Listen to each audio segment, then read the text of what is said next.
Contents. Preface 5. Chapter 1. Childhood and Youth. The Beginning of Revolutionary Activity 11. Chapter 2. Leader of the Revolutionary Proletariat of Russia 28. Chapter Th. Siberian Exile 51. Chapter For a Proletarian Party of a New Type 69. Chapter 5. The First Assault on the Tsarist Autocracy 111. Chapter 6. Not for nothing do they say we are as hard as rock 144. Chapter 7. The New Rise of the Revolution 171. Chapter 8. Fidelity to Proletarian Internationalism 196. Chapter 9. Inspirer and Leader of the October Revolution 237. Chapter 10. The Great Founder of the Soviet State 285. Chapter 11. Lenin heads Defense of the Socialist Country 324. Chapter Tw11. The Maker of the New Socialist Society 382. 3. Chapter Th13. Last year of Lenin's life and work. Chapter 14. The Triumph of the Great Ideas of Leninism. Preface.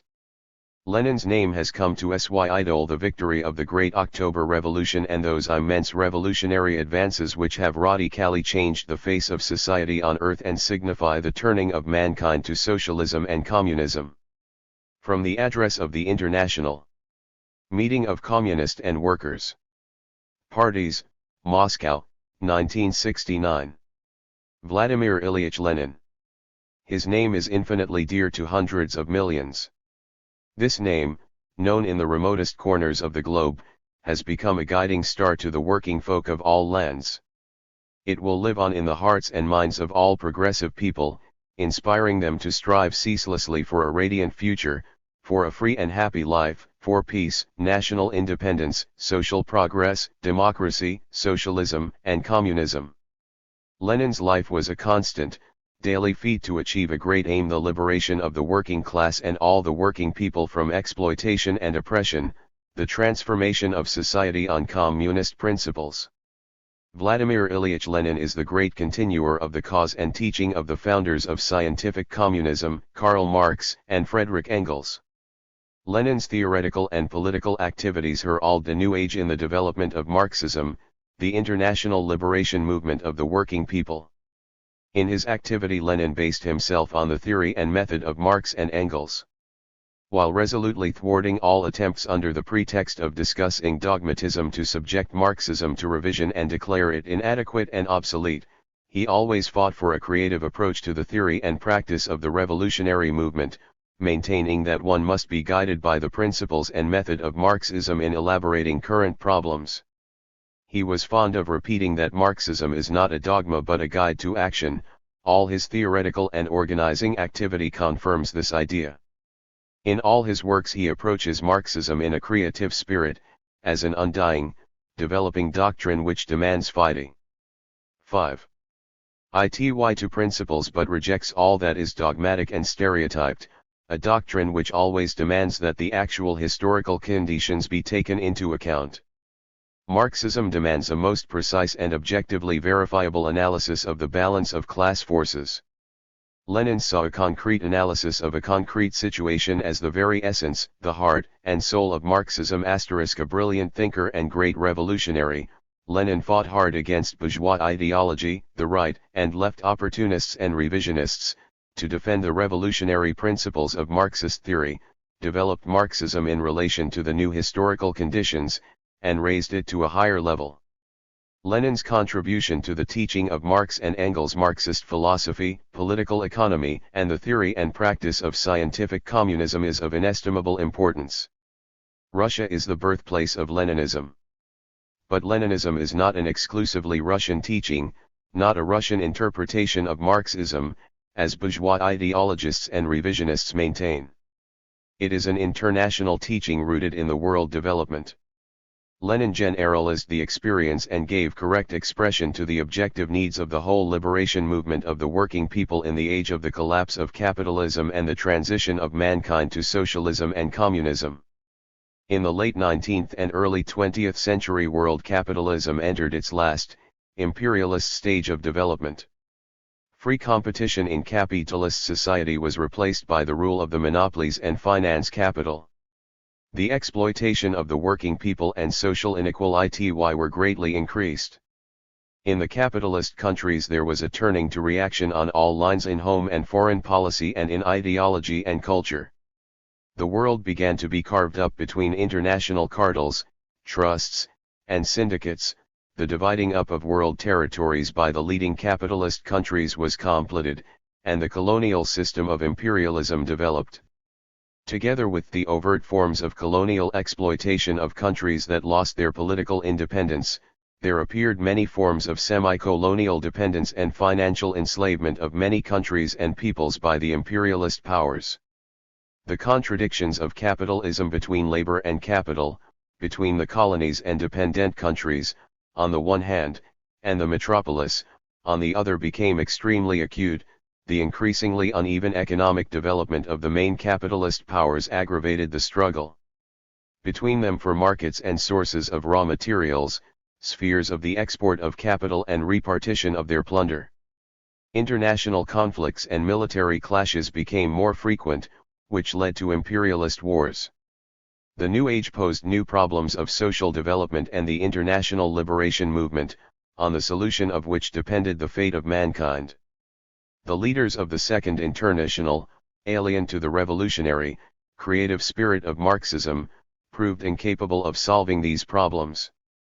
The West European social democratic parties were dominated by opportunists who wanted to revise the teaching of Marx and Engels and denied the need for a revolutionary struggle against capitalism. Lenin's great service lies in the fact that he provided an answer to the basic questions raised by the new, revolutionary age and worked out fundamental philosophical, economic, and political problems of the revolutionary theory, and the strategy and tactics of the international proletariat. Bourgeois ideologists, social reformists, and revisionists argue that the emergence and content of Leninism were determined by the special conditions of Russian reality, the economic and cultural backwardness of Russia.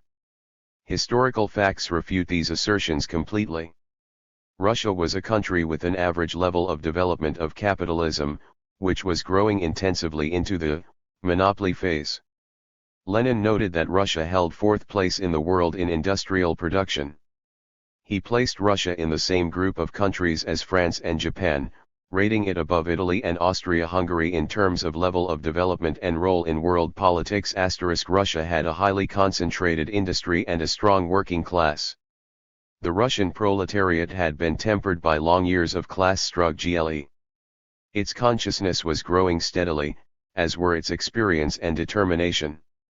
In Russia, too, Lenin wrote in 1899, we see the same basic processes of the development of capitalism, the same basic tasks for the socialists and the working class.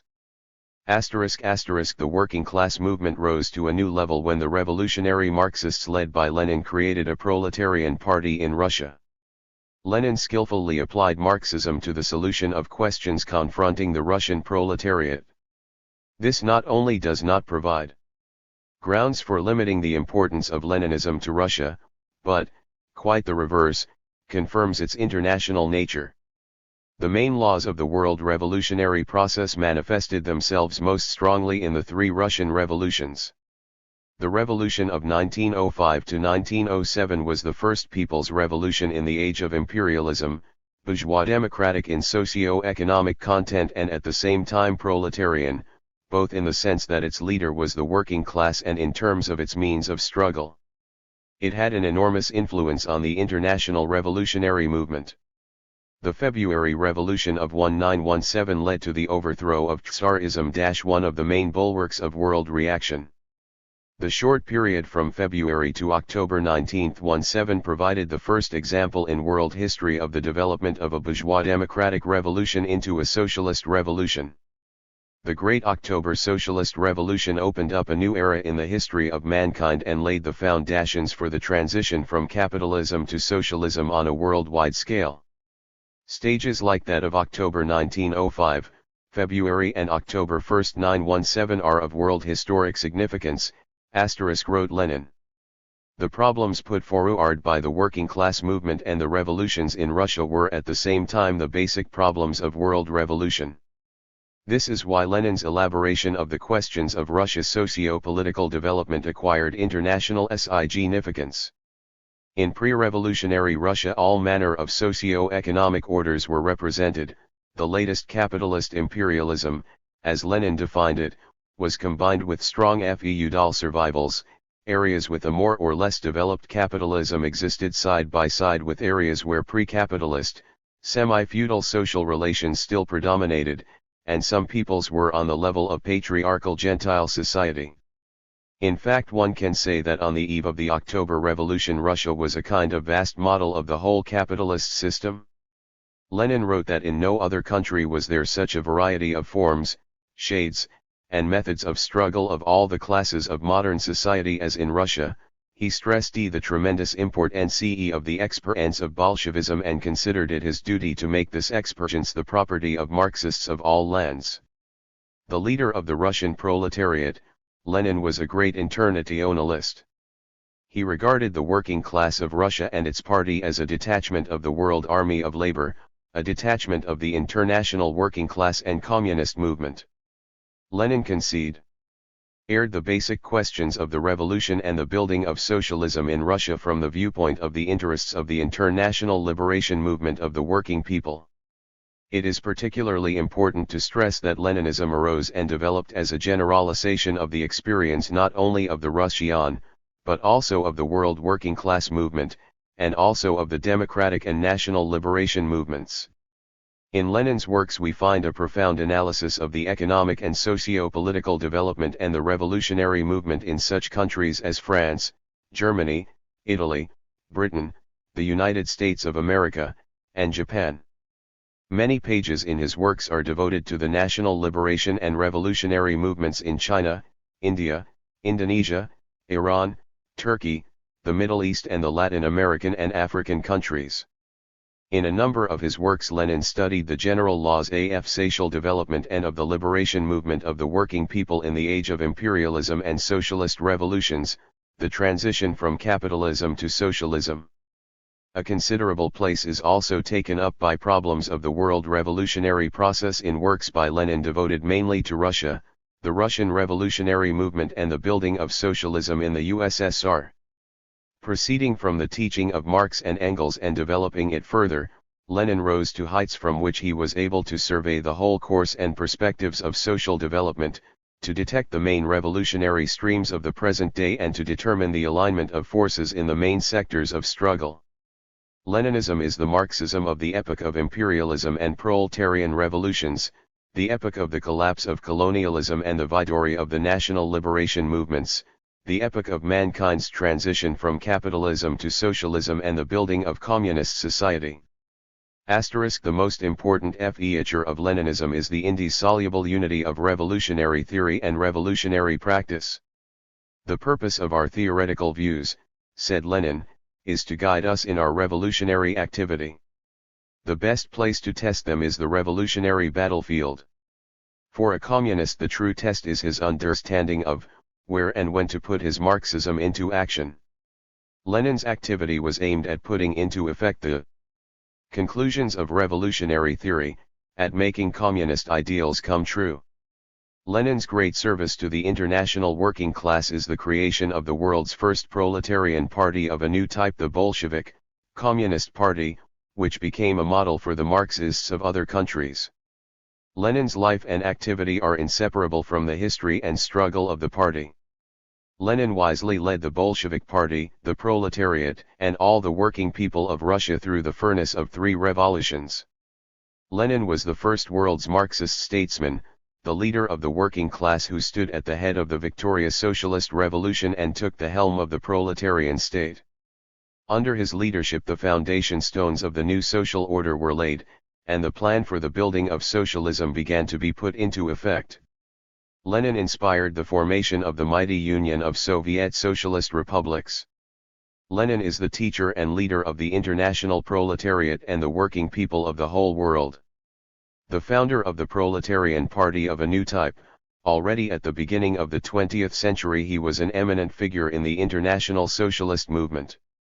By then Lenin had already been waging a resolute struggle against opportunism on the world arena, rallying the revolutionary, truly internationalist forces in the international working class movement.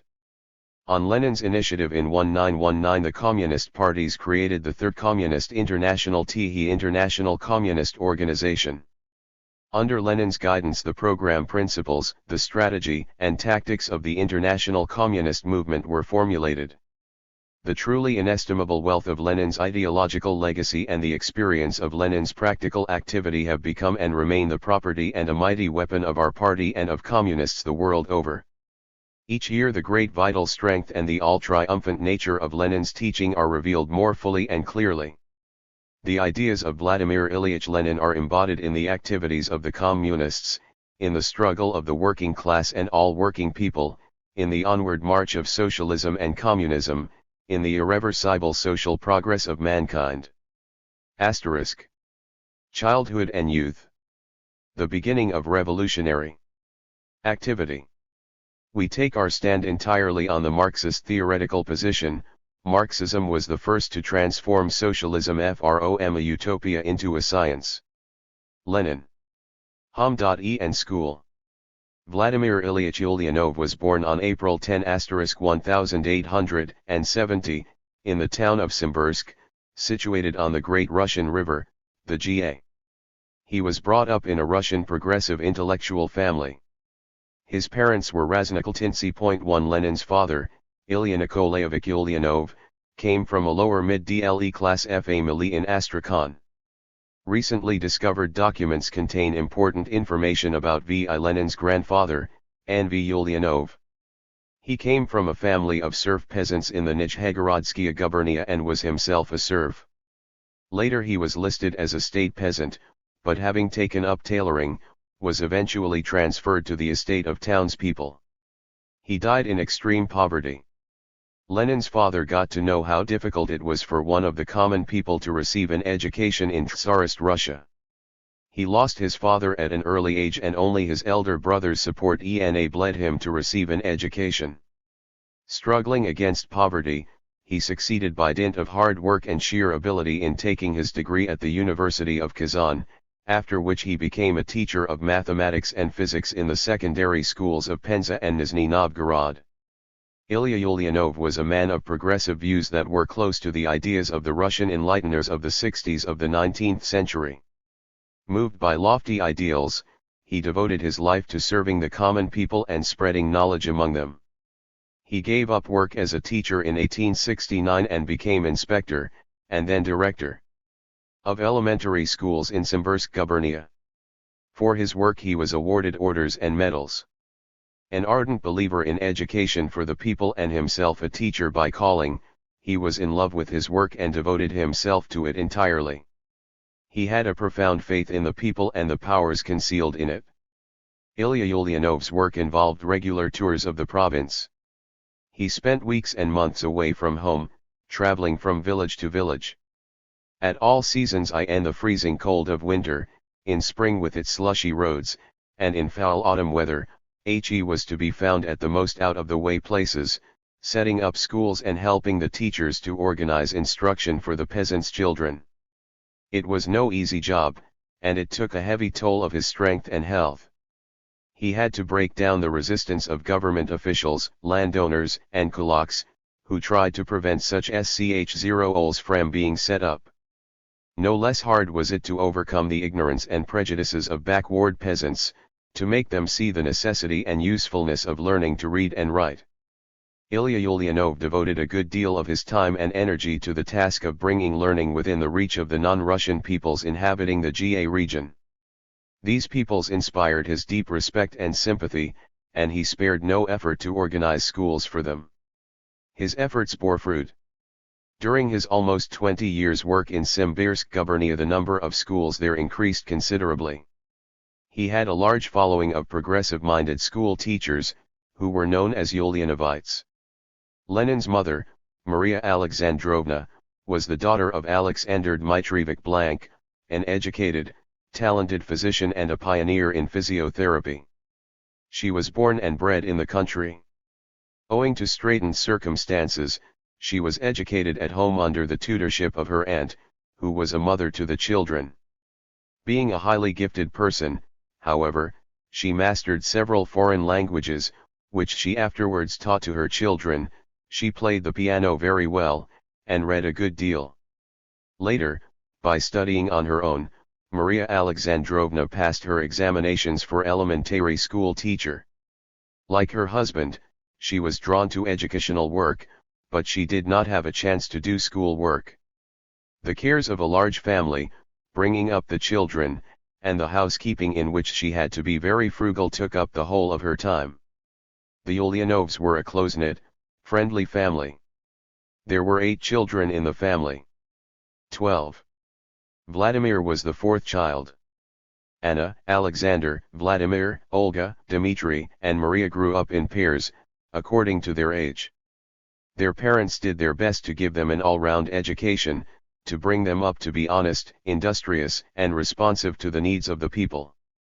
All the Ulyanov children except Olga, who died in her early teens, grew up to be revolutionaries. The personal example set by their parents had a great influence on the children. They saw how much their father was doing for public education, how self-exacting he was, how seriously he took his responsibilities, and what happiness the opening of every new rural school gave him.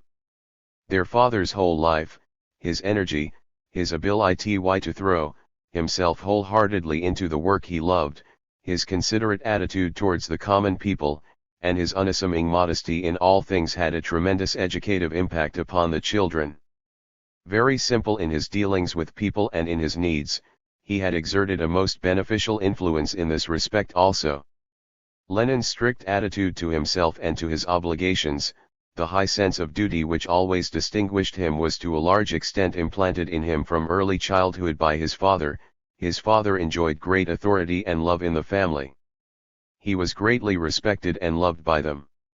Ilya Ulyanov brought up his children according to the pedagogic views of the Russian revolutionary democrat and Dobrolyubov. He cultivated in them a strong will and an urge towards knowledge. He taught them to understand life, to be self-demanding, and responsible for their own actions. He inculcated sincerity and truthfulness upon his children. Pleased though he was with the steady progress his children made at school, Lenin's father hated boastfulness and instilled the aversion to it into his children. He spent all his leisure with his family. He paid great attention to his children's studies, developing their literary and artistic taste, and took an active part in their plays and walks. The children felt at ease in their father's presence. He never waved aside their questions, and carefully explained things to them. He was an interesting and entertaining storyteller. Maria Alexandrovna Ulyanova, too, had a rare gift for bringing up children. A woman of cheerful, equable temper, she never imposed unnecessary restraints upon the children, and yet contrived to maintain discipline. Always neat, methodical, thrifty, and modest, especially in everything that concerned her own person, she was able to pass all these qualities on to her children. This frail-looking woman possessed great courage, fortitude, and selfless devotion. 13. Which she was often to display in later years when bitter trials fell to the lot of the Ulyanov family. The Ulyanovs took care to develop work habits in their children. They were taught at an early age to serve themselves and help their elders. The girls saw to it that the boys' clothes and their own were always in good condition. The Ulyanovs' house too stood in a small garden which was lovingly tended by the mother, and all the children helped her with it. In the summer their job was to fill 2 big water butts from the well. One of the boys would do the pumping while the rest carried the water round in buckets, watering pots, and pitchers.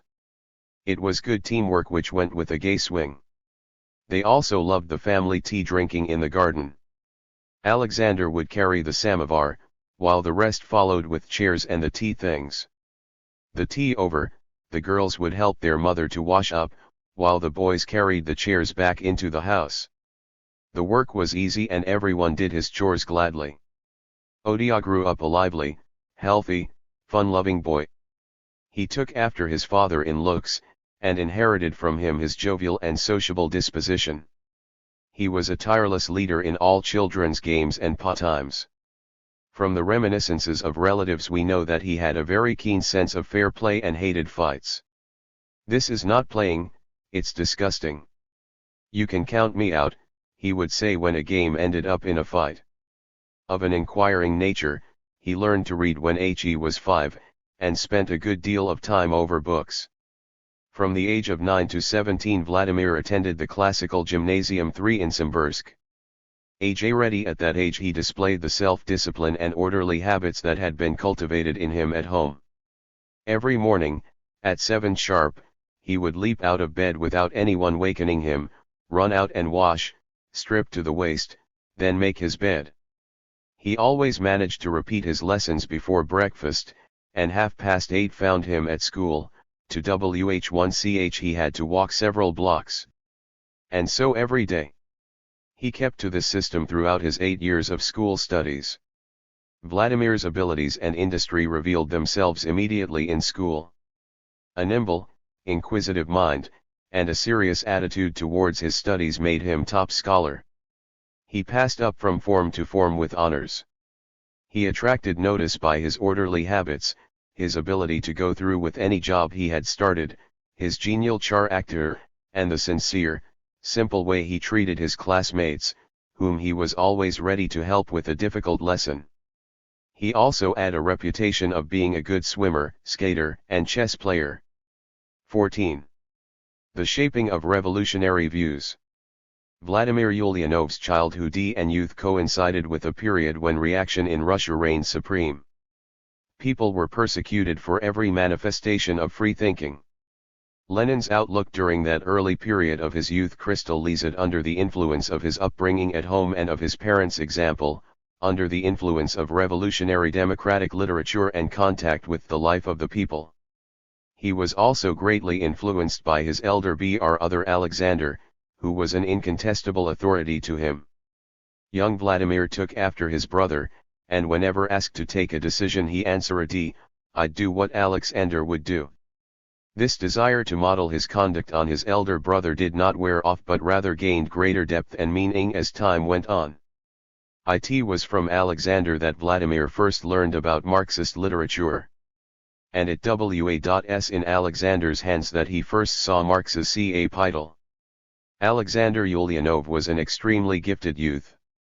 He was distinguished from childhood for his strong will and moral fiber.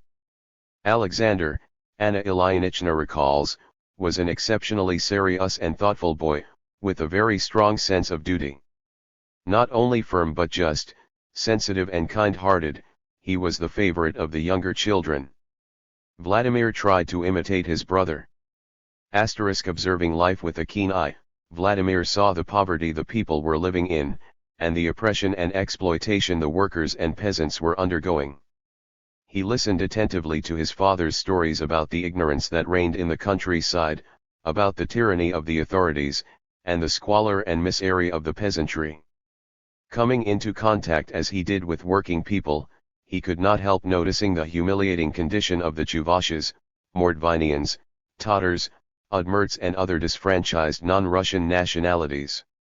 All this aroused in him burning hatred for the oppressors of the people. His sympathy for the peoples oppressed by Tsarism is seen from the following fact.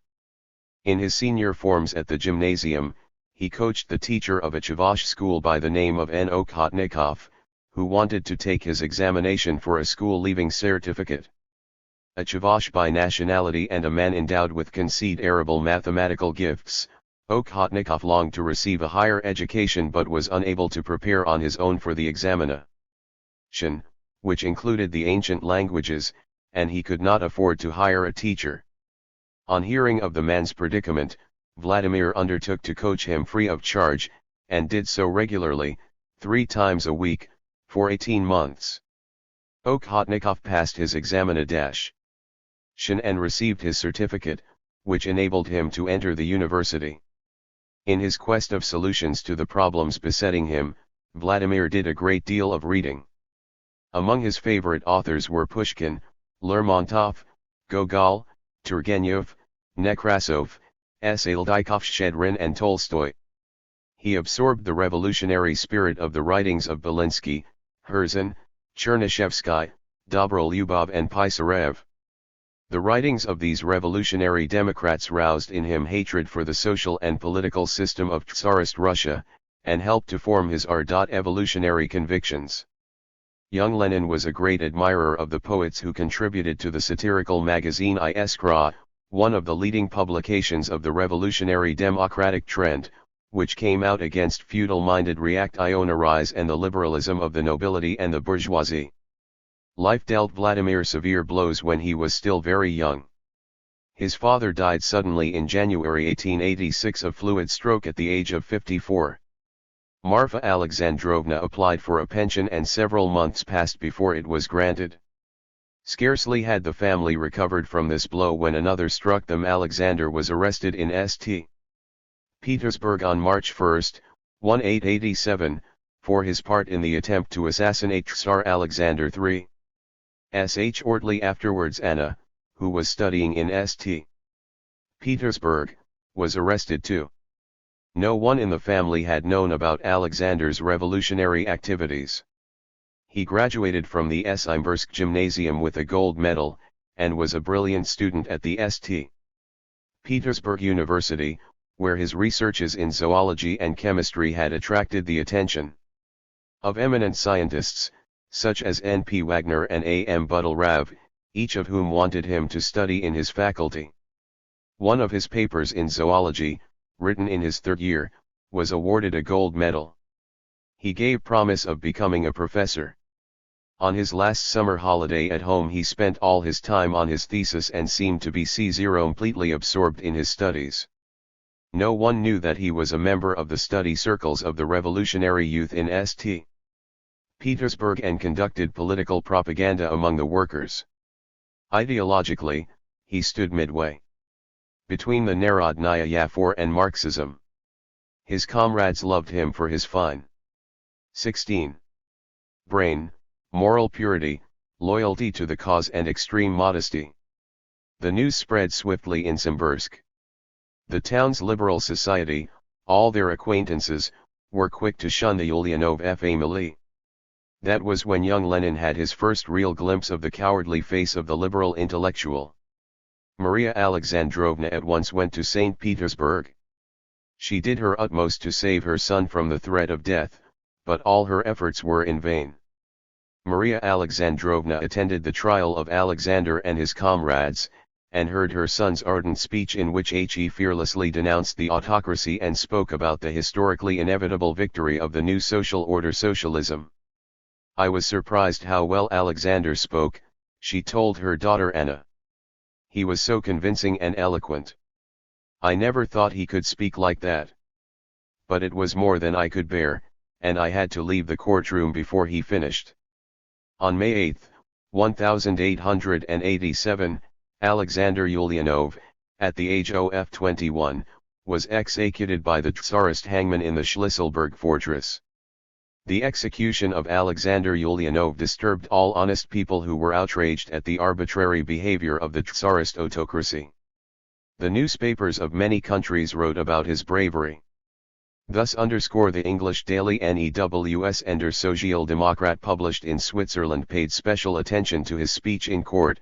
The French newspaper Cri du Peuple described his fortitude at the execution.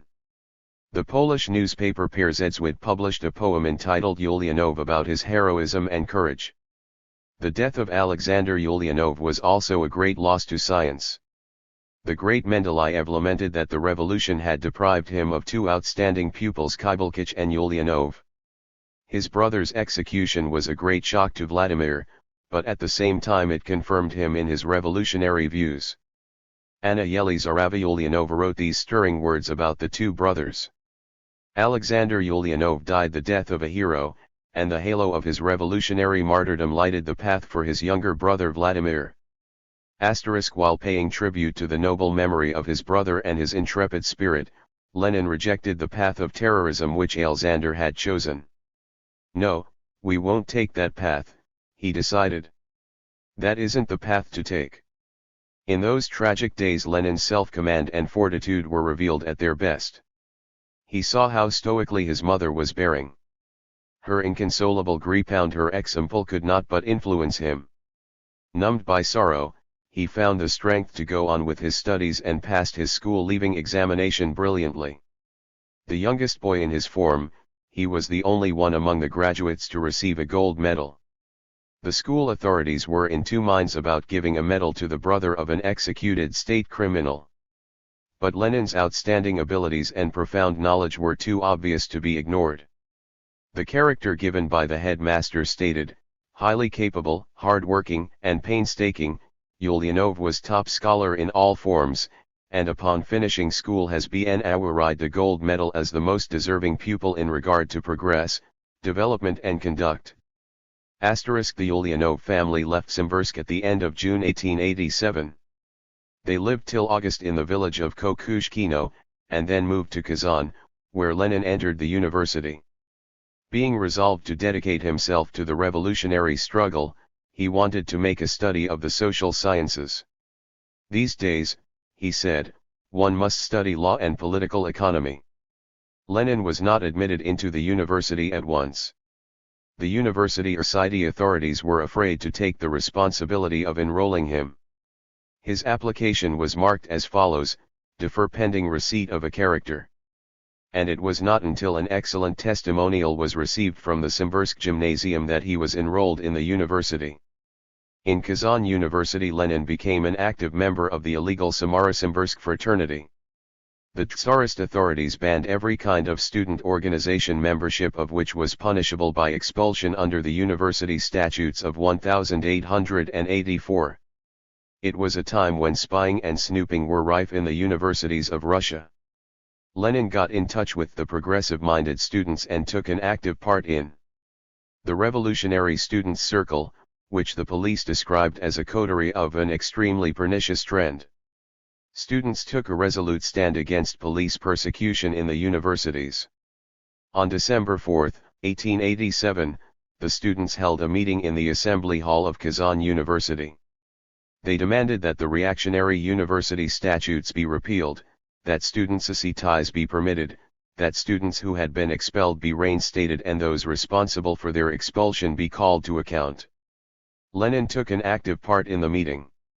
The warden of the Kazan educational area afterwards reported to the Department of Education that Ulyanov dashed into the assembly hall with the Fisset lot, and the university inspector described him as one of the most active participants in the meeting, who was to be seen in the front rows, very excited, almost with clenched fists. On leaving the meeting Lenin was one of the first to lay down his student's card. The revolutionary action of the students greatly alarmed the Kazan authorities. They kept a battalion of soldiers alerted in the courtyard of the building adjoining the university. As a demonstration of protest, Lenin decided to quit the university city. On December 5, he wrote the following application to the rector: "As I do not find it possible to continue my education at the university under the present conditions of university life, I beg to ask Your Excellency to issue the necessary order for my name to be crossed out of the list of students of the Imperial Kazan University." By order of the governor of Kazan, Lenin was arrested and imprisoned. In the prison cell the arrested students compared notes and discussed plans for the future. Asked by his comrades what he would do when released, Lenin answered that only one road lay before him, that of revolutionary struggle. On December 5, Lenin was expelled from the university along with other students who had played an active part in the meeting. He was forbidden to live in Kazan, and on December 7 he was banished to the village of Kokushkino under secret police surveillance. That was how Lenin, at the age of 17, took the path of revolutionary struggle. The gendarmes did not rest content with banishing Lenin to the village. The director of the police department sent an order to the chief of the Kazan Gubernia Gendarme's office stating, "See to it, that a strict and secret watch be kept on Vladimir Ulyanov, banished to the village of Kokushkino, near Kazan. While in exile, Lenin assiduously studied socio-political, economic, and statistical literature. Through his relatives in Kazan he received books and periodicals from the libraries. In later recollections he wrote, "I don't think I ever afterwards read so much in my life, not even during my imprisonment in St. Petersburg or exile in Siberia, as I did in the year when I was banished to the village from Kazan. I read voraciously from early morning till late at *vi Lenin, complete WORKR, 5th Rus. ed. 1, p. 551. 219. Night. Lenin pursued his studies according to a strict system. He studied university courses, read various periodicals and fiction, especially the works of Nekrasov. Lenin read his favorite authors, Chernyshevsky and Dobrolyubov, over and over again, and made précis and notes of their works. He made a profound study of the great Russian revolutionary democrat Chernyshevsky, whose writ I Rigs preached the class struggle, advocated a peasant revolution, a struggle to overthrow the autocracy and end serfdom, and set forth his materialist philosophical views and socialist ideas. Lenin later often stressed the tremendous importance of the writings of Chernyshevsky, who was able even by censored articles to educate real revolutionaries. Lenin spent nearly a year in exile. In the autumn of 1888 he was permitted to return to Kazan 5, but he was not readmitted to the university. The warden of the Kazan educational area objected to Lenin's returning to the university and wrote to the Department of Public Education. Although he possesses outstanding abilities and is extremely well informed, he cannot at present be considered a reliable person either morally or politically.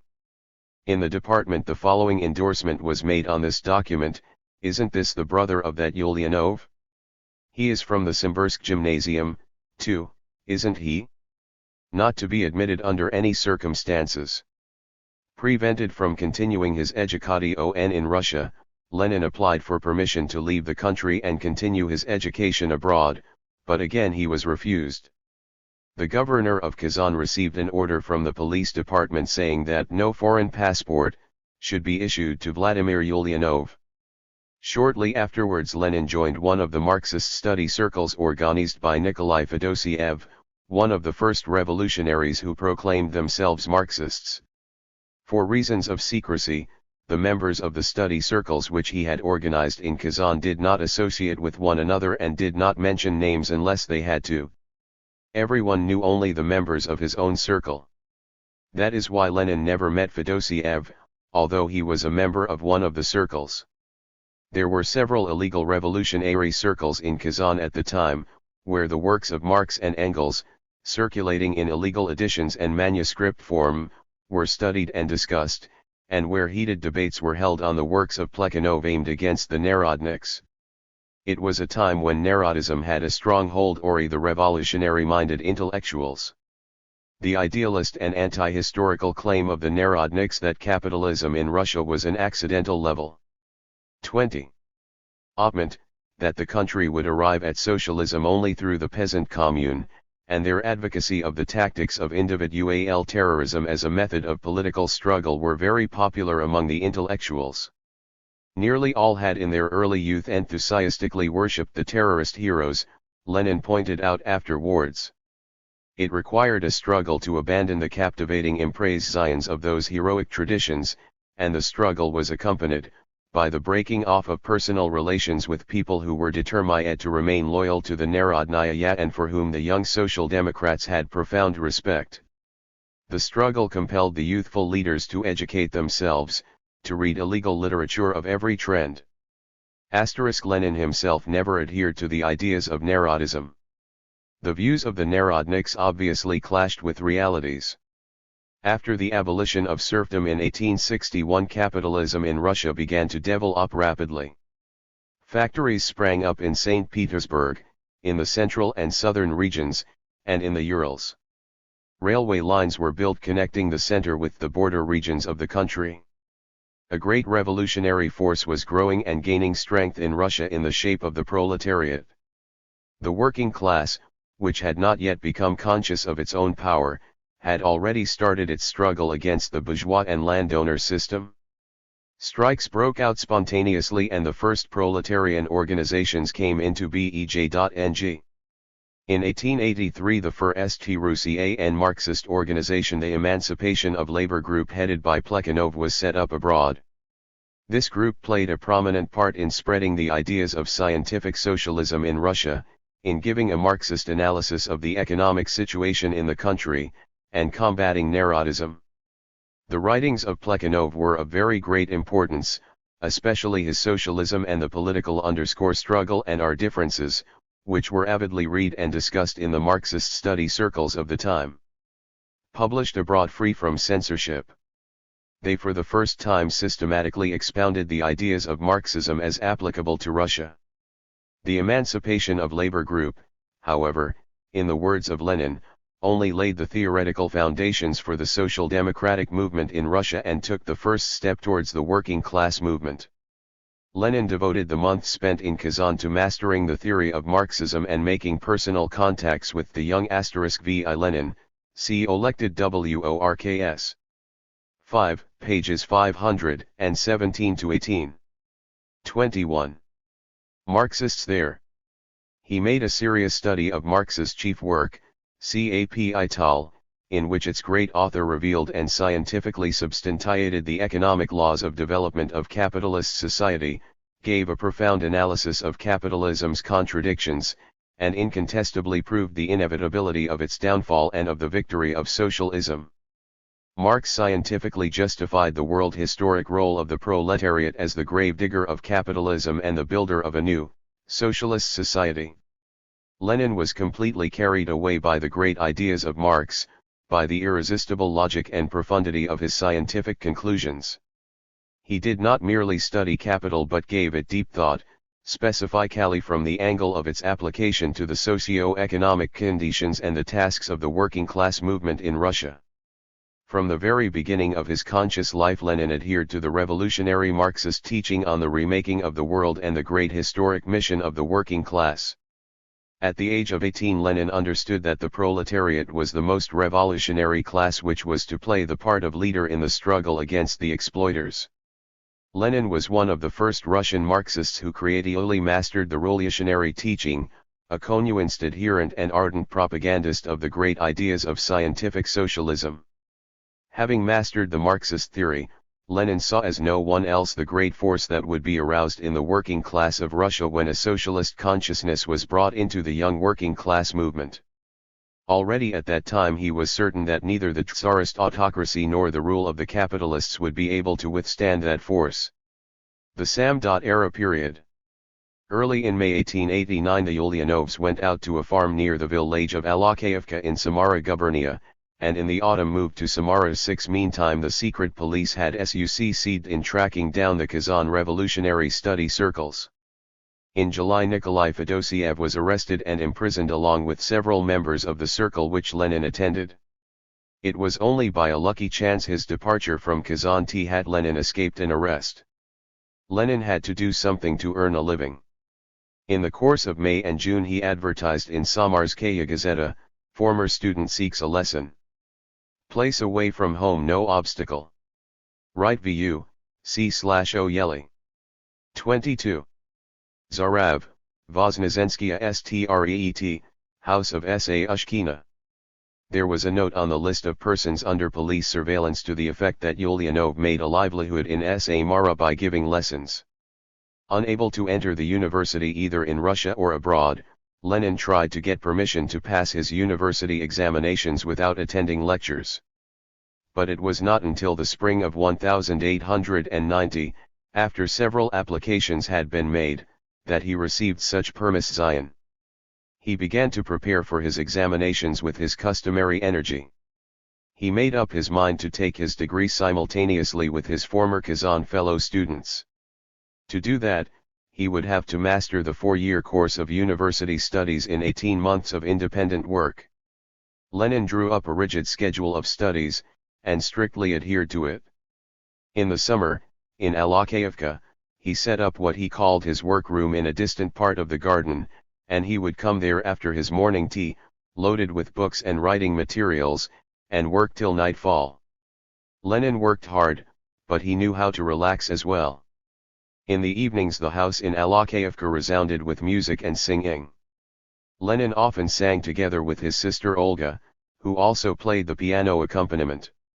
He was particularly fond of the song O or Sea is Friendless to the words of THW Immer by the poet Yazikov. He sang with great feeling. But the billows carry over. Only those whose hearts are strong. Courage, brothers, let the tempest swifter bear our boat along. Lenin's relatives pointed out that there was nothing wistful about his singing. It always had a courageous note in it and rang like a call for action. Dmitry Ulyanov recalled that one morning, when Olga was playing the Marseillaise, Lenin came into the room and suggested singing the Internationale. In those days this hymn was almost unknown in Russia. The brother and sister started to practice the tune, then sang the whole hymn in French. Lenin had studied music as a child, but then gave it up, a thing he always recalled with regret. He was very fond of music, for which he had an appreciative ear. In 1891 Lenin took his examination in law at the Petersburg University in 2 stages in the spring and autumn. He was the only one of all the examines to receive the highest marks in all subjects, and was granted a first-class diploma. While in St. Petersburg for his examinations, Lenin took the opportunity of contacting the Marxists there, and obtaining through them a supply of Marxist literature. Lenin was given the addresses of Street Petersburg Marxists by A. Schucht, a close acquaintance of his who, after returning from exile in Siberia, resided in Samara. At the close of January 1892 Lenin was called to the bar and in March he began to practice in the Samara Regional Court. He appeared for the defense in court about 20 times during 1892–93. Most of those he defended were poor peasants and artisans. His legal practice, however, interested him least of all, his energies being wholly devoted to studying Marxism, to preparing himself for active revolutionary work. At the time of his arrival in Samara there were several illegal study circles there of revolutionary-minded young people, mostly students. The majority of those circles adhered to the Narodnik trend. Quitafew revolutionary Narodniks of the 70s lived in Samara, but nearly all of them had retired from politics by that time. Always eager to learn and take the best and most useful of everything, Lenin spent a good deal of time in talks with Narodnaya veterans, critically assimilating the experience of the revolutionary movement of the past. He showed a keen interest in their stories about revolutionary work, secrecy techniques, and the behavior of revolutionaries during interrogations and trials. Although he did not share their views, Lenin had a profound respect for these brave, selfless revolutionaries. The appearance of this well-educated Marxist had a powerful impact on the revolutionary study circles of Samara. With his characteristic ardor and ability to win others over to his way of thinking, Lenin started to advocate Marxism Samara as well. In the 1890s the Narodniks turned from revolutionary fighters against Tsarism into moderate liberals. In Samara Lenin began an unrelenting struggle against Narodnik ideology, against liberal Narodniks. 7 He delivered frequent lectures exposing the unscientific nature of the Narodnik views and showing how untenable they were and how they clashed with reality. He lectured to a study Cir. 24. Which included workers of the Samara railway depot, on the subject of the village commune, its destiny, and the ways to revolution. In 1892–93 he wrote and then delivered in illegal study circles lectures directed against the leading ideologists of liberal Narodism N. Mikhailovsky, V. Vorontsov and S. Yazhakov, and D. also gave talks on the works of Marx and Engels. His paper on Marx's book The Poverty of Philosophy roused great interest in the revolutionary study circles. Lenin delivered his lectures in an atmosphere of sharp ideological struggle. He upheld the Marxist doctrine, skillfully repelling the attacks of his opponents. In Samara Lenin translated Marx's and Engels' manifesto of the Communist Party from German into Russian. The manuscript of his translation circulated from hand to hand, was read in the Samara circles and even found its way outside Samara. Unfortunately, this manuscript was lost. Lenin closely followed the international events. He rejoiced when the anti-socialist law introduced in Germany in 1878 was repealed under the pressure of the growing working class movement. In 1892 Lenin organized the first Marxist circle in Samara.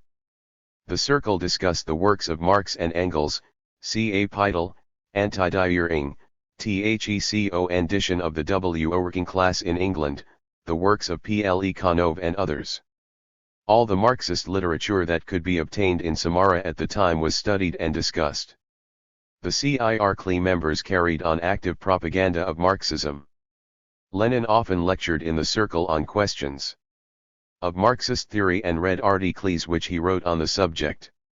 During his stay in Samara he wrote several articles, among them, according to the testimony of the circle members, an article on V. Vorontsov's book The History of Capitalism in Russia, which has not been found. Lenin's prestige among his followers stood very high. Simplicity, tactfulness, a zest for life were remarkably combined in this 23-year-old man with dignity, profound knowledge, ruthless logikalkonsistency, clear judgment and precision in definitions, Ilala Yants wrote in his reminiscences. Already at that time Lenin displayed a creative faculty of mind in dealing with the problems he was studying. He approached the theory of Marxism with an open mind, and accepted nothing as dogma. He regarded theory as a key to the understanding of Russia's economic and political situation, and every conclusion he drew from the books he read he tried to verify in practice. Equipped with the Marxist scientific method, Lenin made a profound and thorough study of Russia's economy. He collected and analyzed a vast amount of data on peasant farming, especially zemstvo statistics. He set forth his analysis and conclusions first in a lecture to the study circle and then in an article entitled New Economic Developments in Peasant Life, which he wrote in the spring of 1893. It was the earliest theoretical work of Lenin that has reached us. It shows that Lenin was already well versed in Marxist theory, and used it competently in his study of the life of Russia's peasants. Lenin showed that while Narodniks denied the development of capitalism in Russia, capitalism was growing with irresistible force, and that a process of profound economic differentiation was going on among the peasantry, who were splitting up into poor, middle, and rich peasants. Data cited by Lenin proved the existence of antagonistic classes among the communal peasantry, whom the Narodniks idealized. The sound knowledge of peasant farming which his study of the countryside had given him was to stand Lenin in good stead in his subsequent theoretical researches. It equipped him with extensive authentic factual data which gave him ample material for profound scientific generalizations and conclusions, and for a devastating criticism of Narodnik views. Lenin's activities were not confined to Samara. He was in touch with a number of towns in the GA region. A number of people came to Samara from Saratov, Kazan, and other GA towns to study the new, Marxist doctrine. In this manner, the GA region began to play an important part in spreading Marxist ideas in Russia. Lenin co responded with Fedosiev, who was living in Vladimir at the time. They exchanged views on Marxist theory and on the economic and political development of Russia. In 1893 Lenin received from Fedosiev, then again in prison, a manuscript dealing with the causes of the fall of serfdom in Russia. The manuscript, with Lenin's marginal notes, was read and discussed by the members of the Marxist study circle. This correspondence between Lenin and Fedosiev went on for a number of years, but, unfortunately, it has not been found. Lenin had a deep effect on for his like-minded friend.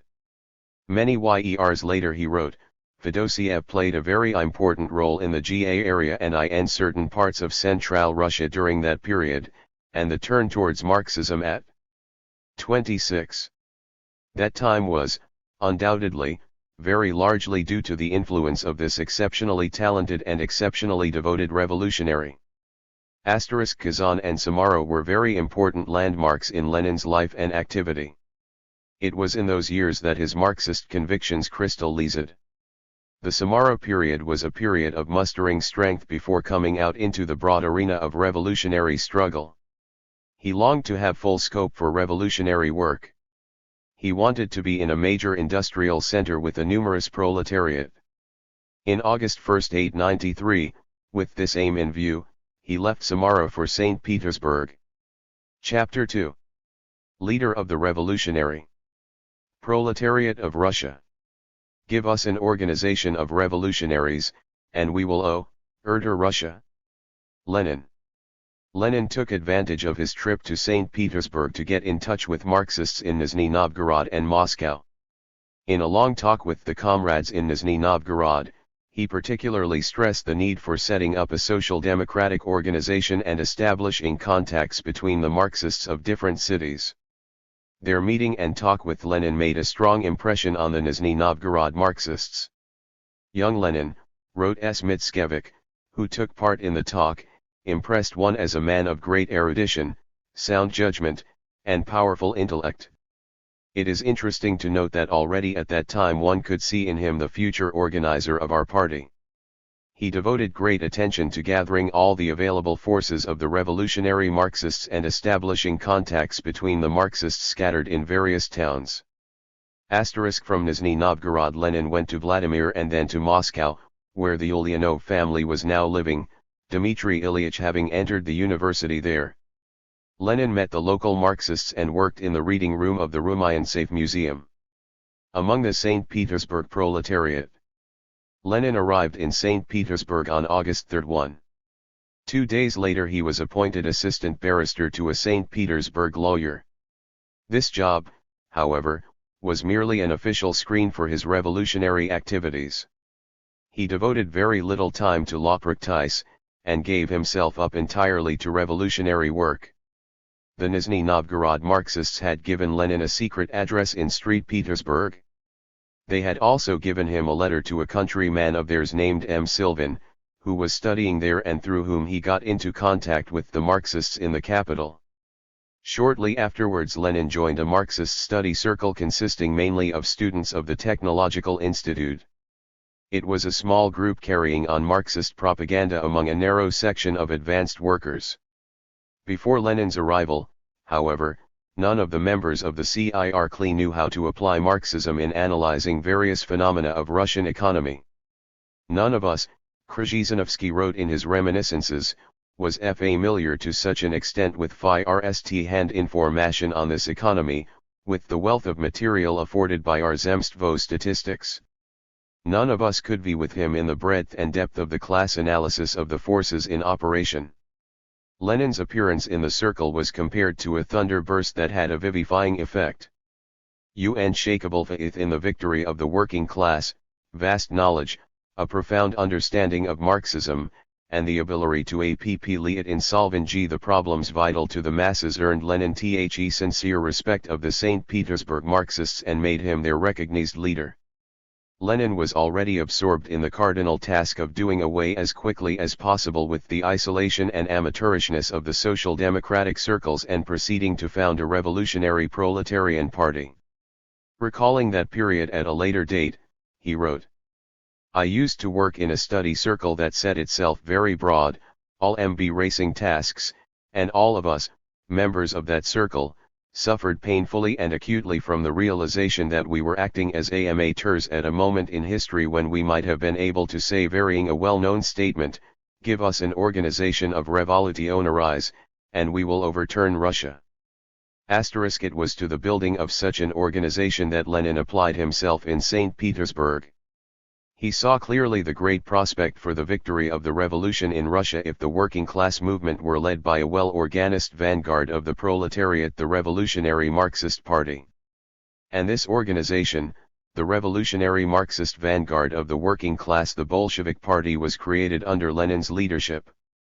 His activities in St. Petersburg coincided with the beginning of an upswing in the mass working class movement which gained par.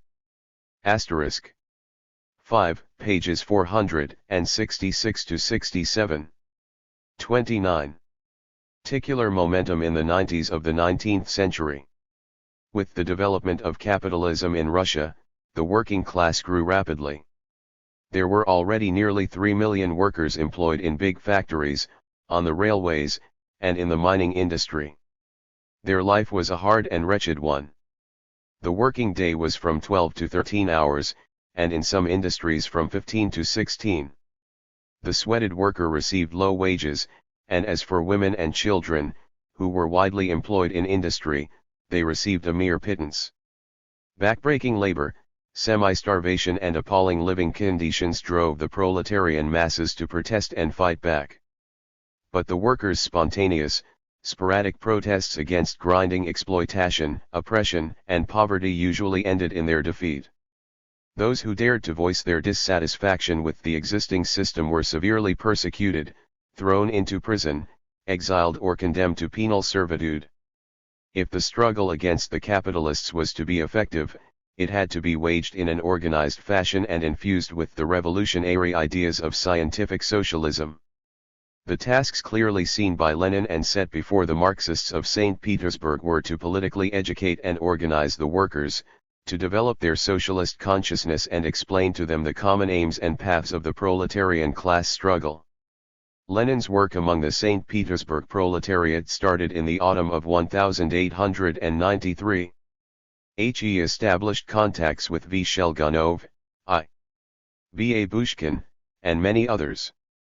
He was in touch with the workers of the Putilov Works, the Semyonikov Works, the Obukhov Works, the Thornton Mill, the La Ferme Mill, and other factories. At that time there were several workers' political circles functioning in St. Petersburg. He began to attend them.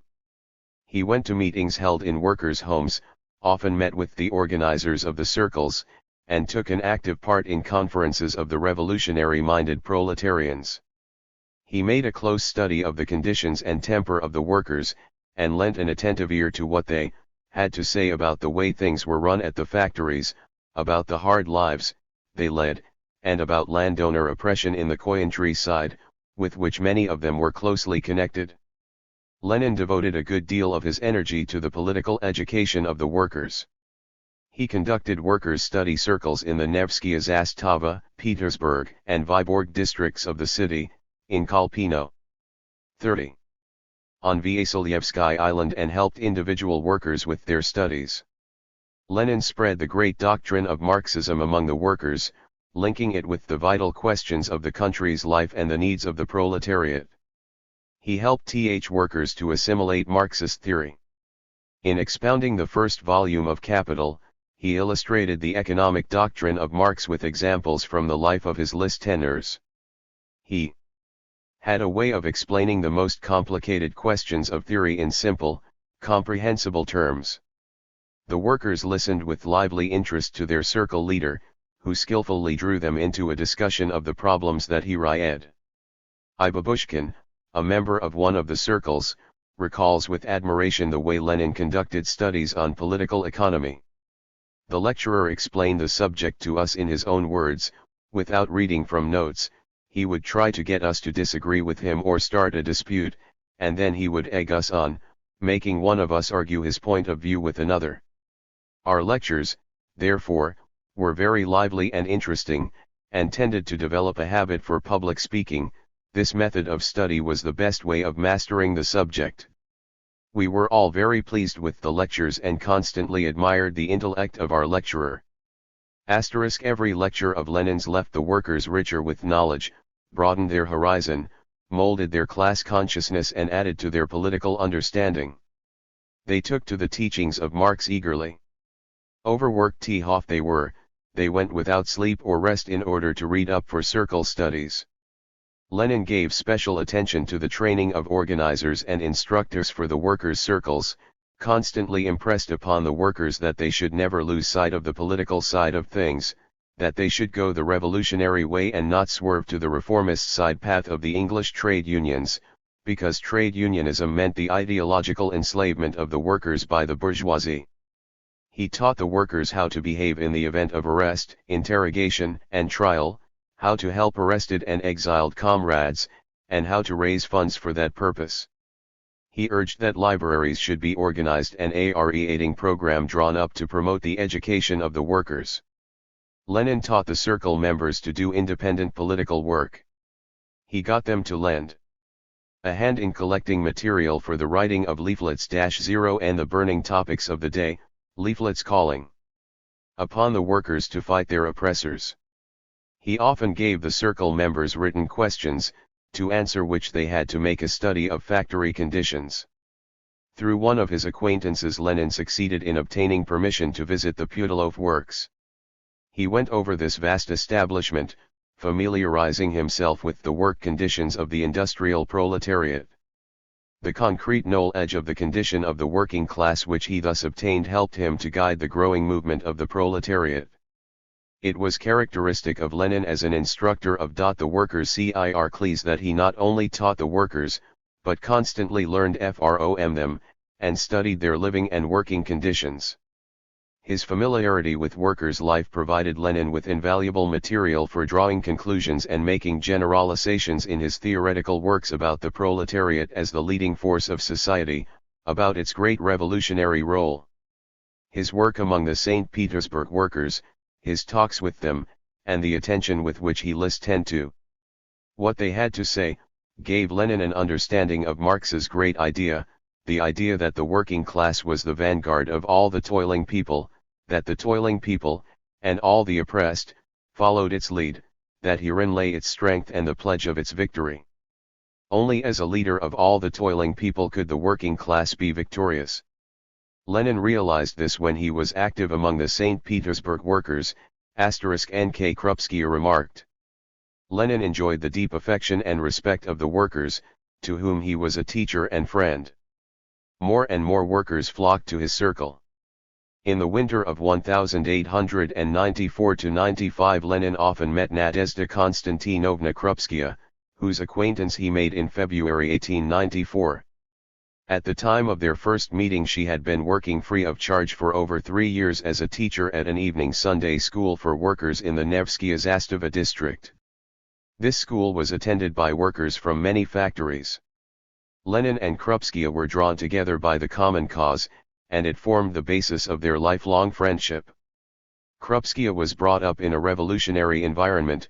Her father, Konstantin Krupskaya, was a typical representative of the revolutionary intellectuals of the 60s of the 19th century. She dedicated herself to revolutionary activities from her early youth. In the 90s she joined a Marxist circle. She was an ardent revolutionary, devoted to the cause of the working class. On his way home from the lectures, Lenin would drop in on Krupskaya, who lived together with her mother. "I was in love with my school work," Krupskaya wrote in her reminiscences, "and could talk about it for hours if you did not stop me talk about the school, the pupils, the Semyonikov, Thornton, Maxwell, and other factories and mills along the Neva River." Vladimir Ilyich was interested in every little detail that could help him to piece together a picture of the life and conditions of the workers, to find some sort of avenue of approach to them in the matter of revolutionary propaganda. Lenin put before the Russian Social Democrats the task of changing over from the propaganda of Marxism in small circles of advanced workers to political agitation among the broad mass of the workers. This was an important step forward in the activities of Russia's Marxists. This changeover was first made by the St. Petersburg Social Democrats during disturbances at the Semyonikov works at the end of 1894, caused by systematic delays in paying out wages. In connection with those disturbances, Lenin wrote a leaflet, addressed to the Semyonikov workers. According to Lenin, Babushkin helped to draw up this first agitation leaflet and, moreover, took part in distributing it. When the workers of Novi Port went on strike, the St. Petersburg Social Democrats issued a leaflet entitled "What the Dock Workers Should Fight For." It was distributed among the dockers and elsewhere in the city. And helped the dock workers to win the strike. The ideological defeat of Narodism. Along with organizing and propaganda activities, Lenin devoted himself to an extensive study of theoretical problems. His profound understanding of Marxism and creative approach to it were here revealed with striking force. In the 90s, the Russian Marxists were faced foursquare with the problem of completely defeating Narodism ideologically. There could be no progress until this still influential political trend, hostile to Marxism, was exposed. From the very outset of his revolutionary activities in St. Petersburg, Lenin waged an unremitting struggle against the Narodnik ideology. In the autumn of 1893, Lenin at a Marxist circle meeting sharply criticized the views of the liberal Narodniks on the future of capitalism in Russia. Subsequently, Lenin set forth his views in a paper on the so-called market question, which he then read at a meeting of the circle. This was the second important work of the young Lenin which has come down to us. He showed in it a profound understanding of the economic relations that were developing in the country and gave a brilliant Marxist analysis of the economic conditions prevailing in Russia in the late 19th century. It would seem at first sight that the market question had no bearing on the revolutionary movement of the working class. But it was precisely this question that gave rise to serious controversy at the time, and a proper understanding of it was highly important for combating Narodism effectively. To prove their assertion that capitalism could not develop in Russia, the Narodniks pointed to the absence in the country of a wide home market which was essential for capitalism. They believed that no such market could exist in Russia, where the growing impoverishment of the people, they alleged, made it impossible. Lenin showed how untenable these arguments were. On the basis of numerous statistical data covering various gubernias, he proved that with the development of capitalism the peasantry was being differentiated into bourgeoisie and proletariat, that simultaneously with the ruining of the small producers' farms the formation of large capitalist farms was going on. He showed that capitalism had become the main background of the economic life of Russia. Lenin's paper played an important role in the theoretical development of Marxists, and strengthened their ideological positions in the struggle against Narodism. It was distributed among the social democratic circles in St. Petersburg and other cities. For a long time Lenin's manuscript was considered lost. It was found as late as 1937 and published then for the first time in the Soviet press. Early in January 1894 Lenin visited Moscow. It was vacation time, when young people got together at evening parties that often served as a screen for illegal meetings. At one of these meetings, Lenin came out against V. Vorontsov, one of the Narodnik leaders. This was reported to the authorities by a police spy. From his report we know that some other Marxist had spoken before Lenin, but the Narodnik Vorontsov had out-argued him, and someone by the name of Ulyanov took up the cudgels and defended the man's views with skill and knowledge. Lenin's speech was a great help to the Moscow Marxists. According to Anna Yelizarova Ulyanova, it opened the eyes of the young Marxists to many things, uplifted and acted as a spur to them. Lenin subsequently read a lecture on Vorontsov's book The of Capitalism in Russia to the Marxists of Nizhny Novgorod. At the end of 1893, the Narodniks started a veritable crusade against Marxism in their legally published magazine Russkoye Bogaystvo, in which they grossly distorted the views of the Russian Marxists. The need to repel the furious attacks of the Narodniks against Marxism became all the more urgent, among other things, because their views still found sympathy with a certain section of the revolutionary youth and because the Narodniks were trying to influence the workers as well. It was necessary to expose the Narodniks, show their departure from the revolutionary traditions of the Narodniks of the 70s, their backsliding to liberalism, and the theoretical and political indefensibility of their world outlook. This task was brilliantly performed by Lenin. During the spring and summer of 1894 he wrote his well-known book WH at the Friends of the People RNHOWTHEYFIGHT The Social Democrats. This book was written on the basis of Lenin's Samara lectures criticizing the liberal Narodniks and of his subsequent speeches in St. Petersburg and Moscow. In this book Lenin widely used works by Marx and Engels, Capital, Manifesto of the Communist Party, The poverty of philosophy, The German ideology, Critique of the Gotha program, Anti-Delayering, The origin of the Family, Privat property and the state. In his work WH at the Friends of the People are Lenin characterized these works for the first time, revealing their essence and historical significance. He paid special attention to Capital. It is discussed on scores of pages. Lenin greatly admired Marx's brilliant work, and in his hands it became a mighty weapon in the struggle for communist ideals. Capital, wrote Lenin, is the chief and basic work in which scientific socialism is expounded. In this work, imbued with a creative understanding of Marxism and its masterly application to the analysis of the economic and political situation in Russia, Lenin gave a profound critique of the philosophical and economic views, and the political program and tactics of Narodism in the 1890s. While sparing the revolutionary experience of the Narodniks of the 1870s, whom he deeply respected for their courage, heroism and revolutionary tempering, Lenin exposed the liberal Narodniks and revealed the class origins and class essence of their ideology. He showed that the liberal Narodniks were the political opponents of social democracy, the ideologists of the petty bourgeoisie, and the mouthpieces of the interests of the wealthy, kulak section of the peasantry, not the friends of the people, as they called themselves.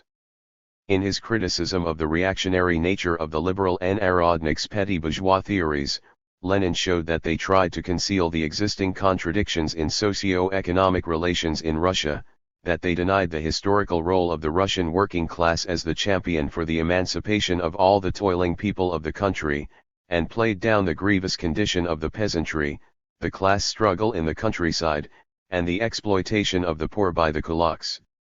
Lenin developed and concretized a number of most important problems art propositions of historical materialism, Marxist sociology and scientific communism and socio-economic formations, on the relationship of the objective and subjective factors in social life, on the role of the popular masses and the individual in history, on the world historic mission of the proletariat, and on the driving forces and development of social revolutions.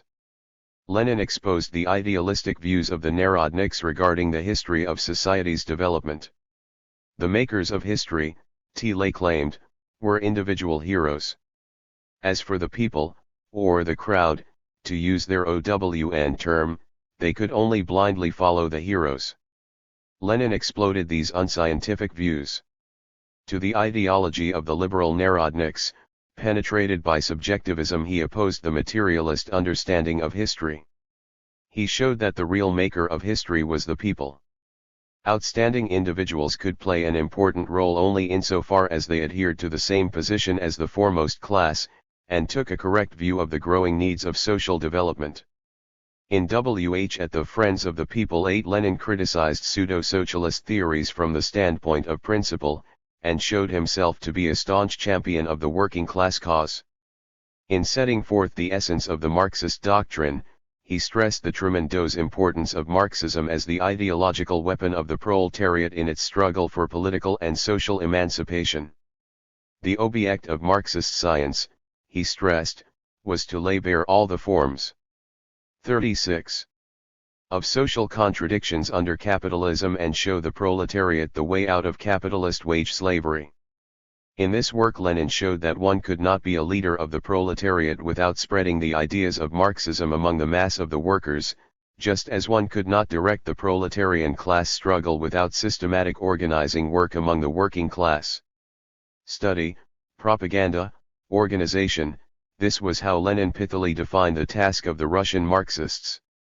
Theoretical and practical activities must be inseparably linked together. Theory must serve practice, meet the needs of life and be verified by practical experience. One of the most important ideas expounded by Lenin in WH at the Friends of the People was the idea of founding a Marxist Workers' Party. Lenin put this cardinal task before the Russian Marxists, and fought over many years to achieve it. He gave to this struggle all his political and organizing genius, all the energy and passion of a communist. In his W hat the Friends of the People Lenin was the first Marxist in Russia theoretically to substantiate the historical role of the Russian working class as the leader, the leading revolutionary force of society, as the consistent fighter against Tsarism and capitalism for the emancipation of all the working and exploited people during the victorious socialist revolution. The political activity of the Social Democrats, he wrote, lies in promoting the development and organization of the working class movement in Russia, in transforming this movement from its present state of sporadic attempts at protest, riots and strikes devoid of a guiding idea, into an organized struggle of the whole Russian working class directed against the bourgeois regime and working for the expropriation of the expropriators and the abolition of the social system based on the oppression of the working people. Underlying these activities is the common conviction of Marxists that the Russian worker is the sole and natural representative of Russia's entire working and exploited population. Lenin developed the idea of the guiding role, the leadership of the proletariat in a democratic revolution, showing that without it the people's victory over autocracy and the growth of the democratic revolution into a socialist revolution would be impossible. Lenin considered that the immediate task of the Russian working class on the way towards abolishing the capitalist system was to overthrow the autocracy. In its struggle against autocratic police tyranny, the working class would rally all the democratic elements of the country, first and foremost the peasantry, which was vitally concerned in abolishing the survivals of serfdom and would, therefore, be a reliable ally of the working class in the revolutionary movement. Creatively developing Marx's proposition, expressed in 1856, on the possibility of combining a proletarian revolution with a peasant war, Lenin made a most important theoretical and political discovery. He showed that the alliance of the revolutionary proletariat with the toiling peasantry was the main condition for the victory of the democratic and socialist revolutions. This alliance enhanced the revolutionary forces of the popular masses immeasurably in their struggle against autocracy and capitalism. In the Friends F the People are, Lenin for the first time advanced the idea of a revolutionary alliance of the workers and the peasants as the decisive force, as the chief condition for overt/throwing Tsarism, the landowners and the bourgeoisie and building a communist Cccp. This great idea, which has become one of the fundamental, unshakable principles of Leninism, was upheld and elaborated by Lenin throughout his life. It has become one of the most important principles of the strategy and tactics of the Communist Party and of Lenin's theory of the socialist revolution. The book ends with an inspired prophecy concerning the great historic mission of the working class of Russia. It is on the working class that the Social Democrats concentrate all their attention and all their activities. When its advanced representatives have mastered the ideas of scientific socialism, the idea of the historical role of the Russian worker, when these ideas become widespread, and when stable organizations are formed among the workers to transform the workers' present sporadic economic war into concise class struggle, then the Russian worker, rising at the head of all the democratic elements, will overthrow absolutism and lead the Russian proletariat along the straight road FOPN. Political struggle to NM victorious Communist revolution. Lenin's work at the Friends of the People are consisted of 3 parts published illegally. The book had a stimulating effect upon the whole activity of the Russian Marxists. M. Kalinin wrote that it was a huge success in the underground and was distributed widely among the young PLE, especially the students. It served for a long time as an effective weapon in underground propaganda. The book was a real manifesto of revolutionary social democracy. It contains the principal ideas of Leninism, exposing the bourgeois essence of legal Marxism. During the years of preparation for the founding of a proletarian party, Lenin had to wage a stubborn struggle not only against the Narodniks, but against the so-called legal Marxists as well. As Marxism began to spread widely throughout Russia, it found transient fellow travelers among the bourgeois intellectuals. They declared themselves to be adherents of this doctrine and expounded their views in the legal organs of the press, whence their name of legal Marxists. The legal Marxists criticized the Narodniks in their own way. They recognized the progressive character of capitalism compared with feudalism, which had outlived itself, and argued that bourgeois economic relations were developing in Russia. But they took only one aspect of Marx's doctrine, his postulate that capitalism was progressive compared with the social formations that had preceded it. As to the quintessence of Marxism, its doctrine of the exploiting nature of capitalism, its antagonistic contradictions and inevitable collapse, of the class struggle, the socialist revolution and the dictatorship of the proletariat, they rejected it. They extolled the capitalist system, which they made out to be better than it was. Thus the legal Marxists sought to rob Marxism of its revolutionary content and distorted it in the liberal bourgeois spirit.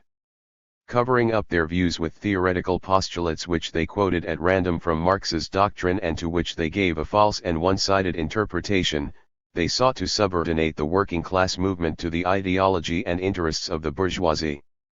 Many of them subsequently became Cadets 10, and after the Great October Socialist Revolution, White Guards. 1-1.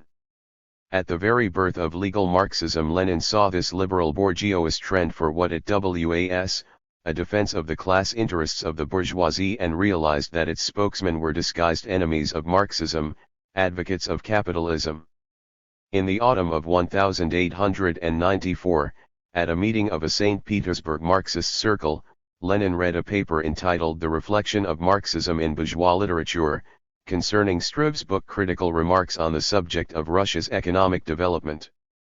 In this paper Lenin sharply criticized the views of the legal Marxists. They were bourgeois democrats for whom the break with Narodism signified transition from petty bourgeois socialism to bourgeois liberalism, and not to proletarian socialism as was the case with us. Inasmuch, however, as the legal Marxists opposed the Narodniks, Lenin considered it possible to enter into a temporary agreement with them for a joint struggle against Narodism, provided the Marxists were absolutely free to criticize the legal Marxists' political and theoretical views. Already in those years Lenin gave evidence of the flexibility of his tactics, of his ability to use even temporary and unreliable fellow travelers in the interest of the class struggle of the proletariat. Afterwards, speaking of that agreement with the legal Marxists, Lenin maintained that the question of the Marxists' attitude to temporary political alliances was fundamentally important. He pointed out that only those who are not sure of themselves can fear to enter into temporary alliances even with unreliable people. Not a single political party could exist without such alliances. The combination with the legal Marxists was in its way the first really political alliance entered into by Russian Social Democrats. Thanks to this alliance, an astonishingly rapid victory was obtained over Narodism, and Marxist ideas became very widespread.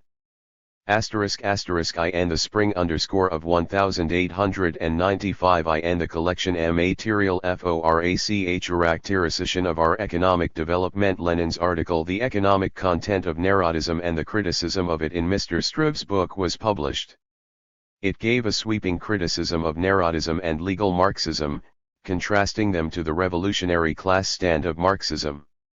Lenin showed that the views of the legal Marxists boiled down to a laudation of capitalism, a desire to perpetuate it, to adapt Marxism and the working class movement to the interests of the bourgeoisie.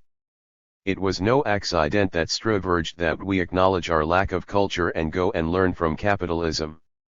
Lenin showed that Struve's line of argument was essentially anti-revolutionary, which was evident from Struve's bourgeois objectivism act, his effort to obscure social contradictions and the struggle of the classes. The main feature of the author's arguments, Lenin pointed out, is his narrow objectivism, which is confined to proving the inevitability and necessity of the process and makes no effort to reveal at each specific stage of this process the form of class contradiction inherent in it, an objectivism that describes the process in general, and not each of the antagonistic classes whose conflict makes up the process. In contrast to bourgeois objectivism, Lenin developed the principle of partisanship and the class character of social sciences, philosophy, and sociology among them. Unlike the objectivist, who confined himself to talking dispassionately about the paths and fortunes of humanity, the materialist, Lenin wrote, must give an accurate characterization of the course of social development, indicating which classes in particular promote that development and whose interests it serves. The so-called objectivism in science in bourgeois society serves to conceal the class interests of the exploiters. Marxist science, which is openly and indissolubly linked with the working class, serves the cause of the revolutionary transformation of society and is interested in revealing the laws of social development. Therefore its party commitment coincides with being truly scientific.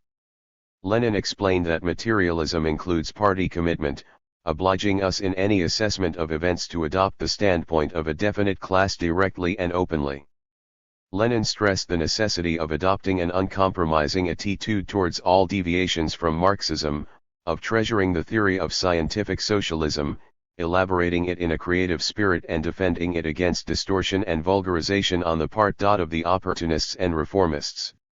In Th struggle with the legal Marxists, he not only defended the revolutionary essence of Marxism, the teaching on the socialist revolution and the dictatorship of the proletariat, but also developed this teaching further.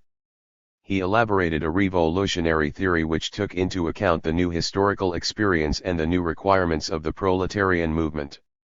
The legal Marxists were the first revisionists of Marxism on Russian soil.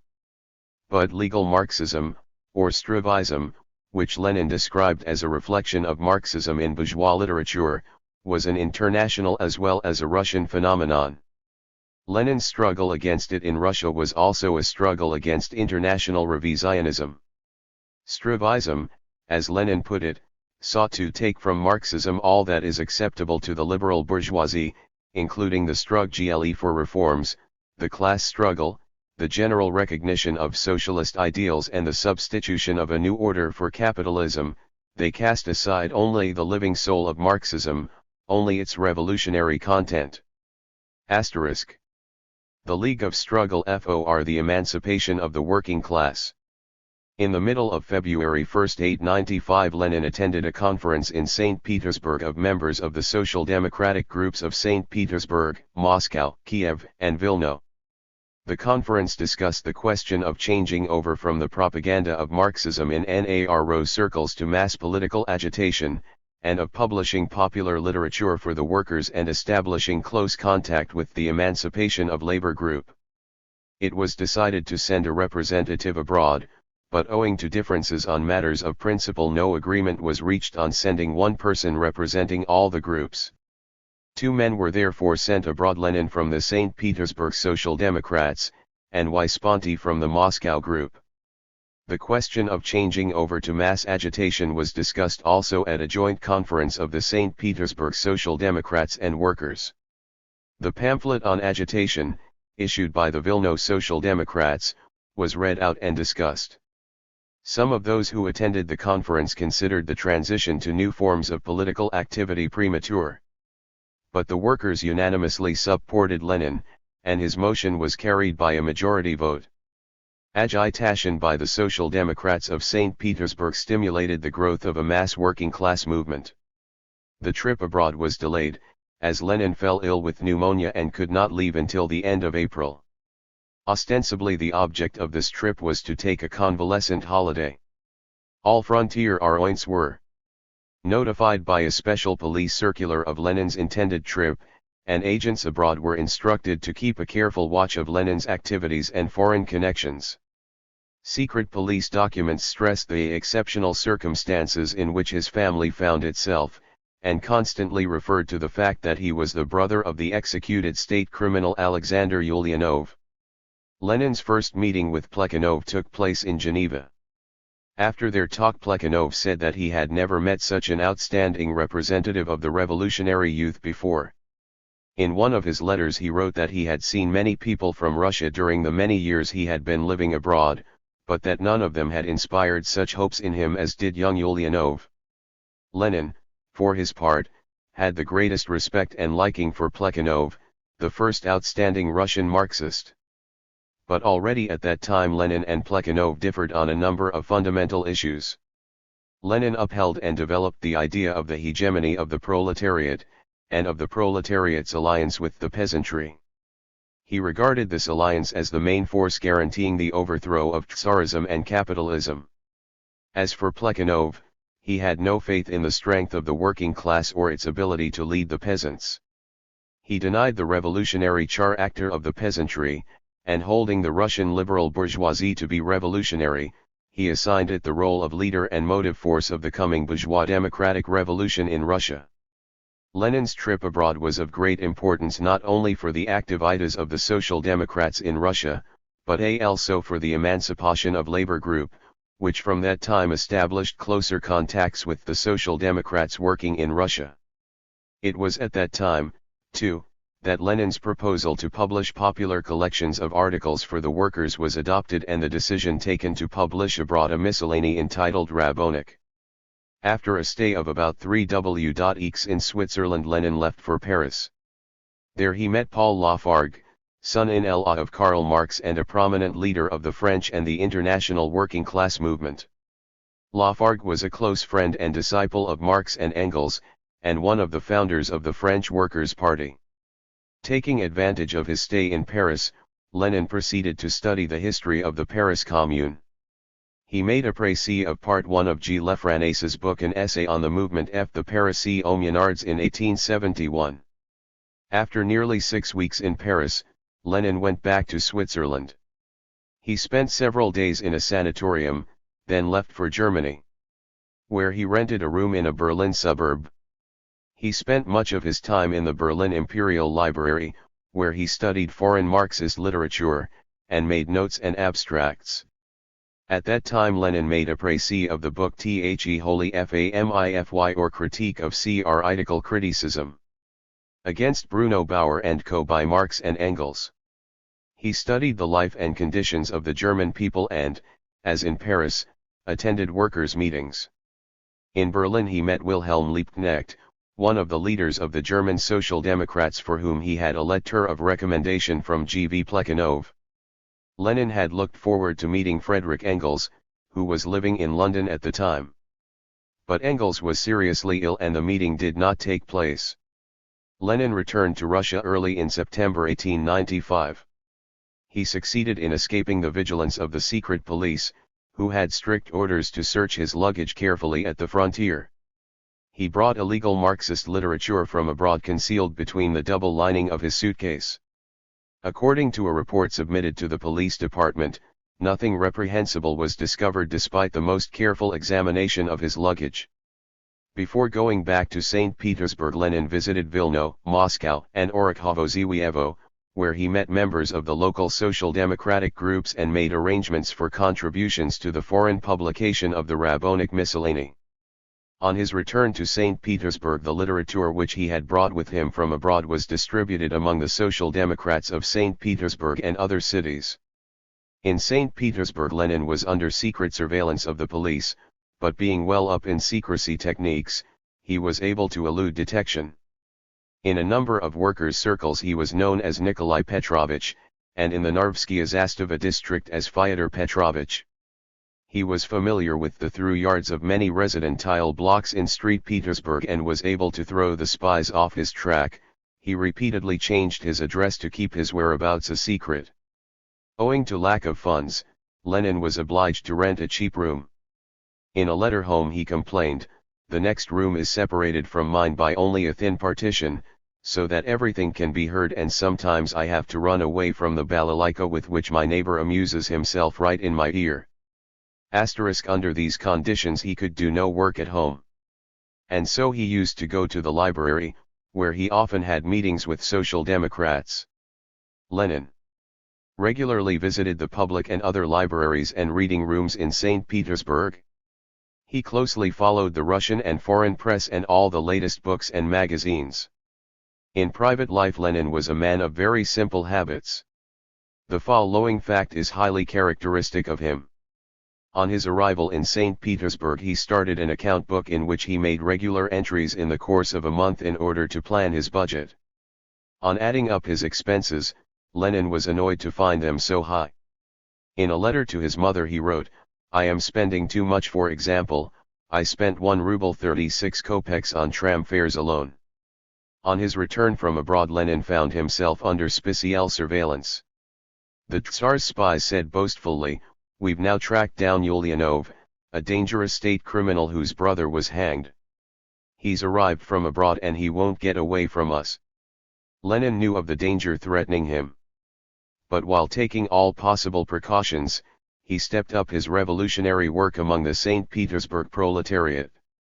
In the autumn of 1895 a historic event took place in the life of the Russian Social Democrats, the Marxist circles of St. Petersburg united, under Lenin's leadership, into a single political organization.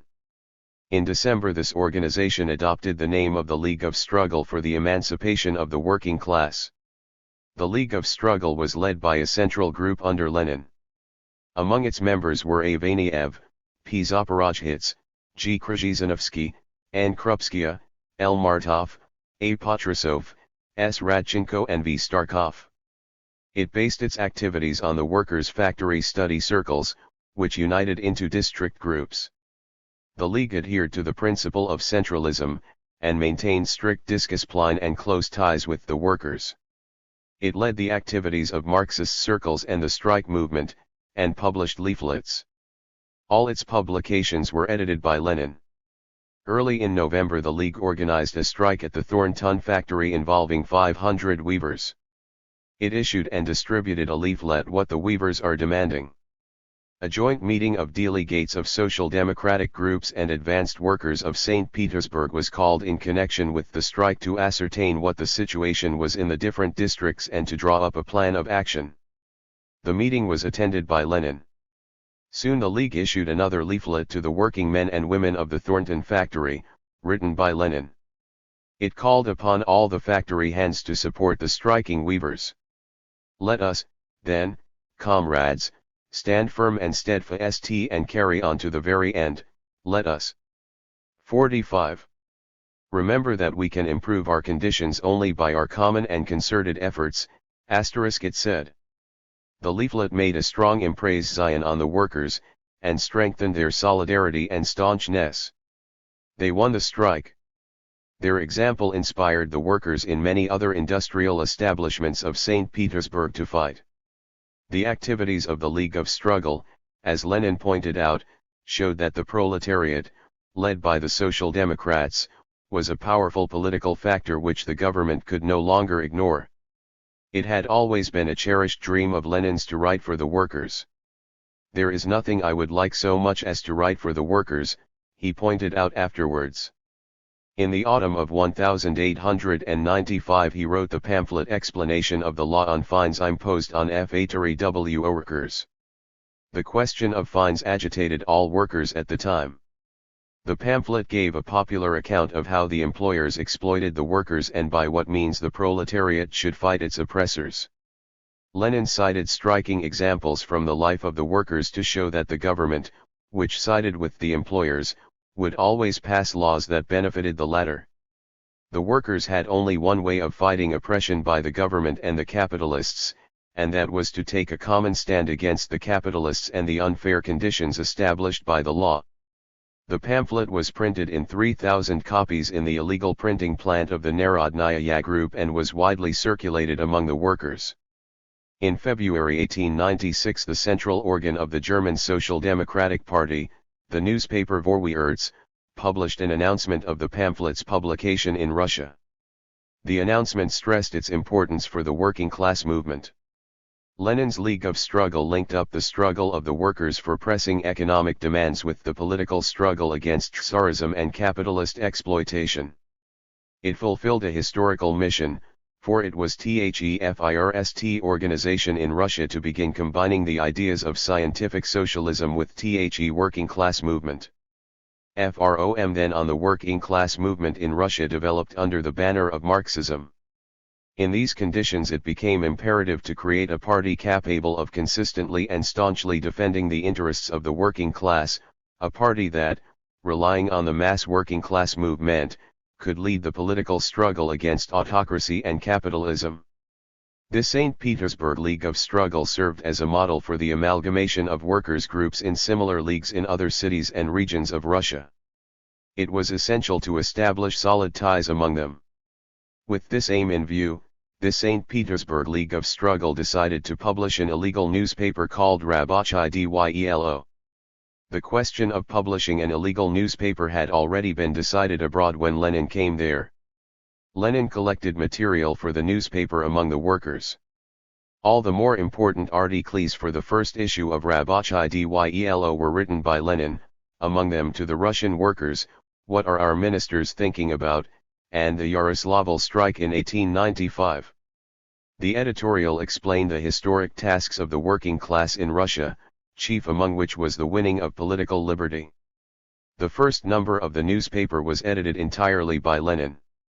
He also edited letters about the working class movement in Russia for Rabonik, a non-periodical miscellany, whose publication was being prepared abroad by the Emancipation of Labor Group.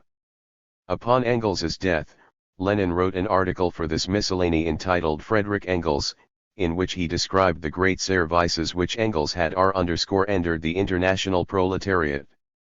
After Karl Marx, wrote Lenin, Engels was the finest scholar and teacher of the proletariat in the whole civilized world. The article gave a profound and comprehensive characterization of Engels's role. It stressed the importance of his writings, and told about the remarkable friendship of the two founders of scientific socialism. At a meeting of the leading group of the League of Struggle, held in Krupski's flat on December 8, 1895, the copy for number 1 of Рабочий Dyelo was discussed. This, in Lenin's words, was the first attempt of the Russian Social Democrats of the 90s to set up an illegal Social Democratic workers' newspaper. The issue was prepared in duplicate. Vaniev took one copy for a final perusal before it went to press, and the other remained with Krupski. But Рабочий Dyelo did not see the light of day. On the night of December 8, Lenin and a large group of his St. Petersburg League associates were arrested in connection with the cause of the St. Petersburg Circle of Social Democrats. They were accused of crime against the state. At Vaniev's flat, the police seized the manuscript of the first issue. Lenin was sent to a house of detention where he was placed in a solitary cell. The workers reacted to the arrest of Lenin and his associates by issuing on their own initiative a leaflet that was purely political in character. They mimeographed it and distributed it at the factories in St. Petersburg. 47. Even in prison Lenin carried on his revolutionary work.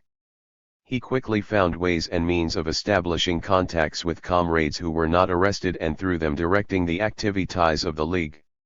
He wrote a pamphlet for workers entitled On Strikes and 2 leaflets, one for the May Day and the other to the Tsarist government, which he managed to smuggle out. In his letters Lenin insisted on holding a party congress. In preparation for it he wrote a draft program for the party.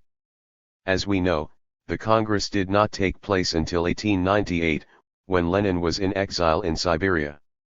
But in prison he not only worked on the draft program, but also wrote explanatory notes to it. He gave a profound Marxist analysis of capitalism in Russia and defined the basic tasks of the class struggle of the proletariat. He formulated in precise and clear terms the necessity for overthrowing the autocracy, to be followed by the overthrow of the rule of the capitalists, and by the transfer of power to the working class. He also set the task of abolishing private ownership of the means of production, and of building a socialist society. Lenin wrote these illegal documents with lemon juice or milk out of little inkwells made of bread. Whenever he heard his jailers at the peephole he would immediately eat up his inkwell. "I have eaten 6 inkwells today," he wrote jokingly in one of his letters. The recipients of this secret correspondence would warm the invisible writing or dip the sheets in hot water to bring out the lines.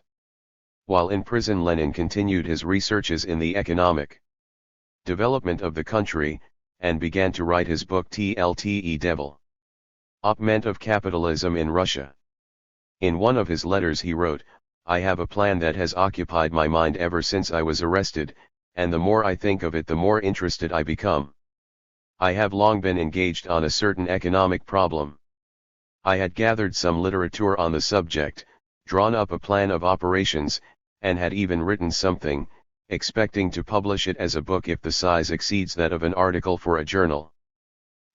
Lenin sent his comrades a list of the books he needed and his plan of work, and asked them to send him the books.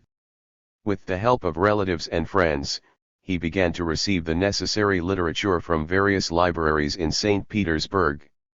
It was in prison that Lenin wrote the work Essays on Political Economy in the early 19th century, which has so far not been found. Imprisoned though he was himself, Lenin was always thinking about his comrades in the same plight. Every letter he sent out contained some request concerning a fellow prisoner.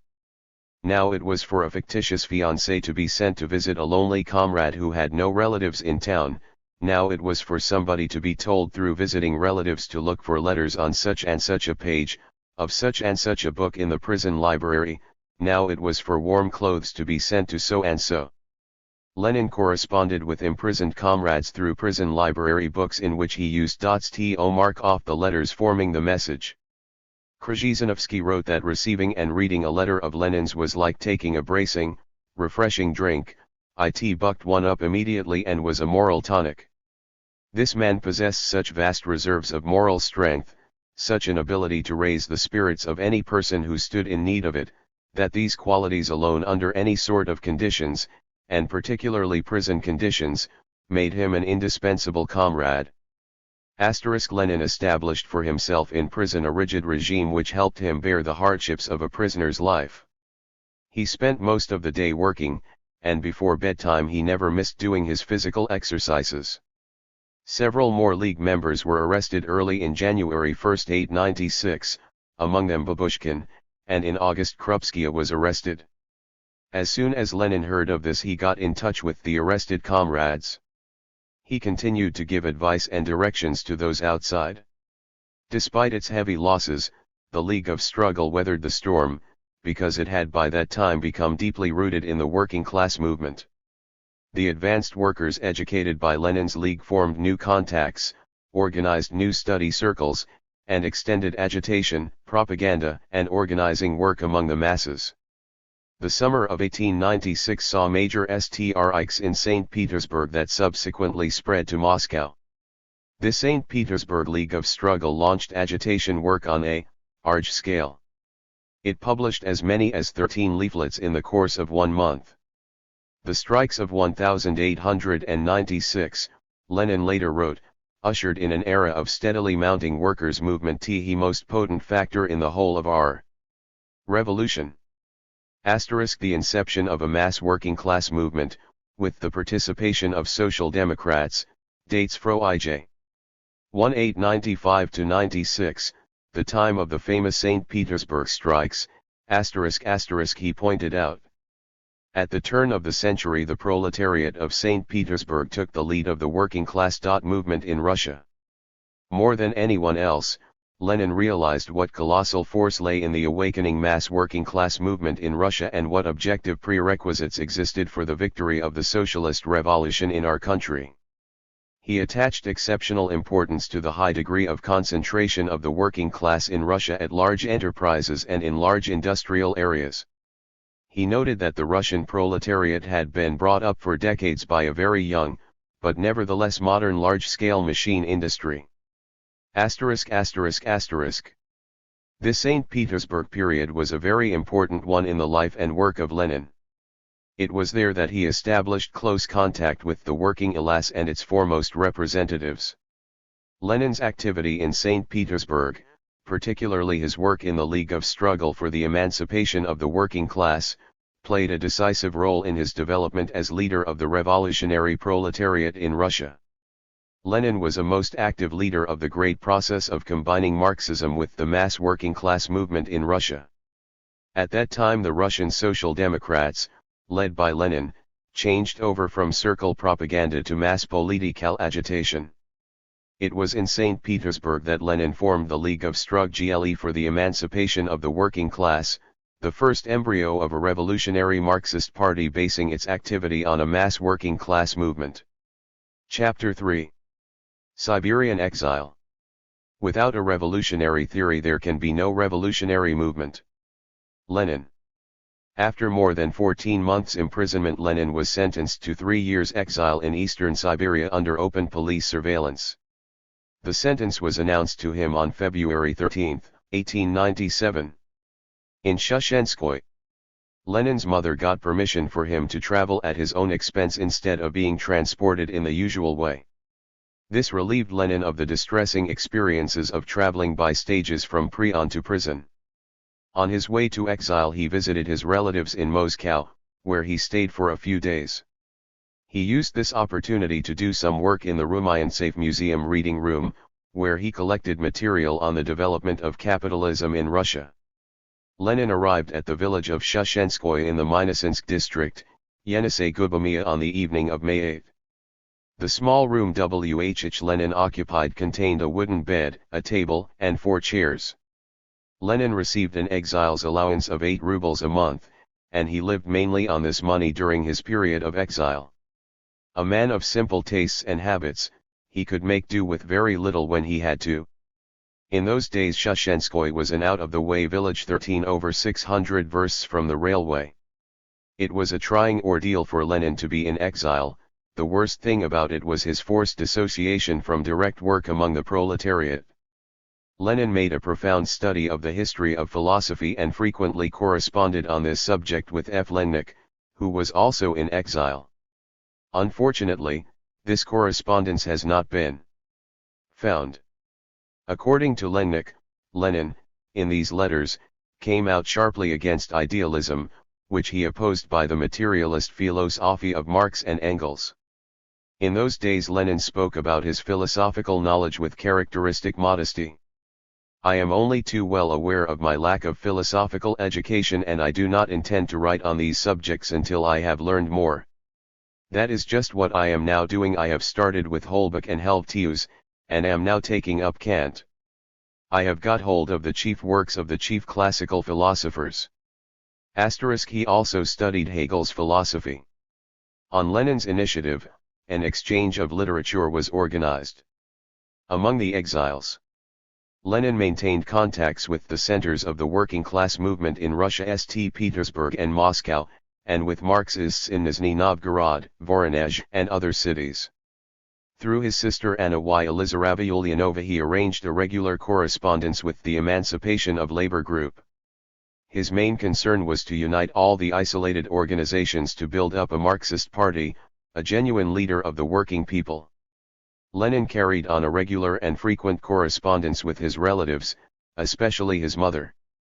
His letters to her were full of tender love and care. He was concerned about her health and begged her not to worry about him. He wrote her long letters describing his life, his thoughts, and plans. He tried as hard as he could to reassure her and cheer her up. Lenin's mother shared her children's ideas and appreciated their revolutionary aspirations.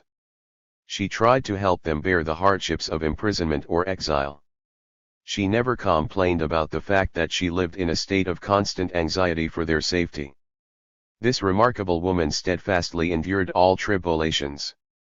In trying to obtain permission to visit her children, she waited patiently in the reception rooms of the police authorities and took long walks round the prison in the hope of catching a glimpse of a dear face through one of the barred windows. During one of her numerous visits to the police department, the director there threw cynically into her face. "You can be proud of your offspring. One of them was hanged and another one is also asking for the rope." To which Lenin's mother answered with dignity, "Yes, I am proud of my children." The whole Ulyanov family helped Lenin in his work. Through his relatives and friends he obtained the literature he needed. They sent him statistical handbooks, catalogs, books on political economy and philosophy. At the same time he continued to study the works of Marx and Engels.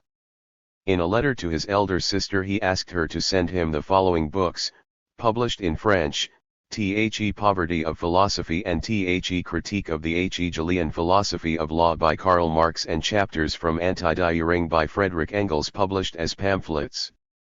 Lenin followed the latest publications of Marxist literature in 4 languages, as well as the Russian and foreign press.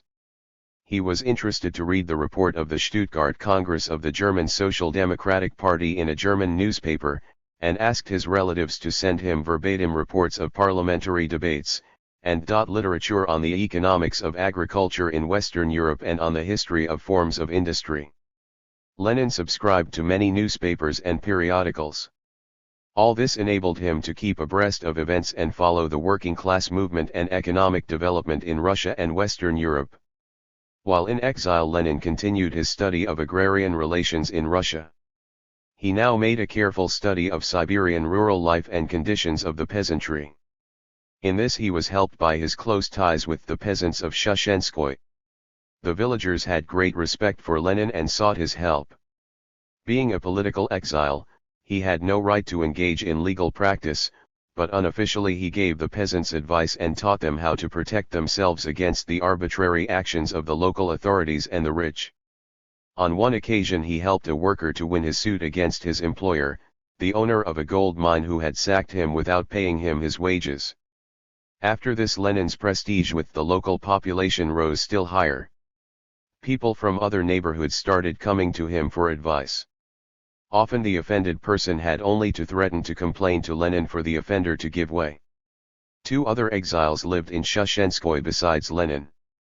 They were I. Prominsky, a Polish worker, who was exiled for taking part in the social democratic movement in Poland, and a Putilov worker, a Finn named Oskar Engberg, who was exiled for taking part in a strike and with whom Lenin became a close friend. Krupskaya was sentenced to 3 years exile in connection with the League of Struggle case and was banished to Ufa gubernia. She asked for permission to go to the village of Shushenskoye instead, on the grounds of being Lenin's fiancée. Lenin, for his part, wrote to the director of the police department asking for his fiancée to be 53. allowed to move to Shushenskoye. Their request was granted. Lenin looked forward eagerly to Krupskaya's arrival. He had declared his love to her in an invisible ink letter when she was still in prison in St. Petersburg. Afterwards he wrote to her from Shushenskoye, asking her to join him there and become his wife. Krupskaya loved Lenin deeply and tenderly, and in reply to his letter wrote half banteringly, "Well, if wife, then wife let it be." Lenin often remembered this reply in later years. Krupskaya arrived in Shushenskoye early in May 1898 together with her mother Yelizaveta Vasilievna. Lenin and Krupskaya were married on July 1. They set up house together, started a small kitchen garden, planted flowers and hops in the yard. The young couple lived in peace and harmony. From Krupskaya Lenin learned of the first Congress of the RSDLP, held in Minsk in March 1898. The news of the Congress, which announced the founding of the Russian Social Democratic Labor Party, rejoiced Lenin, who identified himself with the main propositions of the Congress manifesto, to which he attached great importance as an open public declaration of the aims towards which our party should strive. As already mentioned, the idea of convoking an all-Russia Congress with the aim of forming a working-class party was first expressed by Lenin. He directed all his efforts to the formation of a strong party fighting under the united banner of revolutionary social democracy. Already in his letters from the St. Petersburg prison, Lenin urged that the party be organized as a matter of urgency and that preparations be made for a party congress. He himself worked on the program documents. Proceeding from Lenin's instructions, the St. Petersburg League of Struggle took some practical steps towards calling a congress. For this purpose Krupskaya was sent to Poltava in the summer of 1896. There, at a meeting with Kiev Marxists, she reached agreement on the preparation for a congress and the publication of a joint illegal newspaper. However, the calling of the congress was prevented at that time by the arrest and exile to Siberia of Lenin and other leaders of the League of Struggle.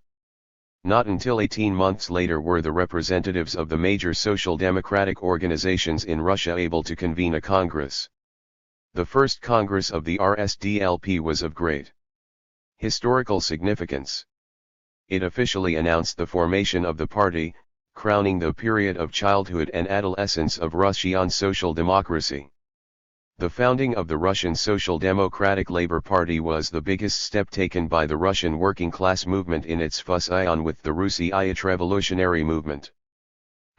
Shortly after the Congress, the Central Committee of the party was arrested.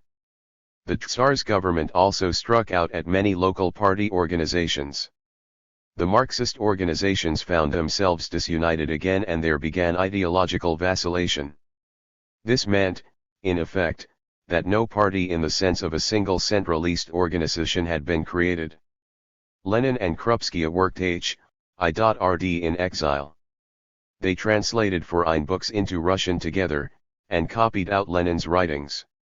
In Shushenskoye, Krupskaya wrote her first pamphlet entitled THEW Working WO Man. When they were not working they took long walks in the woods, on the river and in the fields. Lenin loved the great Siberian wilds and the mighty Yenisei. Krzyzanowski wrote that Lenin was a great lover of clean frosty air, brisk walking, ice skating, chess, and hunting. Lenin went in for sports a good deal. He attached great importance to physical exercise, and believed that a revolutionary whose life was dedicated to struggle and was full of hardships and adversities should be physically fit, strong and tough. In the evenings Krupskaya and Lenin often enjoyed rereading Pushkin, Lermontov, and Nekrasov. Lenin's album, which he took with him into exile, contained, in addition to the photographs of Marx and Engels, those of Chernyshevsky, Pisarev, Herzen and Zola. He thought very highly of the latter, both as a writer and a progressive public figure. In that period there were many Social Democrat exiles in Krasnoyarsk and Minusинsk, former associates of Lenin in St. Petersburg. Visits by comrades and trips to see them were festive, if rare events for Lenin and Krupskaya in a life devoted entirely to work. Many revolutionaries took their exile very hard. Many of them ruined their health and quite a few of them died in exile. Fedosiev committed suicide in Verkholensk in the summer of 1898. Constant persecutions by the police, the slanderous attacks upon him by one of the exiles, and the dire poverty which sapped his strength and made him unfit for work was more than he could bear. Lenin was deeply upset by the news of Fedosiev's death. While in exile Lenin corresponded with Fedosiev on cardinal questions of Marxist theory. Fedosiev left all his manuscripts to Krzyzanowski, with whom he was very friendly, and asked him to tell Lenin that he was dying with complete and supreme faith in life and not from disillusionment. The death of Fedosiev was a great loss to the Russian Social Democratic movement. About a year later the exiled Social Democrats made a collection for a tombstone for Fedosiev. One day the gendarmes intercepted the receipt of a letter which the exile Lyakhovsky had written to Lenin. The letter was about collecting money for a tombstone, but this was a good enough excuse for the gendarmes to come down on Lenin and make a house search. It happened on May 2, 1899. Luckily for Lenin and Krupskaya, everything went off well. The gendarmes never found Lenin's illegal correspondence. Lenin pushed a chair up for the gendarmes to stand on, and they began their search from the top shelves of his bookcase. They got so tired examining the statistical handbooks, which were Greek to them, that they did not even look at the lower shelves, where they would have found the illegal correspondence the Tsarist secret police was so interested in. Had the gendarmes discovered that correspondence, Lenin and Krupskaya would certainly have had their term of exile extended by several years. Only Lenin's quick thinking helped to avert this misfortune. The Russian Social Democrats sustained another loss in September 1899 when Vaniev, a wonderful Russian revolutionary, died of consumption in the village of Yermakovskoye. Prison and exile had killed him. Lenin attended the funeral of his comrade and made a speech over his grave. Great courage, great moral and physical strength were required to bear all the hardships of exile and return to one's place in the revolutionary battle ranks. The tasks of the Russian Social Democrats. In difficult conditions of exile in the Siberian wilds, Lenin did a tremendous amount of theoretical work. Among the works written by Lenin in exile, special mention should be made of his pamphlet The Tasks of the Russian Social Democrats, one of the main program documents of the party. In the prefaces to the second and third editions of the pamphlet, Lenin stressed that he had summed up only the early experience of my party activity and that the pamphlet gives only a general 56. Outline of the tasks of the social democracy, which were consistently elaborated in the subsequent period. Lenin propounded the important thesis that an indissoluble connection existed between the socialist and democratic tasks of a Marxist party and that they must not be treated as opposites. A proper understanding of their connection and interrelation was particularly important in the conditions prevailing in Russia, where a struggle had to be carried on both against Tsarism and against capitalism. Hence, the object of the Social Democrats' activity was to organize the class struggle of the proletariat and guide it in both its manifestations, the Democrat IC, and the Socialist. The pamphlet The Tasks of the Russian Social Democrats substantiated the leading role of the proletariat in the revolutionary movement, and upheld the idea of the hegemony of the working class in the forthcoming revolution in Russia. Lenin pointed out that the working class exercised its leadership under the guidance of the Marxist Proletarian Party. He emphasized that the working class was the only thoroughly consistent revolutionary force, a force rallying behind it the peasant masses, who were hostile to Tsarism, and that the overthrow of Tsarism was the first step on the path of struggle for socialism. The proletariat alone can be the vanguard fighter for political liberty and for democratic institutions. Firstly, this is because political tyranny bears most heavily upon the proletariat. Secondly, the proletariat alone is capable of bringing about the complete democratization of the political and social system, since this would place the system in the hands of the workers.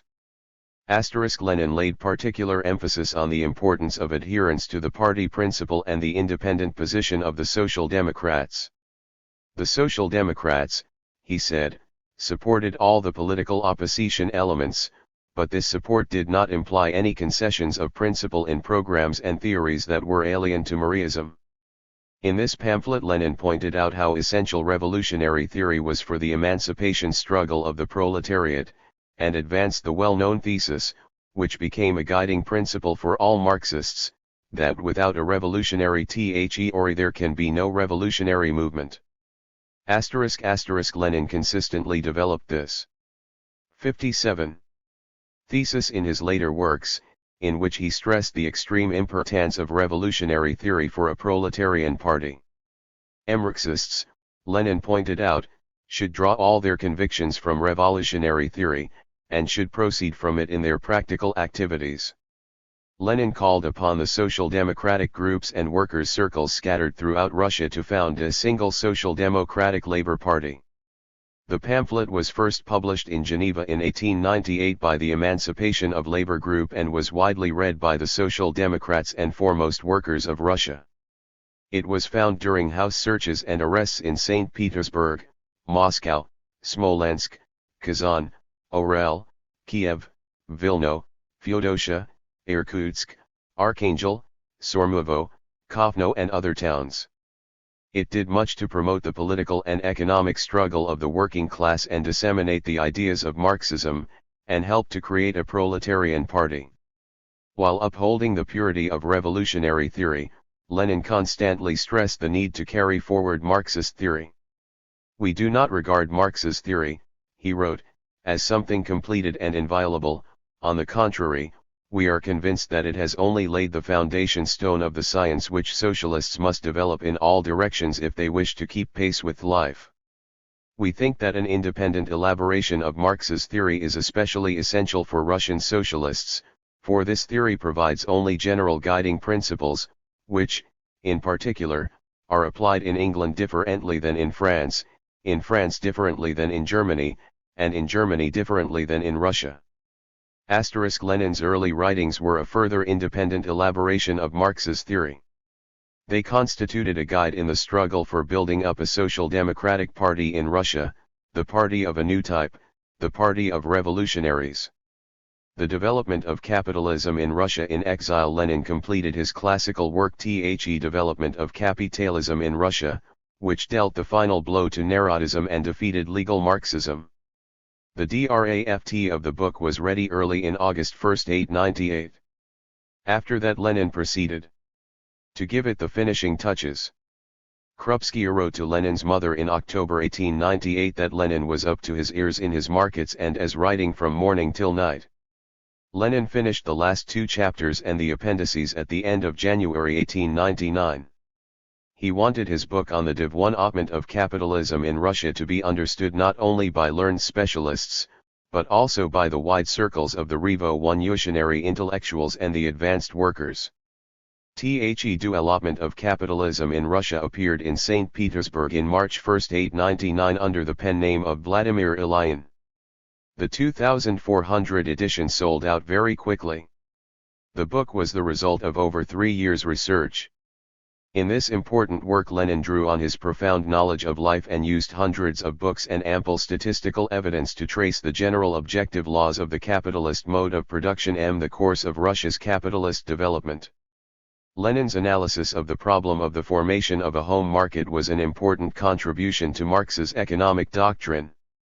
Lenin examined the Narodnik's theoretical errors on the question of the home market and the development of capitalism in Russia, and showed that the problem of the home market was inseparable from that of the development of capitalism, that the formation of a home market in capitalist production was based on a process of small farmers splitting up into agricultural employers and hired proletarians. The home market for capitalism is created by developing capitalism itself, which deepens the social division of labor and resolves the direct producers into capitalists and workers. On the basis of carefully studied and verified statistical data, Lenin gave a true picture of Russia's economic development, and a Marxist scientific analysis of the process of differentiation among the peasantry. The peasant, he showed, was more and more subordinated to the market, and was dependent on it as regards both his personal consumption and his farming. Lenin disclosed in the socio-economic relations of the Russian countryside all those contradictions which are inherent in every commodity economy and every kind created two new diametrically opposite types of rural population, the bourgeoisie, or kulaks, on the one hand, and the rural proletariat, the class of hired laborers having allotments, on the other. It was this differentiation of the peasantry that created a home market for capitalism. Lenin examined the inner economic structure of peasant and landowner farming, showed the changes that were taking place in agricultural production, and revealed the process of gradual transition of the landowners from the core V14 to capitalist economy based on the wide use of agricultural machines and hired labor. In this book Lenin gave a vivid picture of how and in what direction the various aspects of the Russian economy were developing, including industrial production, of their interconnection and interdependence. Lenin came to the conclusion that there were two possible ways for the capitalist development of Russia's agriculture. One was slow transformation of the old landowner economy, bound as it was by thousands of threads to serfdom, into a capitalist economy.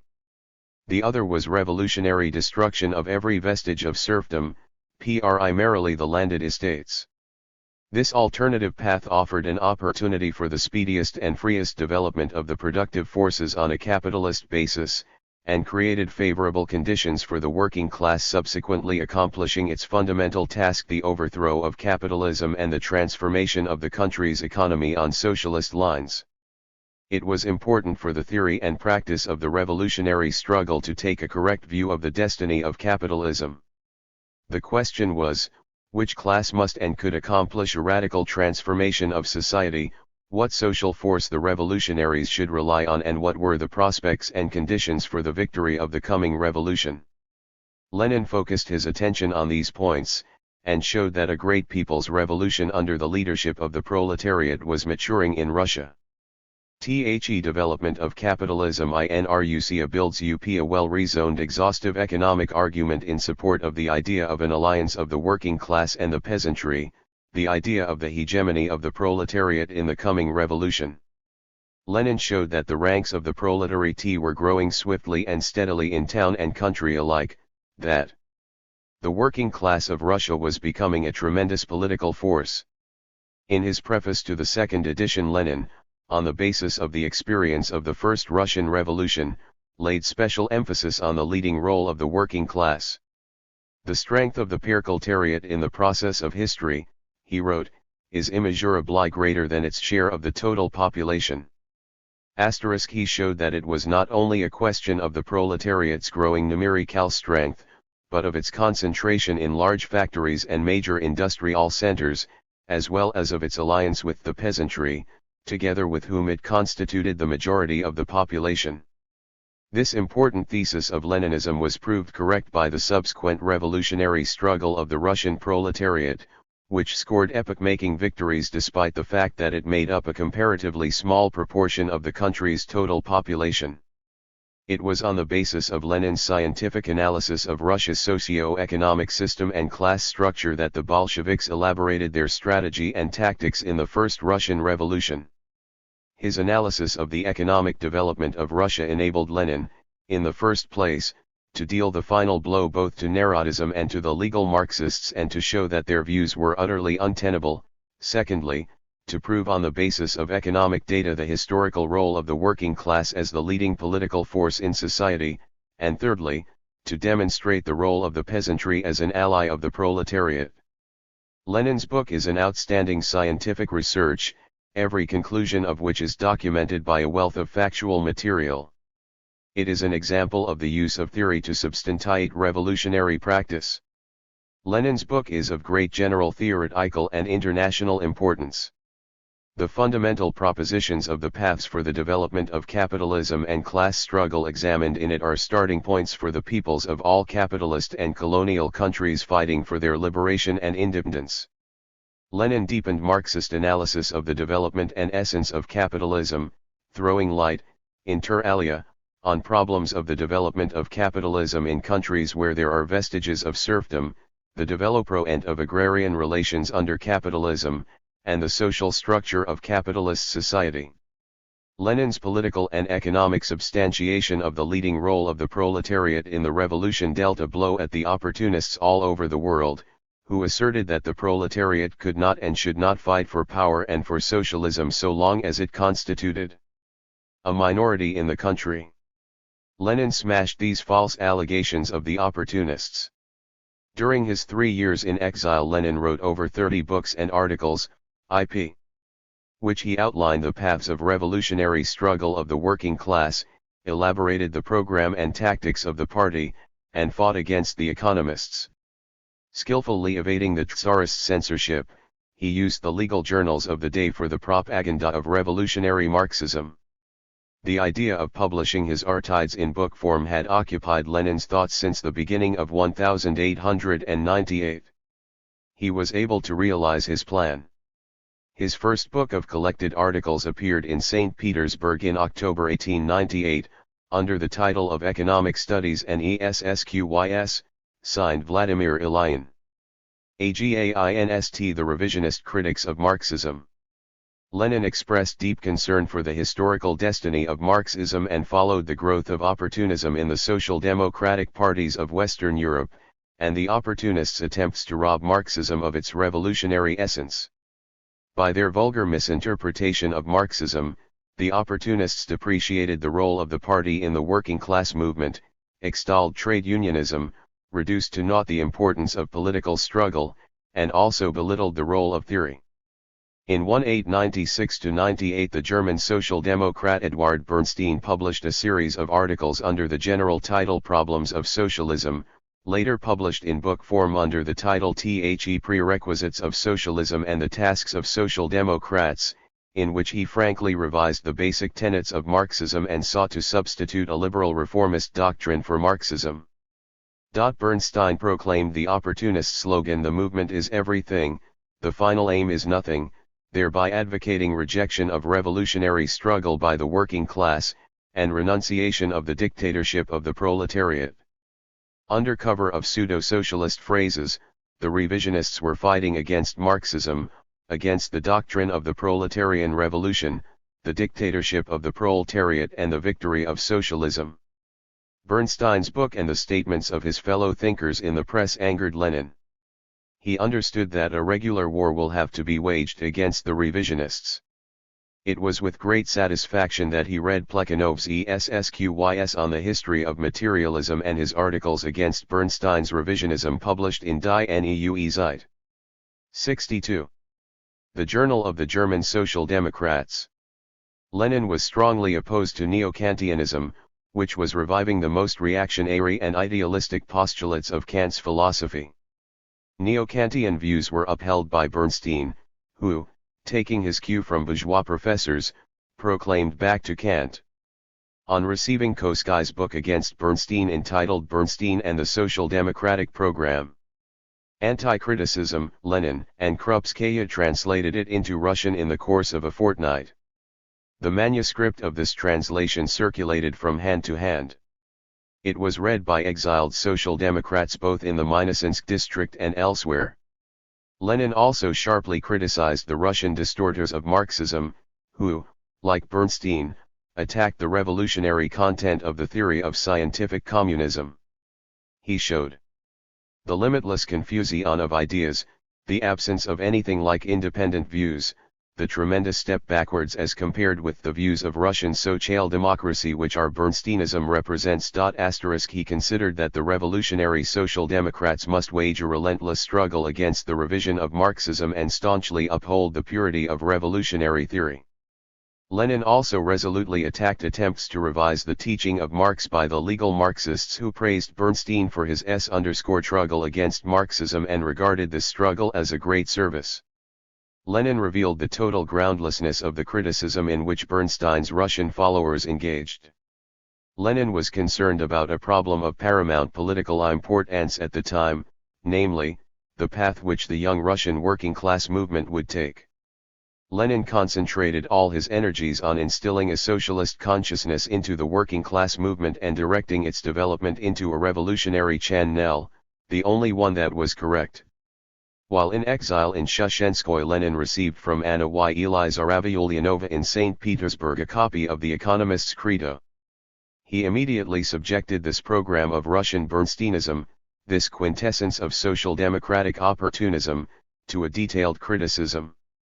He wrote a sharply denunciatory article, a protest by Russian Social Democrats, against the Credo, and called upon the Russian Social Democrats to declare war on the opportunist ideas of the economists, who wanted to revise the fundamental tenets of Marxism and denied the necessity of founding a Marxist revolutionary proletarian party in Russia.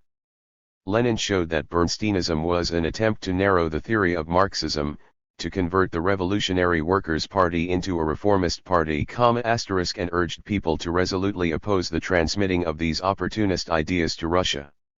The protest stated that the program of the economists boiled down to the idea that the working class of Russia should confine itself to the economic struggle while the liberal opposition elements fight, with the participation of the Marxists, for legal forms. Lenin wrote indignantly that the application of such a program would be tantamount to the political suicide of Russian social democracy. The protest emphatically opposed the views of the economists and warned all Marxists against the danger of the Russian social democracy being diverted from the path it had already mapped out for itself, namely, the formation of an independent political workers' party inseparable from the class struggle of the proletariat and having as its immediate aim the winning of political liberty. Stating that only the theory of revolutionary Marxism could be the banner of the workers, the protest defined the aims of the Russian Social Democrats. It stressed the tremendous importance of a proletarian party in the struggle for the emancipation of the working people. Only an independent working class party can serve as a strong bulwark in the fight against the autocracy, and only in alliance with such a party, only by supporting it, can all the other fighters for political liberty play an effective part. Thus Lenin gave decisive battle to the manifestations of Bernsteinism on Russian soil and dealt a blow at West European opportunism, which had begun to corrode the social democratic parties in Germany, France, and other countries. Lenin sent the protest to the Emancipation of Labor Group, who had it published in Plekhanov's Vadymykum for the editors of Rabochye Delo, a collection of articles against the economists. A protest by Russian Social Democrats played an outstanding part in the struggle against the economists. It contributed to the development of Marxist thinking and to the organization of a revolutionary party of the working class in Russia. The plan for a Marxist party. The idea of creating a single Marxist party in Russia occupied a central place in all of Lenin's writings at that period. He resumed his work on a draft program for the party which he had begun in prison in St. Petersburg. His draft analyzed the development of capitalism in Russia and defined the principal aims and tasks of the class struggle of the proletariat. Lenin specified the ultimate goal of the proletariat, which was to win political power, abolish private ownership of the means of production, and establish a socialist society. The draft included practical demands of the Social Democrats, demands concerning the whole country, demands of the working class and those of the peasants. It laid down the principles of the Russian Marxists' agrarian program, and formulated the immediate aim of the proletarian class struggle: the overthrow of the Tsarist autocracy. In 1897 Lenin wrote an article entitled "The Heritage We Renounce," which defined the attitude CFI the proletarian party to the revolutionary traditions of its country. Lenin forcefully and convincingly refuted the falsehood spread by the liberal Narodnik press to the effect that the Marxists abjure the heritage, break with the best traditions of the best section of Russian society, and so forth. He compared the views of the Russian enlighteners of the 60s, the Narodniks, and the Social Democrats, and showed that the Marxists are much more consistent and faithful guardians of the heritage than the Narodniks. Lenin considered the Marxist Party to be the legitimate heir to all the progressive gains and revolutionary democratic traditions of the peoples of Russia. But it goes without saying, Lenin pointed out, that the Russian Marxists did not want to guard the heritage in the way an archivist guards an old document. To guard the heritage did not mean confining oneself to the heritage received; it was necessary to go further, to independently determine, on the basis of Marxism, the ways and means for the revolutionary struggle of the working classes their emancipation. While in exile, Lenin gave much thought to the plan of founding a Marxist party. He expounded it in his articles "Our Program," "Our Immediate Task," and "An Urgent Question written for Rabochaya Gazeta." In the autumn of 1899, Lenin accepted an offer to be the editor of this newspaper and then to contribute to it. The paper was recognized by the First Congress of the RSDLP as the official organ of the party, but the police closed it shortly after. In 1899, an attempt was made to resume publication. But the attempt failed and Lenin's articles remained unpublished. They first saw light of day in 1925. Exposing Bernstein and his followers who advocated the theory of concessions to the proletariat's bitter enemies, to the governments and parties of the bourgeoisie, Lenin pointed out in his article "Our Program," "We take our stand entirely on the Marxist theoretical position. Marxism was the first to transform socialism from a utopia into a science, to lay a firm foundation for the science, and to indicate the path that must be followed in further development and elaborating it in all its parts." He stressed that only the theory of Marx mapped out the right path and task of the Revolutionary Socialist Party, namely, the organization of the class struggle of the proletariat and the leadership of that struggle, the ultimate aim of which was the conquest of political power by the proletariat and the building up of socialist society. Lenin became the organizer of a revolutionary Marxist party, in founding which a new path different from any other had to be followed. He was the first Marxist to put the question of the working class party as party of a new type. All Lenin's previous struggle against Narodism, legal Marxism, Bernsteinism, and economism as its variety was a necessary condition for the solution of the historic task set by him, the creation in Russia of a revolutionary Marxist party. Lenin conceived of this party only as a party of a new type, fundamentally different from the West European parties which tolerated opportunists and reformists in their ranks. The party for the creation of which Lenin fought was to be irreconcilable to any manifestation of opportunism, revisionism, and compromise. The parties of the old type socialist parties of Western Europe had formed and developed in the conditions of legality and parliamentary struggle. They were gradually losing their revolutionary character, refusing to train the working class for revolutionary battles to overthrow bourgeois rule and establish the dictatorship of the proletariat. They were sliding to opportunism, to the path of compromise with the bourgeoisie. Nor did the type of organization created by the Russian revolutionary Narodniks of the 70s accord with Lenin's principles of building up a proletarian party. The Narodniks were isolated from the people. They proceeded from an erroneous theory and resorted large industrial centers after the completion of his term of exile. Lenin chose Pskov as his place of domicile to be nearer to St. Petersburg. At last came the long-awaited day. Lenin and his family left Shushenskoye on the morning of January 29, 1900. Friends, peasants and exiles pressed round the sledge fitted out for the long journey. The parting with Shushenskoye was warm and moving. The peasants had become truly attached to Lenin during his exile in the village. They saw the family off with good wishes and words of gratitude. Lenin's exile in Siberia was at an end. His life and work entered a new period. Ch. Chapter 4. For a proletarian party of a new type. As a current of political thought and as a political party, Bolshevism has existed since 1903. Lenin rejoiced that he could now devote himself wholly to his cherished aim. Only one thing shadowed the joy of complete freedom for revolutionary activity, the necessity of separation from his wife, who had still a year to spend in exile in Ufa gubernia. How would she live this year, in what conditions? On the way back from Siberia, Lenin stopped off in Ufa with his wife and mother-in-law and helped them to get settled. Before leaving for abroad, Lenin had much to do in Russia. Connections with the social democratic organizations had to be established, their support assured, and funds procured for the printing of the paper. With the energy and insistence that always characterized him, Lenin set at once to work to carry out the plan he had so thoroughly elaborated. Preparations for founding an all-Russia newspaper. On his first day in Ufa, Lenin met with 8C Europa, V. Krokmal and A. Svidersky, social democrats living in exile in that city, and acquainted them with his plan for setting up a revolutionary newspaper which opened up broad possibilities for the activities of the Russian Marxists. Lenin spent only a few days in Ufa. His work called him on.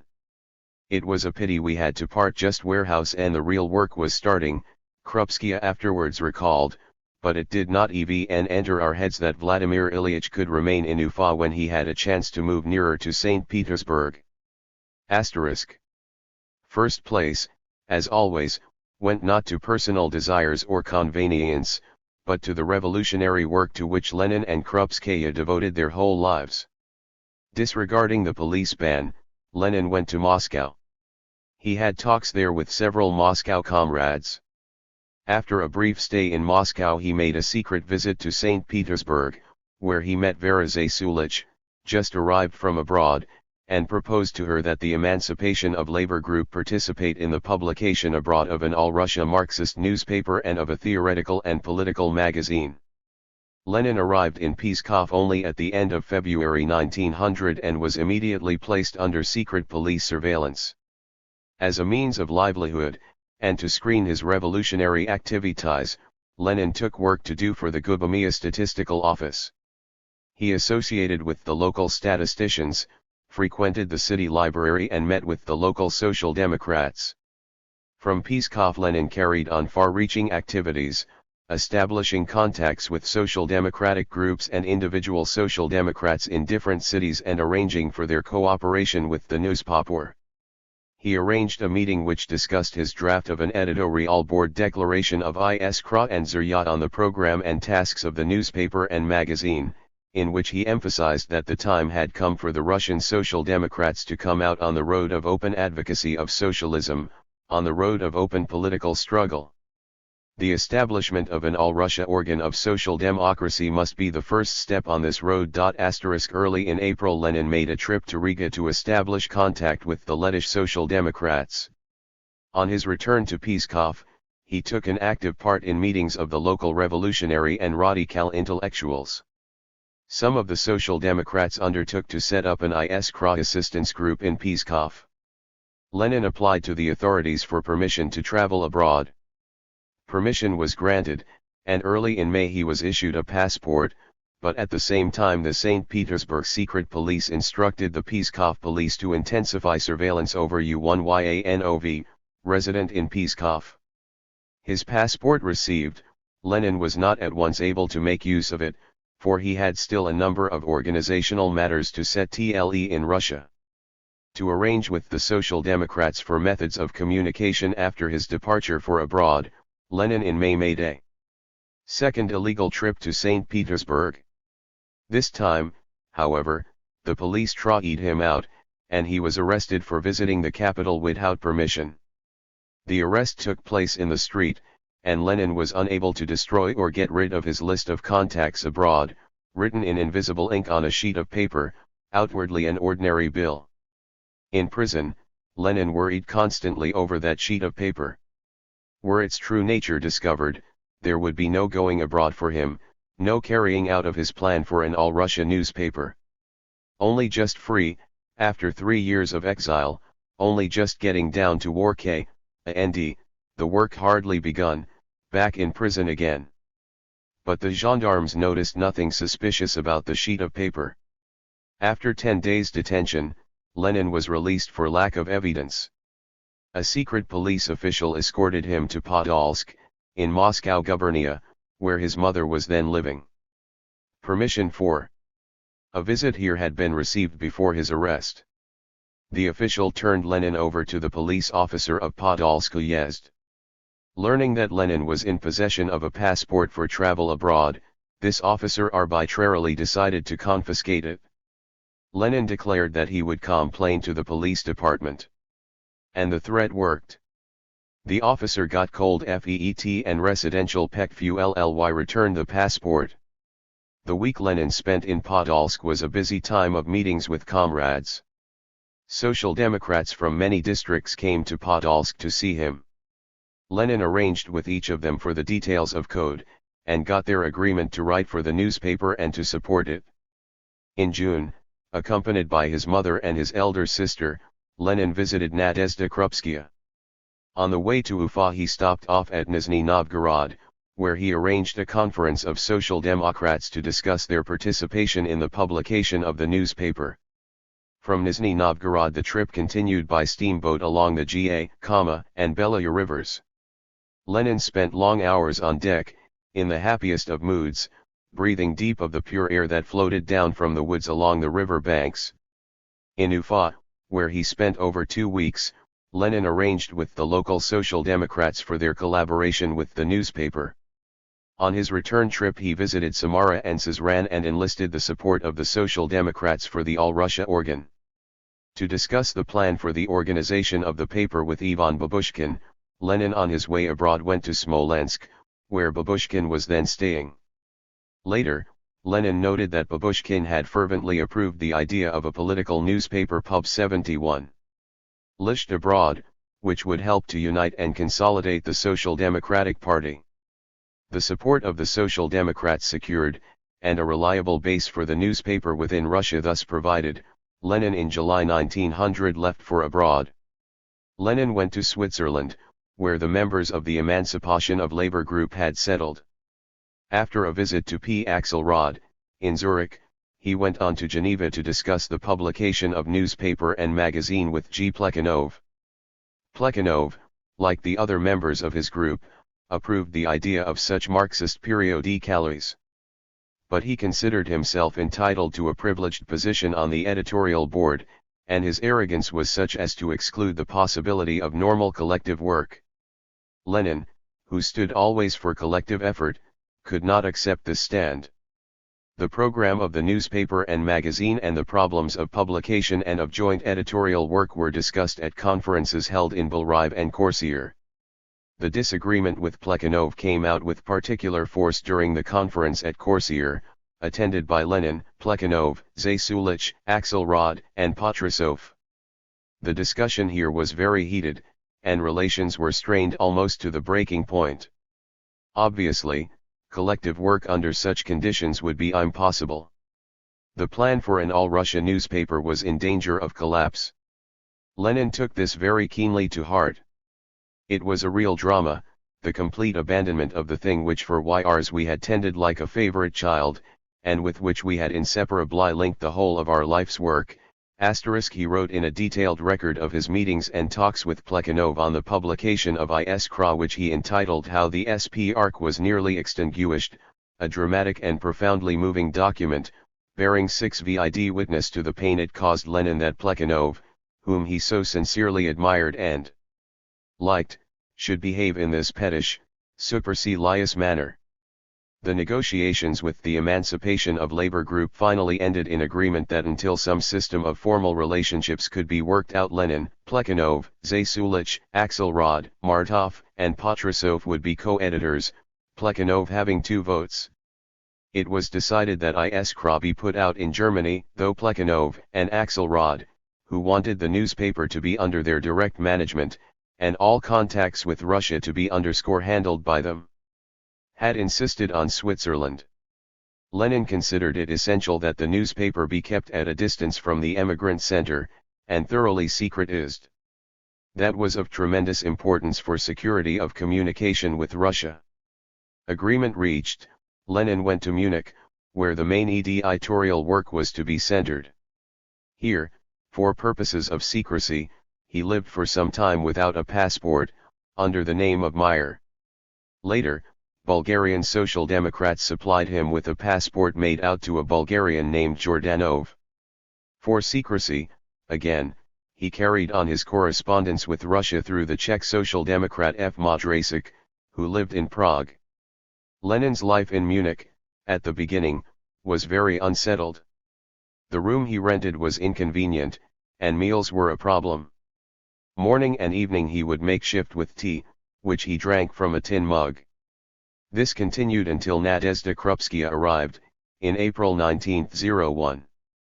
To arrange for her coming, Lenin had to go to Prague and then to Vienna, to a Russian consulate which could certify his signature on his application for a passport for his wife.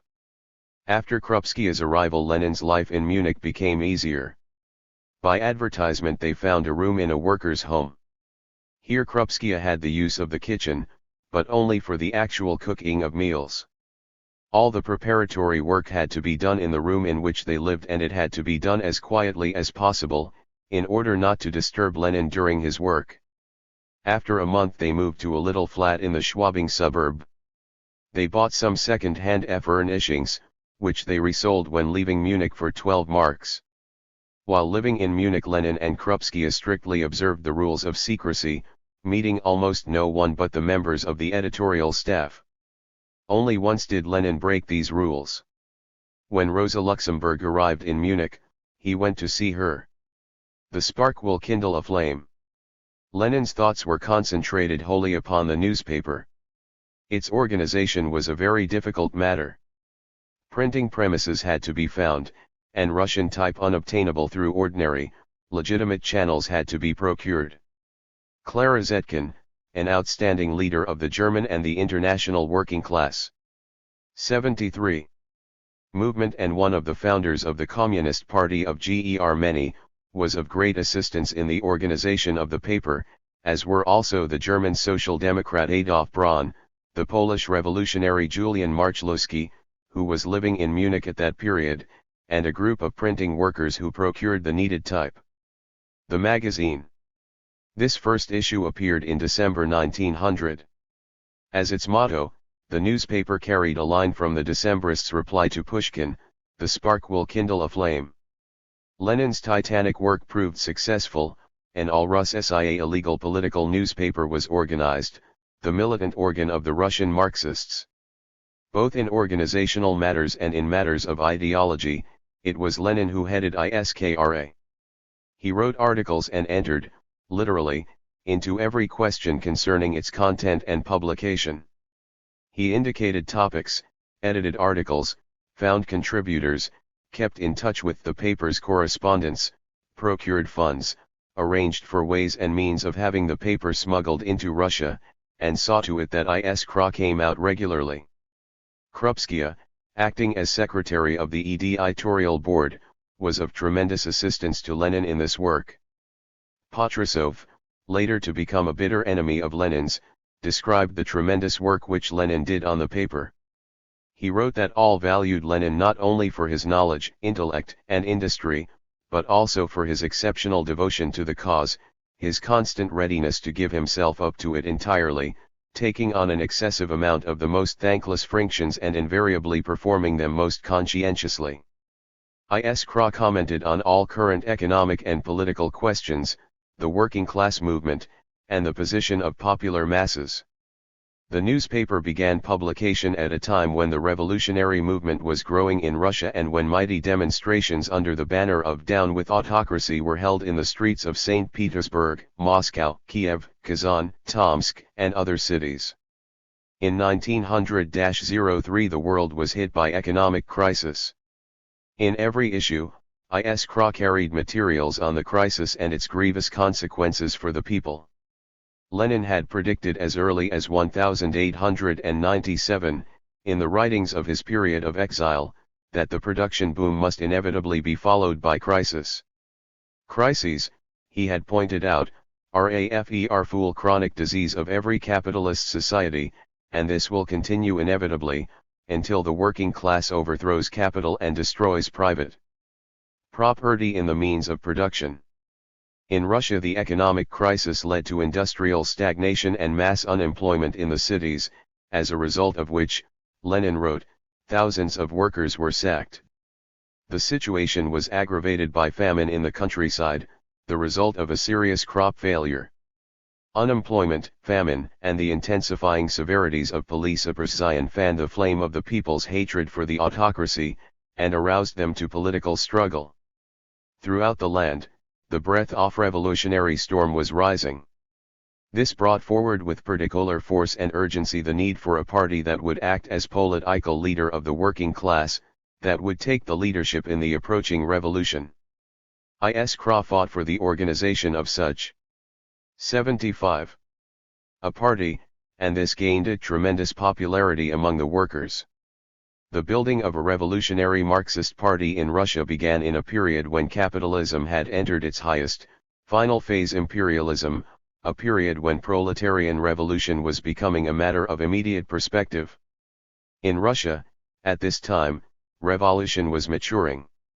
In an editorial entitled, The Urgent Tasks of Our Movement, in the first issue of Iskra, Lenin singled out as the cardinal task the creation of a strong, well-organized Marxist party, inseparably linked with the working class movement, for without such a party the working class will never be able to fulfill its great historical mission, to emancipate itself and the whole of the Russian people from political and economic slavery. Number 40 Iskra carried an editorial entitled Where to Begin, in which Lenin discussed questions of the most vital importance, at that period, to the social democratic movement in Russia, that owe the character and the content of political agitation, and that of organizational tasks. The article outlined a concrete plan for the building of a Marxist party, and discussed in every aspect the role of an all-Russia political newspaper in the accomplishment of this plan. A newspaper, Lenin wrote, is not only a collective propagandist and a collective agitator, it is also a collective organizer. This thesis became a guiding principle not only for Iskra, but for all future revolutionary Marxist organs. Where to Begin was extensively circulated in Russia. After its appearance in Iskra it was republished in pamphlet form by various local social democratic organizations and distributed in many cities. It was particularly appreciated by working class readers. I have shown Iskra to many comrades. It's almost in shreds, yet it is precious, a weaver wrote in a letter to the paper.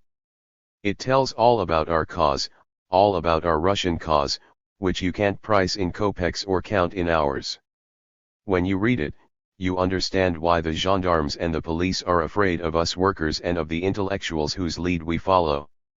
Yes, they are truly terrifying to the Tsar, and the bosses, and all, and not only the bosses' pockets.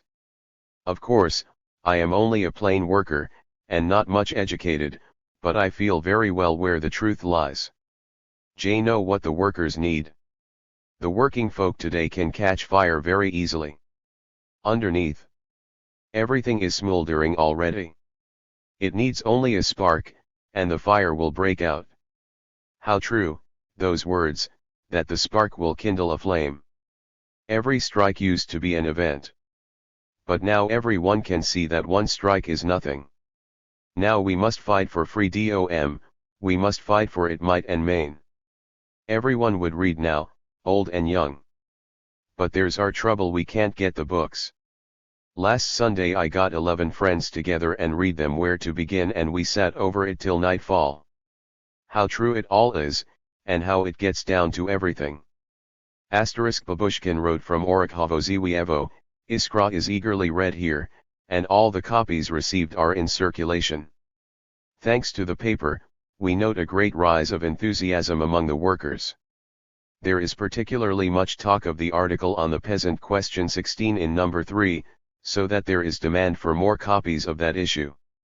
Lenin's Iskra was the first all-Russia illegal Marxist newspaper, a militant revolutionary publication that became a decisive factor in the creation of a Marxist party of the working class. Lenin particularly emphasized the importance of Iskra as the chief instrument by which all the social democratic committees could be united both ideologically and organizationally, and by which the party cadres and the advanced workers could be trained in the spirit of scientific socialism and of irreconcilable struggle against all manifestations of revisionism. Iskra awoke the political discontent of the popular masses in Russia. There were articles by Lenin in almost every issue, over 60 articles in all classical examples of revolutionary Marxist journalism, dealing with all the basic problems of party building and of the class struggle of the proletariat, and also with important developments in international affairs. Relentlessly, with militant party spirit, Lenin laid bare the reactionary policy of Tsarism, attacked the bourgeois liberals, unmasked the nationalists and the socialist revolutionaries, and sharply criticized the opportunism of the economists. Lenin's articles gave the working class of Russia new faith in its own strength and in the inevitable overthrow first of Tsarism, and then of capitalism. The Russian revolutionaries had to build the party in struggle against numerous foes, overcoming tremendous difficulties, under the fire of savage persecution. They were constantly in danger of prison, penal servitude, or exile.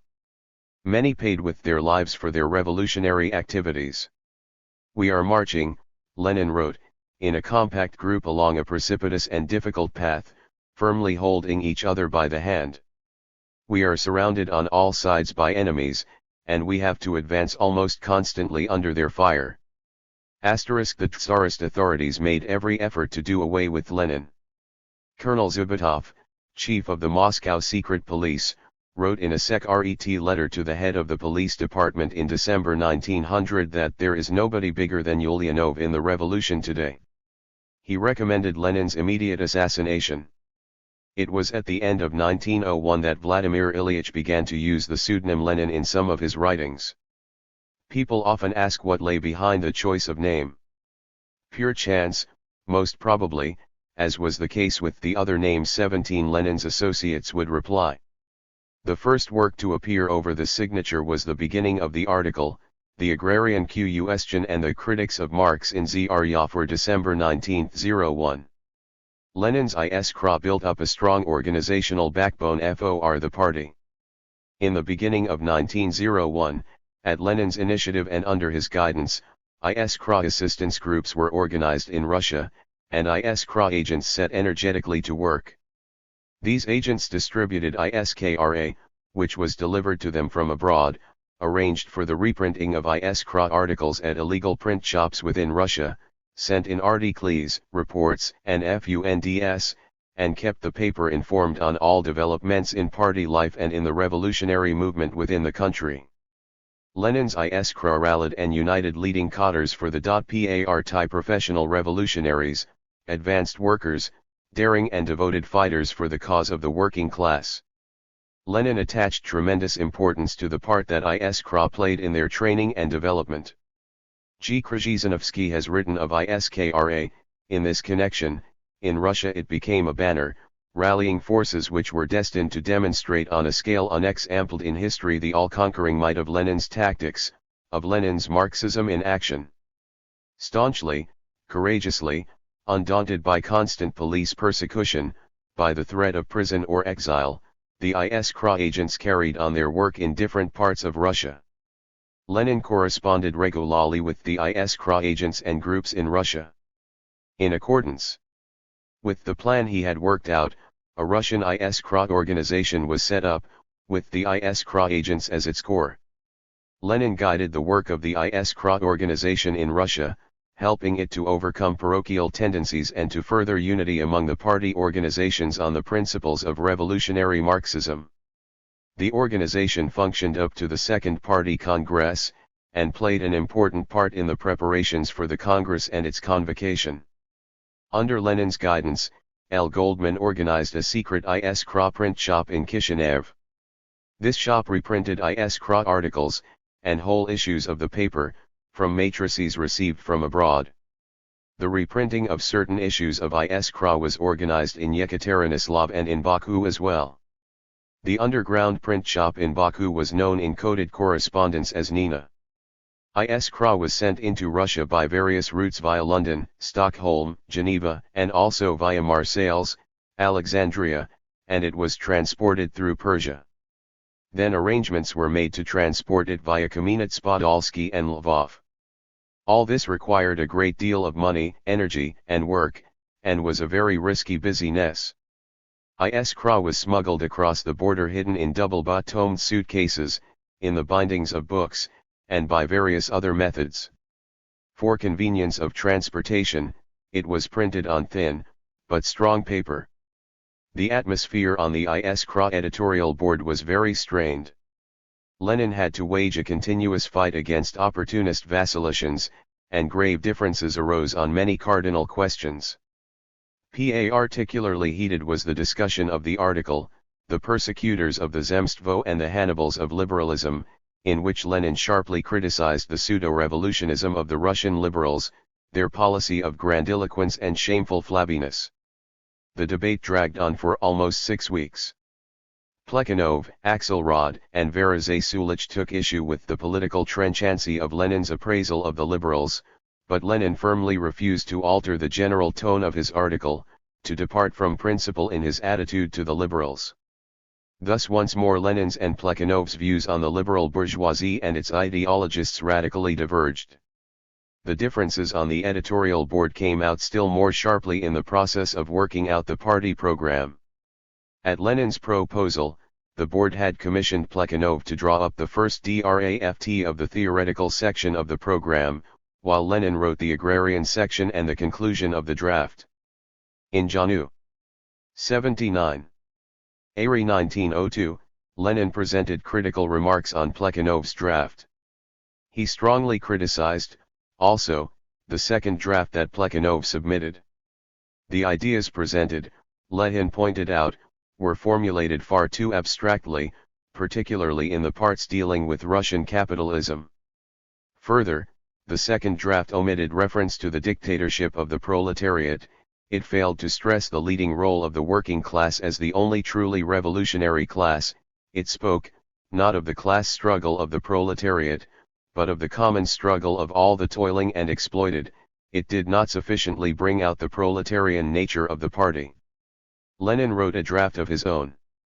Krupskaya, in her reminiscences, has vividly described the atmosphere in which Lenin had to carry on his work on the editorial board, and to champion his stand. Here is her description of one of the meetings of the editorial board. Plekhanov attacked parts of the draft program which Lenin had drawn up. Vera Ivanovna 19 did not agree with Lenin on alley points, but neither did she agree entirely with Plekhanov. Axelrod also agreed with Lenin on some points. The meeting was a painful one. Verazay Sulich wanted to argue with Plekhanov, but he looked so forbidding, staring at her with his arms folded on his chest, that she was thrown off her balance. The discussion had reached the voting stage. Before the voting took place, Axelrod, who agreed with Lenin on this point, said he had a headache and wanted to go for a walk. Vladimir Ilyich was terribly upset. To work like that was impossible. The discussion was so unbusinesslike. To draw up a single draft program for the RSDLP on the basis of the drafts submitted by Lenin and Plekhanov, the IS-KRA editorial board set up a coordinating committee. This committee presented a final draft, which was approved at a conference of the editorial board held in Zurich, in Lenin's absence. Lenin submitted remarks on the committee's draft, and also additions to it. Materials that have now been made public bear witness to the tremendous amount of work Lenin devoted to the preparation of the program. Besides such documents as Lenin's draft program and his remarks on Plekhanov's first and second drafts and on the draft submitted by the coordinating committee, time has preserved materials accumulated in the preparation of the program, materials reflecting the high points in the work of the ISKRA editorial board on the draft program of the RSDLP. Lenin attached great importance to the party's agrarian program. He was the first of the Marxists to work out for the proletariat a scientifically grounded policy towards the peasantry in the new historical conditions. He had set forth the ISKRA position on this question in his article The Workers' Party and the Peasantry, actually a rough outline for the agrarian program of the Proletarian Party. And in February and early March of 1902 he wrote the article The Agrarian Program of Russian Social Democracy, in which he commented on the agrarian section of the draft program of the RSDLP. In these articles Lenin formulated the basic demands of the Social Democratic Labour Party in the agrarian field, going thoroughly into the class content of each demand and its fitness in the current historical period. As the central point of the agrarian program, he pointed to the demand for the return of the lands cut off from the peasants to zero by the reform of 1861. 21 When the revolutionary moment comes, however, he pointed out, this demand should be replaced by the demand for nationalization of the land. Our principal immediate aim, he wrote, is to clear the way for the free development of the class struggle in the countryside, the class struggle of the proletariat, which is directed towards attainment of the ultimate aim of the international social democratic movement, the conquest of political power by the proletariat, and the laying of the foundations of a socialist society. When Lenin's article The Agrarian Program of Russian Social Democracy came up for discussion, debate once more flared up on the ISKRA editorial board.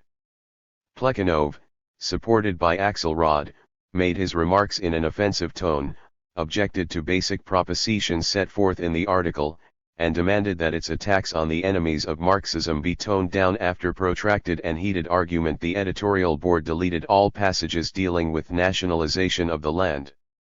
Lenin took the differences on the editorial board to heart.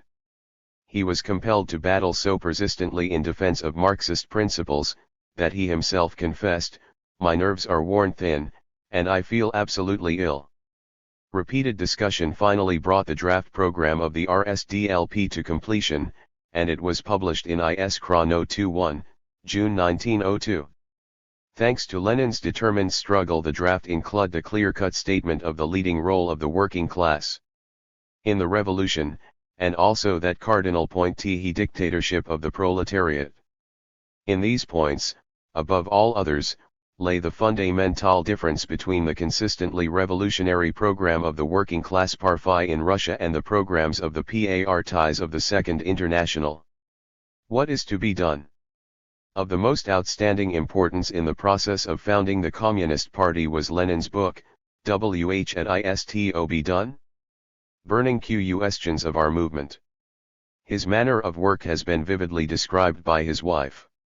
When writing, we read in her reminiscences, he would usually pace swiftly up and down the room, whispering what he was going to write. In What to be done, as Lenin wrote in his preface, he made an attempt, in the simplest possible style, illustrated by numerous and concrete examples, systematically to clarify all our basic points of difference with all the economists. In this work Lenin presented a thorough analysis of the state of international social democracy, demonstrating that two trends had formed within it, and that an irreconcilable struggle was going on between them. One of these trends, consistently revolutionary, upheld the ideas of Marxism, the other, the new, opportunist, trend, distorted the fundamental principles of Marxist theory. The true essence of the new trend, which proclaimed its critical attitude towards what it called outdated, dogmatic Marxism, but in reality came out against the revolutionary content of the Marxist doctrine, fully revealed itself in Bernstein's opportunist, revisionist views. Bernsteinism vulgarized Marxism and corrupted the political consciousness of the working class by its preaching of the theory of the toning down of social contradictions, by its denial of the idea of social revolution and the dictatorship of the proletariat, by its confining of the working class movement and the class struggle to narrow trade unionism and bourgeois liberal reformism. Demagogically demanding freedom of criticism, the adherents of Bernsteinism in reality advocated freedom to introduce bourgeois ideas into the working class movement, freedom to transform social democracy from a revolutionary party into a reformist party. Freedom is a fine word, but under the slogan of freedom and development of Indus. Most predatory wars were waged and freedom of labor was used to rob the working people. He who does not deliberately close his eyes, Lenin wrote, cannot fail to see that the new critical trend in socialism is nothing more nor less than a new variety of opportunism. Thus, in the first years of the 20th century, Lenin exposed the opportunist trend in social democracy and the harm it brought the international working class movement. In this lay one of his great services to the movement. Disclosing the international nature of opportunism, Lenin showed that, while assuming different forms in different countries, in its content opportunism remained everywhere the same. In France it found expression in militarism, in England, in trade unionism, in Germany, in Bernsteinism, in Russian social democracy, in economism. Under cover of the false slogan of freedom of criticism, the economists, like the Bernsteinists, were ideologically corrupting social democracy. They minimized the importance of revolutionary theory, of the program and tactics of the party, sought to convert the working class movement into a passive appendage of bourgeois liberalism, denied the leading role of the party in the working class movement. The struggle against the economists was at the same time a struggle against international opportunism. In Wh done, further, Lenin dealt thoroughly with the cardinal ideological and organizational problems with which Russian social democracy was concerned at that period of its activities. He laid bare the ideological sources of opportunism, demonstrate the vast importance of revolutionary theory and socialist consciousness, showed the role of the party as a revolutionizing and guiding force in the working class movement, and substantiated the basic Marxist thesis that the proletarian party is called upon to unite the working class movement with socialism. Lenin showed that behind the economists' fine talk of freedom of criticism lay utter disregard for theory, lack of principle, the struggle against the revolutionary essence of Marxism. The role of vanguard fighter, he declared emphatically, can be fulfilled on by a party that is guided by the most advanced theory. In confirmation of this thought he cited Engels, who recognized three forms of the great struggle of social democracy: political, economic, and theoretical. An important point at issue between the revolutionary social democrats and the economists was the question of the relation between spontaneity and socialist consciousness in the working class movement. The proper solution of this question was of tremendous importance. The economists were worshippers of spontaneity in the working class movement, and belittled the role of socialist consciousness. They tried even to lay down a theoretical basis for their worship of spontaneity, declaring that socialist ideology arose spontaneously, that its elements gradually accumulated within the working class movement in the course of its development. Actually, however, as Lenin showed, socialist ideology is introduced into the working class movement by the revolutionary Marxist Party. In society, torn by class antagonism, Lenin explained, there can be no such thing as non-class or above-class ideology. The only alternatives are bourgeois ideology or socialist ideology. The working class gravitates towards socialism. This gravitation is a natural outcome of its position in society, of the very conditions of its life. By its entire environment, it is best prepared for acceptance of the socialist ideology. The working class, Lenin wrote, spontaneously gravitates towards socialism. This is perfectly true in the sense that socialist theory reveals the causes of the misery of the working class more profoundly and more correctly than any other theory, and for that reason the workers are able to assimilate it so easily. The bourgeoisie, however, as the ruling class, having at its disposal a vast apparatus for the spiritual enslavement of the masses, strives by all the means in its power to spread its own ideology and implant it among the proletariat. Therefore all worship of the spontaneity of the working class movement, all belittling of the role of the conscious element, of the role of social democracy, means, quite independently of whether he who belittles that role desires it or not, a strengthening of the irrefluence of bourgeois ideology on the workers to protect the working class from the influence of bourgeois ideas and to implant socialist ideas in its consciousness.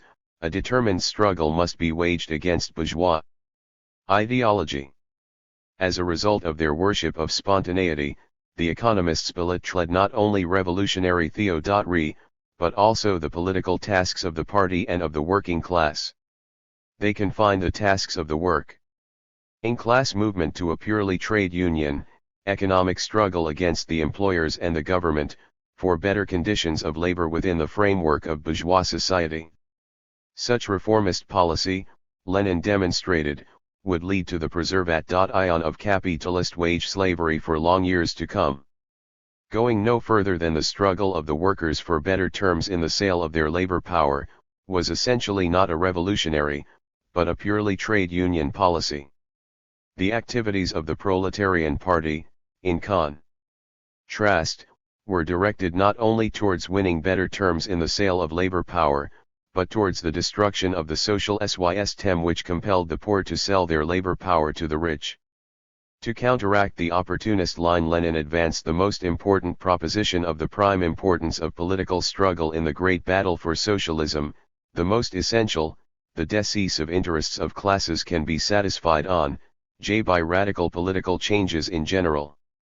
In particular, the fundamental economic interests of the proletariat can be satisfied only by a political revolution that will replace the dictatorship of the bourgeoisie by the dictatorship of the proletariat.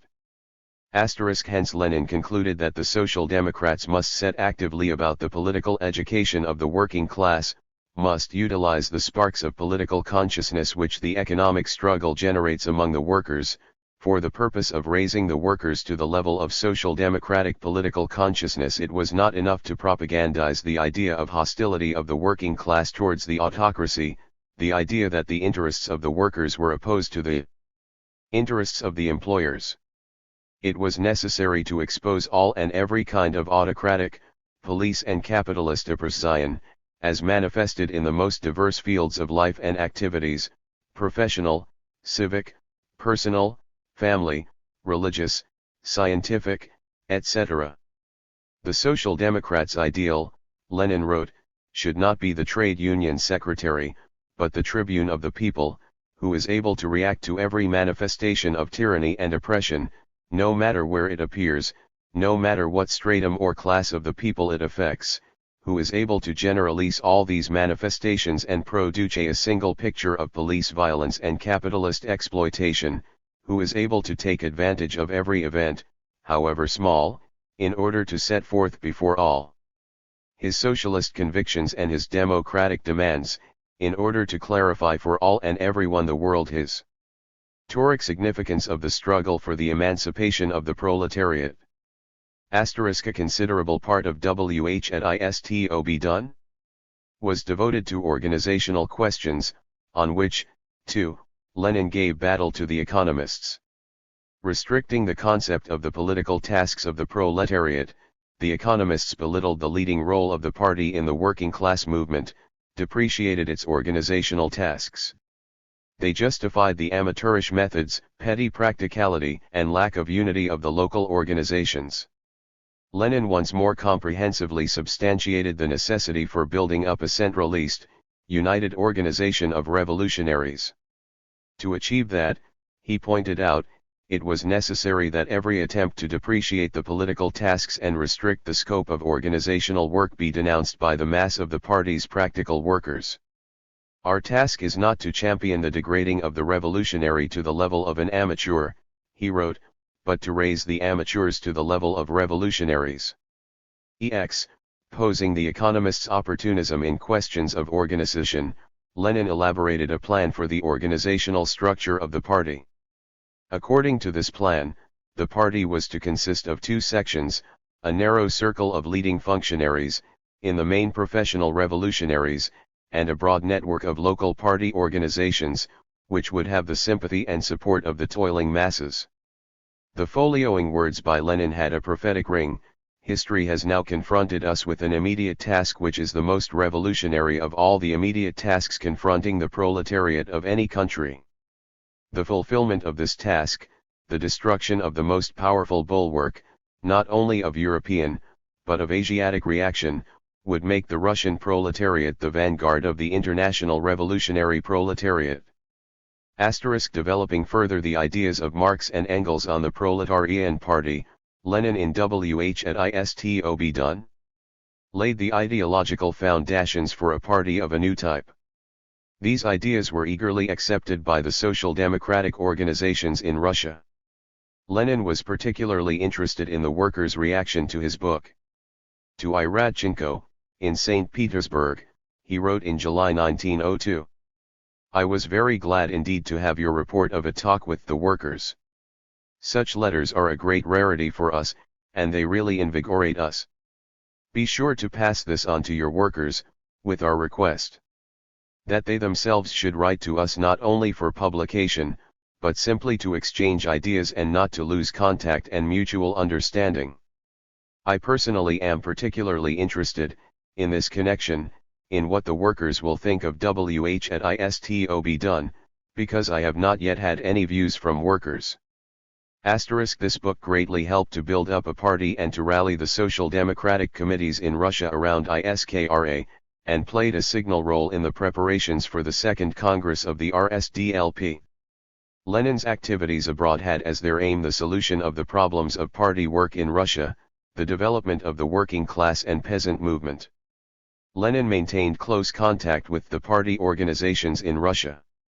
The letters that have come down to us reveal his thorough, detailed knowledge of the practical activities of the St. Petersburg, Moscow, Astrakhan, Nizhny Novgorod, Tver, Samara, Kiev, Odessa, and other local committees. The instructions and advice he sent them helped to correct mistakes and shortcomings in their work.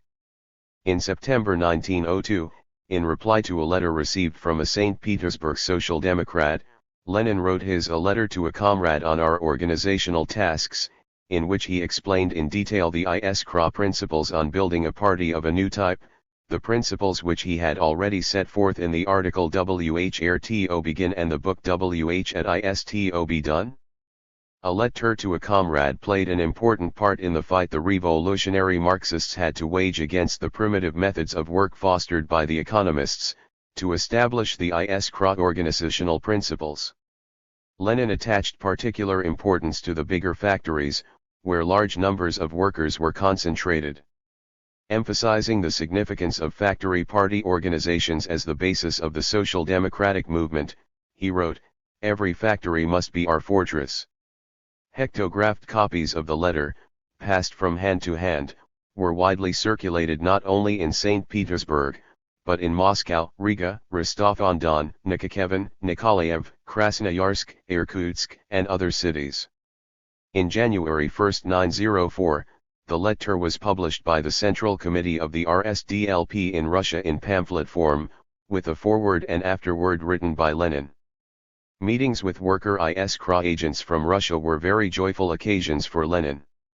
Coming to him for advice, the agents would receive exhaustive replies to all their urgent problems, and a clear explanation of their immediate tasks. Their talks with Lenin, ISKRA agents declared, were to them a true Marxist political schooling. Lenin's intensive, tireless activities towards the building of the party bore their fruit. Lenin's ISKRA was a center uniting the party's forces, training the social democratic organizations and consolidating them into a militant, centralist, all-Russia proletarian party with a Marxist program, revolutionary tactics, a single will and iron discipline. The ISKRA organizations headed the struggle of the working class against the autocracy. Under ISKRA's influence, the revolutionary movement became more and more a mass movement, as witness the wave of strikes and demonstrations that swept city after city. The finest elements in the class-conscious proletariat, Lenin was later to write, with pride, of this period, sided with ISKRA. London, Paris, Geneva. In the spring of 1902 ISKRA was to shift its publication to London. On March 30, 1902, Lenin and Krupskaya left Munich for England. On their way they stopped off at Cologne, then at Liege, and for a short time at Brussels. In London, the British Social Democrats helped to organize the printing of Iskra, hospitably offering it the facilities of their own print shop. Lenin later recalled that Harry Qulsh, editor of the progressive Justice, had to squeeze up. A corner was boarded off at the printing works by a thin partition to serve him as editorial room. This corner contained a very small writing table, a bookshelf above it, and a chair. When the present writer visited Qulsh in this editorial office, there was no room for another chair. In London, Lenin and Krupskaya took the name of Richter. They lived at first in furnished rooms, but later rented 2 rooms in a little house not far from the British Museum. Mornings, Lenin would work in the museum library, where Karl Marx had worked before him. Afternoons, he would write at home. In his free time he studied London life. Its crying contrasts of wealth and poverty made him say, through clenched teeth, 2 separate nations. He made an attentive study, too, of the British working class movement, frequently VMTMG working class districts and attending workers' meetings. While in London, Lenin and Krupskaya continued to improve their knowledge of English. Through an advertisement they found people who agreed to give them English lessons in return for lessons in Russian. At the end of June 1902, Lenin went to France to meet his mother and elder sister and to take a brief rest away from the strained atmosphere of the editorial office. He spent a few weeks with his relatives, in the little town of La Givie on the north coast of France. His meeting with mother brought him great pleasure. He wanted fervently to have her always with him, but she stayed invariably with whichever of her children needed her MQST at the given moment. And her help was very often needed, for back in Russia now one, now another of the family and sometimes 2 or 3 at once was either in prison or in exile. At this period, both in his articles for the press and in his speeches, Lenin devoted much attention to propaganda of the Marxist agrarian program and to criticism of the program and tactics of the petty bourgeois party of the Socialist Revolutionaries 22 who propagated the reactionary views of the liberal Narodniks. While declaring themselves socialists, the socialist revolutionaries, as Lenin showed, degraded their so-called socialism to the level of the most banal petty bourgeois reformism *, and by their agrarian program misled the peasants. Exposing the harm the socialist revolutionaries brought to the Russian revolutionary movement, Lenin read a paper against them at a meeting of Russian political emigrants in Paris. Later in the autumn of 1902, he read similar papers in a number of Swiss towns, and also in London and Liege. In February 1903, at the Russian Higher School of Social Sciences in Paris, Lenin delivered a series of lectures on Marxist views on the agrarian question in Europe and in Russia. This school was a legally functioning institution which had been set up for Russian students resident abroad. Its administrators were openly hostile to the revolutionary Marxists, taking the side of the Narodniks and the socialist revolutionaries. But such was Lenin's reputation as a theoretician in the field of the agrarian question that under pressure from a group of social democratic students of the school, who acted in concert with the Paris Iskra group, the faculty council resolved to invite the well-known Marxist V. Lenin, author of the legally published books Development of Capitalism in Russia and Economic Studies, to deliver a course of lectures on the agrarian question. What, then, were the professors' amazement and dismay when they discovered that Lenin was Lenin. The school authorities attempted to call off the lectures, but to no avail. The students responded to Lenin's lectures with stormy applause, and declared afterwards that the course had been a red-letter event for them. On his return to London, Lenin on March 18 addressed a huge workers' meeting in Whitechapel on the occasion of the anniversary of the Paris Commune. Several communards were present, and one of them, Louise Michel, also addressed the meeting. In March and April 1903 Lenin wrote the pamphlet To the Rural Poor. An explanation for the peasants of WH at the Social Democrats WANT. The need for such a pamphlet had been suggested to him by the peasant disturbances of 1902. Lenin wrote this pamphlet with great care, trying to make it as comprehensible to the peasants as possible. To Plekhanov he wrote that he was very anxious, in explaining to the peasants the Marxist ideas on the class struggle in the countryside, to use real, factual material concerning the four strata of the rural population, the landowners, the peasant bourgeoisie, the middle peasantry, and the semi-proletarian and proletarian stratum. In his pamphlet Lenin explained to the peasants, what it was the Workers' Party was striving to attain, and why the rural poor should join forces with the workers. This pamphlet was a splendid model of popular Marxist literature. Addressing himself to the rural poor, Lenin wrote, "We want to achieve a new and better order of society. In this new and better society there must be neither rich nor poor, all will have to work. Not a handful of rich people, but all the working people must enjoy the fruits of their common labor. Machines and other improvements must serve to ease the work of all and not to enable a few to grow rich at the expense of millions and tens of millions of people. This new and better society is called socialist society. The teachings about this society are called socialism." Further, he wrote, "That is a great cause, and to that cause it is worth devoting one's whole life." In the pamphlet The Rural Poor Lenin developed the Marxist ideas on the leadership of the proletariat, the alliance of the work in class with the peasantry, and the growth of the bourgeois democratic revolution into a socialist revolution. Addressing the rural poor, Lenin said that the yen must take the first step in the struggle against bondage to the landowners together with all the peasants, including the rural bourgeoisie, whereas it would take the final, main step only in firm alliance with the proletariat. And this final step both in the town and in the countryside would be the same: we shall take away all the land and all the factories from the landlords and the bourgeoisie and build a socialist society. The pamphlet came out in Geneva in May 1903, with an appendix containing the text of the draft program of the RSDLP and an introduction to it written by Lenin. Smuggled into Russia, the pamphlet was widely circulated there. It was studied in underground social democratic and workers' circles, and found its way to the countryside, to the army, to the navy. By December 1905, according to incomplete data now available, the pamphlet had been received in 75 towns and villages. It was reprinted abroad in 1904, in 10,000 copies, and was repeatedly reprinted in Russia. In 1905, a legal edition appeared in Russia. Lenin was later told by a worker who came from a poor peasant family that the pamphlet The Rural Poor had made him a Bolshevik. In the spring of 1903, at the insistence of the Emancipation of Labor Group, the printing of Iskra was shifted to Geneva. Lenin and Krupskaya left London for Switzerland.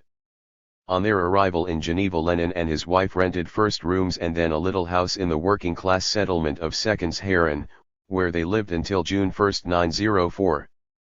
The house consisted of a roomy, stone-floored kitchen and, on the upper floor, reached by a wooden staircase, 3 rooms, each furnished with a desk, a simple iron bed, spread with a steamer rug, several chairs, and crude bookshelves. In the kitchen, much of the furniture consisted of boxes that had held books or dishes. Occupying the whole of the ground floor, this kitchen served also as dining room and drawing room. Here Lenin often sat talking with his comrades, who liked to visit this hospitable and friendly home. Iskra Agency Bobrovskaya, recalling a visit to Lenin, noted his simplicity, cordiality, modesty, and buoyancy. Of his appearance she wrote, "Vladimir Ilyich wore a dark blue Russian blouse, which gave his stocky figure a truly Russian look." Lenin was solicitous for the welfare of every comrade, and particularly of new arrivals, many of whom escaped from prison or from place of exile, reached Geneva without any means, lacking, often, even decent clothing and footwear. He knew no rest until such comrades had been provided with lodging, food, clothing, and all else that was needed. Lenin was a responsive and attentive comrade, a cordial and charming companion. His tremendous tact, his constant readiness to render assistance to all who needed it, made him a lodestone to human hearts. Lenin's energy was inexhaustible. He was fond of a good joke, fond of a song, of music, of popular festivities. A tireless worker, he nonetheless found time for pleasant relaxation among his friends. Not infrequently, he together with Nadezhda Krupskaya and other comrades, would bicycle out into the countryside, sometimes for a whole Sunday. Of one such holiday he wrote, "We had a long walk, the air went to our heads as if we were children, and afterwards I had to lie down and rest, as I did after a shooting trip in Siberia. In general, we do not miss a chance to go on outings. We are the only people among the comrades here who are exploring every bit of the surrounding country. We discover various rural paths, we know all the places nearby and intend to go further afield. I have been feeling very well lately, I work regularly and do not worry about the commotion around me." Asterisk of an evening, now and again, Lenin's comrades would gather at his home.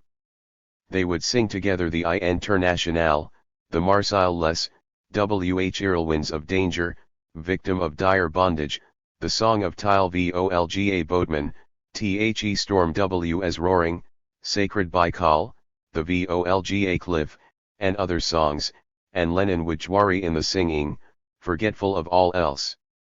During their walks, the evening tea, in conversation with his friends, Lenin spoke with lively interest of literature and in particular of such favorite writers as Chernyshevsky, Saltykov-Shchedrin, Nekrasov. His knowledge in this field was broad and varied. He could recite many of Nekrasov's poems by heart, conveying to his listeners not only the poet's ideas, but the true beauty of his verse. He had an excellent knowledge of Pushkin, Lermontov, Tolstoy. Living abroad, Lenin sorely missed his home Eland. This feeling is often to be sensed in his letters to his mother. In Munich, on a wet evening, his thoughts turned to winter as it is in Russia, real winter, with its crisp sleigh roads and its keen, frosty air. From London, he wrote, "If we could spend the summer on the GA. In the mountains of Switzerland, sun, snow, and toboggans reminded him of a fine winter day in Russia." He often spoke of Russia's open spaces, of his native GA region, of the rugged beauty of Siberia. A newspaper item on the production of Chekhov's Three Sisters at the Art Theatre aroused his lively interest, and, in writing to his people, he asked about their impressions of the play. "They act well at the Moscow Art Theatre. I still remember with pleasure my visit to that theatre last year." In another letter he wrote that he would like to see Gorky's Lower Depths at the Art Theatre. Again, he wrote to his mother of the pleasure it had given him to hear Tchaikovsky's Symphonie Pathetique at a concert that he had attended. Always, wherever he might be, Lenin remembered Russia. At the Second Congress of the RSDLP. 3 years gained tremendous influence among the RSDLP committees in Russia. Economism was rooted ideologically. The period of confusion and vacillation approached its end. Having united the party organizations in Russia around Iskra, Lenin proposed the calling of the party's Second Congress and launched a far-reaching preparatory campaign. Both the preparations for the Congress and the Congress itself, he realized, would be attended by sharp ideological struggle, and he pointed out repeatedly to the Russian Marxists the importance of the co-dotling Congress and the vital necessity that it adopt the Iskra program and organizational principles. He made thorough preparations, further, to combat Iskra's opponents and all opportunist elements. On August 15, 1902, in London, Lenin conferred with representatives from the St. Petersburg Committee of the RSDLP, the Russian Iskra organization, and the Northern League of the RSDLP. This conference set up an Iskrist nucleus for the organizing committee that was to convene the Second Party Congress. In November, at Lenin's proposal, a conference of representatives of social democratic committees held in Pskov set up the actual organizing committee, made up in its overwhelming majority of Iskra supporters. Under Lenin's leadership, the organizing committee set about extensive preparations for the Congress. Lenin worked out a draft agenda and rules of procedure for the Congress, drew up a draft of the party rules, which he presented to the members of the ISKRA editorial board and to delegates arriving in Geneva before the date set for the opening of the Congress, and attended meetings of these delegates, in order to work out a common stand. He drew up the plan for the report to the Congress on the activities of the ISKRA organization and drafted resolutions on the following questions: Q and demonstrations, on the status of the Bund 23 in the RSDLP.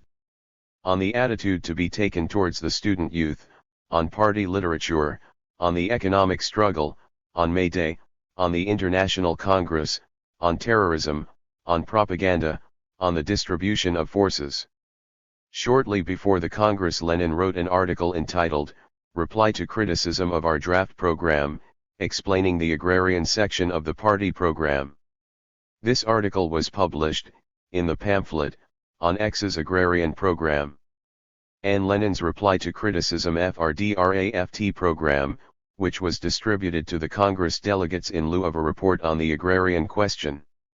The Second Congress of the RSDLP opened on July 1-7, and sat until August 10, 1903. It was with the most eager impatience that Lenin had awaited this Congress, of which he had so ardently dreamed, and which he saw as an event of historic significance. The Congress began its deliberations in Brussels, but after some days' persecution by the Belgian police compelled a shift to London. In Brussels, for purposes of secrecy, the Congress sittings were held on the premises of a flour warehouse. The big warehouse window was curtained with red.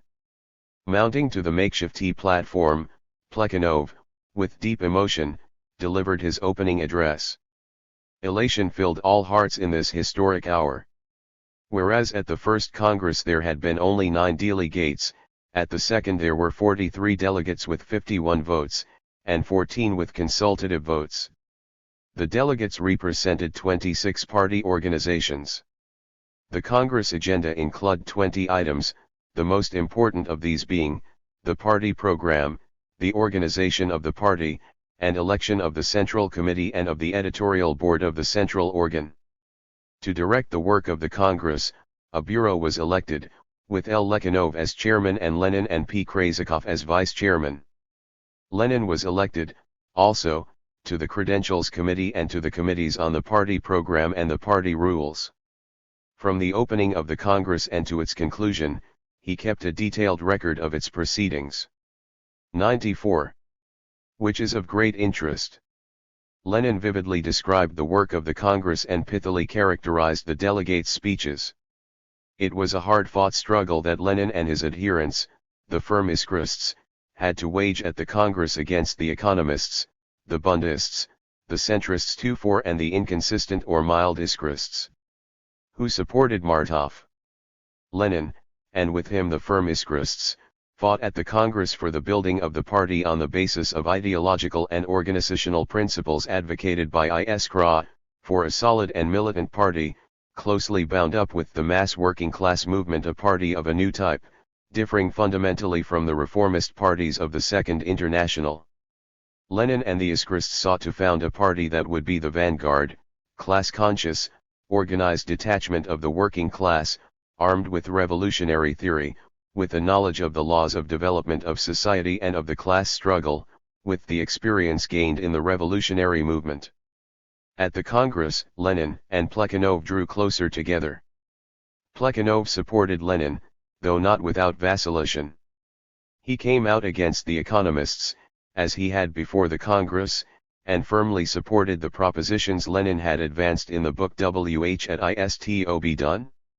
The discussion and adoption of the party program aroused sharp struggle at the Congress. The opportunists attacked the basic principles of the Marxist program. In particular, the Bundesliebe and the economists Akamov and Martinov opposed the inclusion in the program of the clause on the dictatorship of the proletariat. They were virtually supported by Trotsky, too. Not daring to protest openly against the inclusion in the program of the clause on the dictatorship of the proletariat, Trotsky announced that the implementation of this dictatorship would be possible only when the party and the working class were close to identification and when the proletariat constituted the majority of the nation. This was essentially a denial of the possibility of the dictatorship of the proletariat. The Firmiskrists, headed by Lenin, battled F9RA revolutionary program, for the clauses on the dictatorship of the proletariat, the alliance of the working class and the peasantry, the right of nations to self-determination, and proletarian internationalism.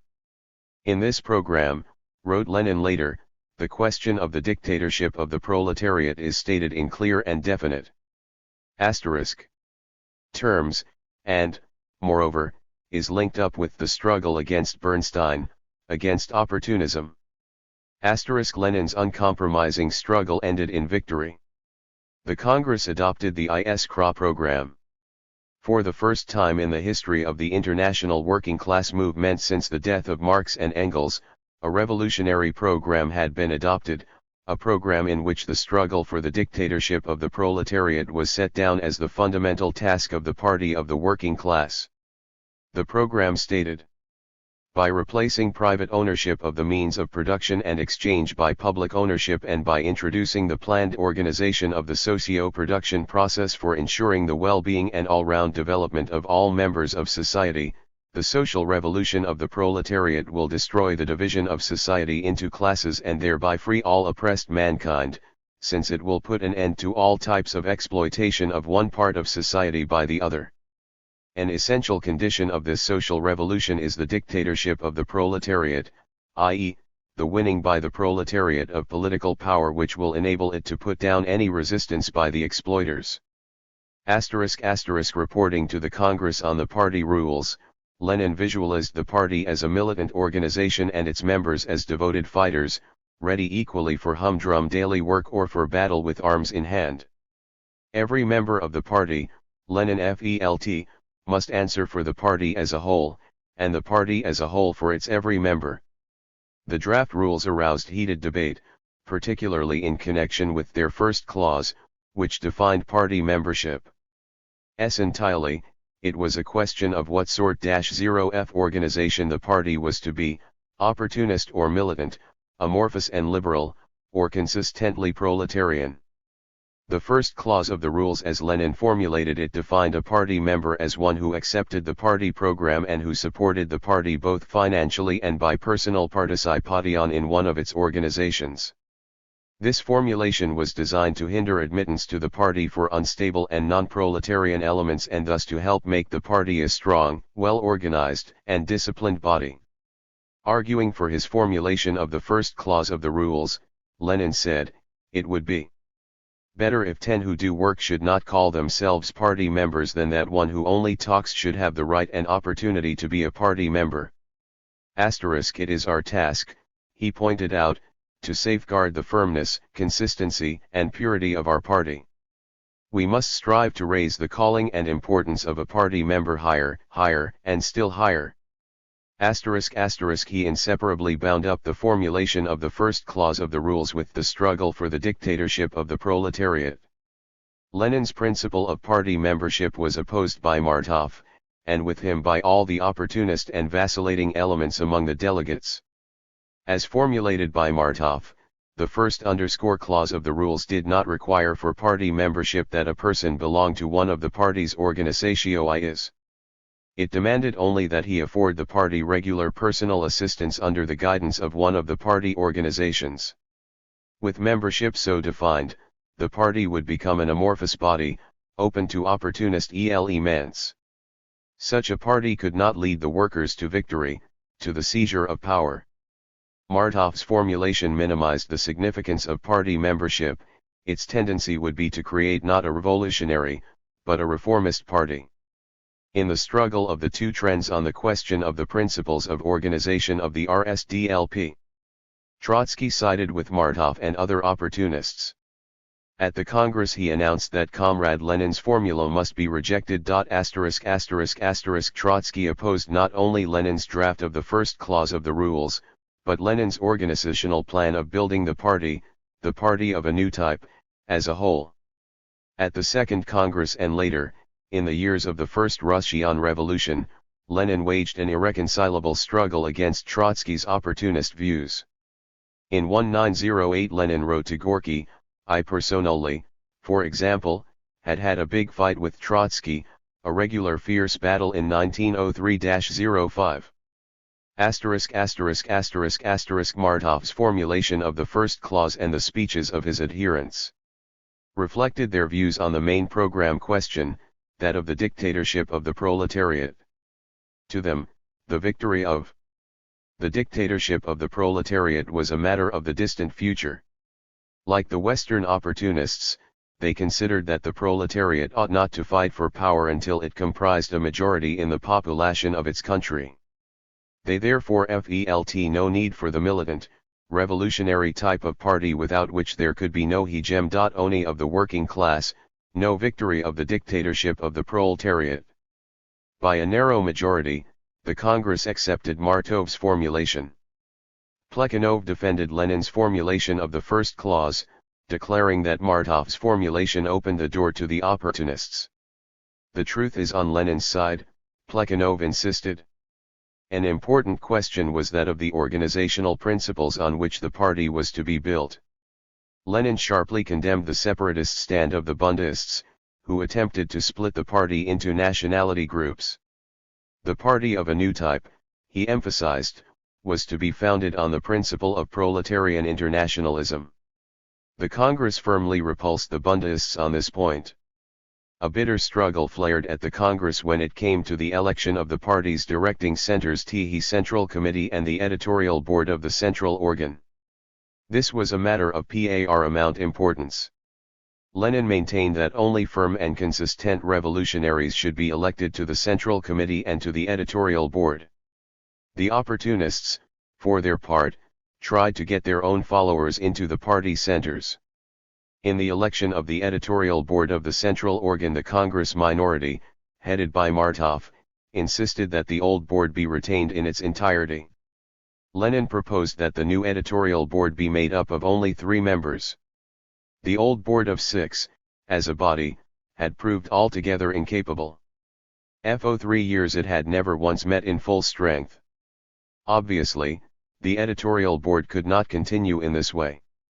The proposal that the Congress endorse the old composition of the board, Lenin declared, was an open attempt to provoke a clash. Lenin had the support of the delegates from the biggest of the party committees. In view of the fact that a section of the opportunists, the Bundists among them, had left the Congress when their proposals were defeated, the balance of forces had altered in favor of the firmists, who were now in the majority at the Congress. On this question, then, it was Lenin's adherents who won the day. As the supreme party institution, the rules adopted at the Second Congress set up the Council of the Party, whose function it was to coordinate and unify the activities of the Central Committee. 98. And the editorial board of the central organ, and also to renew these bodies should their membership go out of commission. The council was to have 5 members, 2 from the editorial board of the central organ, 2 from the Central Committee, and the 5th member Plekhanov was elected at the Congress. He was the council chairman. Lenin became one of the council members representing the editorial board of ISKRA. Lenin's supporters, consistent revolutionaries, who had received the majority of votes in the election of the party's central institutions, began to be known as Bolsheviks, and the opportunists, now in the minority, became known as Mensheviks. This split among the iskrists was one of the most important political results of the Second Congress. The majority supported the principles and tactics advocated by ISKRA, while the minority swerved to opportunism. The struggle at the Congress was open and determined. Lenin afterwards wrote, recalling a conversation he had had at the Congress with one of the center delegates, "How oppressive the atmosphere is at our Congress," he complained. This bitter fighting, this agitation one against the other, this biting controversy, this uncomradely attitude. What a splendid thing our Congress is! I replied. A free and open struggle. Opinions have been stated. The shades have been revealed. The groups have taken shape. Hands have been raised. A decision has been taken. A stage has been passed. Forward. That's the stuff for me. That's life. That's not like the endless, tedious word chopping of your intellectuals, which stops not because the question has been settled, but because they are too tired to talk anymore. The comrade of the center stared at me in perplexity and shrugged his shoulders. We were talking different languages. The Second Congress of the RSDLP was a turning point not only in the Russian but also in the world working class movement. It crowned with victory Lenin's titanic struggle for the creation in Russia of a revolutionary proletarian party, a party of a new type differing fundamentally from the reformist parties of the Second International. The world historic importance of the Congress lies in the fact that at this Congress the process of the unification of revolutionary Marxist organizations was completed and a party of the Russian working class was formed on the ideological, political, and organizational principles which were elaborated by V.I. Lenin. As a current PF political thought and as a political party, Lenin subsequently wrote, Bolshevism has existed since 1903. At the time of the Second Congress of the RSDLP, the trends of development of the working class movement in Russia had brought to the fore a vital political question, namely, whether this movement was to accept the ideology of revolutionary Marxism, or to fall under the sway of bourgeois ideology. Thanks to the efforts of Lenin and his adherents, this question was settled in favor of revolutionary Marxism. The victory of Lenin's brilliant plan for the creation of a revolutionary Marxist party, a party of social revolution and dictatorship of the proletariat, showed that in Lenin the Russian and the international proletariat had a great theoretician and organizer who would carry further the cause and the teachings of Marx and Engels, an outstanding strategist of the revolution. After the closing of the Second Congress, Lenin, with the other Bolshevik delegates, visited the grave of Marx in Highgate Cemetery. Soon afterwards he left London to resume his work in Geneva. 1 step forward, 2 steps back. After the Congress the struggle within the party flared up with renewed force. Defeated at the Congress, the Mensheviks did everything in their power to sabotage its decisions, to disorganize party work, and to gain control of the party's central bodies. The old opportunists economists had been routed, but, as Lenin clearly realized, the party now had to deal with a new brand of opportunists, the Mensheviks. And Plekhanov now sided with the Mensheviks. Flouting the will of the party Congress, Plekhanov decided to co-opt to the editorial board all the former editors of ISKRA. Lenin demanded that the Congress decisions be observed. He could not agree to their violation in national interests. He therefore decided to resign from the ISKRA editorial board and to entrench himself in the Central Committee, thence to campaign against the opportunists. Beginning with its 52nd issue, ISKRA came under Menshevik control. On the pages of this new, opportunist ISKRA, the Mensheviks launched a venomous campaign against Lenin and the Bolsheviks. In the latter half of November, Lenin was co-opted to the Central Committee, to which he soon submitted a draft statement of protest against Plekhanov's co-optation of the Menshevik former editors to the editorial board of ISKRA. In early December, Lenin wrote an pen letter to the editorial board of the Menshevik ISKRA, under the heading, "Why I resign from the ISKRA editorial board," but, as the editors were too cowardly to publish it, he was compelled to get it put himself and sent it to Russia as a separate leaflet, where it was reprinted illegally. The letter was later found by the police during house searches in different towns. It played an important part in exposing the opportunist tactics of the Mensheviks, their disrupting activity at the Second Congress of the RSDLP and in the period after the Congress. If in mid-January 1904, Lt. Nin drafted an appeal to the party membership, in which he criticized the opportunist views of the Menshevik ISKRA. In the council of the party, too, where he now presented the Central Committee, he had to carry on a persistent struggle against the Mensheviks. This struggle grew so strained that he was compelled temporarily to leave the council. Obviously, the Mensheviks aimed to gain control of the Central Committee as well, and of this Lenin warned the Bolsheviks in Russia, demanding that the local party committees begin preparations for convening the Third Party Congress. Lenin was firm and resolute no matter how hard the situation was at the time. We are optimists as regards our victory. Deprived of so important a means for communicating with the party as the newspaper had been, Lenin maintained close contact with the party organizations by personal correspondence, writing and receiving, at this period, as many as 300 letters monthly.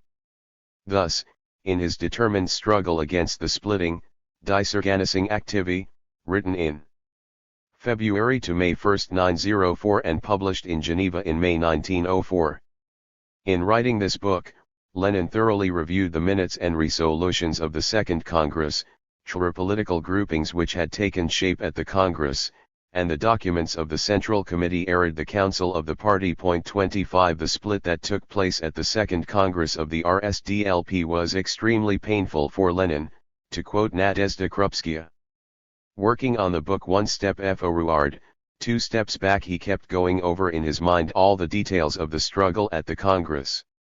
This is why the book cost him many a sleepless night and many a bad mood.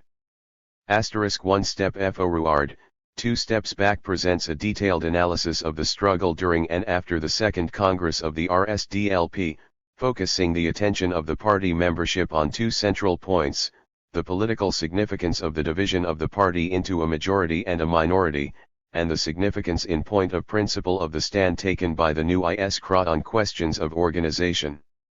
By his analysis of these two questions, Lenin demonstrated incontrovertibly that the majority was the revolutionary, and the minority the opportunist wing of the RSDLP. The minority had manifested their opportunism as early as in the debate on the first clause of the party rules. The principal task of the Congress, Lenin pointed out, had been to create a real party on the basis of the principles and organizational ideas that had been advanced and elaborated by Iskra. Iskra's program and trend were to become the program and trend of the party. Iskra's organizational plans were to be embodied in the rules of organization of the party. This was not to be attained without a struggle.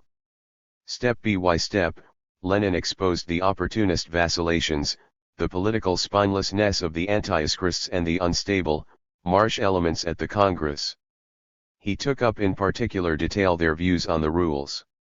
Examining the different formulations of the first clause of the party rules, which had aroused such heated debates at the Congress, Lenin stressed the necessity of understanding the true character of the shadings of opinion which had come out in this debate, entirely different understanding of the nature of the proletarian party and of its role in the working class movement. The debate on the rules at the Second Congress, Lenin noted, was a clash between the adherents of bourgeois intellectual individualism, whose views and interests were expressed by the opportunist wing of the Congress, led by Martov, and the adherents of proletarian organization and discipline. Ridiculing Martov's proposition that every striker should have the right to proclaim himself a party member, Lenin showed that by this proposition Martov at once carried his error to the point of absurdity. It was the direct and unquestionable duty of social democracy to direct all manifestations of the class struggle of the proletariat, including strikes. But that did not mean that every striker was a member of the party. This example of the striker brings out with particular clarity the difference between the revolutionary striving to direct every strike in a social democratic way and the opportunist phrase-mongering which proclaims every striker a party member.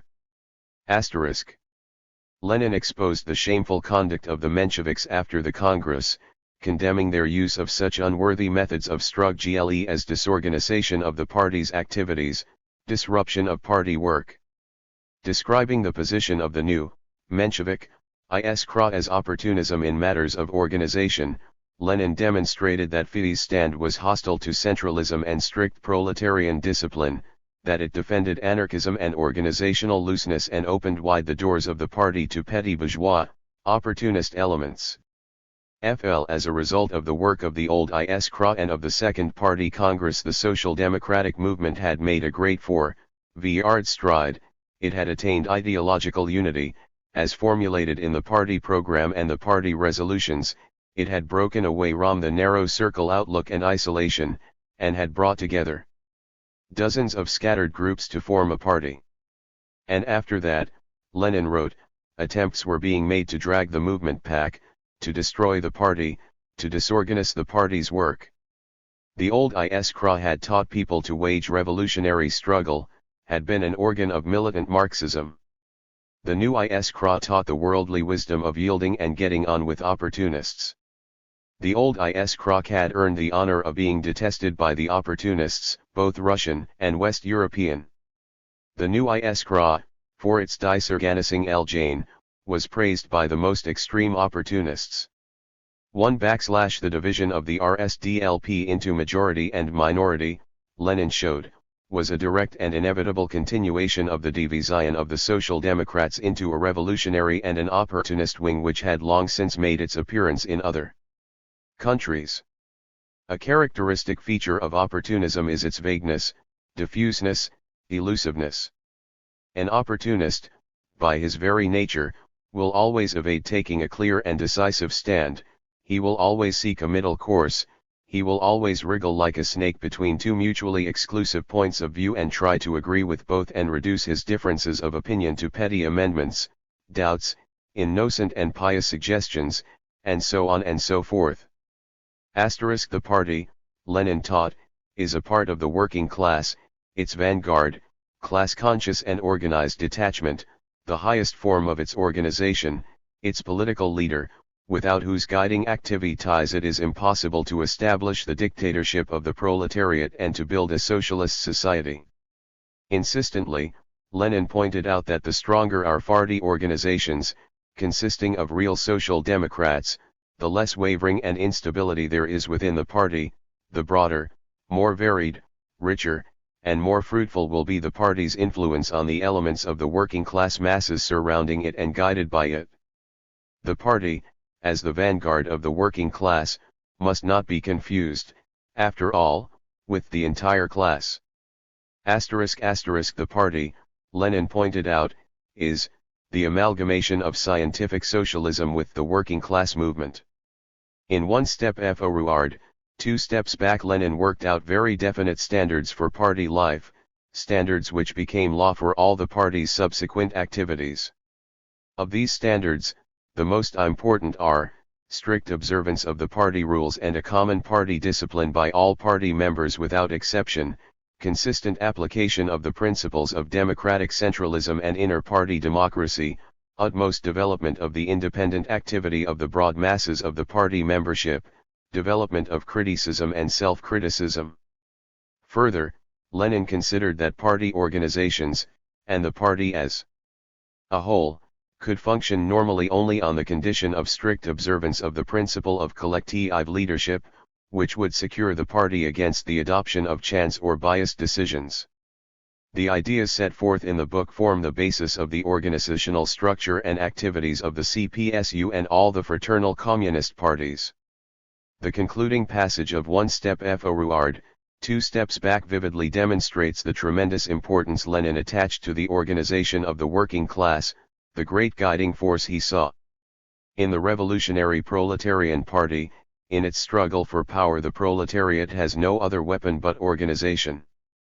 Disunited by the rule of anarchic competition in the bourgeois world, ground down by forced labor for capital, constantly thrust back to the lower depths of utter destitution, savagery, and degeneration, the proletariat can, and inevitably will, become an invincible force only through its ideological unification on the principles of Marxism being reinforced by the material unity of organization, which welds millions of toilers into an army of the working class. Neither the senile rule of the Russian autocracy nor the senescent rule of international capital will be able to withstand this army. The Mensheviks were infuriated by One Step Forward, 2 Steps Back. Plekhanov demanded that the Central Committee dissociate itself from Lenin's book. The Conciliators 26 on the Central Committee attempted to hold up its printing and distribution. But these efforts failed.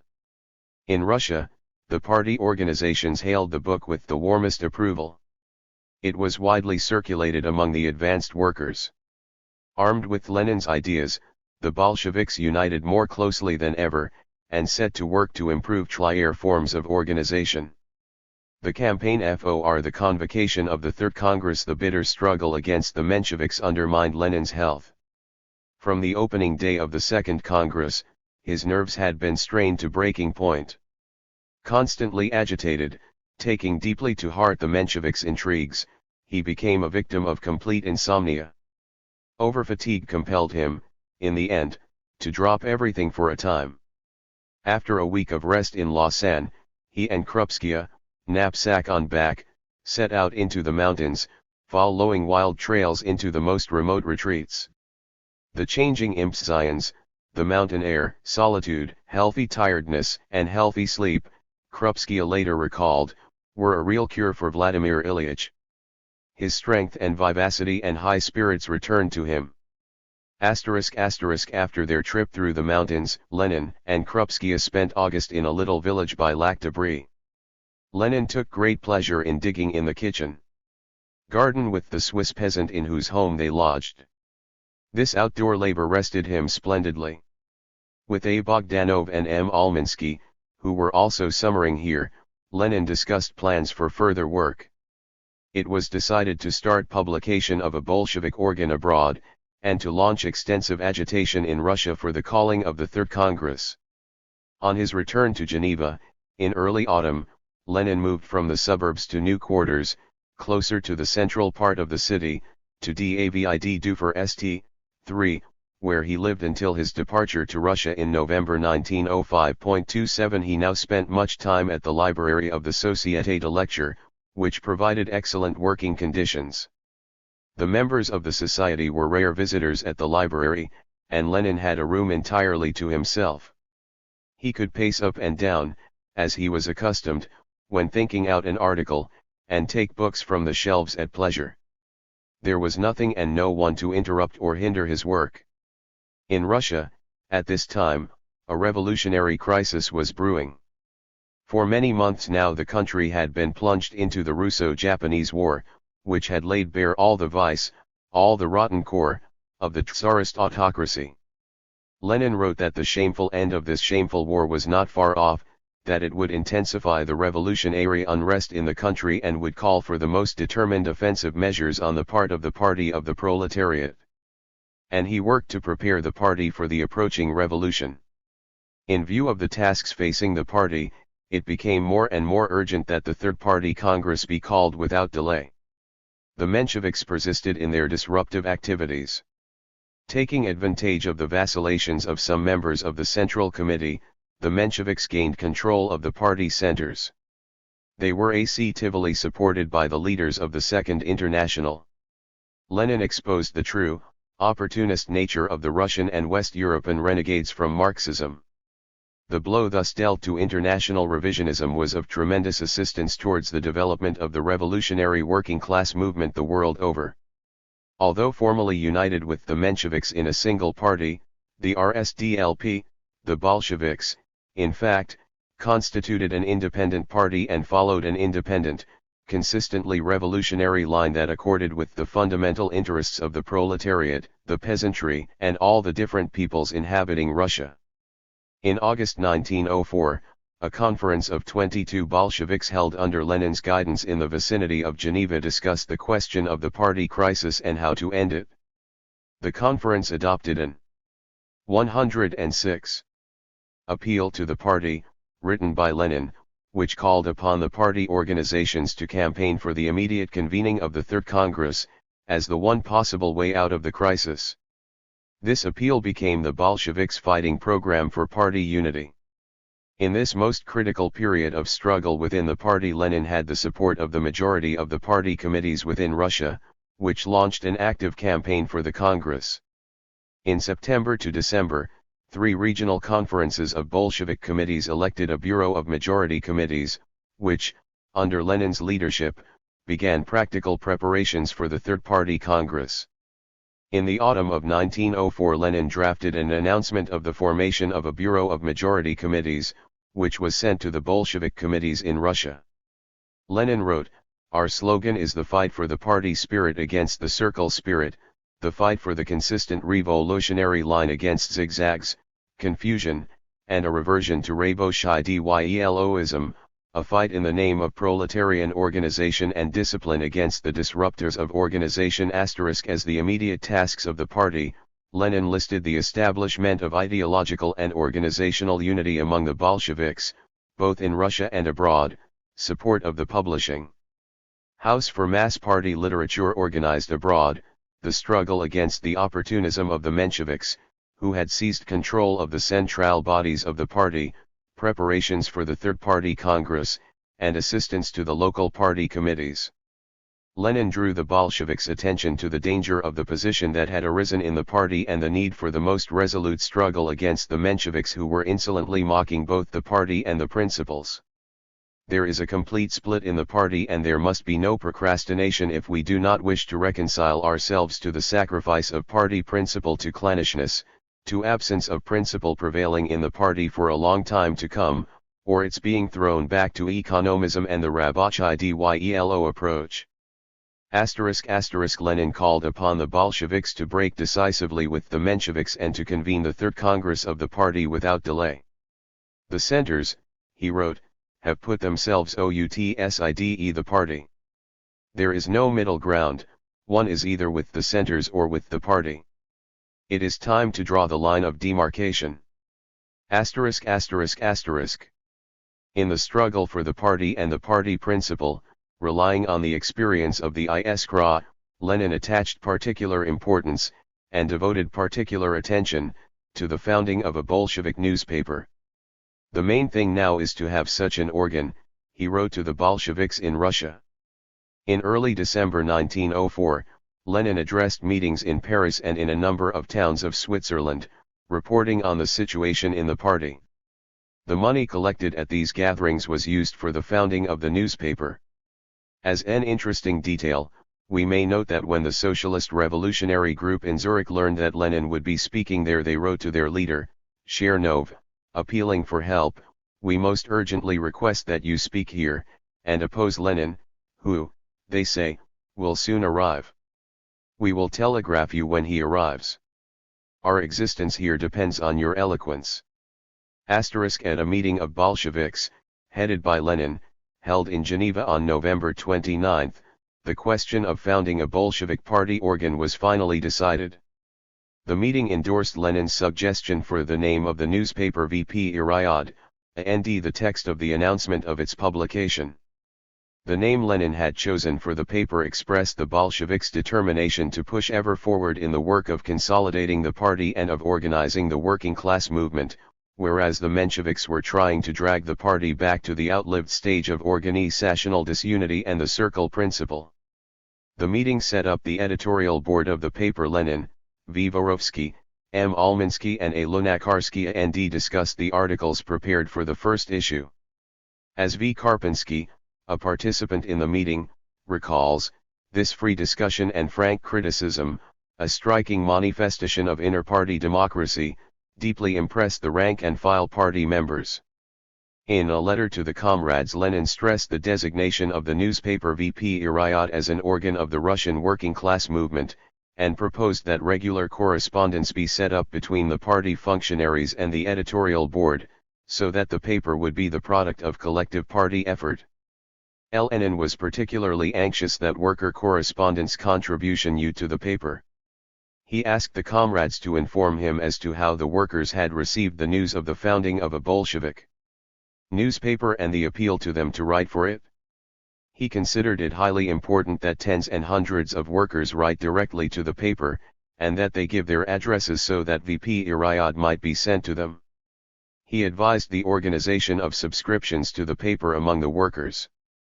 Comrades leaving for Russia, M. Almansky was later to recall, would be instructed by Lenin to make it their particular care that workers write to the editorial board about the life of the factories. To every local functionary arriving from Russia, the question was put, are there workers on your committee? And if not, why not? One day 2 young committee members, just arrived from Odessa, answered. We tried having workers on the committee, but it didn't work out. What was the trouble?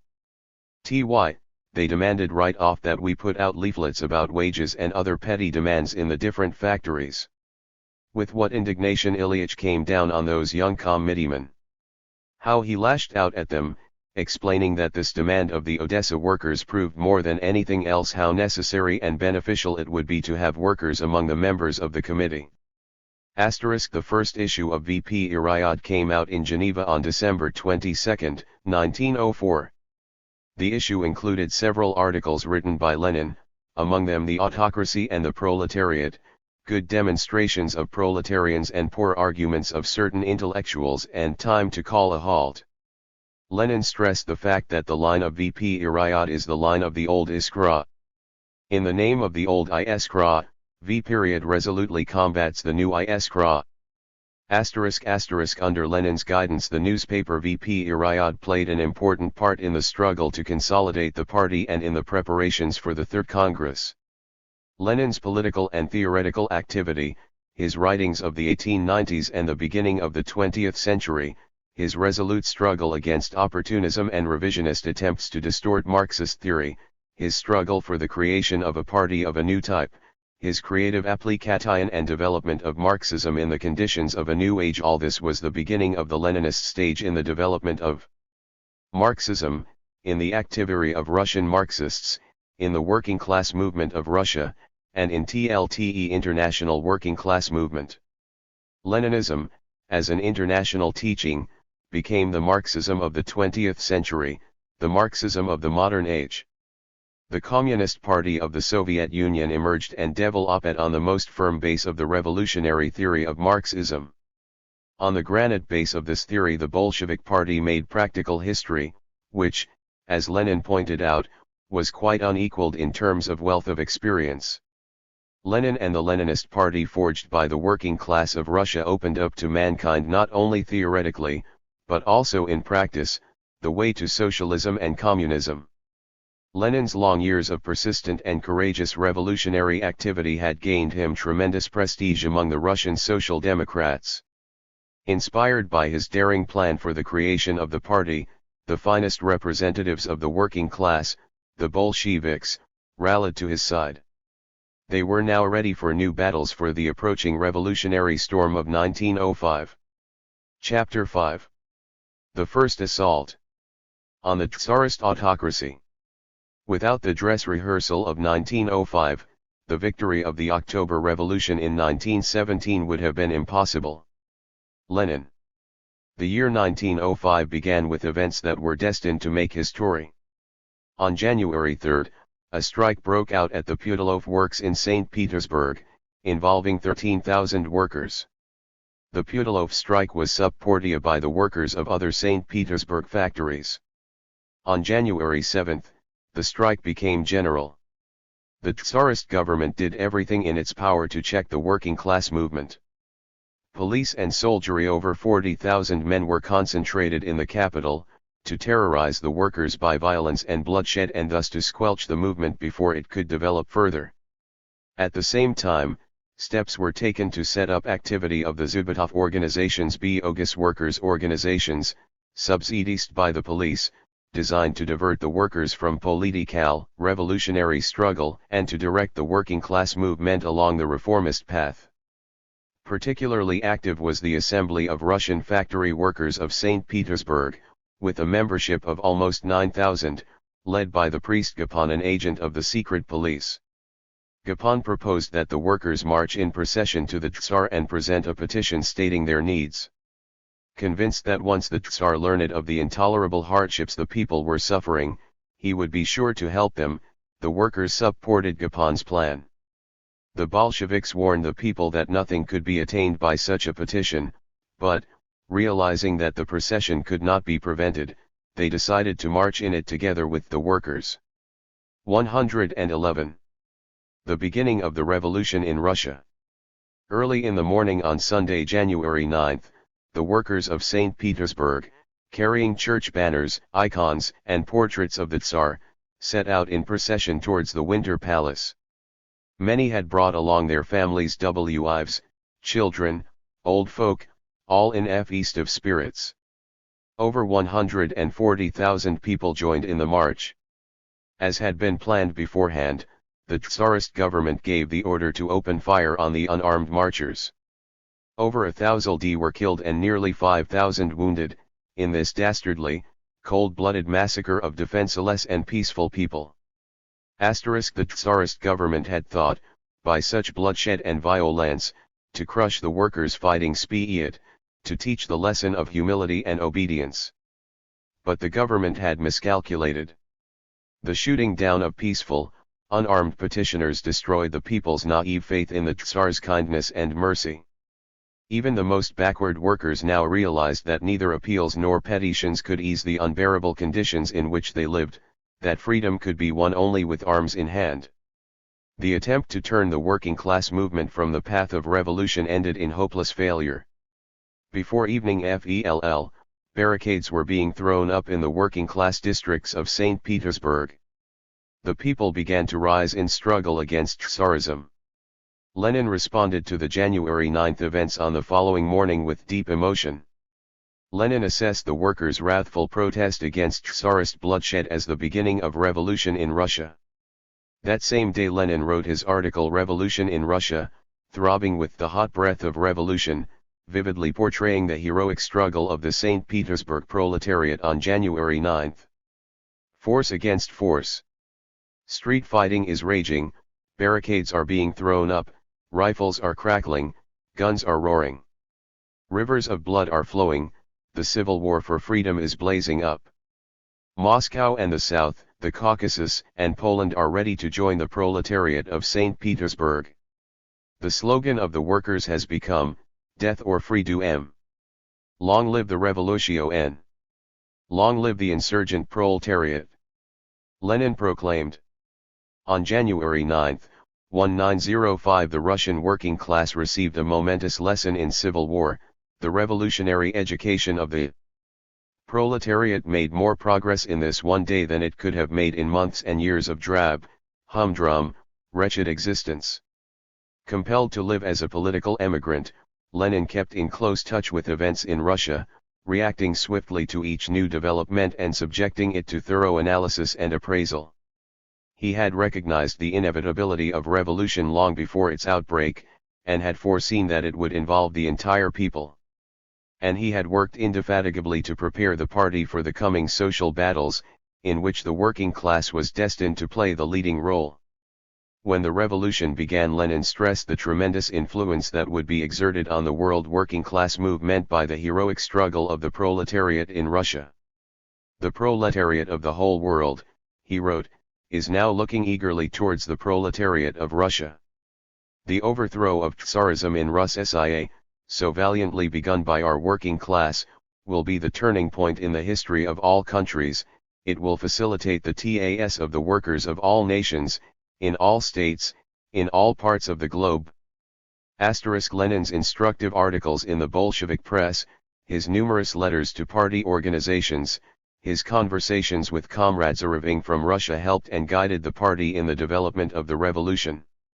Lenin explained the nature of the FRSTI Russian Revolution, its specific historical features.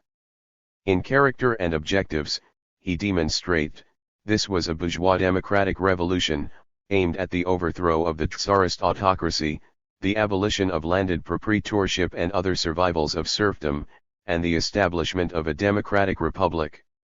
Notwithstanding its bourgeois democratic nature, however, the leader and chief motive force in this revolution was the proletariat. It was supported by the peasantry as its ally and the working people of non-Russian nationalities in the border regions, more and more of whom were joining in the revolutionary struggle. Actually, as Lenin was later to show, the revolution was in some senses a proletarian one, both in the sense that the proletariat was its leading force, and in its specifically proletarian methods of struggle, most important among these being strikes and armed uprising. Only the proletariat consistently and actively revolutionary, and ruthlessly uncompromising in its attitude towards the autocracy carry the revolution to complete victory over Tsarism, and such victory could be achieved only if the proletariat gained the following of the peasantry, if the proletariat and peasantry acted in close alliance. The specific feature distinguishing the Russian Revolution from earlier bourgeois revolutions in the West lay, as Lenin pointed out, in the fact that this was the first people's revolution to take place in the new historical conditions, when the bourgeoisie had already become a counter-revolutionary force, and the proletariat had grown into an independent political force capable of heading the revolutionary struggle against Tsarism. Lenin defined the task set before the party, as the leader and organizer of the working class, by the revolution that had now begun. The revolution, he pointed out, created new conditions for the party's activities and new ways and means of educating the masses. It was the duty of the party organizations to launch broad organizational effort, to encourage revolutionary initiative, unhesitatingly to advance young people. To carry out its functions as the vanguard of the proletariat, the party must reorganize its work and its methods of mass leadership as demanded by the new, revolutionary situation. The more the popular movement spreads, Lenin wrote, the more clearly will the true nature of the different classes stand revealed, and the more pressing will the party's task be in leading the class, in becoming its organizer. It was the duty, the fundamental take of the Workers' Party, he declared, persistently, day by day, to rally and unite the forces of the proletariat, preparing them for open mass struggle, for an armed uprising of the entire people to overthrow the autocracy. A tremendous role in mobilizing the masses was played by the Bolshevik press and, first and foremost, the newspaper VP Irayat, of which Lenin was the editor. Lenin wrote more than 60 articles and reports for the paper, which were extremely popular with workers. In working out the tactical line of the Bolsheviks in the revolution, Lenin fully substantiated the need for the guiding role of the party in the preparation and carrying out of an armed uprising. In connection with this task, Lenin paid particular attention to the high principles and staunchness of the party on questions of theory and scientific world outlook. In April 1, 1905 he wrote, "Now, in the epoch of revolution, evasiveness or lack of principle in theoretical questions is tantamount to utter ideological bankruptcy, for now of all times a socialist requires a well thought out and consistent world outlook, so that he may control the events and not the events him." Lenin devoted great attention, in that period, to the question of armed struggle by the masses, to the proper organization of insurrection.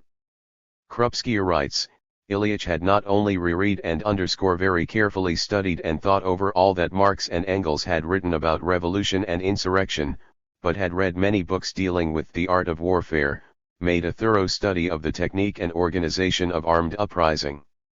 He had given more thought to this than people know.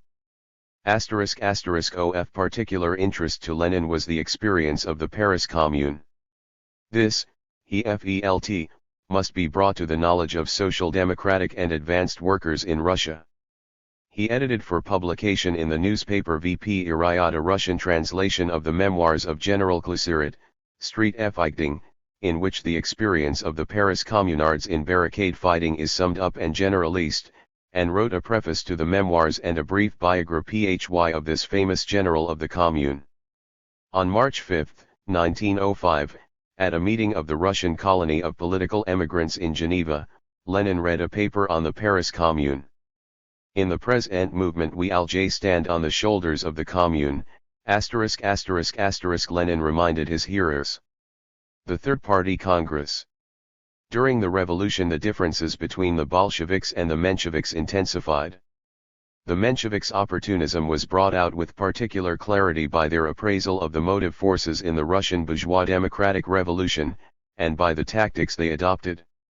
To them, the bourgeoisie seemed the principal motive force in the revolution. This conception was a distortion of Marxism. It came of failure to understand the new conditions of the class struggle between the proletariat and the bourgeoisie in the era of imperialism, of failure to recognize the leading role of the working class. The Mensheviks held that the chief concern of social democracy, the working class, should be to avoid frightening the bourgeoisie by excessive revolutionary spirit.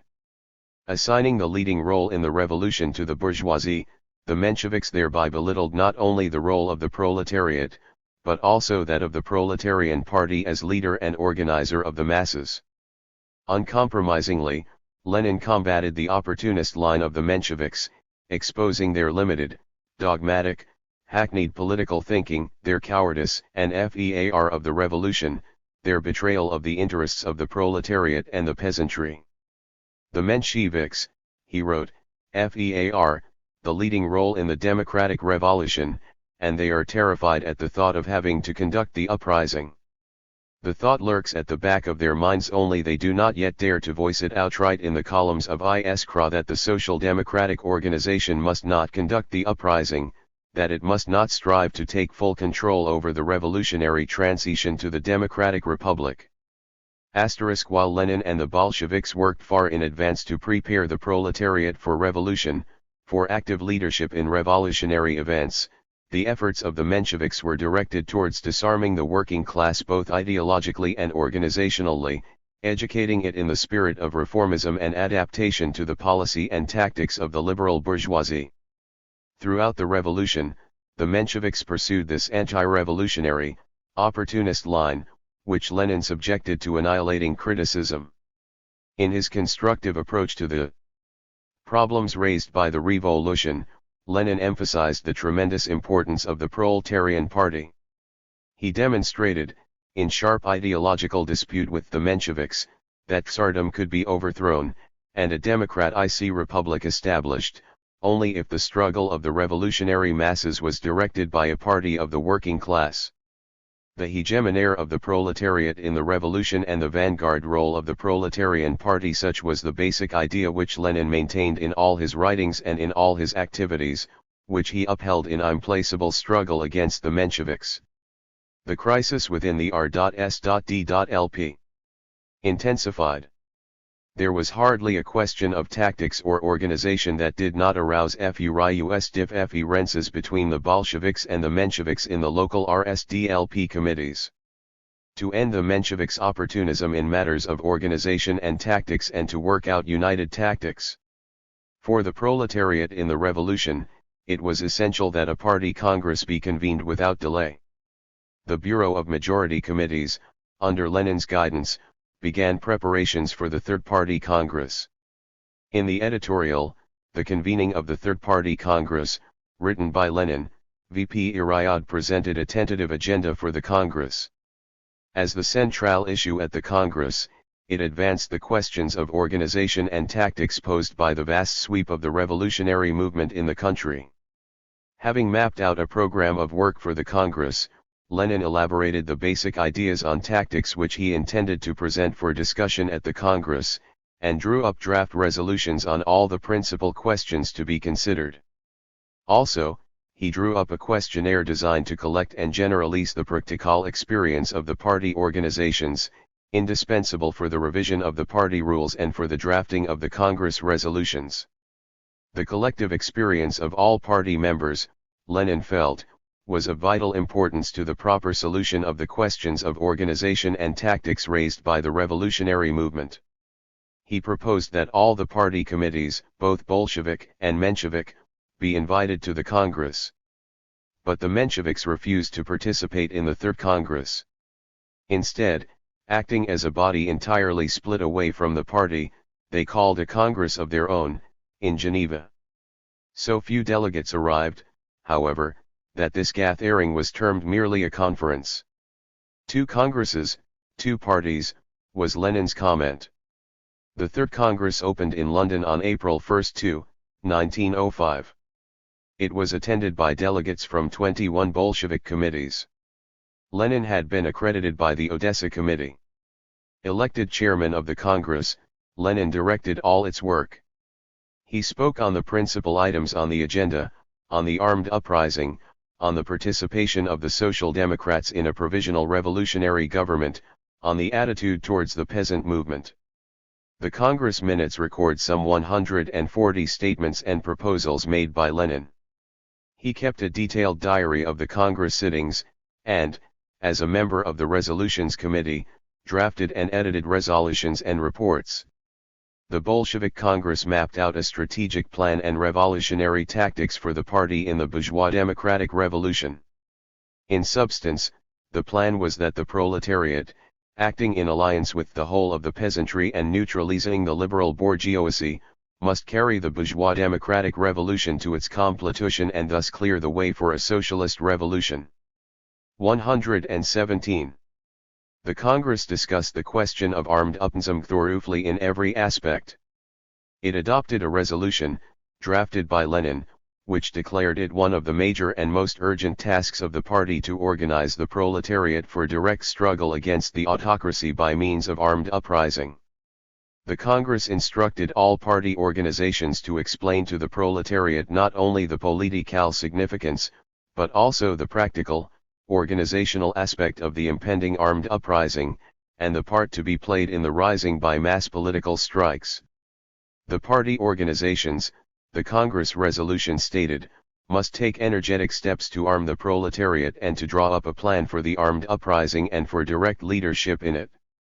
Speaking at the Congress, Lenin sharply criticized the opportunist views and actions of the Menshevik ideologists Plekhanov, Martov, and Martynov. In his report on the participation of the Social Democrats in a provisional revolutionary government, Lenin demolished the Mensheviks' dogmatic arguments against social democratic participation in such a government. Once the Tsarist regime had been overthrown, he demonstrated, a revolutionary democratic dictatorship of the proletariat and the peasantry would have to be set up, with a provisional revolutionary government as its political organ. And, if conditions were favorable, representatives of the Social Democrats must enter this provisional government, there to combat ruthlessly all attempts at counter-revolution and to uphold the independent interests of the working class in order to carry the revolution to its completion.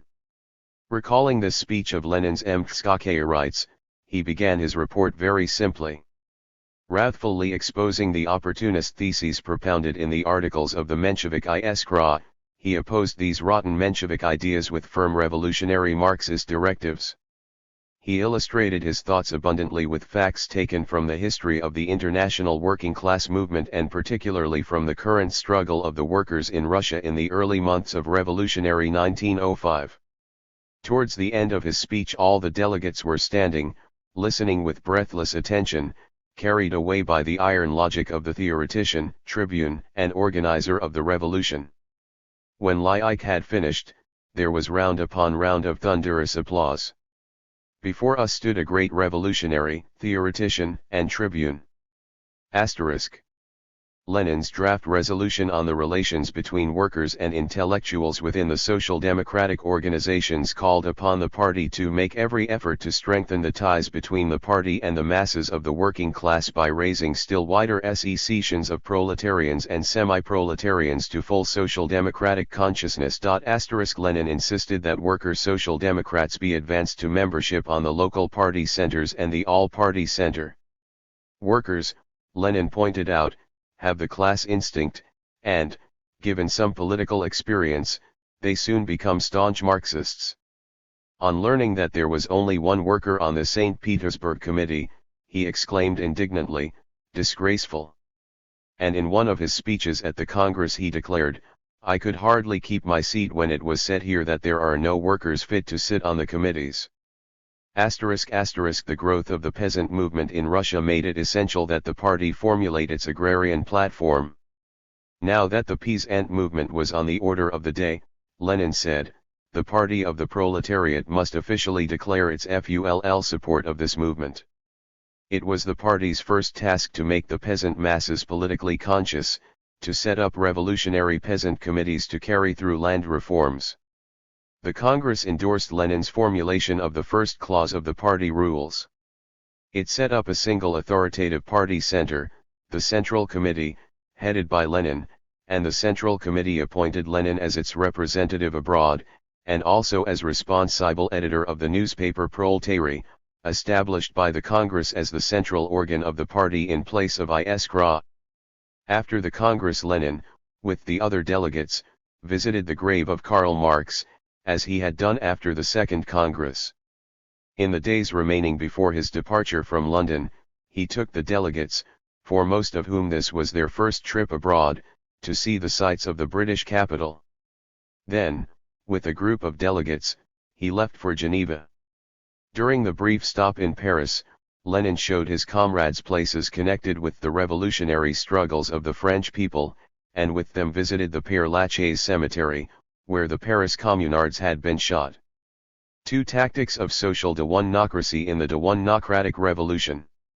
Lenin attributed the greatest importance to propaganda of the tactical line adopted by the Third Congress and to criticism of the Mensheviks' opportunist tactics.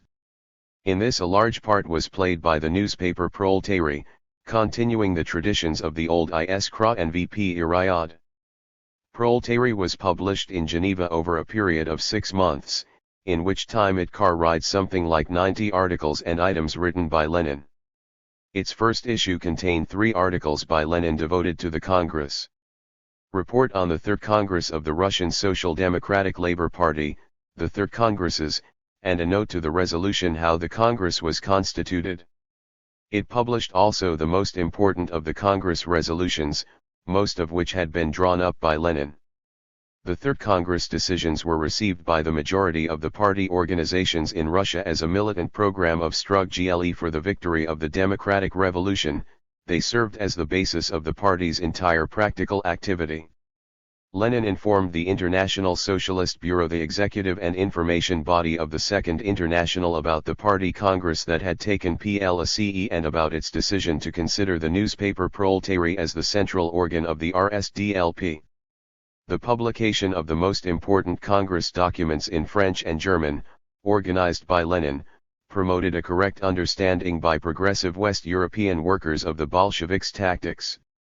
When Karl Kosky wrote in the press distorting the essence of the Third Congress resolutions, Lenin sent an open letter of protest to the editorial board of the Leipziger Volkszeitung. Addressing himself to German Social Democrats, he wrote, "If you really consider the RSDLP to be a fraternal party, do not believe a word of what the so-called impartial Germans tell you about our split. Insist on seeing the documents, the authentic documents. And do not forget that prejudice is further from the truth than ignorance." In June-July 1905 Lenin wrote the book Two Tactics of Social Democracy in the Democratic Revolution. It was published in Geneva at the beginning of August. In Two Tactics Lenin set forth the theoretical considerations behind the Third Congress decisions, behind the Bolsheviks' strategic plan and tactical line in th revolution. It was Lenin who first elaborated the question of the specific features of the bourgeois democratic revolution in the epoch of imperialism, its motive forces and its prospects. Thoughts which he had set out briefly in articles and in speeches at the Congress received profound and thorough treatment in his Two Tactics. In this book he presented a comprehensive substantiation of the idea of leadership of the proletariat in the bourgeois democratic revolution. At the same time he subjected to devastating criticism the tactical line adopted by the Mensheviks at their Geneva conference, and pointed out the basic difference between the Bolshevik and the Menshevik tactics in the revolution. The Mensheviks attempted to bolster up their opportunist tactics by reference to the bourgeois revolutions of the past. Drawing formal analogies between the revolution in Russia at the beginning of the 20th century and the West European bourgeois revolutions of the 18th and 19th centuries, they maintained that in Russia, as in Western Europe, it would be the bourgeoisie that would play the leading role in the revolution.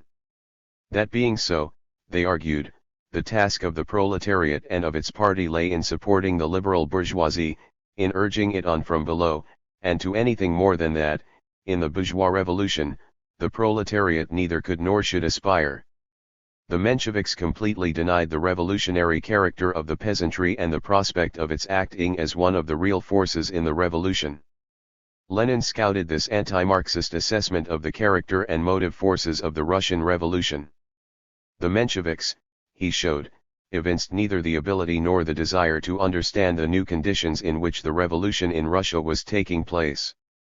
A scientific analysis of Russia's socio-economic and political development and of the experience of the world revolutionary movement brought Lenin to the conclusion that the bourgeois revolution in Russia did not fall into the same category as the West European revolutions of the 18th and 19th centuries, inasmuch as it was taking place in a different historical period in the era of the imminent proletarian revolution and at a far more advanced stage of the class struggle between the proletariat and the bourgeoisie.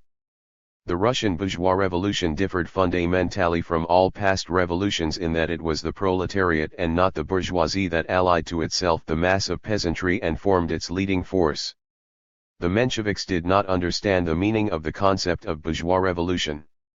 As they saw it, a bourgeois revolution could 121 be of advantage only to the bourgeoisie. There could be nothing, Lenin explained, more erroneous than such an idea. The elimination of all survivals of the serf-owning system, which hampered the free and rapid development of capitalism, was indisputably of advantage to the working class. But this could be accomplished only as a result of the victory of the bourgeois revolution. The more complete, determined, and consistent the bourgeois revolution, Lenin wrote, the more assured will the proletariat's struggle be against the bourgeoisie and for socialism. Lenin showed, further, that in a certain sense a bourgeois revolution was more advantageous to the proletariat than to the bourgeoisie, that the bourgeoisie was anxious to restrict the scope of the revolution, to confine it within the framework of constitutional monarchist law. It was to the interest of the bourgeoisie that the monarchy, and with it the entire feudal state machinery, arts, police, standing army, should not be smashed completely, that they be preserved so far as possible, for they would be needed to fight the workers and to defend bourgeois private property. It was to the advantage of the bourgeoisie that the bourgeois democratic transformations be accomplished as slowly as possible, that it come gradually, by means of cautious reforms and not by means of revolution. The working class, on the other hand, would gain more if the essential measures in the direction of bourgeois democracy were accomplished by revolution rather than reform, if the monarchy and its institutions were removed from the nation's body by way of swift, direct amputation, which would do completely away with the old police autocracy. But to achieve this the working class must be the most active of the revolutionary forces. Marxism, Lenin wrote, teaches the proletarian not to keep aloof from the bourgeois revolution, not to be indifferent to it, not to allow the leadership of the revolution to be assumed by the bourgeoisie but, on the contrary, to take a most energetic part in it, to fight most resolutely for consistent proletarian democratism, for the revolution to be carried to its conclusion. Lenin held that the victory of a bourgeois democratic revolution in which the proletariat played the leading role and was the principal motive force should result not in a dictatorship of the bourgeoisie, but in a revolutionary democratic dictatorship of the proletariat and peasantry. Only such a dictatorship of the two revolutionary classes could put a complete end to Tsarism and crush the resistance of the landowners and the big bourgeoisie. And it would have to rely on military force, on the armed masses, on an uprising not on institutions lawfully or peaceably established. The political organ of the revolutionary democratic dictatorship of the proletariat and peasantry would be a provisional revolutionary government, backed by the armed people. The Mensheviks opposed social democratic participation in a provisional revolutionary government. They regarded participation in such a government as something very like betrayal of the working class. Lenin, on the contrary, considered such participation not only possible, but in favorable conditions necessary, as it would lend the government the will and the resolution to put into effect all the democratic demands of the worker and peasant masses, to carry the revolution to completion. One of Lenin's great accomplishments was his theory of development of bourgeois democratic revolution into socialist revolution, based on Marx's well-known thesis concerning uninterrupted revolution and the combination of proletarian revolution and peasant war. Approaching Marxism creatively, Lenin developed this thesis as dictated by the new historical conditions, and advanced strategic slogans defining the tasks of the first and the second stages of the revolution. The proletariat must carry the democratic revolution to completion, allying to itself the mass of the peasantry in order to crush the autocracy's resistance by force and paralyze the bourgeoisie's instability. The proletariat must accomplish the socialist revolution, allying to itself the mass of the semi-proletarian elements of the population, so as to crush the bourgeoisie's resistance by force and paralyze the instability of the peasantry and the petty bourgeoisie. Lenin defended and developed the theory of socialist revolution in the struggle against Russian Mensheviks and West European opportunists who denied the leadership of the proletariat in the bourgeois democratic revolution and its alliance with the peasantry. Lenin's theory of the socialist revolution completely refuted Trotsky's and Parvus' theory of permanent revolution, in which bourgeois revolutionary spirit and adventurism were combined with Menshevism masked by leftist phrases. Lack of faith in the powers of the working class, denial of the revolutionary role of the peasantry, and skipping over the bourgeois democratic stage of revolution. This is the essence of Trotsky's theory of permanent revolution. Trotsky's opportunist slogan "No Tsar, but a workers' government" meant that the collapse of Tsarism could bring the working class to power immediately. But if the peasantry, as Trotsky thought, would not follow the working class could stay in power only on condition that the socialist revolution triumphed in the West and with the support of the foreign proletariat. The ideas set forth in Lenin's THIRD were a new contribution to Marxism. THEY retain to this day their political and theoretical importance to all the revolutionary parties of the world in the struggle for democracy and socialism. 2 THEY, appearing on the upgrade of the revolution, was enthusiastically received by the party organizations in Russia. The book was distributed throughout the country. In the course of 1905 it was twice reprinted within Russia in 100,000 copies, a huge edition at the time. In revolutionary Russia. The revolutionary struggle in Russia was steadily gaining momentum, the flame of revolution spreading the country over. The activity of the masses, led by the Bolsheviks, became more and more energetic and more political in character. The course of revolutionary development bore out the strategy and tactics which Lenin had worked out for the Bolshevik Party. The revolution was history's first test of the vitality of Lenin's thesis on the alliance of the working class and the peasantry, of his teaching on the leadership of the proletariat and the bourgeois democratic revolution. A major advance in the development of the revolutionary movement against the autocracy was the mutiny on the battleship Potemkin, which set off a series of revolts in the armed forces. This mutiny, Lenin wrote, signified the open transition of a part of the army to the side of the revolution. It was of tremendous importance as the first attempt to form the nucleus of a revolutionary army. Unfortunately, the mutiny on the Potemkin was put down. Preparing the working class for armed uprising, Lenin urged upon the party organizations the need for serious study of the military art, and for the formation of hundreds and thousands of fighting squads.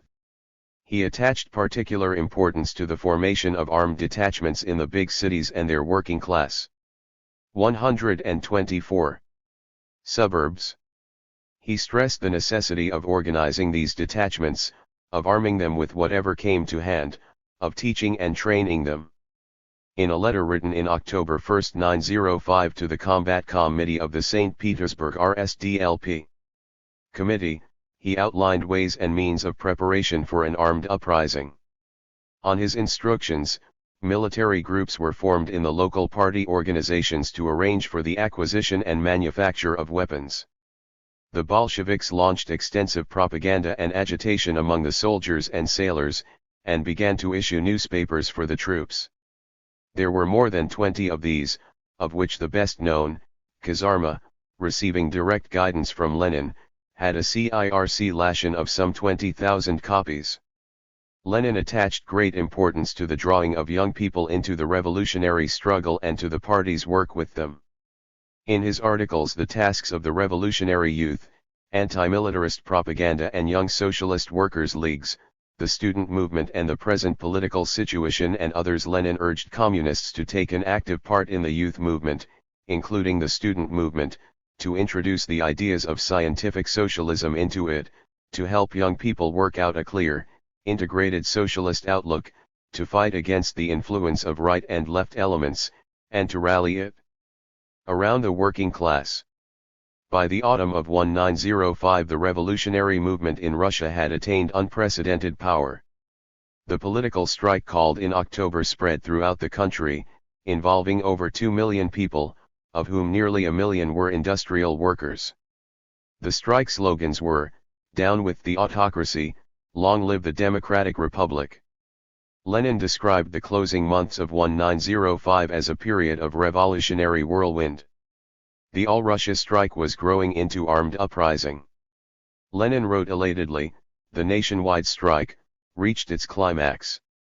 The mighty arm of the proletariat, which was raised in an outburst of heroic solidarity all over Russia, brought the entire industrial, commercial and administrative life of the country to a standstill. It was the lull before the storm. The general political strike was a new form of proletarian struggle, unprecedented either in Russia or abroad. The peasant movement, too, spread as never before, embracing over one-third of all uyezds. The working people of all the nationalities inhabiting Rus' SIA were inspired by the revolutionary example of the Russian PEOPLE. In the Ukraine, Belarusia, Poland, the Baltic provinces, the Transcaucasia, Central Asia, and other border areas of Tsarist Rus' SIA, the working people waged a heroic struggle against the autocracy and the landowners. The Russian proletariat, led by the Bolsheviks, wholeheartedly supported the national liberation movement of the peoples of the Russian Empire. In the course of the general strike, the proletariat in Russia set up the world SFIRST mass proletarian political organizations, the Soviets of Workers' Deputies. Originally founded to lead the strike struggle, many of these Soviets became organs of the revolutionary movement as a whole. During October and November 1905, Soviets were set up in many towns and working class centers and became organs of the armed struggle of the masses, the embryo of a new, revolutionary power. In later years, in working out the question of the state form to be assumed by the dictatorship of the proletariat, Lenin based his conclusions on the experience gained in the revolution of 1905-07 and on the work of these first Soviets. Lenin's first appraisal of the Soviets as organs of revolt and as the embryo of a new, revolutionary power was set forth in his program article Our Tasks and the Soviet of Workers' Deputies, written in mid-November 1905. Lenin regarded the Soviet as the embryo of an all-Russia political center, deeply rooted in the people and enjoying the confidence and support of the broad masses.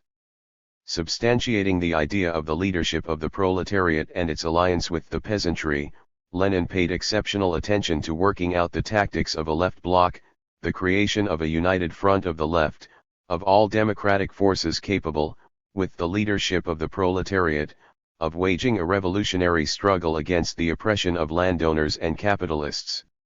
He stressed that the proletariat cannot achieve victory if it does not win the majority of the population to its side. Attacking conspiratorial, Blanquist methods of struggle, Lenin repeatedly pointed out that the revolution in Russia was a popular one, that it was carried out by the people, that is, the proletariat, the peasantry, and the broad sections of the Revolutionary Democrat front led by the proletariat. Therefore the tactics of the left bloc, Lenin stated, were essential for the working class and its party. Lenin longed to return home. He passionately dreamed of the time when he would be able to speak not from the hateful abroad of an exile, not from the cursed remoteness of Geneva, but at meetings of thousands of workers in the streets of Moscow and St. Petersburg, at the free village meetings of the Russian mujiks. At the height of the general strike he enthusiastically wrote, "My word, our revolution in Russia is a fine one. We hope to return there soon. Things are heading that way with remarkable speed."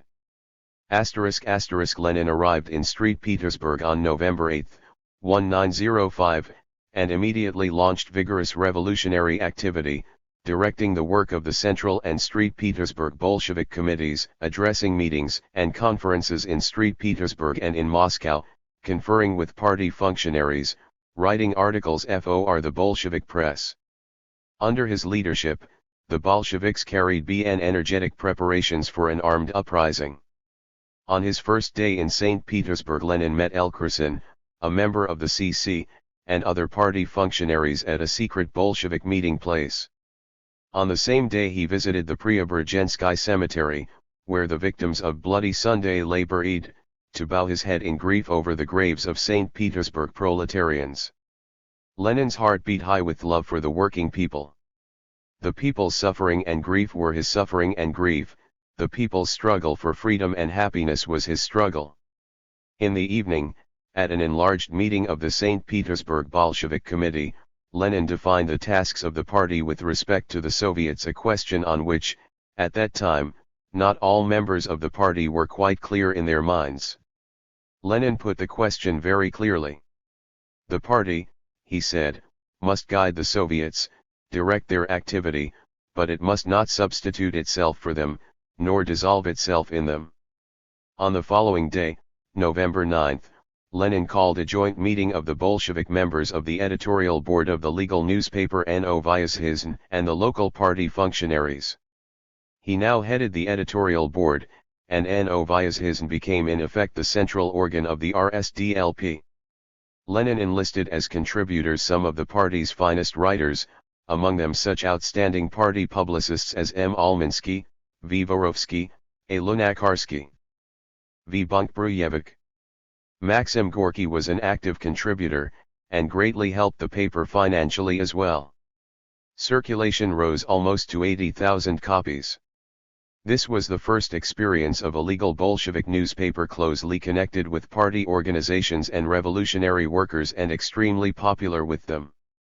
The list of foreign contributors included Rosa Luxemburg, Karl Liebknecht, Marcel Kakin, Paul Lafargue, and others.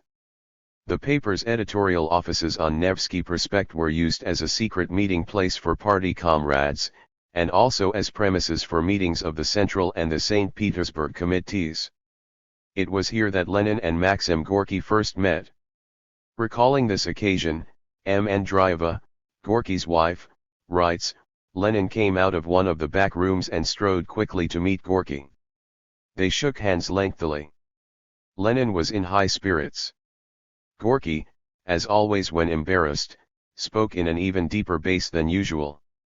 Over and over, he repeated, "So this is what you're like. Fine, fine. I'm very glad, very glad." In the evening they met again, at a sitting of the Central Committee.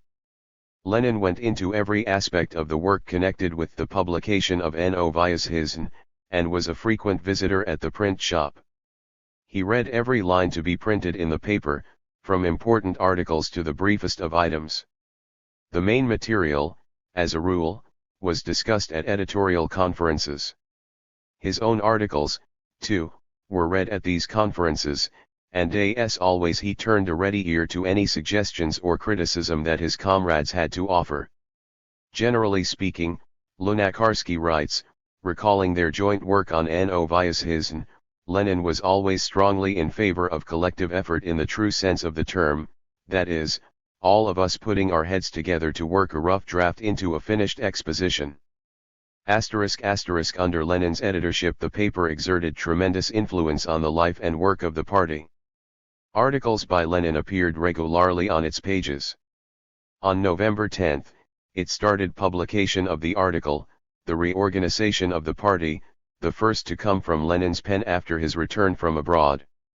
Impatient, as always, of dogmatism and stereotype, Lenin made it clear that in this new, revolutionary period it would be mistaken for the party to Reminiscences of Vladimir Ilyich Lenin. 2, p. 225. p. 199. 128. Confine itself to its old methods of work. He called for a radical reorganization of the party's work, taking full advantage of the possibilities for open, legal activity that had been gained by the general political strike of October 1, 1905. The party, he wrote, should recruit new members more freely, particularly among the workers. The elective principle should be introduced in setting up party organs, and, while the underground party apparatus must be preserved, legal and semi-legal party organs and affiliated organizations should be built up. The new conditions of party work, in which the difference between the illegal and the legal press was beginning to disappear, brought sharply forward the question of party literature. In this connection Lenin wrote his famous article, "Party Organization and Party Literature," which appeared in Novaya Zhi:" N on November 13. The importance of this article cannot be overestimated. It advanced and substantiated the principle of the party spirit in literature, subsequently T0 become a guiding principle for all progressive writings.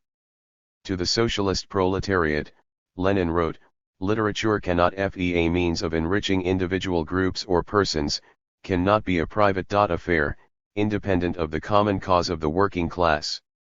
It must become a part of the common proletarian cause, inseparable from the party's organized, planned work.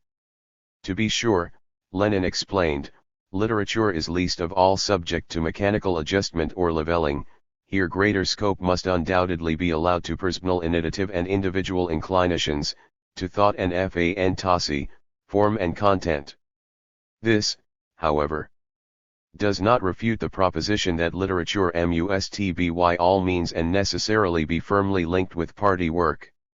Lenin exposed the servitors of capital who critically lauded freedom of the press in bourgeois society. He showed that this notorious freedom is no more than a bourgeois or anarchistic race. The so-called freedom of the writer, artist, or actor in capitalist society is simply masked dependence on money bags, on bribery. To this hypocritically free literature, in alleality linked to the bourgeoisie, the socialists oppose a really free literature, openly linked to the proletariat. In all, 13 articles by Lenin appeared in Novosti, N. The paper existed a little over a month.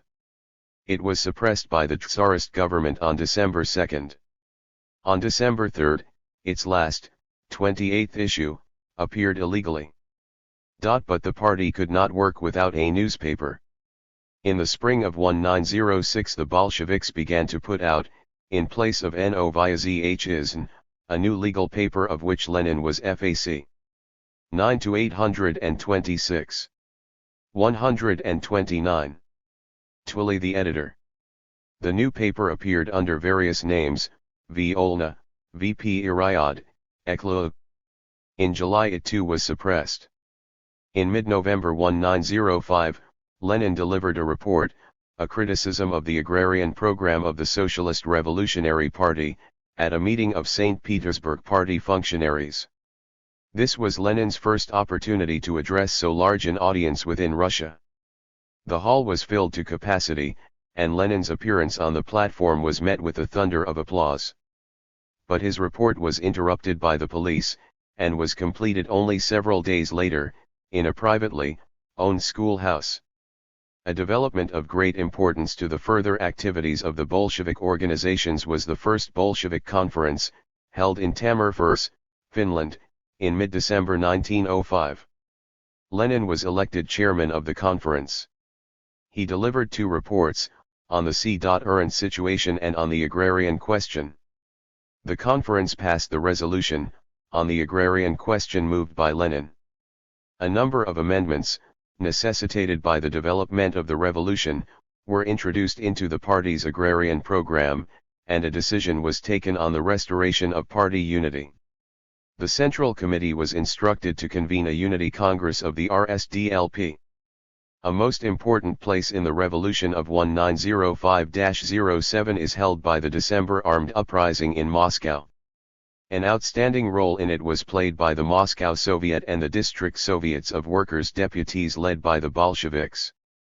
They consistently pursued a revolutionary policy and acted as the militant organs of the leadership of the uprising.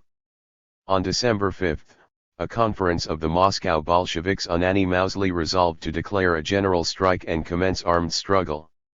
On December 7, barricade fighting began between the Moscow workers and the Tsarist troops. Almost 1,000 barricades were put up in the city streets.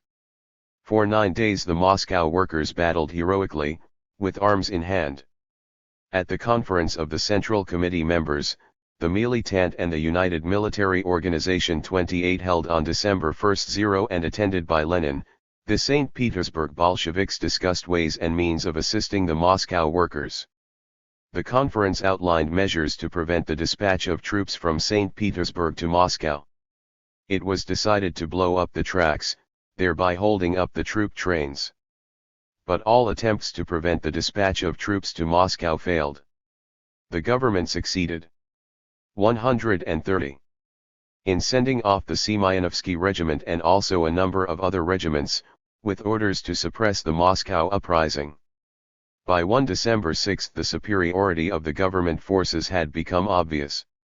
The Moscow Committee of Bolsheviks and the Executive Committee of the Moscow Soviet passed a decision to end the uprising in order to retreat in an organized fashion and preserve the revolutionary forces.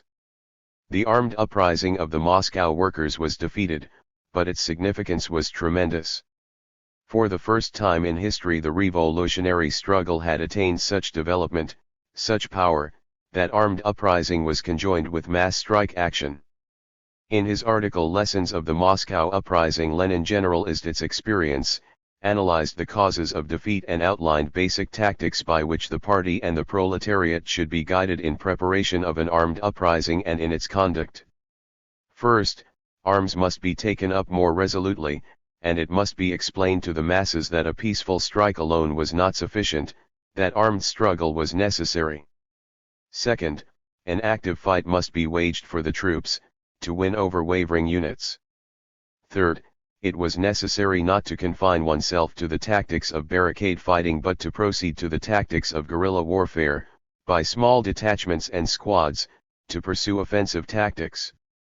Relying on the well-known statement of Marx and Engels that insurrection must be treated as an art, Lenin comprehensively elaborated this idea in connection with the new historical situation, the new conditions in which the proletarian struggle now found itself. Throughout the revolution the Bolsheviks, led by Lenin, waged an implacable struggle against the cadets, the party of compromise with Tsarism, who called for petty reforms to pacify the people. The proletariat is fighting, the bourgeoisie is stealing its way into power. The proletariat is shattering the autocracy by its struggle, the bourgeoisie clutches at the sops thrown to it by the enfeebled autocracy. Before the whole people the proletariat holds on high the standard of struggle, the bourgeoisie raises the flag of minor concessions, deals, and haggling. Such was Lenin's appraisal of the revolutionary line of the proletariat and the self-seeking of the liberal bourgeoisie. 11, p. 28. G. 131. In his pamphlet The Victory of the Cadets and the Tasks of the Workers' Party, Lenin referred to the cadets as the worms in the grave of the revolution. He showed that the cadets were opposed to armed uprising, that their tactics would inevitably boil down to maneuvering between the autocracy and the revolutionary people. Essentially, the cadets' tactics consisted in the effort to utilize the popular struggle in their own ends, despite their fear of revolutionary popular action. More than anything else, they feared the hegemony of the proletariat in the revolution. The objective conditions in which the Russian Revolution found itself at that time called for a determined class struggle for democratic liberties, combining both Duma and extra-Duma activity. The parliamentary game played with such gusto by the bourgeois politicians was carried on behind the backs of the people. The parliamentary activity of the Workers' Party, on the other hand, was bound up with all other aspects of the revolutionary struggle of the proletariat.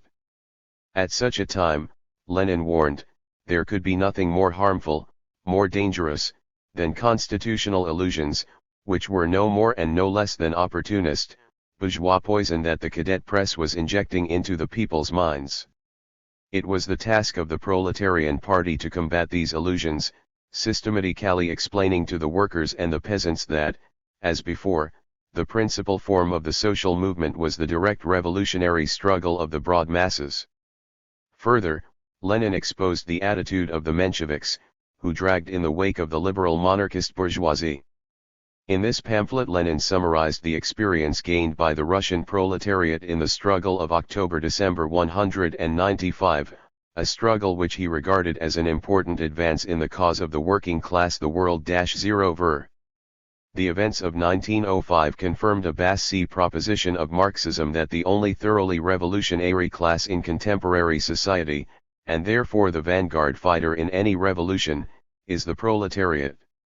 In the October-December fighting, the working class had employed tactics proposed in a resolution adopted by the Third Party Congress, which had stressed the importance of combining mass political strikes with insurrection. Lenin wrote highly of the creative role of the people in the revolution, expressed in the conquest of political freedom by seizure, in the establishment of new, self-constituted organs of revolutionary authority, not envisaged by Tsarist law and defying this law, in the use of violence by the people to counter violence against the people. 132. The Fourth Congress of the RSDLP. The development of the revolution brought once more to the forefront the urgent need for a party congress. The worker Social Democrats were demanding party unity. Lenin and the Bolsheviks, supporting this demand, at the same time held that unity with the Mensheviks was possible only on the ideological and organizational basis of revolutionary Marxism. In letters to the Central Committee written in August-October 1905, Lenin pointed out that, preparing for unity with the Mensheviks, the Bolsheviks must put forward clear-cut ideas on rules and tactics, and must pursue a firm policy. In their striving for unity, he insisted, the Bolsheviks must not gloss over fundamental differences on questions of revolution. It was on the basis of these ideas that the Bolsheviks, seeking party unity, proposed to the Mensheviks that a joint congress be called. Lenin mapped out the Bolshevik tactical platform in a number of draft resolutions to be submitted to the Unity Congress. Lenin made a special trip to Moscow, in early March 1906, to lead discussion of this platform at a number of Bolshevik conferences after a preliminary discussion. It was also discussed at a conference of the St. Petersburg Bolsheviks, which elected Lenin to a committee set up to edit the final text, and shortly afterwards the tactical platform for the Unity Congress of the R.S.D.LP was published in the newspaper Partizhny Izvestia. All but one of the resolutions entering into TLTE platform were written by Lenin. During March and early April the tactical platforms of TK Bolsheviks and the Mensheviks were widely discussed in the party. Lenin addressed several of the numerous discussion meetings held in St. Petersburg. The Fourth Congress of the RSDLP was held in Stockholm on April 1-0-25, 1906. Lenin was chairman at several of its sittings. The principal questions discussed were the agrarian program, the current situation and the tasks of the proletariat as a class, and the party's attitude towards the Duma. 29 Th Congress was marked by bitter struggle between the Bolsheviks and the Mensheviks. Heated debate arose over the agrarian question. The text of Lenin's report to the Congress on this question, unfortunately, has not been found, and only his concluding remarks are at present available. The Bolsheviks upheld at the Congress a program of nationalization of the land. Their agrarian 133 program called uncompromisingly for the overthrow of the autocracy. It called on the peasants to rise in revolution against the Tsar and the landowners. The struggle for the nationalization of the land was an indispensable condition of the complete victory of the bourgeois democratic revolution in Russia and its development into the socialist revolution. Lenin emphasized the indissoluble connection between agrarian revolution and political revolution, declaring at the Congress, "We must plainly and definitely say to the peasants, if you want to carry the agrarian revolution to the end, you must also carry the political revolution to the end, for unless the political revolution is carried to the end there will be no durable agrarian revolution, and perhaps none at all." In his concluding remarks on the agrarian program, Lenin forcefully rethesised the objections to nationalization of the land raised by Plekhanov, Maslov and other Mensheviks, who at the Congress advocated a program of municipalization, that is, putting the landed estates into the hands of the local self-government bodies or Zemstvos. The Menshevik program of municipalization was based on a gradual, peaceful reform of the landowner autocratic system. It represented a deal with the landowners. Taking issue with the Mensheviks, Lenin advanced two basic arguments: first, that the peasants themselves would never agree to municipalization, and second, that without a democratic republic, without the fully guaranteed sovereignty of the people and without electiveness of government officials, municipalization would be harmful. Lenin made the report on the present situation and the class tasks of the proletariat, and a co-report on the question of attitude to the Duma. He also spoke on the armed uprising and on questions of organization. He was a member of the committee set up to draft the rules of the RSDLP. The Congress adopted Lenin's formulation of the first clause of the party rules, dealing with party membership, which was so obviously correct that the Mensheviks could no longer oppose it. The Mensheviks, at this Congress, were in the majority, and this predetermined the Congress des Suzerains. On the most vital questions it was the Menshevik resolutions that were adopted, including the PR-0 of municipalization of the land. The resolutions adopt CL on the armed uprising offered no dear appraisal of the experience of the October-December battles of 1905. The Congress did not, and actually could not, lead to the real unification of the party, it somewhat strengthened the formal unity. Though the Bolshevik line was not accepted by the Congress, and the Mensheviks secured a majority on the Central Committee, Lenin never lost his confidence in eventual victory over the Mensheviks, in the inevitable triumph of revolutionary Marxism, revolutionary strategy and tactics. Feeling that the broad masses of the workers must be informed of the struggle that had taken place at the Unity Congress, Lenin wrote an appeal to the party by delegates to the Unity Congress who belonged to the former Bolshevik group. This appeal was discussed and endorsed by a conference of the Bolshevik delegates. Shortly after his return from Stockholm to St. Petersburg, Lenin delivered reports on the Congress to party functionaries and to a number of district social democratic organizations. In the summer of 1906, the revolutionary movement in Russia began a new upswing. There was a wave of political strikes, the peasant struggle against the landowners flared up again, and there were cases of unrest in army units. On 1 July 6 Lenin, having received news of the tense situation in the Sveaborg fortress, and the possibility of an armed uprising there, drafted a resolution of the Executive Committee of the St. Petersburg Committee of the RSDLP on the immediate dispatch of a delegation to Sveaborg. On July 1-7, the soldiers and sailors of the Sveaborg garrison mutinied. On July 19, mutiny broke out in Kronstadt as well. On July 20, proceeding from Lenin's recommendation, the St. Petersburg Committee decided that a general political strike be called in support of the Sveaborg and Kronstadt risings. Both risings, however, were brutally crushed. Victory at the 5th Congress of the RSDLP. Lenin engaged in vast practical activity in the years of the First Russian Revolution. His energy art capacity for work were astounding. He found time for everything, guidance of the Bolshevik press, reading lectures for propagandists on the tasks of the proletariat in the revolutionary movement and on the agrarian program of the party, visits to secret study circles among the Putilov workers, at which he discussed questions of tactics. He was a familiar figure at PAR 135 TIE meetings, and at workers' gatherings, at meetings of intellectuals and of students, at the quarters of the clerks and account_ants trade union, the shop dash, the police department took December 1907, making secret trips to St. Petersburg. VI became the party's organizational center, from which, Lenin. During his stay at VQ.SA Lenin wrote a large number of articles, pamphlets, and draft resolutions. He got often in readable amount of work, and $3 always, with remarkable speed.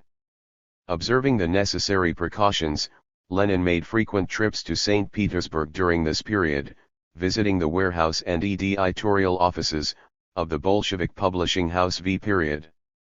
As head of the editorial board he directed all the W.M.K. of the publishing house. He spent whole evenings there, going over and correcting proofs, manuscript and plans, or discussing various matters with the staff. He attended many meetings of the St. Petersburg Party Committee held on the VP Iryad premises. Having dissolved the First Duma, which was not sufficiently obedient, in July 1906, the Tsarist government intensified the reprisal act. Inst the proletariat and peasantry and announced its decision to convene a Second Duma. The elections to the Second Duma again raised the question of the party's attitude to it as one of the most urgent policy questions. Elections to the Duma were held in February 1907. Seeking complete independence for T_he working class party in the election campaign, the B Bolsheviks advocated a left bloc, that is, an argument with the parties which represented the democratic petty bourgeoisie of town and countryside and opposed Tsarism and the liberal bourgeoisie. The basic task of revolutionary social democracy, Lenin explained, lay in wresting the petty bourgeois st and primarily the peasantry, away from the influence of the CQ.debts. He F.irmly opposed the M11 Enchevik tactics of a bloc with the CQ.debts Q.nd support of the cadets in the Duma, declaring agreement with H the KDTS impermissible in principle and politically harmful. Socialist revolutionaries and anarchists. 30 Lenin vigorously opposed this Menshevik proposal, which was, in effect, an TNPT to liquidate the truly proletarian party, to discard its revolution program and tactics. At the end of April Lenin left for Copenhagen. Here the 5th Congress of the RSDLP was scheduled to take place. Here he organized a conference of the Bolshevik delegates, and spoke at the conference on the question of fighting squads. Suddenly, however, the Danish police appeared and demanded that he delegates leave the country within 12 hours. The Congress had to be transferred to London. On the way here Lenin stopped off in Berlin, where he went sightseeing with Maxim Gorky and visited Karl Koski and Rosa Luxemburg. In London, the conference of Bolshevik delegates reassembled and elected a bureau of the Bolshevik group at the Congress, headed by Lenin. Maxim Gorky was invited to the 5th Congress as a delegate with deliberative vote. Knowing that Gor.Ky had tuberculosis, Lenin was particularly solicitous for his comfort. He accompanied Gorky to his hotel, and expressed deep concern because the hotel room seemed to him rather damp. For a long time after Lenin had left writes M. Andreeva, Gorky paced the floor of the cheerless room, twirling and biting the ends of his mustache, as was his habit. Finally he said slowly, half to himself, "What a wonderful person." The 5th Congress of the RSDLP opened on April 30, 1907. It met in the building of a Reformed church on the outskirts of London.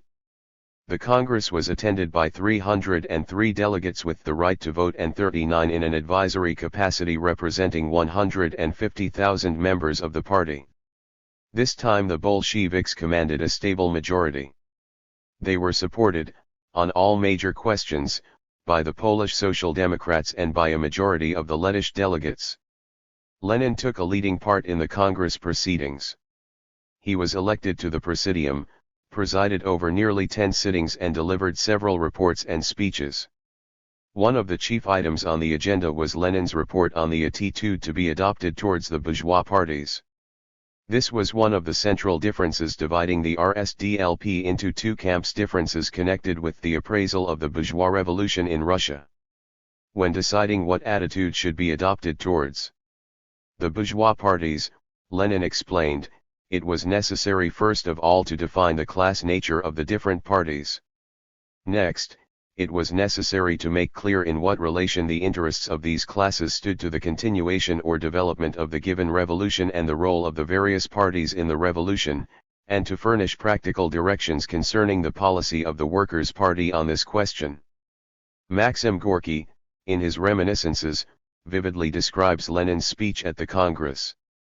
Lenin, Gorky wrote, and to institute proceedings for his extradition from Finland.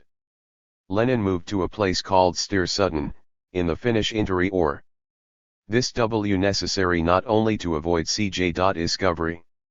Lenin's health was bad, and he needed a rest. But he did not rest long. In the summer and autumn up to November 1907 Lenin met every week with Bolshevik members of the RSDLP Central Committee before the meetings of the CC held in Terryhoki. In August, Lenin went to Stuttgart as a member of the delegation sent by the Central Committee of the R.S.D.L.J. to the Congress of the Second International. This was the first International Congress in which Lenin had participated. As a member of the International Socialist Bureau (TO), which he had been appointed in October 1905 as representative from the R.S.D.L.J. He was elected to the Presidium of the Congress and also to the committee that drafted the resolution on militarism and international conflicts. The Stuttgart Congress was marked by sharp collision between the revolutionary and the opportunist trends in international social democracy. Lenin, who led the Bolshevik delegation, headed the fight against the opportunist elements. The principal issue under discussion was the colonial question.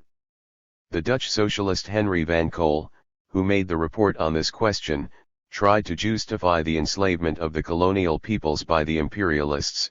He approved capitalism's civilizing mission in the colonies, and maintained that the socialist parties should support the colonial policy. The Commission on the Colonial Question was so composed that the opportunist elements, headed by Van Cole, got the upper hand. Then the question was submitted to the Congress. Heated debate arose. Half of the Germair delegation, headed by Bernstein and David, voted for the opportunist resolution. Lenin came out vigorously against the revisionists, qualifying Van Cole's position as a decisive step towards subordinating the proletariat to bourgeois ideology, to bourgeois imperialism. Lenin's struggle was successful. The Congress voted down the opportunist resolution on the colonial question. Lenin drew up and, jointly with Rosa Luxemburg, proposed to the Congress vital amendments to the resolution presented by Al3 Ebel on militarism and international conflicts. One of these, 141 amendments, declared that, should war break out, the working class and its representatives in the different parliaments must strive to utilize the crisis created by the war in the interests of socialist revolution. Marcel Kakin wrote in his reminiscences, "I happened to meet Lenin at the Stuttgart Congress of the Second International in 1907. He drew up a number of amendments to the resolutions, which breathed with the spirit of consistent struggle against the imperialist war." Lenin and his adherents, by their firm, uncompromising stand, succeeded in changing Babel's resolution fundamentally, in the spirit of revolutionary Marxism. This was the first such resolution to be adopted in all the history of international social democracy. During the Congress, Lenin worked incessantly to unite the left-wing forces in international social democracy, and determinedly fought the opportunists and revisionists. With Behel, Rosa Luxemburg, Jors, and others, he signed a message of greeting from the Congress to the American working-class leader William Haywood, who had been arrested by the American government on trumped-up charges. Much of Lenin's time was devoted to determining proper Bolshevik tactics in the period of defeat of the revolution, and to implementing such tactics. At two-party conferences in Terryhoki in late October and in Helsingfors in November, he delivered reports on the Third Duma and on the tactics to be followed by the Social Democratic group in the Duma. Heated debate developed at each of these conferences. Both conferences, however, carried the Bolshevik resolutions. During August-December 1907, Lenin prepared for Prairie East SS a 3-volume edition of his works, under the title, TWLVRERs. In September he wrote a preface to the first volume. £0 The 3 planned volumes, only UMEI and the first book of UME2 were actually published. UMEI came off the press in November 1907. The author's name was given as V.L. Elian. The first book of UME.2 appeared at the beginning of 1908. The writings collected in this volume, Lenin wrote in his preface, dealt with the program, tactical and organizational questions of Russian social democracy. The police were searching all Finland for Lenin. In November the St. Petersburg Chamber of Justice banned his TWLVRERs. The book was confiscated, and proceedings were instituted against its author. On December 22 the Chamber of Justice ordered the book Tactics of Social Democracy in the Democratic Revolution to be destroyed. Evading the police, Lenin left Kuokalfala for Ajelby. Eating of the Bolshevik Center decided to transfer the publication of Proletariat abroad, and accordingly Lenin in December left Finland. Stopping off in Helsingfors, Just before his departure abroad, he conferred with comrades who came from St. Petersburg to meet him. On the train for Abio, Lenin noticed that he was being shadowed. He managed to leave the train unnoticed when still several miles from Abio, and, though the day was bitterly cold, trampled the rest of the way on foot, swinging his small suitcase. It was 2 o'clock in the morning when he reached the home of the Finnish Social Democrat Walter Borg, who had been charged with arranging his passage from Abio to Stockholm. Arriving so late, Lenin missed the steamer whose captain had agreed to take on a passenger at Abio. He set out for its next stopping place. The road was difficult and it took much effort and time to get there. Part of the way lay across ice, which, for all the December frosts, was still unreliable. At one point the ice cracked underfoot and, as Lenin was later to relate, the first thought to cross his mind was, what a stupid way to die. At great risk, he succeeded finally in getting out of Finland. After a brief wait in Stockholm, Lenin was joined by his wife, who had stayed behind in St. Petersburg to wind up their affairs.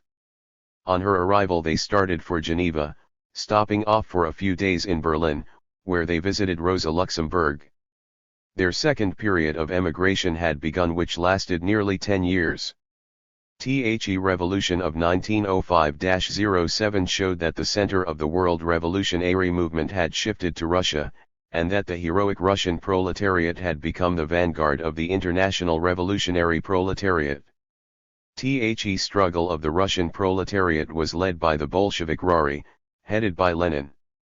The revolution put to the test of practice Lenin's great ideas, the leadership of the proletariat, the alliance of the proletariat and peasantry, the role of the party as the guiding force in the working class movement.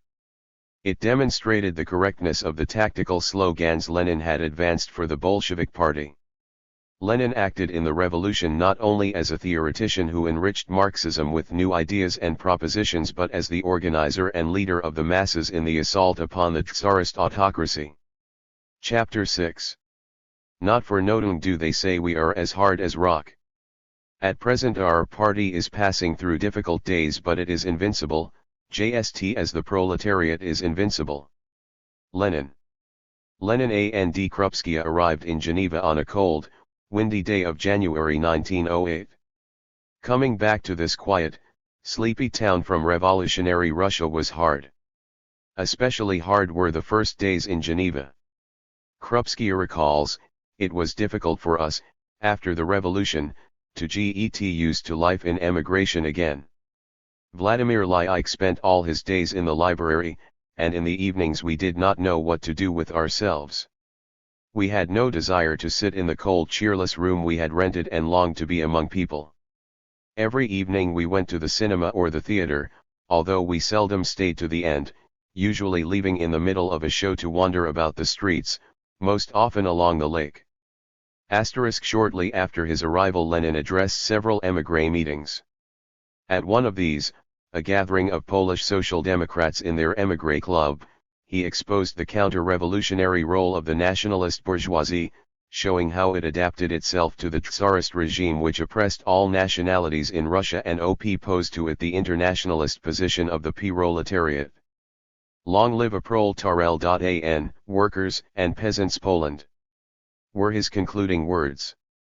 On March 1, Lenin on behalf of the RSDLP spoke on the Paris Commune at an international meeting called to commemorate the 25th anniversary of Karl Marx's death, the 60th anniversary of the 1848 Revolution and the anniversary of the Paris Commune. All Lenin's thoughts were centered on the Russian Revolution. He was deeply convinced that the proletariat had suffered only temporary defeat, that victory would be won in the heroic battles 11 had lay ahead. With unswerving faith in the working class and the triumph of socialism, he worked passionately for that victory. In his mind's eye he saw the brighter future that was in store for Russia and the whole of mankind. Historical lessons of the revolution. The years that followed the defeat of the revolution Lenin described as hellishly difficult. Reaction was rampant throughout Russia. The proletariat bore the brunt of political persecution by the Tsarist government. The Social Democratic Party was in a state of deep crisis, organizationally, ideologically and politically.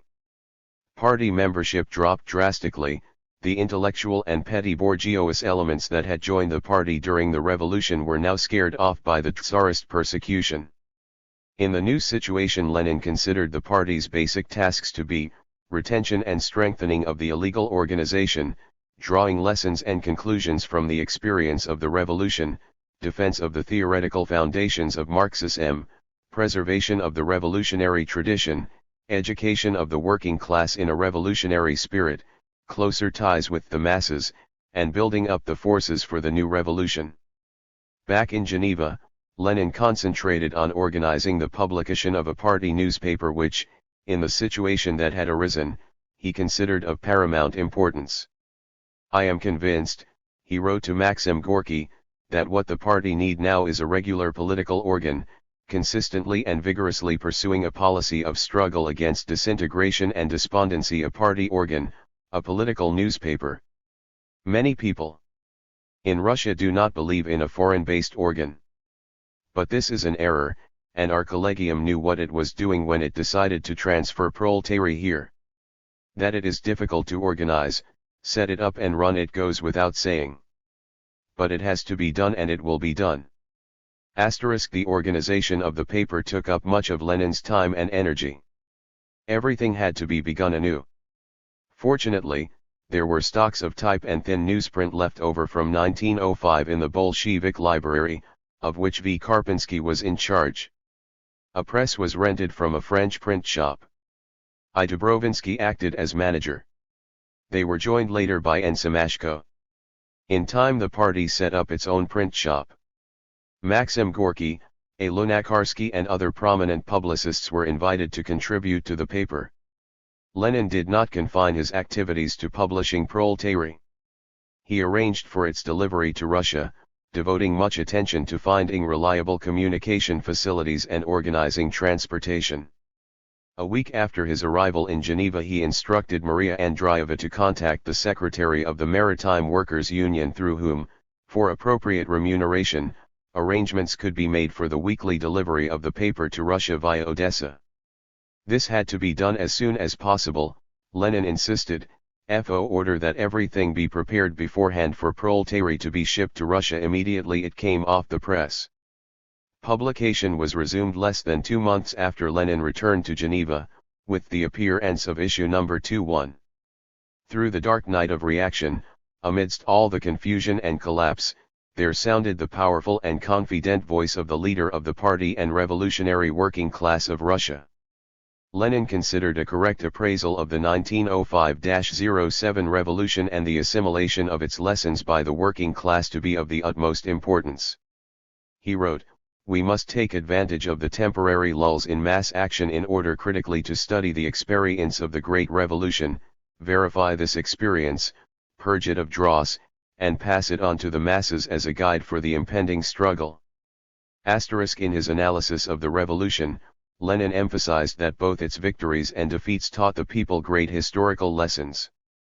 The first and fundamental lesson was that only mass revolutionary struggle could improve the workers' conditions and secure a measure of democracy. The second lesson was that it was not enough to undermine or restrict Tsarist rule, it had to be destroyed. The third and cardinal lesson consisted in the party having seen how the various classes in Russia acted in the revolution. All classes of society came out openly and showed themselves in their true colors, revealed their true aspirations. It was especially important, Lenin said, to show that the working class was the leader and driving force of the Russian Revolution. Of all classes of Russian society, it was the proletariat that displayed the greatest political maturity in 1905-07. The Russian liberal bourgeoisie, which behaved in just as vile, cowardly, stupid, and treacherous a manner as the German bourgeoisie in 1848, hates the Russian proletariat for the very reason that in 1905 it proved sufficiently mature politically to wrest the leadership of the movement from this bourgeoisie and ruthlessly to expose the treachery of the liberals.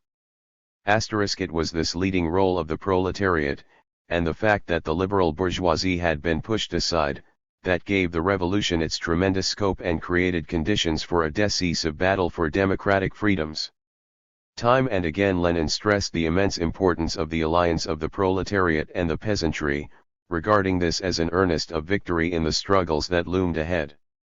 Our party, he declared, holds firmly to the view that the role of the proletariat is the role of leader in the bourgeois democratic revolution, that joint actions of the proletariat and the peasantry are essential to carry it through to victory, that unless political power is won by the revolutionary classes, victory is impossible.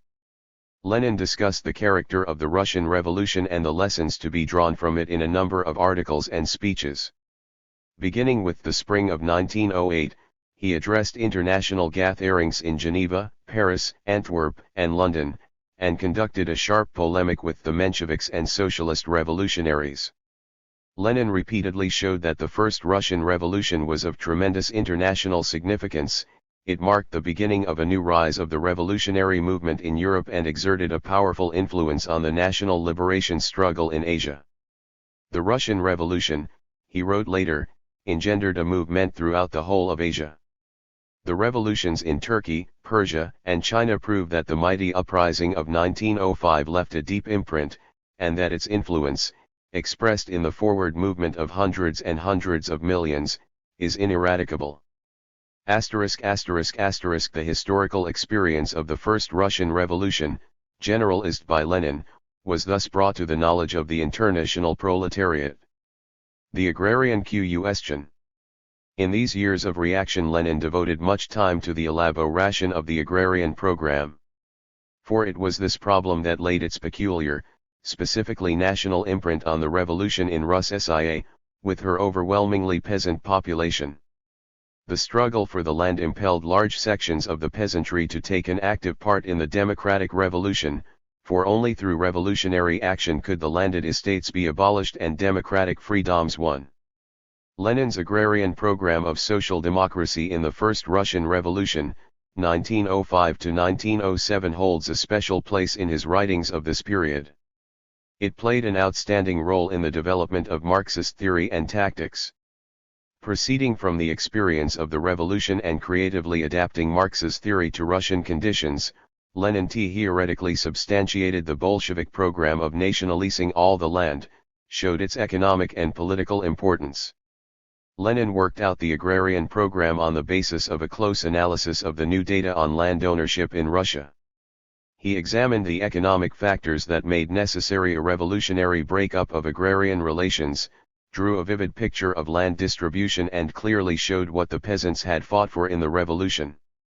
He cited these figures: 10 million peasant households owned 73 million desiatines of land, whereas 28,000 noble and upstart landlords owned 62 million desiatines.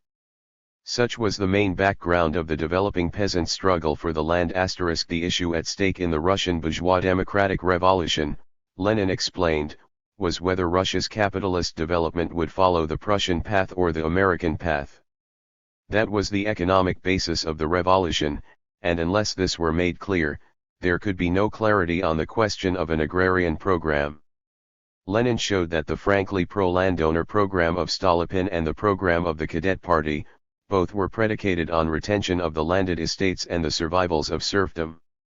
The proletariat, Lenin taught, should fight for the second path, which provided for the greatest freedom and speed of development of the productive forces in capitalist Russia.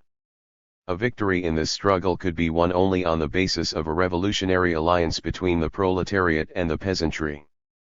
The Mensheviks, Lenin wrote, framed their agrarian program not with a view to combating medieval land tenure, not to clear the way completely for capitalism, but for a pitiful Philistine attempt to combine harmoniously the old with the new, landed property which arose as a result of the system of allotment and the latifundia of the feudalists confiscated by the revolution. The 1905-07 revolution refuted all the Menshevik arguments, all their reactionary claims about peasant hostility to the Bolshevik nationalization program. 3 years of revolution had taught the peasants that they could expect nothing from the Tsar and convinced them that the whole system of medieval land tenure had to be eliminated. Lenin showed the indissoluble link between land nationalization and political revolution, nationalization could be carried out only with the victory of the revolution, only with the overthrow of Tsarism, and it would facilitate the transition to Socialist revolution. Land nationalization was, in fact, a component part of Lenin's theory of the bourgeois democratic revolution growing over into socialist revolution. THEAG agrarian program F social democracy in the FIRST Russian Revolution, 1905 to 1907 was published in St. Petersburg in 1908 but was immediately confiscated and destroyed by the censors. Only one copy was salvaged, but without the concluding pages. These Lenin wrote nearly 10 years later, in September 1, 1917, when the book was finally put out. In the summer of 1981 at the request of the Polish Social Democrats, he wrote a synopsis of the book for their magazine Pierzygelki Socjal Demograficzny. Lenin upheld and developed the Marxist theory of the agrarian question in a number of his works. In the first half of 1908 he wrote The Agrarian Question in Russia towards the close of the 19th century, in which he analyzed the socio-economic relations in Russian agriculture. Against reactionary bourgeois philosophy and philosophical revisionism. The bourgeois and landowner reactionaries took advantage of the defeat of the revolution to launch a new campaign against democratic and socialist ideas, against the Marxist world outlook. This disbelief in the revolution, in the strength of the working class and people, and in the scientific validity and creative nature of Marxism affected also a section of party intellectuals. Some Mensheviks and several Bolshevik writers proceeded to criticize Marxism and its philosophical foundations. Some of them, the so-called God builders, advocated the transformation of socialism into a kind of religion, arguing that, presented in a religious dressing, socialism would be more easily understood by the masses. Actually, however, they were duping the workers. The rampant reaction was not a purely Russian phenomenon. With the advent of imperialism, the bourgeoisie of all countries turned from democracy to all-out reaction in economics, politics, and ideology.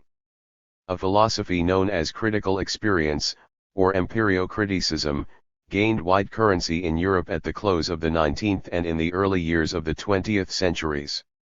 It originated with the Austrian physicist and philosopher Ernst Mach and the German philosopher Richard Avenarius. The Machists denied the objective existence of a material world and the objective character of the laws governing natural and social development, the objective ity of scientific knowledge. The world we live in, they maintained, was not material, but simply our own sensation, and all things in the world were no more than complexes of sensations.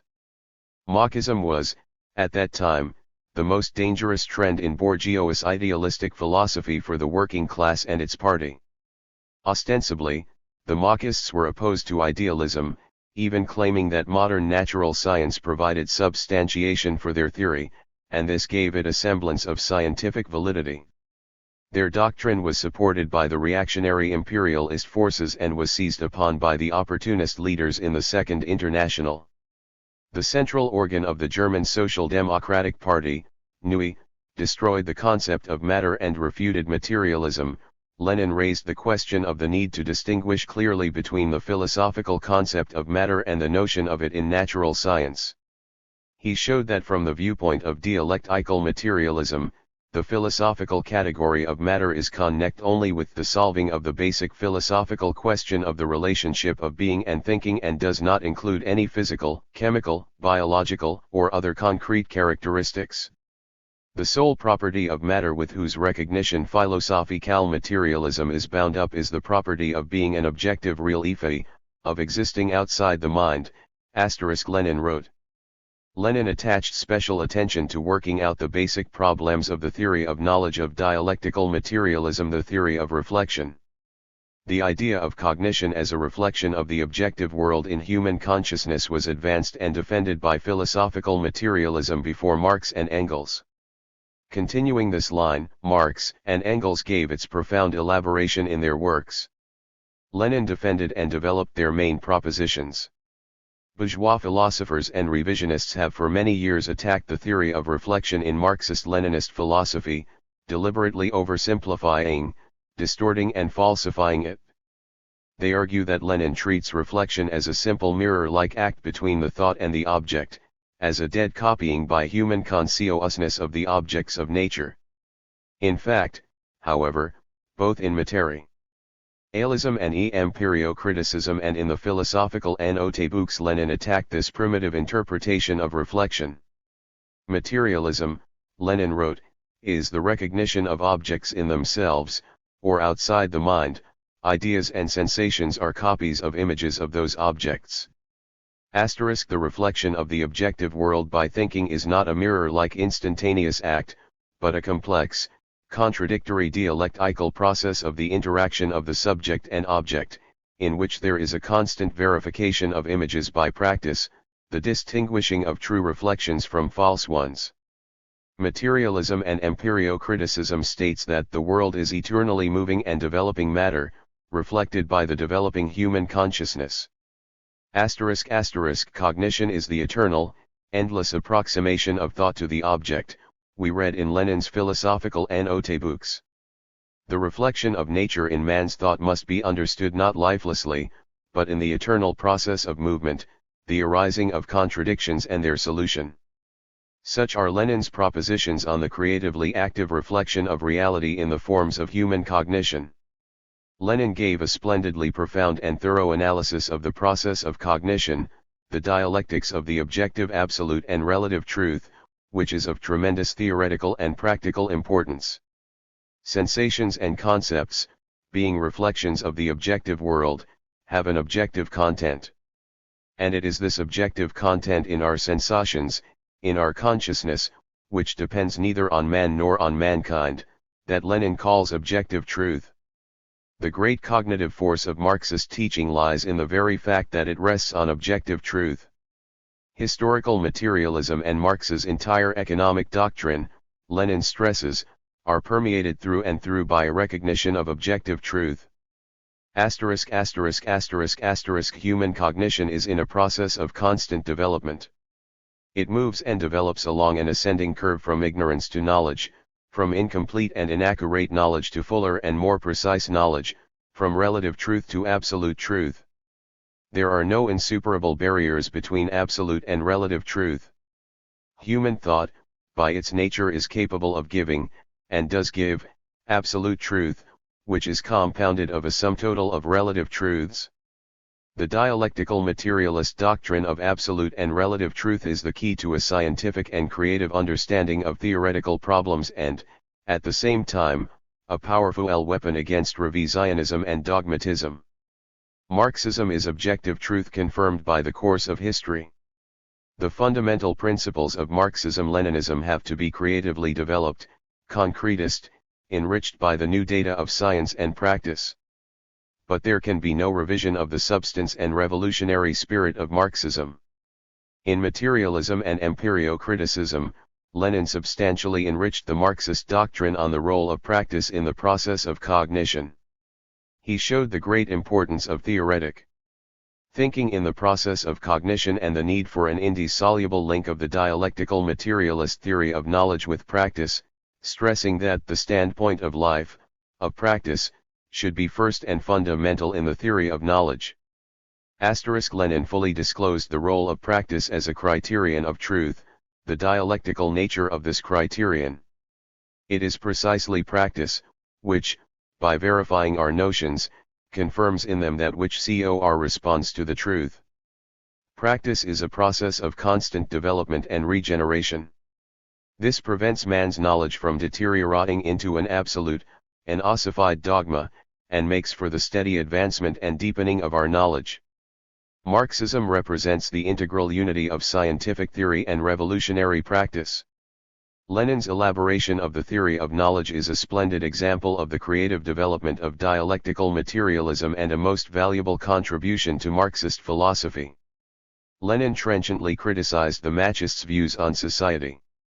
The Machist sociology, Lenin showed, had nothing to distinguish it from bourgeois sociology. In fact, reactionary bourgeois ideologists have long been campaigning against scientific cognition of the laws of history. They have good reason to fear genuine science, and hence therefore need campaigns against Marxism, which reveals to us the objective laws of historical development. Analysis of the contradictions of capitalism inspires in the bourgeoisie fear and despair in the face of the laws of history, for the march of history inevitably leads to the collapse of capitalist society and its replacement by communist society. Lenin especially emphasized the integral and harmonious character of Marxist philosophy and demolished all revisionist attempts to separate Marx's economic and political doctrines from philosophical materialism. From this Marxist philosophy, which is cast from a single piece of steel, you cannot eliminate one basic premise, one essential part, without departing from objective truth, without falling a prey to bourgeois reactionary falsehood. Both in Russia and Western Europe, the revisionists claimed that Marxism was a new philosophy of the natural sciences. That speculation on the natural sciences had to be effectively refuted and the new scientific discoveries given philosophical interpretation. Lenin brilliantly accomplished both tasks in his materialism and empirio-criticism. Great scientific discoveries were made at the turn of the century: X-rays, radioactivity, the electron, radium, the electron theory of matter, the quantum theory, the theory of relativity. This was the beginning of a veritable revolution in the natural sciences. It was established that the mass of the electron depended on speed and that the chemical elements could be transformed into one another. These fundamental discoveries led to a radical change in a number of accepted physical notions and concepts and produced a crisis in physics. Lenin revealed the essence and the causes of the deep crisis in natural science, especially physics. The need had matured for physical ICS to shift from its positions of spontaneous, unrealist, and often metaphysical materialism to new positions of dialectical materialism. Reactionary philosophers immediately seized on the new scientific discoveries and on the gnosiological problems posed by these discoveries to give prominence to their own interpretations, based entirely on idealistic theories, and divert the scientists from materialism to the old path of idealism, to reconcile science with religion. Lenin tried to persuade natural scientists that dialectical materialism was the only true method of investigation and the only true philosophy. For it alone is intrinsically connected with the natural sciences, and by penetrating every field of research makes it possible correctly to interpret scientific achievements and indicate the sure road to resolving any crisis in science. But materialism, being a scientific world outlook, has to be constantly developed and enriched by new scientific discoveries. Engels once said that with each epoch-making discovery even in the sphere of natural science it has to change its form. And it was Lenin who gave materialism a new form according to the new conditions of history, when capitalism had entered its imperialist stage, and when natural science was undergoing revolutionary transformation. Materialism and empirio-criticism is a paean to the power of the human mind, revealing the limitless prospects for our scientific understanding of the essence of phenomena in infinite nature. Human reason has discovered many amazing things in nature and will discover still more, and will thereby increase its power over nature. In his book, Lenin Concretist, investigated and developed, on the basis of the latest achievements of science, all the cardinal problems of dialectical materialism. Materialism and empirio-criticism represents the new, Lenin stage ZN Marxist philosophy. The conclusion of Lenin's book formulates the principles of the struggle against reactionary ideology, the criteria which make it possible to identify truly valuable new conclusions and generalizations of the data of science and social practice. Lenin showed that any deviation from philosophical materialism, any attempt to refute or revise the principles of the Marxist dialectical materialist world outlook ultimately serve the interests of the exploiting classes. Lenin's statement that behind the epistemological scholasticism of bourgeois and revisionist trends and schools one cannot fail to see the struggle of the party in philosophy, a struggle which in the final analysis expresses the tendencies and ideology of the hostile classes of modern society, is most relevant today. Recent philosophy, Lenin emphasized, is as partisan as was philosophy 2000 years ago. Non-partisanship in philosophy, he concluded, is only wretchedly masked servility to idealism and fideism. 32. The rejection of party commitment in philosophy by modern revisionists is doomed to failure. The appearance of materialism and empirio-criticism was of immense importance for the party's activities. Its publication was followed by heated philosophical discussions among Russian social democrats in many parts of Europe. The most frequent gatherings were held in Paris, where hundreds of Russian socialist workers living in the Paris working-class districts visited the Bolshevik Proletariat Club. Lenin's book aroused great interest and produced a profound impression on the Bolsheviks in Russia. It was studied by political prisoners in Tsarist jails and places of exile. The discussions frequently turned into real ideological battles of Lenin's disciples and followers against Marxists and Etsovists. Materialism and empirio-criticism was a powerful weapon of the party in the battle against all forms and varieties of opportunism, against all the falsifiers of Marxism in the Russian working-class movement. Its appearance aroused wide interest in the study of Marxist philosophy among party members and dip, much to help party activists and front-rank workers master dialectical and historical materialism.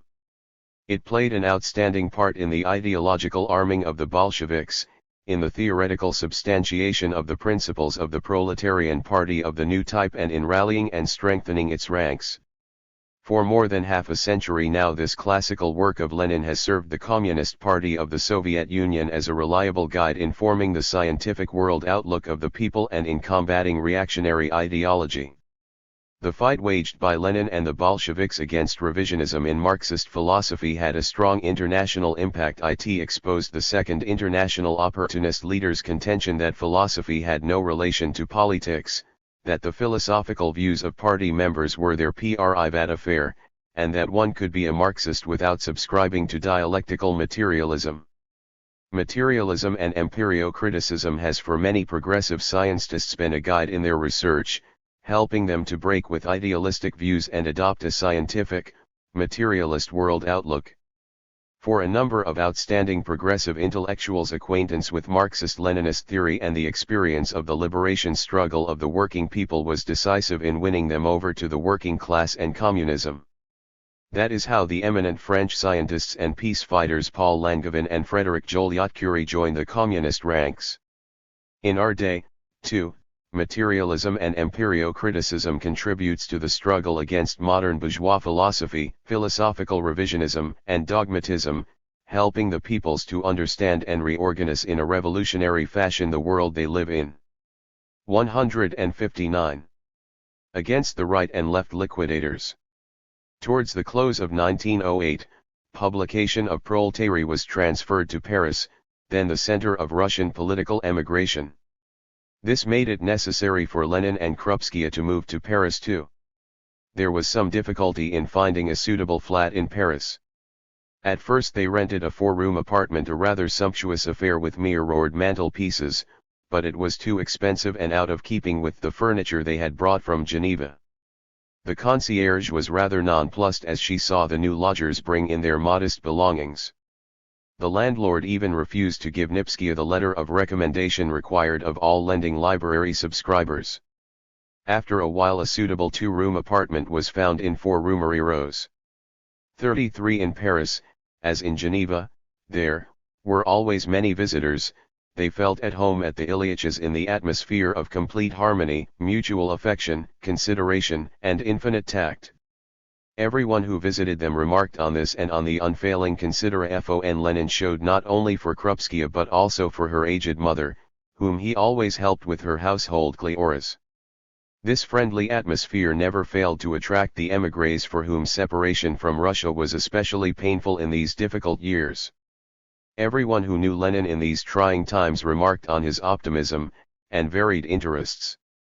Though engrossed in political activity, he always found time for a lecture on Shakespeare, a brief visit to Antwerp, its port and museum, a game of chess, a premiere at the theatre, a visit to the exhibition on the 1848 Revolution, where he would examine every item for it reminded him of real struggles, or Victor Hugo's verse about the 1848 Revolution. On sleepless nights he would read Verhaeren. Lenin was fond of a theater frequented by workers in one of the suburbs. It staged revolutionary plays that could not be produced on the regular Paris stage. He also liked to hear Montegus, whose performance of revolutionary songs had made him a favorite of the working-class suburbs. Montegus was the son of a Paris communard. Lenin had a long talk with him. Lenin was keenly interested in aviation and liked to watch the test flights at the Juvisy airfield near Paris. In Paris, Lenin made a close study of the French labor movement. Together with Nadezhda Konstantinovna, he visited Paul Lafargue and his wife, Laura, the daughter of Karl Marx, at their home in Dravel, some 20 kilometers from Paris. The Lafargues received them with great cordiality. Lenin had a long talk with 160. Lafargue, whom he had first met in 1895, on philosophical subjects, notably on materialism and empirio-criticism. Laura Lafargue walked with Nadezhda Konstantinovna in the park and they discussed events in Russia and the participation of women in the revolutionary movement. The visit left an indelible impression on Lenin and Krupskaya. In those trying years of reaction, Lenin considered the L3 chief task to be preservation and strengthening of the revolutionary working class party and preparation of the proletariat for the new rise of the revolution. Lenin elaborated and substantiated the party's policy and tactics of preserving and rallying together the forces needed to prepare for a new revolutionary offensive. He taught the Bolsheviks to avail themselves of every opportunity, even the smallest, to come out in the open, bring into the movement new proletarian forces, imbue every aspect of their activity with the spirit of revolutionary struggle. This task could be solved only through uncompromising struggle against the party's numerous enemies, the Mensheviks, Trotskyites, and their accomplices. The Mensheviks appealed to the workers to seek agreement with the bourgeoisie. They wanted to liquidate the illegal party organizations, cease all illegal revolutionary activity and tried to set up a reformist, legal party. These were the liquidators of the Marxist party, and they did great harm to the working class movement. The Menshevik liquidators denied that a new democratic revolution against the monarchy was inevitable. In their view, the revolution had been completed and there was no longer any need for an illegal revolutionary proletarian party. The need now, they argued, was to fight for reforms. The emergence of this liquidationist trend, Lenin pointed out, was no mere accident. It was a deep-rooted social phenomenon, indissolubly connected with the counter-revolutionary position of the liberal bourgeoisie and disintegration among the petty bourgeois fellow travelers of the revolution. Menshevik liquidationism, Lenin wrote, consists ideologically in negation of the revolutionary class struggle of the socialist proletariat in general, and denial of the hegemony of the proletariat in our bourgeois democratic revolution in particular. Organizationally, liquidationism signified negation of the illegal Social Democratic Party, defection from the RSDLP, resignation from its ranks, and struggle against the party in the legal press and legal workers' organizations. Without relentlessly combating liquidationism and destroying it, Lenin stressed, the party could make no headway. The ideological confusion and disintegration led not only to direct liquidationism, but to liquidationism inside out, or Itzovism. In the spring of 1908, an opportunist group of Bolsheviks, Bogdanov, Aleksandrsky, Lunacharsky and others declared that in conditions of reaction the party should confine itself to illegal activities. Accordingly, the group urged the recall of the Social Democratic members of the Duma. These were the Itzovists, and they were hampering the party's efforts to use the Duma rostrum and build up support in the semi-legal and legal working class organizations. In other words, the Itzovists were destroying the party's ties with the masses, renouncing leadership of the masses and working to convert the party into a sectarian organization incapable of marshalling the forces for a new rise of the revolution. They distorted the very essence of revolutionary Marxist tactics, which call for adapting forms and methods of struggle to new situations without, however, losing sight of the party's ultimate goal. The Itzovists were doing immense harm to the party, for sectarianism inevitably leads to isolation from the masses. Itzovism, Lenin stressed, was a departure from the principles of revolutionary Marxism, and therefore a departure from Bolshevism. By depriving the party of an opportunity to use the Duma rostrum for propaganda, the Itzovists were actually leading the party towards its liquidation as the revolutionary party of the working class. Lenin described Itzovism as a caricature of Bolshevism. In his efforts to preserve the party, Lenin fought both varieties of liquidationism, right and left. Lenin also had to fight Trotsky, who sided with the liquidators and who under the guise of non-factionalism was advocating centraism or unity of revolutionaries and opportunists within a single party. Trotsky used the newspaper He published in Vienna 34 to distort Bolshevism, falsify the history of the First Russian Revolution and support the liquidators. Lenin condemned the unprincipled attitude of Trotsky and opposed any support of Trotsky's paper. In a letter to Social Democrat, the Central Party organ, he wrote, "Trotsky behaves like a despicable careerist and factionalist, either he submits to the Central Committee, or a break with this swindler and an exposure of him in the C.0. He pays 162. Lip service to the party and behaves worse than any other of the factionalists." A turning point in the life of the party at that period was the Fifth All-Russia RSDLP Conference in Paris, December 21 to 27, 1908, which Lenin attended as a representative of the RSDLP Central Committee. The keynote was the struggle on two fronts against the Menshevik liquidators and the left opportunists, the Itzovists and the ultimatumists. 35. The central point was Lenin's report, The Present Situation and the Tasks of the Party, on which the conference adopted a resolution drafted by Lenin. The conference resolutely condemned liquidationism. Lenin attached exceptional importance to the conference resolutions, which defined the party's revolutionary line and organizational policy for the entire period of reaction. They revealed, he said, the causes and implications of the crisis in the party and indicate the way out. The conference resolutions were approved by a plenary meeting of the R.S.D.L.P. Central Committee and published in a Central Committee report.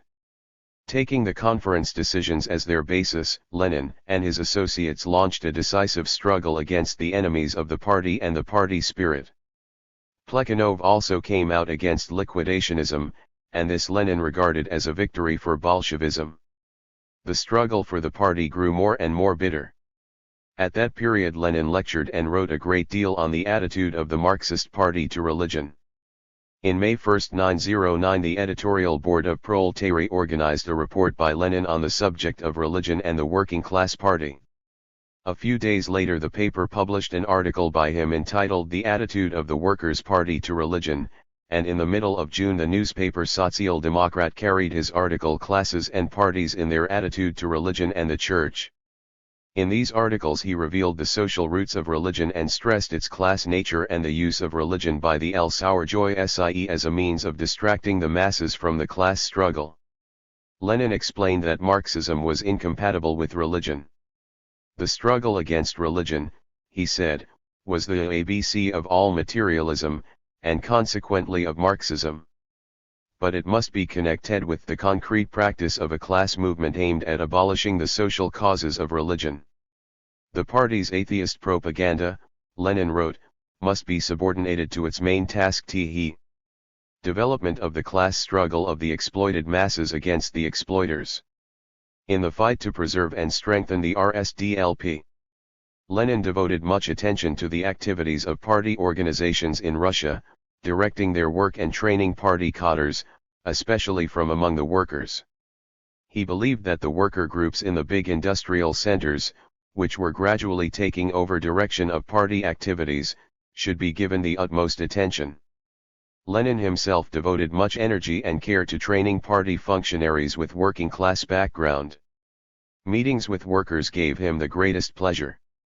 That was evident from his animation, from the warm sparkle in his eyes. A meeting of the enlarged editorial board of Proletariat was held in Paris to rally the Bolshevik forces against the Itzovists.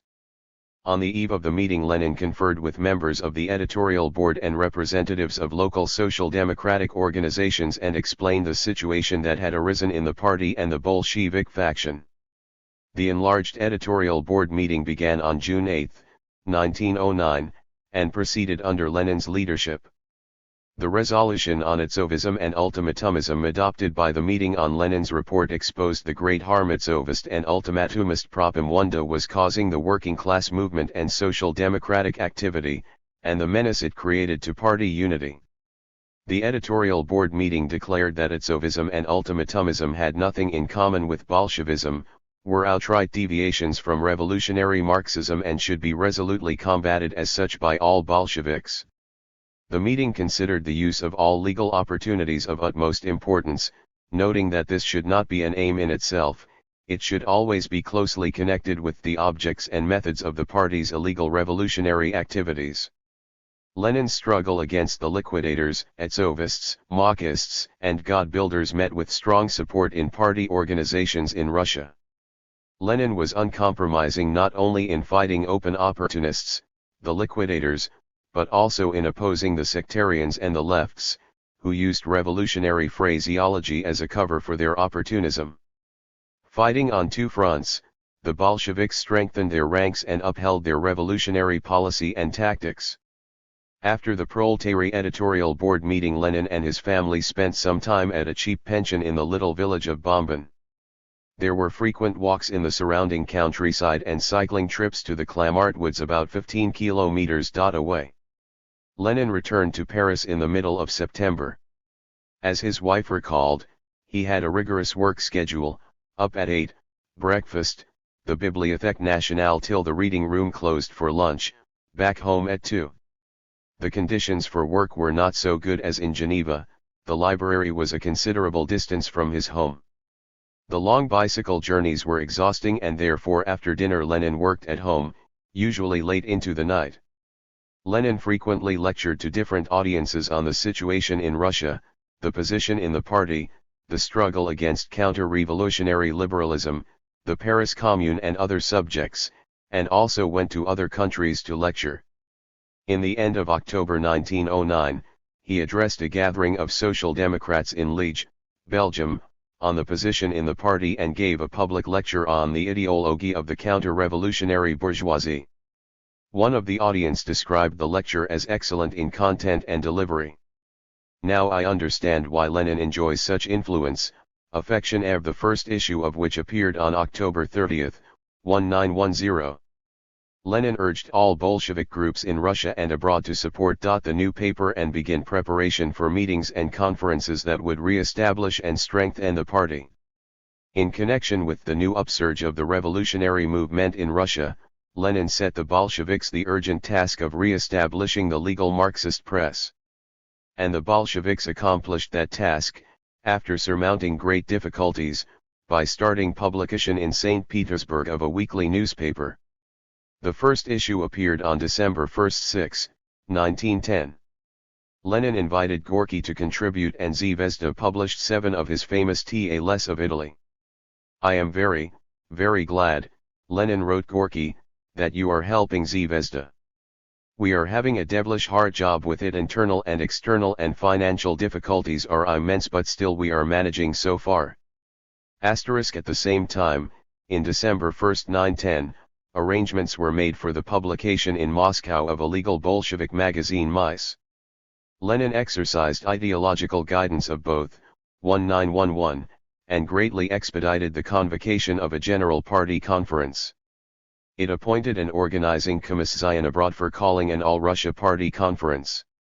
It instructed experienced party workers, Arhonikij, Swartz, and Ereslov, to contact party committees in Central and South Russia and the Urals and, together with them, convene a conference which would set up 175. A Russian organizing committee. The R.0.C.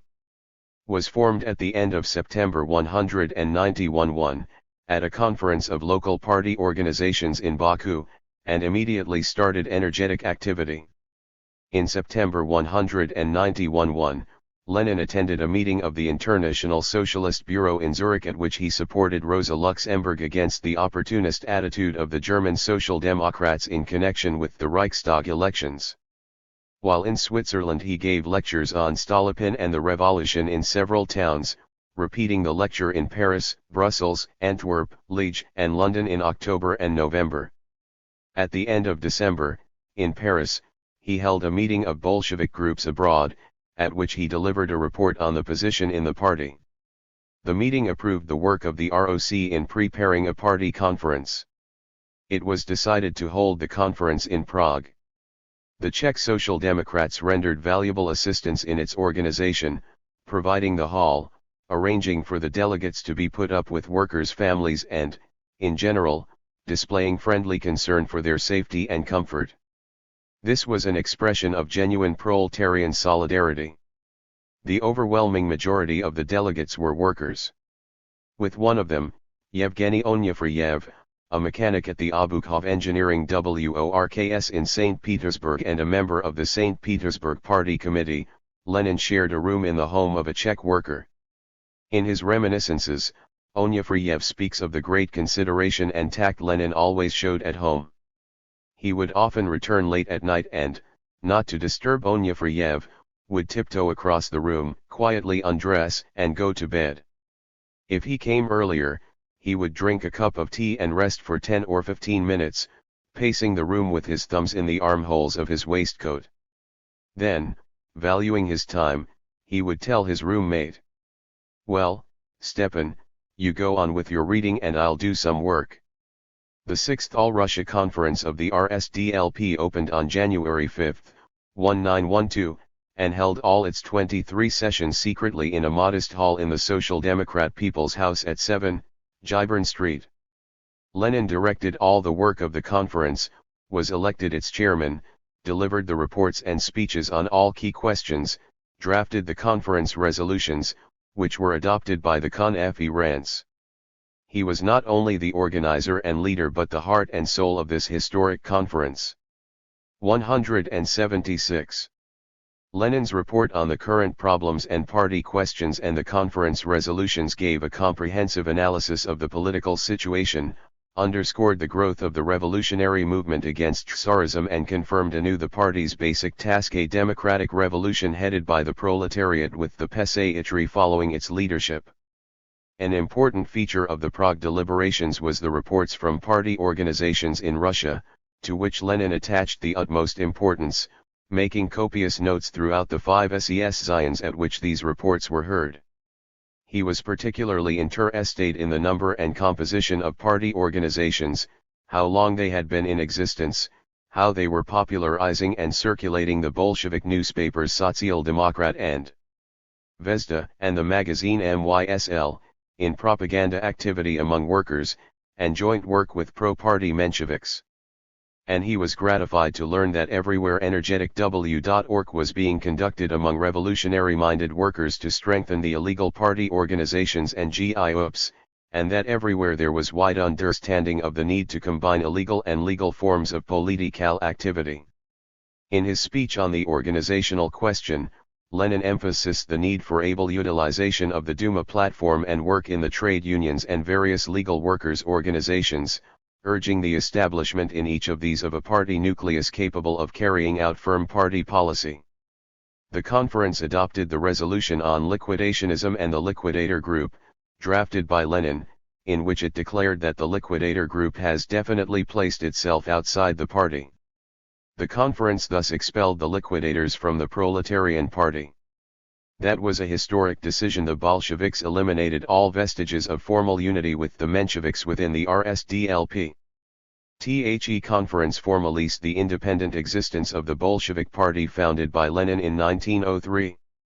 Lenin reported on the activities of the International Socialist Bureau, devoting a large part of his speech to the struggle within the German Social Democratic Party, in which, he said, things were heading towards a split. 3 distinct groups, centrist, opportunist, and revolutionary, had taken shape in the party. Lenin sharply criticized the opportunism of some members of the German delegation on the International Socialist Bureau. Lenin regarded the deteriorating relations between the revolutionary and opportunist trends within the German Social Demok 12-826. 177. Racy as an important symptom of the beginning of a new age, the age of socialist revolution. The Prague Conference adopted a number of important resolutions on international issues and the national liberation movement. It hailed the revolutionary republicans of China, emphasizing the worldwide implications of the Chinese people's revolutionary struggle. It expressed complete sympathy with the liberation struggle of the Persian people, and noted the common aims of the workers of Finland and Russia in the fight against Tsarism and the counter-revolutionary bourgeoisie. Expressed in all these conference resolutions was the great principle of proletarian internationalism. The organizational principles of Bolshevism, the party's policy and tactics in the new conditions of a revolutionary upsurge, found full expression in the Prague resolutions.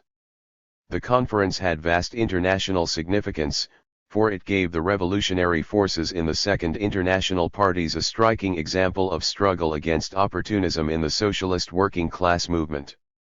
Every action by the lefty socialists in the Second International parties against the opportunists gratified Lenin. He welcomed the decision of the 13th Italian Socialist Party Congress, held 6 months after the Prague Conference of the RSDLP, to expel a group of opportunists led by the former party leader, Bisolati, commenting on the Italian Socialist Party Congress in an article for Pravda. In the expulsion of the opportunists from the Italian Socialist Party, Lenin saw confirmation of the Prague Conference policy of energetically and consistently combating the opportunists, right up to an organizational break with them. He liquidators in Russia and abroad, T.H. Trotskyists, Bundists, VP Iriotists, and the opportunist elements in the Polish and Latvian Social Democratic parties started a vicious campaign against the Prague Conference, seeking to discredit it and vindicate the liquidators who had been expelled from the party. With the opportunists ousted from its ranks, the Bolshevik Party greatly strengthened its organizations, achieved close-knit unity, enhanced its fighting capacity, and was in a position to give effective leadership to the new upsurge of the mass revolutionary struggle. Both in Russia and abroad, Lenin and the Bolsheviks directed their efforts to putting the Prague resolutions into effect. 178. Bolshevik Press. On April 4, 1912, a bloody drama was enacted in the far-off Siberian taiga when Tsarist troops opened fire on striking miners employed on the Lena gold fields. This spurred the masses throughout the country to revolutionary action.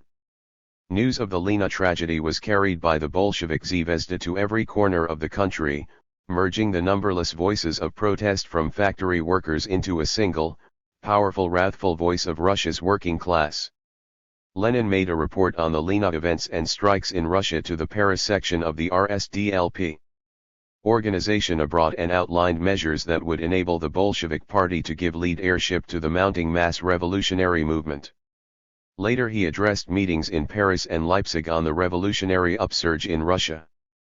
The Lena shootings greatly increased the demand for Zvezda, which in March began to appear 3 times a week. The growth of the working class movement made fresh demands on the party press. A daily mass workers' newspaper was required. On April 10, permission was obtained from the authorities to publish a daily paper, Pravda, and its publication was announced shortly thereafter. On the night following April 2, the printing plant where Pravda was being put out and its yard were crowded with workers sent by party organizations from all parts of the capital. They had come to bring copies of the first Marxist daily to their factories. Pravda was published on voluntary contributions from workers and enjoyed immense popularity. In 1912, there were 620 group contributions, in 1913, the number was 2,181, and in January-May 1914, 2,873. Lenin regarded these voluntary contributions as equivalent to party membership dues. Without the assistance of the working class, Pravda would never have been able to survive in conditions of brutal police repressions. 36 court suits were filed against its editors in the first year of publication alone, chiefly for failure to pay fines. All in all, the editors spent nearly 4 years in jail, and 41 issues were confiscated. True, only a small part of the total edition fell into the hands of the police, for most of the papers were carried away by workers before the police could lay their hands on them. Such issues, wrapped in reactionary newspapers, were mailed to Lenin and subscribers in Russia and abroad. 8 times the Tsarist government suppressed Pravda, but it continued to come out under different names. Despite all difficulties. 12. 179. The Bolsheviks were able to put out 636 issues in the little more than 2 years of Pravda's existence. And this, Lenin said, was conspicuous proof of the class consciousness, energy, and unity of the Russian workers. The anniversary of Pravda, April 22, has since 1922 been celebrated as Workers' Press Day. In June 1, 1912, Lenin and Krupskaya moved from Paris to Krakow, Polish Galicia, then part of Austria-Hungary. They spent FEW days in Leipzig and on June 9 arrived in Krakow. To obtain a residence permit, Lenin, as a foreigner, had to appear and answer questions at police headquarters. Asked about his occupation and means of livelihood, he replied, "I am a correspondent of Pravda, a Russian democratic newspaper published in St. Petersburg, and of Social Demokrat, a Russian newspaper published in Paris, that is the source of my earnings." Qust about his purpose in coming to Krakow, Lenin said, "I have come to Galicia to study agrarian relations, in which I am particularly interested, and also to study the Polish language." Lenin was immediately put under secret police surveillance. The real reason why Lenin chose Krakow was that it offered better opportunities for establishing closer relations with Russia and directing Pravda and party activity there. At first, Lenin rented a 2-room apartment in a house on Tsvezhnyk Street in the eastern, working-class suburb. But this was too far away from the railway station, to which Lenin had to make daily trips to post letters to make sure that his articles reach Pravda in time. He used to send them with the evening express. Early in September 1912, Lenin and Krupskaya moved to another address, not far from the railway station, on Lubomirsky Street, where they rented another 2-room Fiat. The furniture consisted of 3 cheap iron beds, 2 deal tables, a few bookshelves and a few chairs. In Krakow and in summer in Bely Dunajec near Poranin, Lenin came into still closer association with the Polish labor movement, with Polish Social Democrats, and rendered them considerable assistance. He had a sufficient command of the language to follow the press. In 1913 Lenin attended the May Day meeting of Krakow workers. In April 1913, at the People's University he read a lecture to Polish socialists of the various trends. Lenin's subject was, the Russian working class movement and social democracy. The second lecture, the Russian Social Democratic Movement and the National Question, was delivered in March 1914, at a meeting of the Spongia Students' Society. In Krakow, Lenin was soon in close contact with Russia, with Pravda, the Social Democratic Duma group and local party organizations. Correspondence with Russia increased rapidly, reaching up to several hundred letters a month. Arrangements were made for illegal crossings of the frontier. Many comrades came from Russia to deliver messages and reports from party organizations, discuss their problems and receive instructions and advice. Lenin was Pravda's factual editor-in-chief. He wrote for the paper almost daily. His articles appeared under various pseudonyms: V. Ilyin, V. Frey, KT, VI, Pravdist, Statistician, Reader MN, and many MO.RE. Altogether, more than 280 of Lenin's articles and shorter notes appeared in the paper. Those O.N. the most controversial subjects were written in an Aesopian language that evaded the censor but was perfectly clear to the reader. During the Fourth Duma election campaign, in the autumn of 1912, the Menshevik liquidators tried to prevent a discussion of political platforms of the two groups at election meetings. They were afraid, and with good reason, to discuss a revolutionary program for the RSDLP, knowing that they would be defeated. Lenin requested Pravda and its supporters to make this the chief issue and intensify their campaign against the cadets and liquidators, thereby giving the paper a more militant spirit.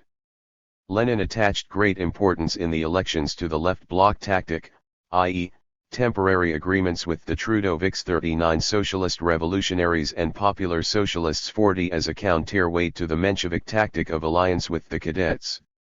He was pleased with the results of the Bolshevik campaign. Bolshevik workers were elected from the Workers' Curia 41 in all 6 industrial gubernias. The non-industrial gubernias returned 7 Mensheviks. And Lenin was gratified by the fact, also, that the Bolsheviks had polled over 1 million workers' votes, compared with less than 250,000 cast for the Menshevik liquidators. In his letters to St. Petersburg he congratulated the contributors, editors, and friends of Pravda on this election victory. 181. Lenin was unremitting in his efforts to improve Pravda and discussed its reorganization with members of the Central Committee and the Bolshevik Duma group. He insisted on strengthening the Pravda editorial staff to ensure a consistent Bolshevik policy, vigorously campaign for working-class unity from below and utilize every opportunity to help organize illegal work at local party level. The reorganization was carried out in the spring of 1913. Central Committee direction of the paper was strengthened. The participation of local Bolshevik organizations in preparing workers' letters for Pravda, in collecting funds for its publication and in its distribution considerably increased. Its prestige as the champion of workers in Terrorists grew. In March 1913, Pravda's circulation reached 30,000 to 32,000, and on holidays as much as 40,000 to 42,000. But that was only a beginning, and Lenin pressed for an intensified campaign to increase circulation. Pravda comprehensively reported conditions in numerous factories, publishing in all over 170,000 items from its worker-correspondence, of which 100,000 dealt with strike struggles. Pravda trained and rallied around it a veritable army of worker correspondents who courageously carried Lenin's ideas to the masses. In a series of articles published in Pravda, Lenin angrily denounced the reactionary nature of the whole policy of the imperialist bourgeoisie and called on the international working class to support the national liberation movement of the peoples of Asia, aroused by the Russian Revolution of 1905-07. The Chinese people were in the van of the democratic movement in Asia. Lenin had a high regard for Sun Yat-sen, the revolutionary democrat who led the national liberation movement in China, and though he pointed to certain errors in his political views, he spoke highly of his militant, republican, and democratic spirit, his heartfelt sympathy for the toiling and exploited people, his implicit faith in their strength and the justice of their cause. Lenin was confident that, whatever the fate of the Chinese Republic, which was menaced by all kinds of civilized hyenas, no power on earth could crush the heroic democratic spirit of the masses in Asian and semi-Asian countries. Led by Lenin, the Bolsheviks were the most consistent and resolute opponents of colonialism. Lenin described Italy's 1911-12 military campaign in Africa and her seizure of Tripolitania, a province in the northwest of Libya, as a typical colonial war of 20th century civilized states. It was, he wrote, a perfected, civilized bloodbath, the massacre of Arabs with the help of the latest WEP 182. ONS. To put down the resistance of the coastal population, Italian troops, by way of punishment, beat up nearly 3,000 Arabs, hanged some 1,000, killed whole families. Under the peace treaty, Tripolitania passed from one foreign oppressor to another, from Turkey to Italy. This, Lenin pointed out, did not end the war, for the Arab tribes in the heart of the country would not submit to the annexationist peace. However, Lenin also understood well that the path to freedom would be a hard one. The imperialist freebooters, he wrote, would for a long time to come civilize the Arabs by bayonet, bullet, noose, fire, and rape, rejoicing in their suppression of a backward and unarmed people. But Lenin was always sure that the colonialists would be defeated. He was a genuine friend of the Arabs and other oppressed African peoples. He regarded the struggle of the colonial peoples for freedom as a component part of the world proletarian struggle against imperialism. The party's legal activity in Russia centered around Pravda. But Pravda was, at the same time, an important channel through which illegal organizational work was conducted. For it was through Pravda that Lenin and the Central Committee communicated their directives to local party organizations, and it was through the same channel that these organizations kept the Central Committee and Lenin in touch with the movement. Local party leaders met at the Pravda offices to exchange experience building the party under illegal conditions, and members of the Pravda staff helped front-rank workers build new party organizations in the factories, legal societies, trade unions, insurance societies, etc. Pravda was in the center of the struggle for the party spirit. Raising the party banner, patiently and consistently campaigning for political working class unity, Pravda directed the working class movement towards the new revolution. Lenin made a special effort to enlist the party's best literary forces and make Pravda a mass workers' paper of a new type. He was in regular correspondence with its editors. Most of the contributors knew many of them personally and could accurately gauge their literary abilities and shortcomings. Pravda trained a new generation of revolutionary workers, hundreds of thousands of proletarians who were to play a decisive part in carrying out the Great October Socialist Revolution and assuring victory in the Civil War. The standard-bearer of Marxism-Leninism, the party's potent ideological weapon, Pravda continued and multiplied the militant traditions of the Bolshevik press set by Lenin in Iskra, VP Iriad, and Proletary. And the Pravda tradition was further enriched in the party and Soviet press after the October Revolution. In organizing and conducting Pravda, in using it to carry out revolutionary policy and for the political education of the masses in the difficult conditions of Tsarism, Lenin and his associates set a signal example for the international working class movement and for the communist, revolutionary press of the world. That has been emphasized by editors of communist parties in many countries. The Bolshevik legal press was not confined to Pravda. On Lenin's instructions, the Bolshevik monthly Prosveshchenie was started in 1911, the first issue appearing in St. Petersburg in December of that year. Right up to the time it was closed, in July 1914, the magazine played an outstanding part in the Marxist internationalist education of Russia's front-rank workers. Lenin asked Maxim Gorky to take charge of its belles lettres section. From Paris, and later from Krakow, Lenin directed Prosveshchenie, editing its articles. He himself contributed 26 articles, among them the 3 sources and 3 component parts of Marxism, critical remarks on the national question, and the right of nations to self-determination. On August 25, 1913, the first issue of the Bolshevik newspaper Nash Put appeared, and the newspaper immediately won wide popularity among Moscow workers. It was suppressed by the police, however, on September 1. 10 of Lenin's articles appeared in its 16 issues. Lenin closely followed the political and educational activities of the magazine Rabotnitsa, published legally in St. Petersburg from February 23 to June 26, 1914. Lenin devoted much attention also to another legal Bolshevik publication, the weekly journal Voprozy Strikhofania, founded in St. Petersburg in October 1, 1913 and published with intervals.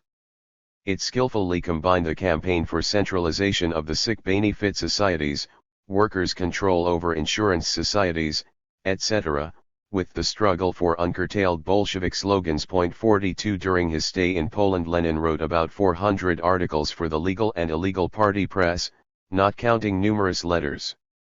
184. The combination of legal and illegal forms of press propaganda enabled the Bolsheviks to train hundreds of thousands of class-conscious fighters for democracy and socialism.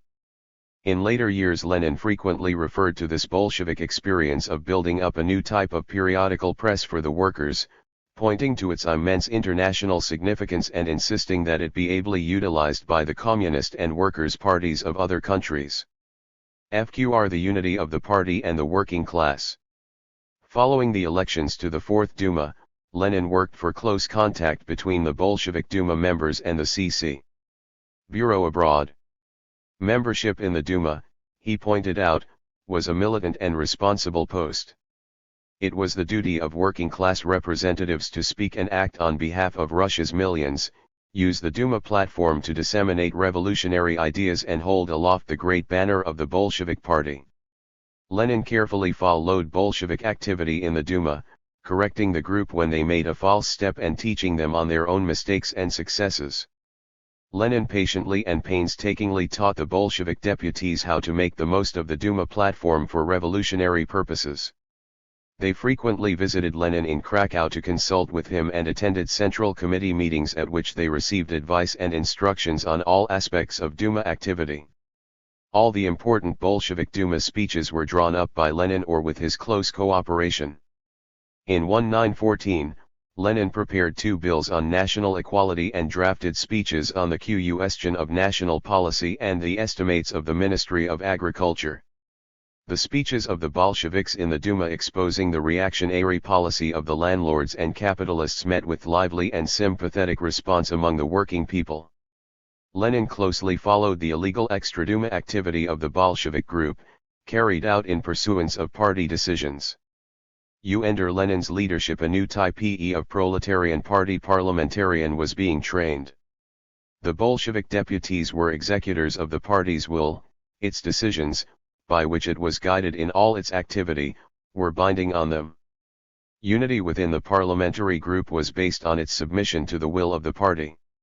185. Lenin repeatedly pointed to the vast importance of the Bolsheviks' parliamentary experience for the entire international communist movement, stressing that the communist parties must be exceptionally exacting with regard to their parliamentary groups. He worked out the following guiding principles: complete subordination of parliamentary groups to the control and directives of the Central Committee. Parliamentary groups should consist mainly of revolutionary workers. Parliamentary speeches should be carefully analyzed in the party press and at party meetings from the standpoint of fidelity to communist principles. Members of Parliament should learn from their mistakes. They should be required to engage in mass propaganda. Members of Parliament who display opportunist tendencies must be expelled from the group. These principles became guidelines for the fraternal communist parties of the capitalist countries. Towards the close of December 1, 1912, the Central Committee met together with party functionaries. The arrival of party activists from Russia was a great occasion for Lenin. He was in his element, animated and elated. All free time was spent in long talks with the delegates and making the acquaintance of those he did not know. The meeting reviewed the experience of 1912, after the Prague Conference. The working class launched a mass offensive against the capitalists and the autocracy. The wave of economic and political strikes combined with political demonstrations was once more broader in scope than in any other country in the world, including even the most developed. About 1 million had been involved in political strikes. Russia had entered the phase of maturing revolution. The resolution adopted on Lenin's report defined the basic tasks of the party and working class in the situation of mounting revolutionary upsurge. Lenin's report and the resolution drafted by him on the attitude to liquidationism and on unity were devoted to questions of the further rallying of the Bolshevik Party and the uniting of the working class under its leadership for a successful struggle against Tsarism and capitalism. The central issue of the resolution was the tactical proposition on social democratic worker unity from below in the factory nuclei, shop committees, district groups, city organizations, the various legal societies, etc. The Lenin tactic of united front from below holds a firm place in the strategy and tactics of the communist parties. 186. Other resolutions, also framed by Lenin, dealt with the Social Democratic Duma Group, the insurance campaign, Social Democrat IC organizations in the non-Russian areas, and reorganization of the Pravda editorial board. The Krakow resolutions did much to strengthen the party, promote closer unity in its ranks and help win over the majority of the working class. In the spring of 1913, Nadezhda Konstantinovna's health became worse and her doctors advised her to spend a few months in the mountains. Early in May the family moved to Bely Dunajec, a small village near Zakopane, the well-known mountain resort. They rented a small cottage, 2 rooms, kitchen, and tiny attic which Lenin used as a study. Lenin, Krupskaya, and her mother spent the summer here in 1913 and 1914. Lenin would begin his day with a swim before breakfast, in the Dunajec, a mountain stream that ran near the cottage, then walk to the post office to pick up mail, glance through it and answer urgent telegrams and letters. After breakfast he would work till 7 in the evening with a brief interval for the midday meal. In the evenings Lenin would cycle to the railway station to mail his letters. When the weather was good he would take his work to the Galitsova Hrapa, a hill affording a excellent view of the snow-capped Tatra peaks. Sometimes he would take long walks in the mountains. Older Poronine inhabitants recall Pan Ulyanov dressed in a sports jacket, his pockets stuffed with newspapers. What surprised them was that he was the only vacationist to take an interest in their life, the harvest, wages, etc. Nadezhda Konstantinovna's health did not improve in Poronine however, and Krakow doctors suggested that she consult Professor Kocher, a specialist on thyroid disorders, in Bern, Switzerland. In the last week of June, Lenin and Krupskaya left for Bern, stopping over at Vienna for a meeting with party comrades. In Vienna they met their comrades and, having walked over the city, left for Bern. Krupskaya was put in hospital, where she spent about 3 weeks. Lenin visited her in the mornings and spent the rest of the day in the libraries. He read a great deal and made notes on the subjects which interested him. In Bern, Lenin wrote his theses on the national question and drew up notes for a lecture on the subject which he delivered in Zurich, Geneva, Lausanne, and Bern. The halls were always packed. On August 3, 1913, Lenin delivered a report on the position in the party to the Second Conference of RSDLP organizations abroad in Bern. 187. Lenin and Krupskaya returned to Poronine early in August, in time for a meeting of the Central Committee.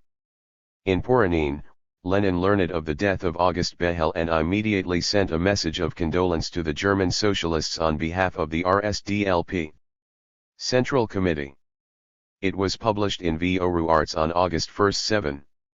On August 8, Severnaya Pravda carried an article by Lenin August Behel paying tribute to Behel as an outstanding leader of the German proletariat, prominent international social democratic spokesman and active opponent of opportunism and reformism. In the autumn, the Central Committee met together with party functionaries. For purposes of secrecy it was called the Summer Conference, but has gone down in party history as the Poronine Conference. The conference opened with Lenin's speech and was directed by Lenin. Lenin delivered the report on the work of the Central Committee. The growth of the revolutionary movement and the organizational strengthening of the party, he said, were clear proof that the Bolsheviks had adopted and followed a correct policy. The outstanding success in the elections to the Fourth Dun, i.a., the founding of Pravda, and the high level of the strike movement, were all the result of the party's activities under the direction of its Central Committee. We can say with a clear conscience, Lenin told the meeting, that we have done our duty. The reports from local organizations are evid.nce that the workers are anxious to strengthen the party and build up its organizations. The resolution The tasks of agitation in the present situation and resolution on the organizational question and on the party congress drafted by Lenin and approved by the conference, define the party's tasks and basic forms of activity in the new situation. Lenin made a comprehensive report on the national question, which had acquired heightened importance in view of the spread of Black Hundred chauvinism and the growth of nationalist tendencies among the liberal bourgeoisie and the top sections of the oppressed nationalities. This created a grave danger to the movement's militant internationalist unity, which the Bolsheviks had always championed. The resolution called for discussion of a Bolshevik national program at the next party congress. Lenin regarded the resolution on the national question as a fundamental policy statement of the party and repeatedly referred to it as an expression of the collective view of the Russian Marxists. 188. Lenin and Krupskaya returned to Krakow on October 7, 1913. By this time contacts with Russia had been greatly extended and strengthened, and Lenin was able to give more operational leadership to the party. Though away from Russia, he was the recognized leader of her working class. Parallel with this day-to-day guidance of the party, Lenin continued, during October-December 1913 and the early months of 1914, to work on a comprehensive substantiation of the party's theory and policy on the national question. On his advice, a number of prominent party workers undertook a study of the problem. Lenin assisted them with counsel and instructions. In this period Lenin wrote his classical critical remarks on the national question and the right of nations to self-determination, both of which are a masterly theoretical analysis of the national question and of the tremendous part it plays in the working class movement and in the destiny of the nations. Lenin substantiated economically the Bolshevik program on the national question and formulated the famous Marxist proposition about two tendencies in the development of the national question under capitalism. Developing capitalism knows two historical tendencies in the national question. The first is the awakening of national life and national movements, the struggle against all national oppression, and the creation of national states. The second is the development and growing frequency of international intercourse in every form, the breakdown of national barriers, the creation of the international unity of capital, of economic life in general, of politics, science, etc. Both tendencies are a universal law of capitalism. The first tendency, Lenin wrote, is historically associated with the epoch of the triumph of capitalism over feudalism and stems from deep-rooted economic factors. The free development of capitalism requires conquest by the bourgeoisie of the home market, the merger into a single state of territories with populations speaking one and the same language, with removal of all obstacles to the development of that language and to its consolidation in literature. It is therefore the tendency of every national movement to form national states best suited to these requirements of modern capitalism. Deep_rooted economic factors thus make the national state the typical and normal type under capitalism. That applies to the whole civilized world.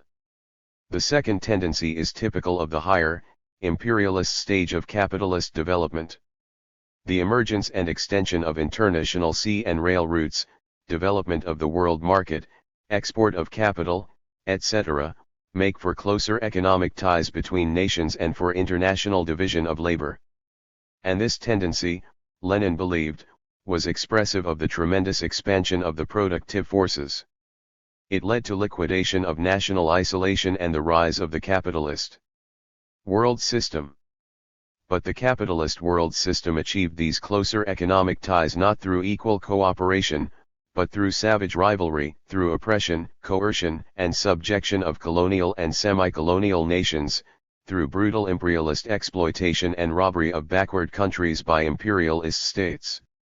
The second tendency, therefore, far from superseding the first, aggravated it and roused among the oppressed nations resentment and struggle against imperialism.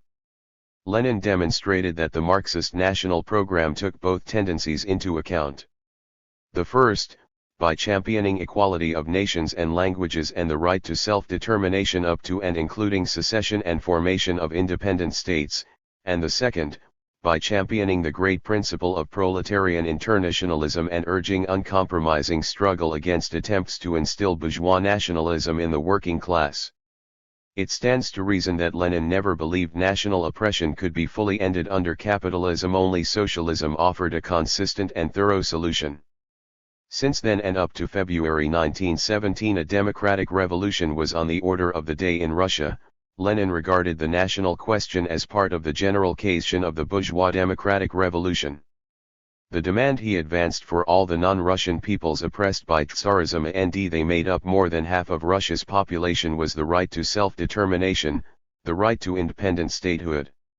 Accordingly, he called on the working class to support these peoples in their fight for national liberation, against Tsarism. In all his writings on the national question, Lenin disclosed the substance of bourgeois nationalism as an attempt to divide the workers along national lines, weaken their unity, undermine the proletarian class struggle and the cause of freedom and democracy.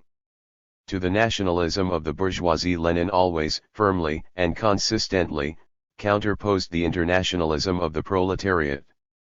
He wrote, "Bourgeois nationalism and proletarian internationalism, These are the two irreconcilably hostile slogans that correspond to the two great class camps throughout the capitalist world, and 190. Express the two policies in the national question.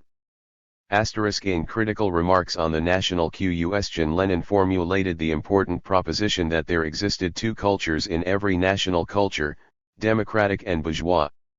The class-conscious worker takes from each national culture only its democratic and socialist elements, as a counterweight to the bourgeois culture and the bourgeois nationalism of each nation.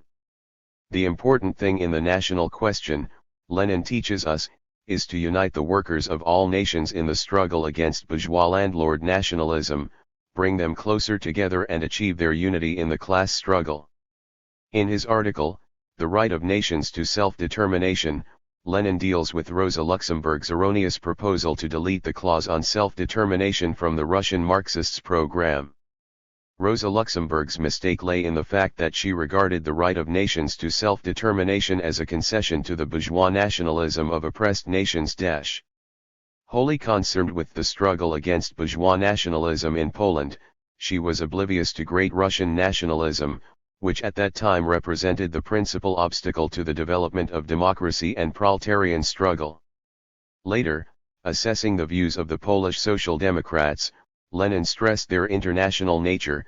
The Polish Social Democratic comrades have rendered a great historic service by advancing the slogan of internationalism and declaring that the fraternal union of the proletariat of all countries is of supreme importance to them and that they will never go to war for the liberation of Poland. This is to their credit, and this is why we have always regarded only these Polish Social Democrats as socialists. Demonstrating why it was necessary to retain this clause in the party's program, Lenin explained that recognition of the right to secession must not be confused with the advisability or inadvisability of secession in any specific instance. All other conditions being equal, the revolutionary proletariat would favor a bigger state, for it offered a number of significant advantages compared with smaller states. In his efforts to promote pro-proletarian internationalism, Lenin was always guided by the practical activities of Marx, by the advice and instructions given in his writings. The inaugural address of the International Working Men's Association, drafted by Marx in October 1864, stressed the immense importance of fraternal alliance of the workers of the various countries in the fight for emancipation of all the working people. The address contains this statement: past experience has shown how disregard of that bond of brotherhood which ought to exist between the workmen of different countries, and incite them to stand firmly by each other in all their struggle for emancipation, will be chastised by the common discomfiture of their incoherent efforts. Time and again Lenin drew attention to the well-known Marxist thesis that no nation can be free if it oppresses other nations. Lefredom of the Russian nation demands a struggle against the oppressee, of all non-Russian nationalities. For only such a struggle can guarantee the really democratic and really socialist education of the masses and offer the best chances of national peace in Russia. Conversely, the slightest support by the proletariat of the privileges of its national bourgeoisie will inevitably breed distrust on the part of the proletariat of another nation, will inevitably weaken working-class solidarity and disunite the workers to the joy and delight of the bourgeoisie. Guided by Lenin's teaching on the national question and developing it further, the Communist parties support the national liberation struggle of the Asian, African, and Latin American nations against imperialism and feudalism, for this struggle serves the cause of national freedom and victory over the forces of imperialist reaction, the cause of social progress. Lenin's works on the national question written in these years of revolutionary revival are an outstanding contribution to the ideological treasure house of creative Marxism. They continue to serve as a reliable guide for all communist and workers' parties. The increasing scope of the revolutionary struggle accentuated the need for stronger working-class political unity. Without unity, Lenin taught, the working class cannot successfully wage its struggle. And real, genuine unity presupposes, first and foremost, unity of the working class party. Unity implies discussion in which opinions are heard and weighed, the views of the majority of organized Marxists ascertained and formulated in a decision that gives integral, comprehensive, and accurate answers to pressing problems, and, further, faithful fulfillment of that Deci * Marx and Engels, selected works, in 3 volumes. 2. Moscow, 1977, p. 17. 192. Zion, unity is inconceivable without the Marxist minority submitting to the majority, without respect for and wholehearted implementation of the will of the majority. In criticizing the liquidator theory of a broad section 43 as a substitute for the party, Lenin further developed his thesis on the relation of party to class, on the role of organization. The party is the politically conscious, advanced section of the class, it is its vanguard. The strength of that vanguard is 10 times, 100 times, more than 100 times, greater than its numbers. Is that possible? Can the strength of hundreds be greater than the strength of thousands? It can be, and is, when the hundreds are organized. Organization increases strength tenfold.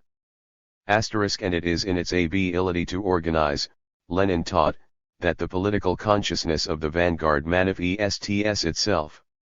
Organized, it acquires a single will, and this single will of the front rank thousand, of hundreds of thousands, of a million, becomes the will of the class. Lenin devoted much time and effort in 1913-14 to exposing Trotsky's anti-party activity and the August Bloc, who sought to subject the proletarian revolutionary elements to petty bourgeois reformist elements within a single party. In a series of articles Lenin denounced the centrism of the Trotskyite group, its political adventurism, and most indignantly condemned the unprincipled behavior of Trotsky, who, under cover of leftist phraseology, defended liquidators and reformists. Early in May 1, 1914, Lenin and Krupskaya again went to Voronin. Shortly before there was a meeting of the Central Committee to discuss the party's participation in the Second International Congress in Vienna and the International Women's Conference, and preparations for the next Party Congress. The International Congress and the Party Congress were scheduled to meet in Vienna in August. Now that they had been dislodged from all key positions in the Russian working class movement, the Mensheviks were determined to take revenge at the ISB meeting and the Vienna International Congress. The Second International leaders hastened to help them. On the eve of the First World War, the International Socialist Bureau arranged a conference in Brussels. The Bolshevik Central Committee delegated I. Armand, M. Vladimirsky and I. Popov. Inessa Armand read I. a French statement of the RSDLP. Central Committee drawn up by Lenin, which convincingly demonstrate that there was no factional chaos in Russia, as the Russian opportunists and their Second International patrons had tried to make out.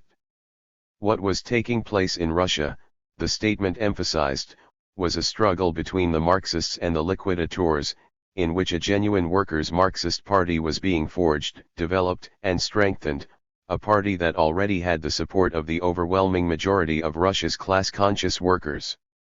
The differences with the liquidators concerned more than organizational matters, more than the question of how to build the party. The very existence of the party was at stake.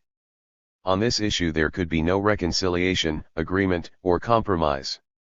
The only way to build and strengthen the party was through resolute struggle against the liquidators. After spokesmen of the various trends and groups had had their say, Koski submitted a resolution on the reunification of the RSDLP.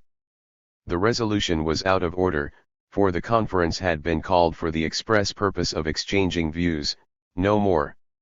The Bolsheviks and the Lettish Social Democratic representative therefore declared they would have no part in the voting, all the rest voted for the Koski resolution.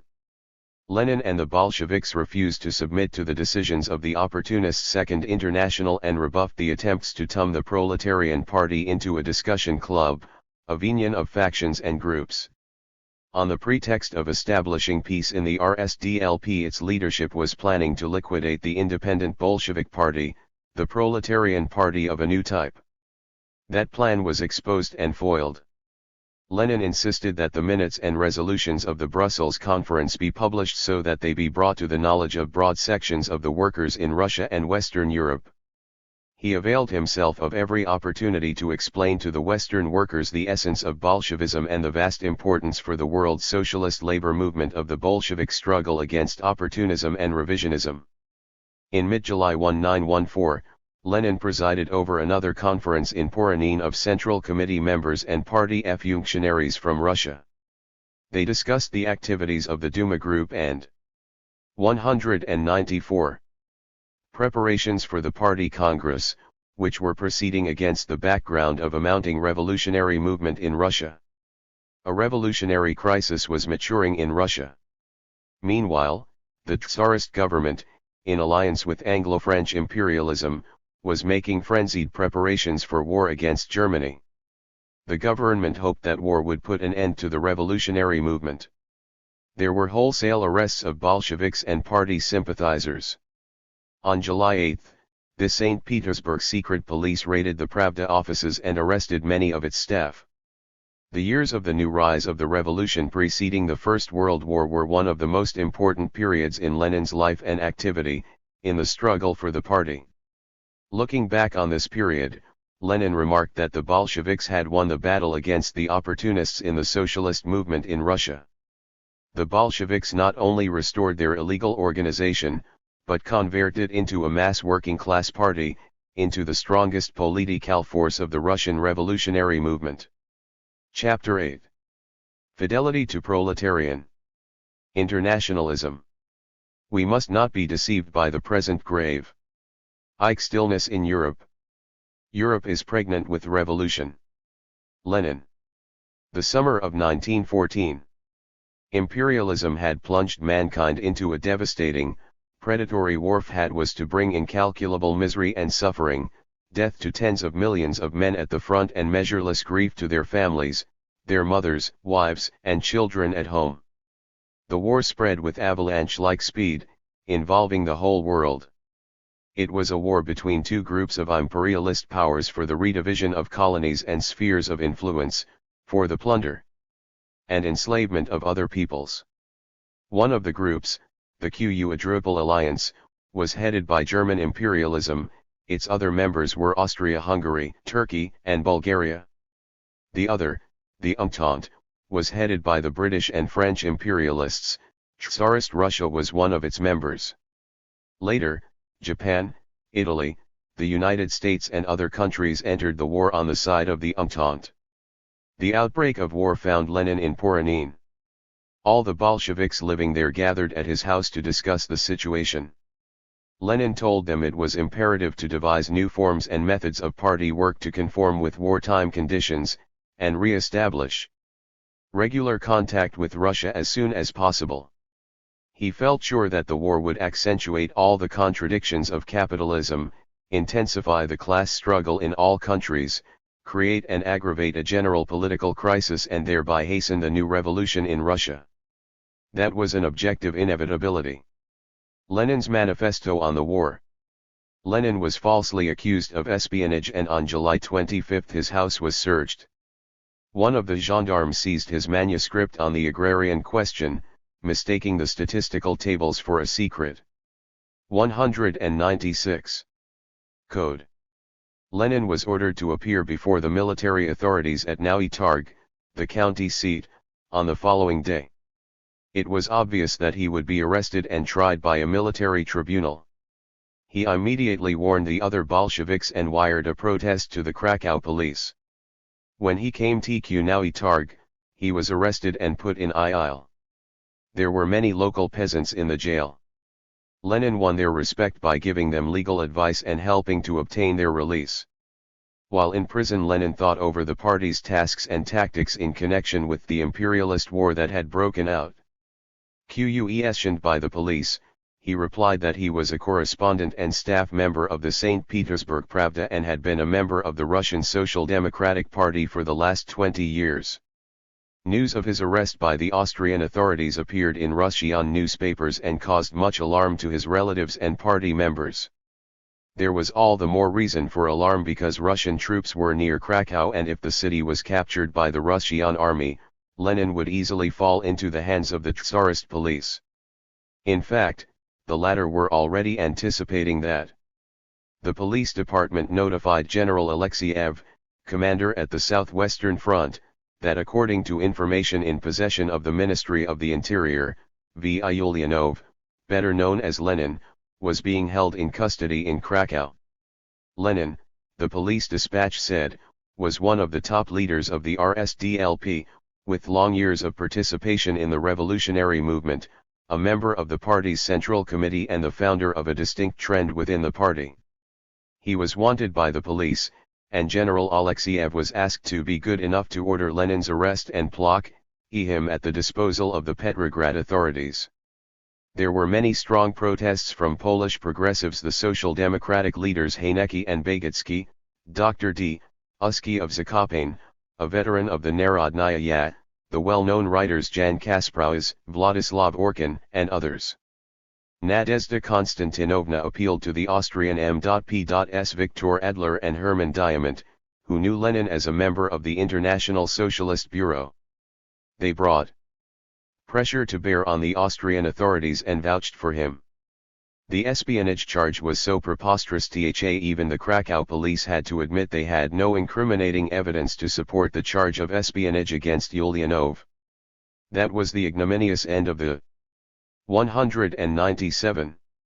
Foul reactionary attempt to vilify and calumniate this great champion of the working class and the people.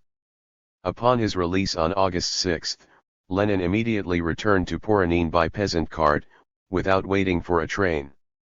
A week later the family moved to Krakow, where they obtained the necessary papers for the journey to neutral Switzerland, and left Austria-Hungary.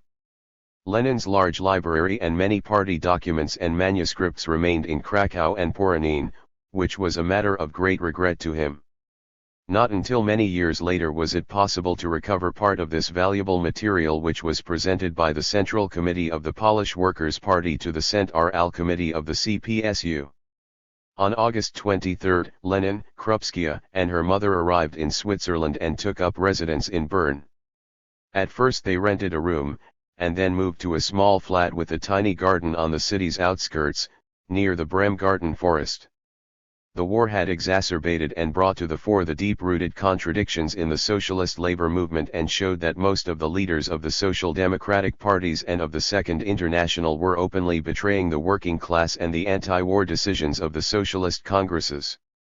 On August 4, 1914, acting in contravention to the will of the International, the Social Democratic group in Germany voted with the bourgeois landowner majority in the Reichstag in favor of giving the Kaiser government war credits amounting to 5,000 million marks.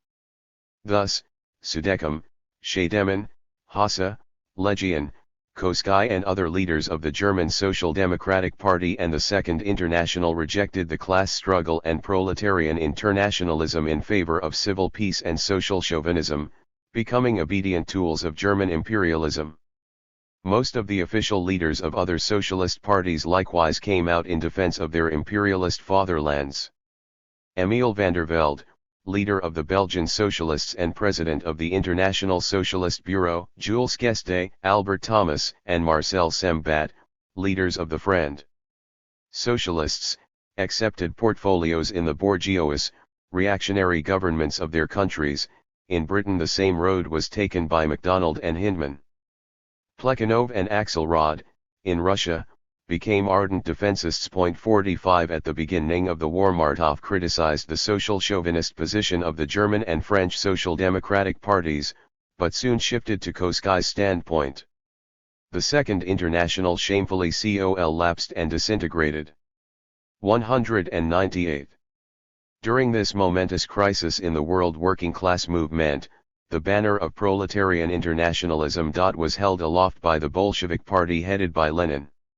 It alone set a worthy example of fidelity to socialism and proletarian internationalism, leading the struggle of the working class of Russia against imperialism and the imperialist war.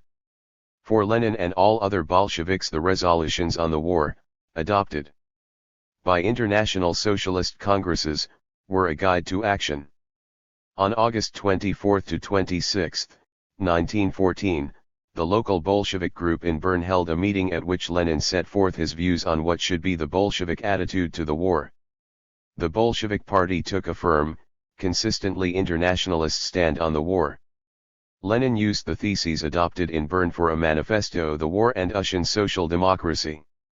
It gave a profoundly Marxist assessment of the war as an imperialist, predatory, and unjust war of aggrandizement on both sides. The war was engendered by the conditions of the age of imperialism and arose as a result of the uneven development of capitalism, a change in the alignment of forces of the imperialist powers. Lenin and the Bolsheviks had done everything in their power to prevent war from breaking out. But once the war is on, it is impossible to escape it. One must go and do one's duty as a socialist. Lenin advanced the slogan, turn the imperialist war into a civil war. During war, he maintained, revolution signified civil war. The Lenin Manifesto stated that from the standpoint of the working class and of the toiling masses of all the nations of Russia, the defeat of the Tsarist monarchy would be the lesser evil. It would undoubtedly facilitate the people's victory over Tsardom and, in its turn, this would enable the working class to move resolutely towards socialist revolution, towards liberation from capitalist slavery and imperialist wars. Lenin's point of departure was that the policy of defeat of one's own imperialist government should be pursued not only by the Russian revolutionaries, but also by the revolutionary Marxists of all the belligerent states. Lenin particularly denounced the shameful part played by the German Social Democrats, the strongest and most influential party in the Second International.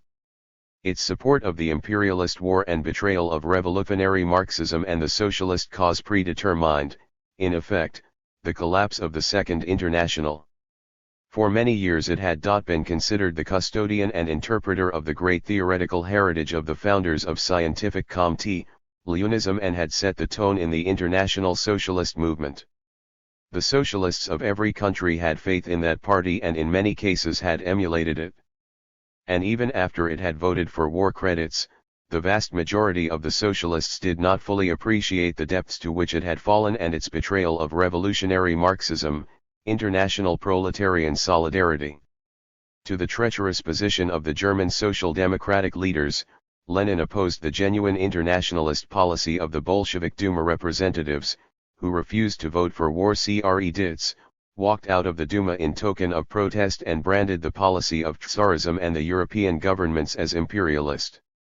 He urged revolutionary Marxists to found a Third International that would be genuinely proletarian and free of opportunists and social chauvinists, for only after a complete break had been made with these elements would it be possible to educate the working class in a truly internationalist spirit and prepare it for socialist revolution. Insofar as the bourgeoisie resorted to mass repressions against the proletariat, Lenin put before revolutionary Marxists the task of building up illegal communist organizations in all countries and conducting illegal propaganda among the masses.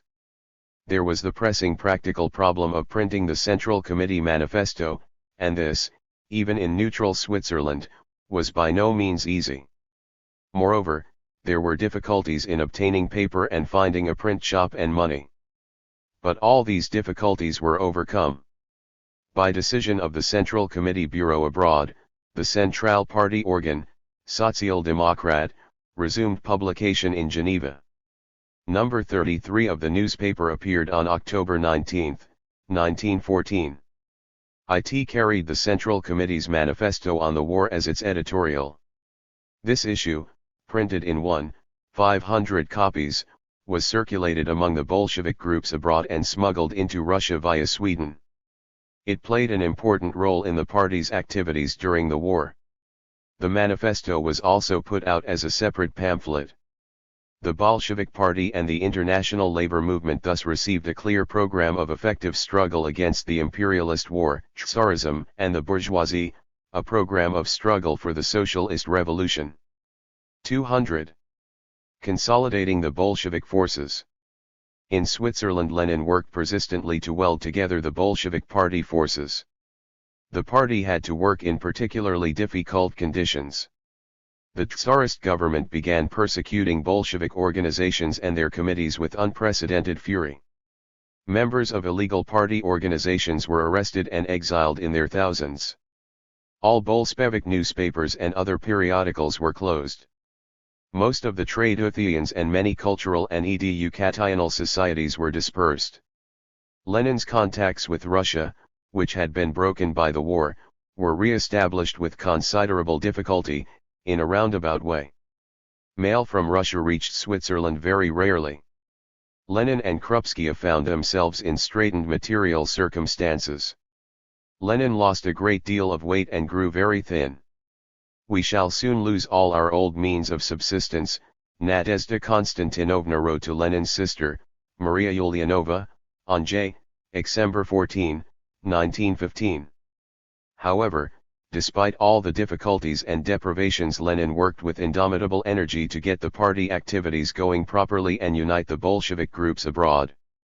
He toured the Bolshevik organizations in Switzerland, playing in his lectures the Mensheviks, Bundists, and Trotskyists and explaining the meaning of the Central Committee Manifesto.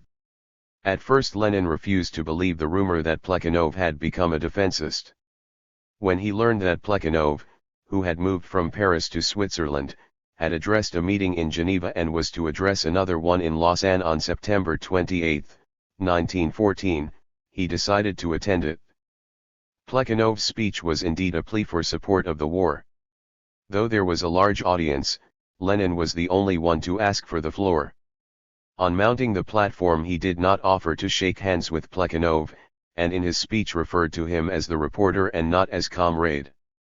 This was immediately noted by the audience. In the 10 minutes at his disposal, Lenin could only set out the chief points of the Bolshevik manifesto and the chief arguments against the defensists. To enable him to deal with the problem in greater detail, it was decided to arrange a lecture on the proletariat and the war in the same hall, the Lausanne People's House, on October 1. The hall was packed long before the lecture was due to begin. Lenin was in buoyant, fighting spirits. He showed up the social 201. Nature of the war. As an imperialist war of aggrandizement on both sides. The lecture was followed with rapt attention and was an undoubted success. The following day Lenin arrived in Geneva, where his lecture on the European War and Socialism had already been announced, and where he delivered it with equal success. He repeated this LEC tour in Clarens and Zurich, and also spoke in Bern, giving a critical analysis of Martov's lecture on the war. Lenin's chief aim was to develop party activity in Russia herself.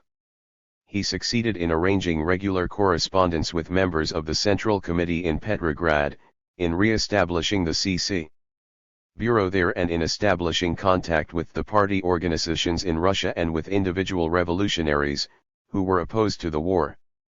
A. Shlyapnikov, resident in Stockholm as representative of the St. Petersburg Committee and the Central Committee, kept Lenin in regular contact with the organizations in Petrograd and other parts of Russia. Bolshevik activity abroad, and even more so in Russia, aroused the fury of the imperialists and their ideological servitors.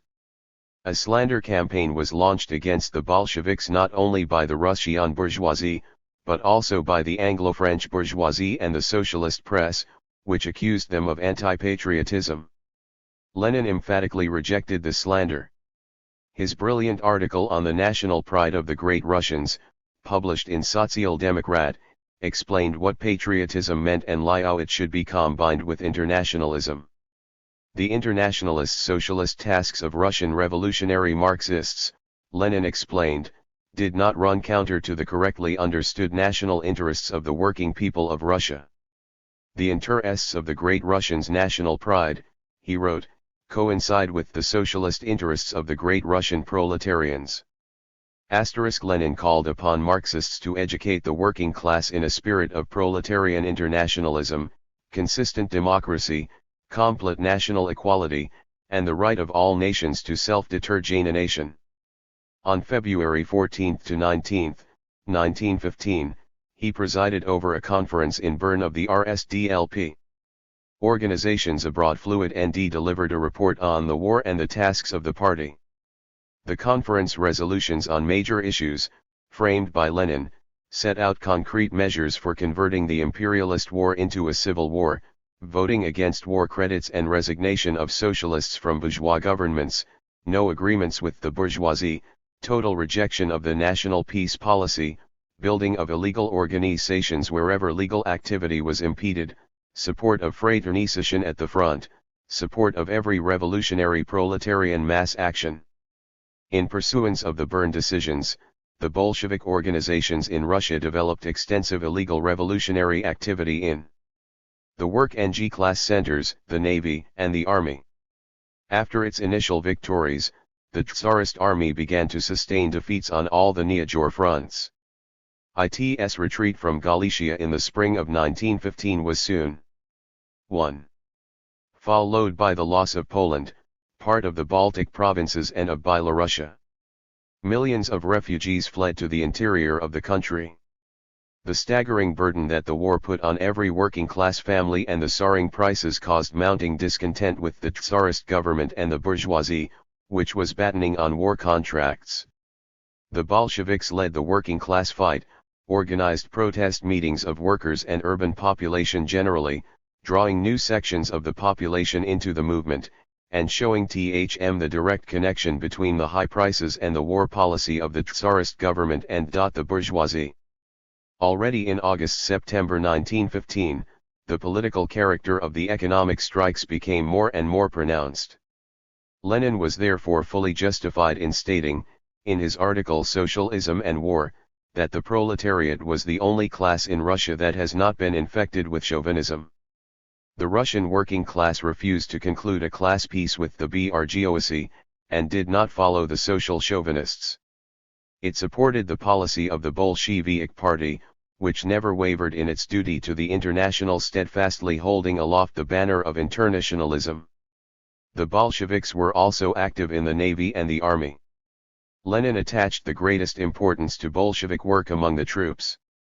The army, he said, had absorbed the flower of the popular forces, in it were concentrated millions of peasants, most of them poor peasants, and a large section of the workers. By their persevering work in the Tsarist army, the Bolsheviks were forging a fighting alliance of the working class and the peasantry and preparing the masses for the Second Revolution. 203. The Bolsheviks proved to be ready for the struggle against the war and the overthrow of the imperialist government in their own country, because they had built up an efficient organization capable of leading the masses against the imperialist war and imperialism. Headed by Lenin, the Bolshevik Party was the leading force that could initiate the mustering of all left socialist groups in the international working class movement under the banner of revolutionary Marxism and undertake to organize a new proletarian international that would be free of opportunism. From the very outset of the war, Lenin worked with his usual energy and perseverance to create a solid nucleus of the new, truly militant, revolutionary organization of the world proletariat. He embarked upon a relentless struggle against the overt opportunists, and the covert ones supporters of Koski. In particular, Lenin saw the danger of Koskiism chiefly in the fact that while justifying the middle, centrist and, essentially, opportunist line of the socialist parties, it styled itself before the working class as the Marxist center in the international. Koski screened his defense stand with regard to the imperialist war with internationalist slogans and references to Marx, even though they concerned a different epoch and wars of a different nature.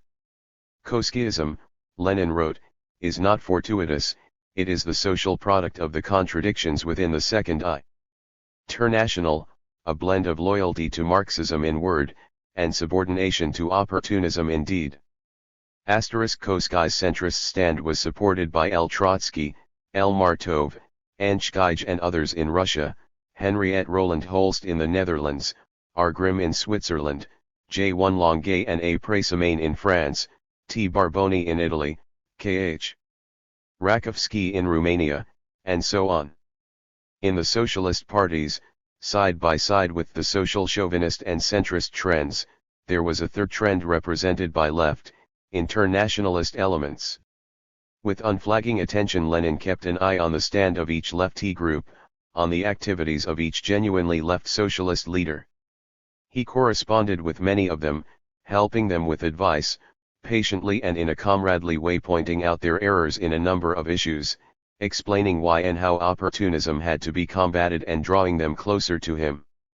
An abridged text of the Central Committee Manifesto on the War was published in E-Swiss La Sentinelle in November. Lenin at *. 21, p. 312. 204. One sent this important document to the International Socialist Bureau and to French, German, British, and Swedish Social Democratic newspapers. He welcomed the stand of the Italian Socialist Party, which in the early period of the war did not succumb to chauvinism, condemned the treacherous conduct of the German Social Democrats and expelled a group of social chauvinists and renegades. This stand was supported by the overwhelming majority of the Italian working class. In Switzerland, where Lenin took an active part in the socialist movement, a left socialist nucleus was gradually being formed. A conference of Italian and Swiss socialists met in Lugano, Switzerland, on September 27, 1914, and at Lenin's request discussed his theses on the war. A number of the principles contained in these theses were incorporated in the conference resolution. The Lugano decisions, though not consistently internationalist and revolutionary, nonetheless represented a first step towards a revival of international proletarian contacts. The imperialist war was opposed also by the revolutionary socialists of Bulgaria, the Tesniaki 46 led by Dimitar Blagojev, and by the Serbian Social Democrats. When Lenin learned that the Serbian Social Democratic deputies had voted against war credits, he publicly declared that they had discharged their proletarian internationalist duty. He soon established direct contact with the Bulgarian and Serbian revolutionary Social Democrats and helped them follow a consistent internationalist line. Lenin was in regular correspondence with D. Wijnkoop, Anton Pannekoek and other left-wing socialists in Holland grouped around the newspaper De Tribune. He also established contact, through Alexandra Kollontai and A. Shlyapnikov, with leaders of the left-wing socialists in Norway and Sweden. In the war years the Swedish left-wing socialists were a fairly strong body. They published 3 daily newspapers and had 13 members in parliament. Lenin was especially gratified at the news that Eugene V. Debs, leader of the American Socialist Left wing, had come out in active opposition to the imperialist carnage and advocated civil war for socialism. The U.S. government sentenced this outstanding labor leader to 10 years imprisonment for his anti-war activities. Lenin closely followed the rise and development of the lefty opposition in the German Social Democratic Party. He enthusiastically welcomed the news that the revolutionary socialists in Germany. 205. The Internationale Group, the forerunner of the Spartacus League, headed by Karl Liebknecht, Rosa Luxemburg, Clara Zetkin, Franz Mehring, J. Marchluski, Leo, Jogi Ces and Wilhelm Pike had taken a firm stand against the war.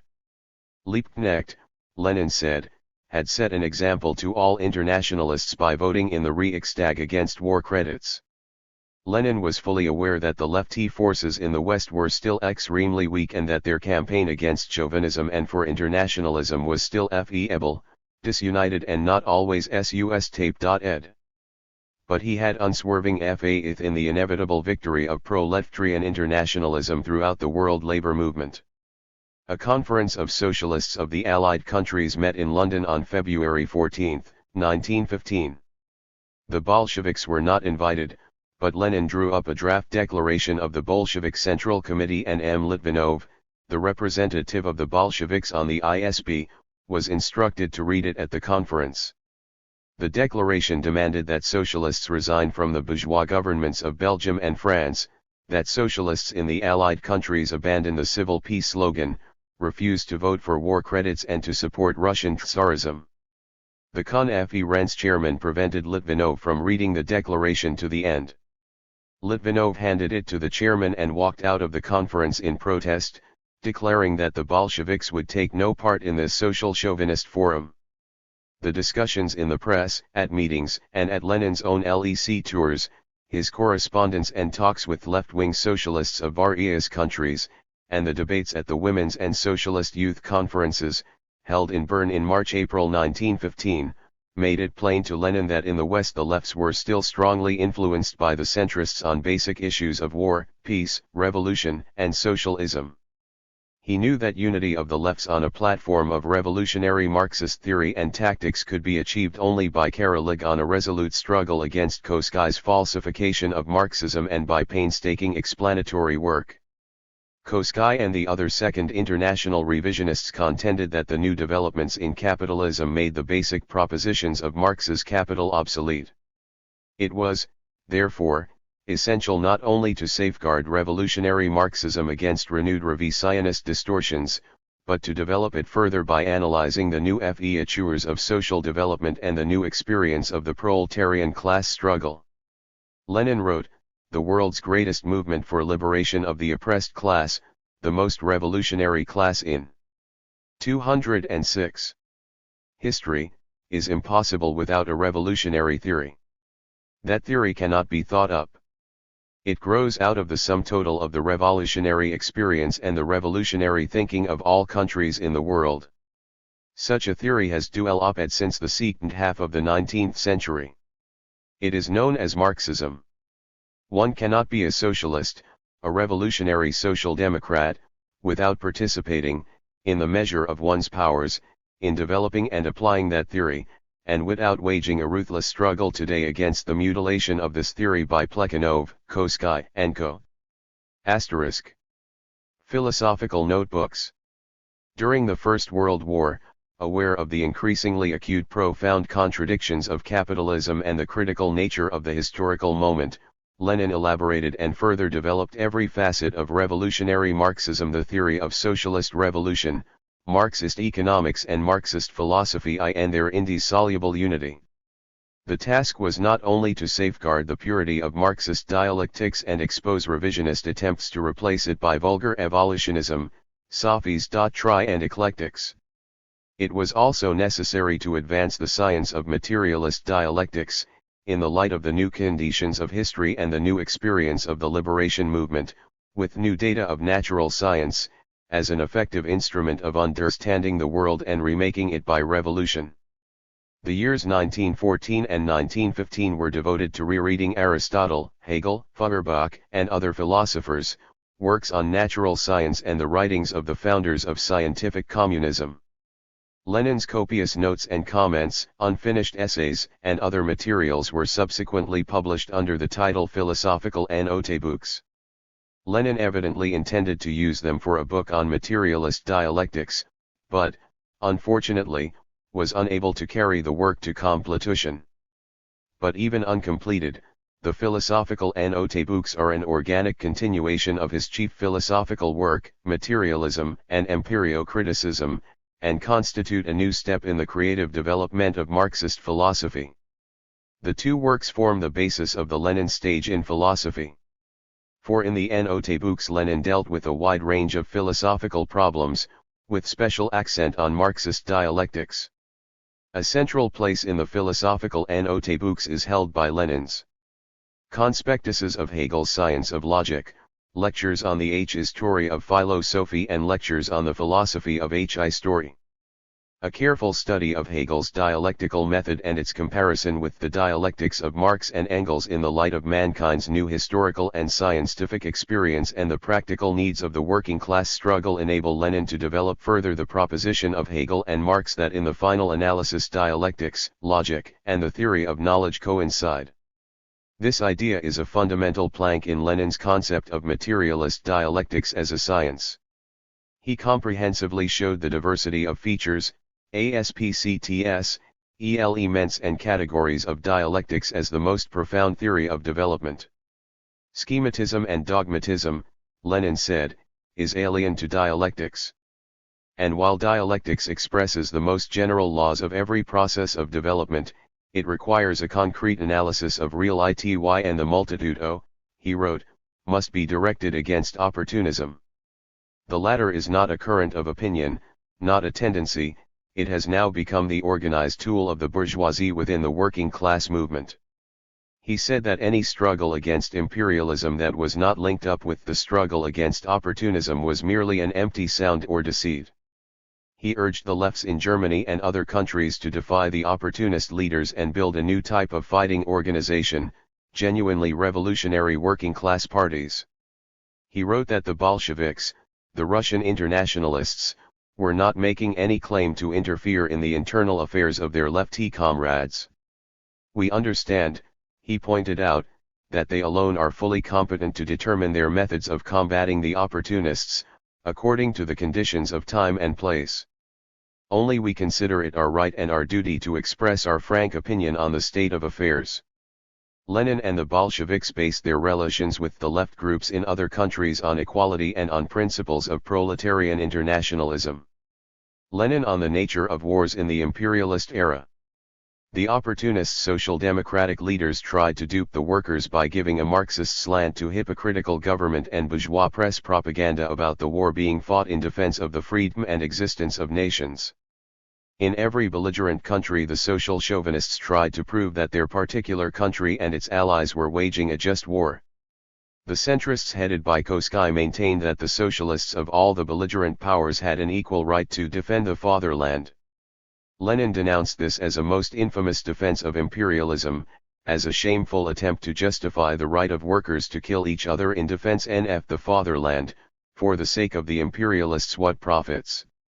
In the pamphlet Socialism and War and in other works Lenin made the question of war clear from the standpoint of Marxism and further developed Marxist theory on wars and on the attitude of socialists to them.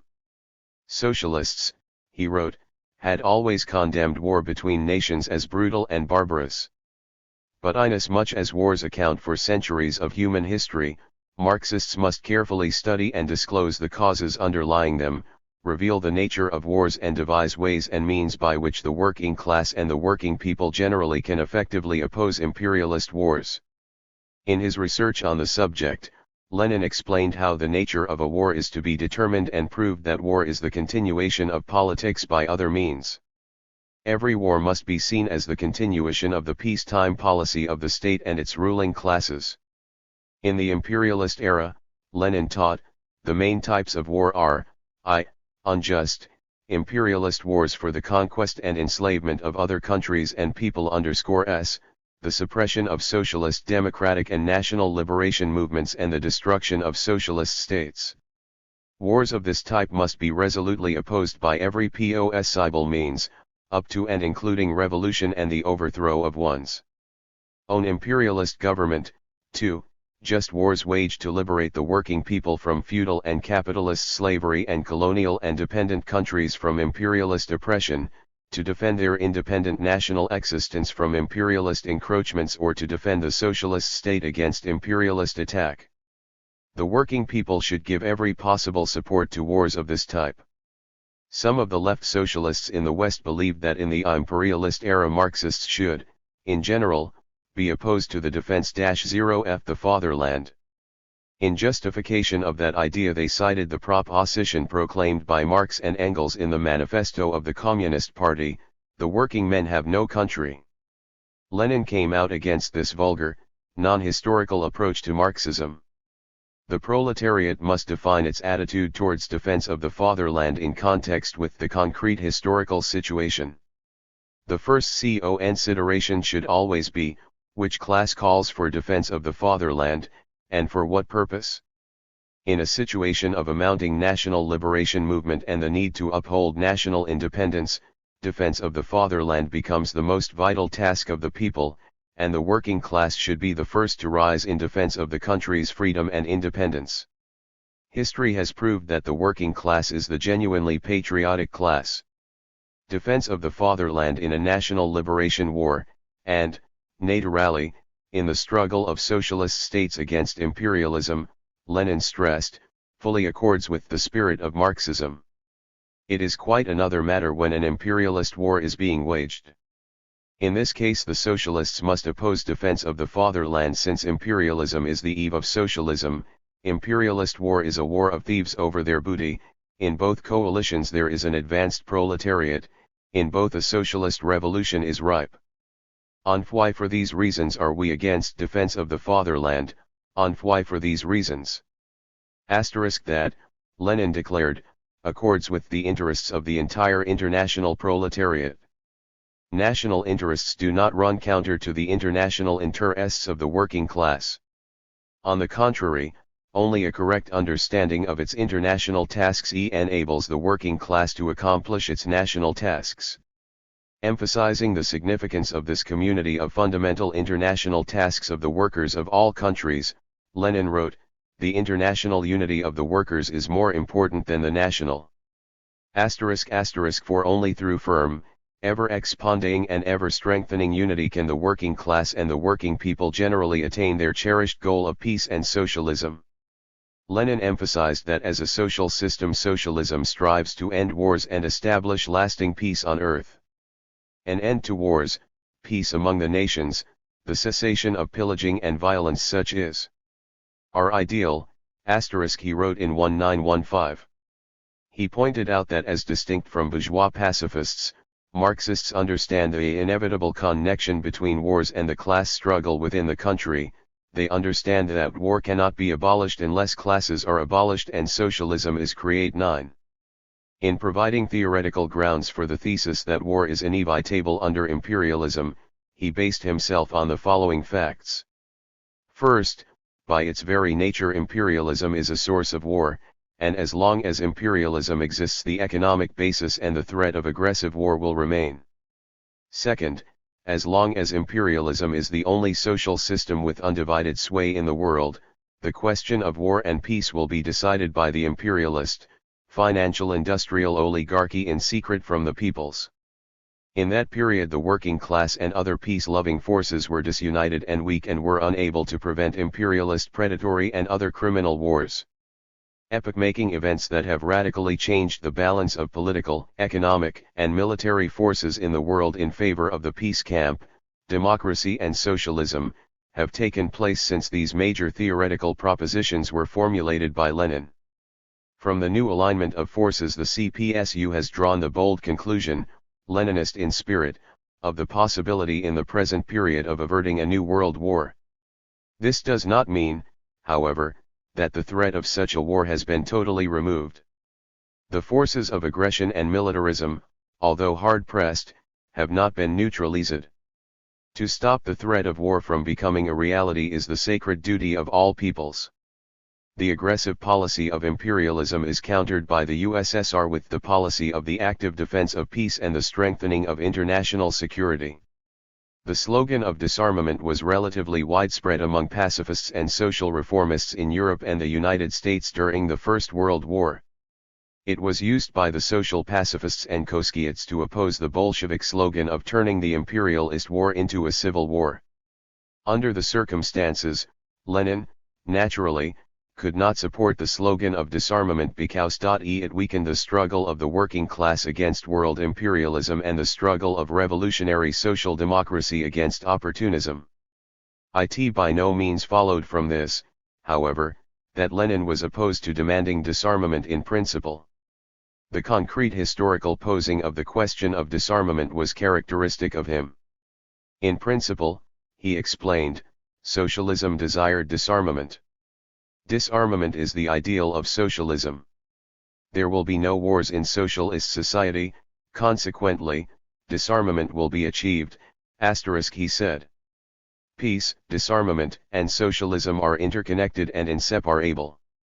The correct slogan in the situation created by the imperialist war was not disarmament but the armed struggle of the working class and working people in general against imperialism, meaning that the imperialist war should be turned into a civil war.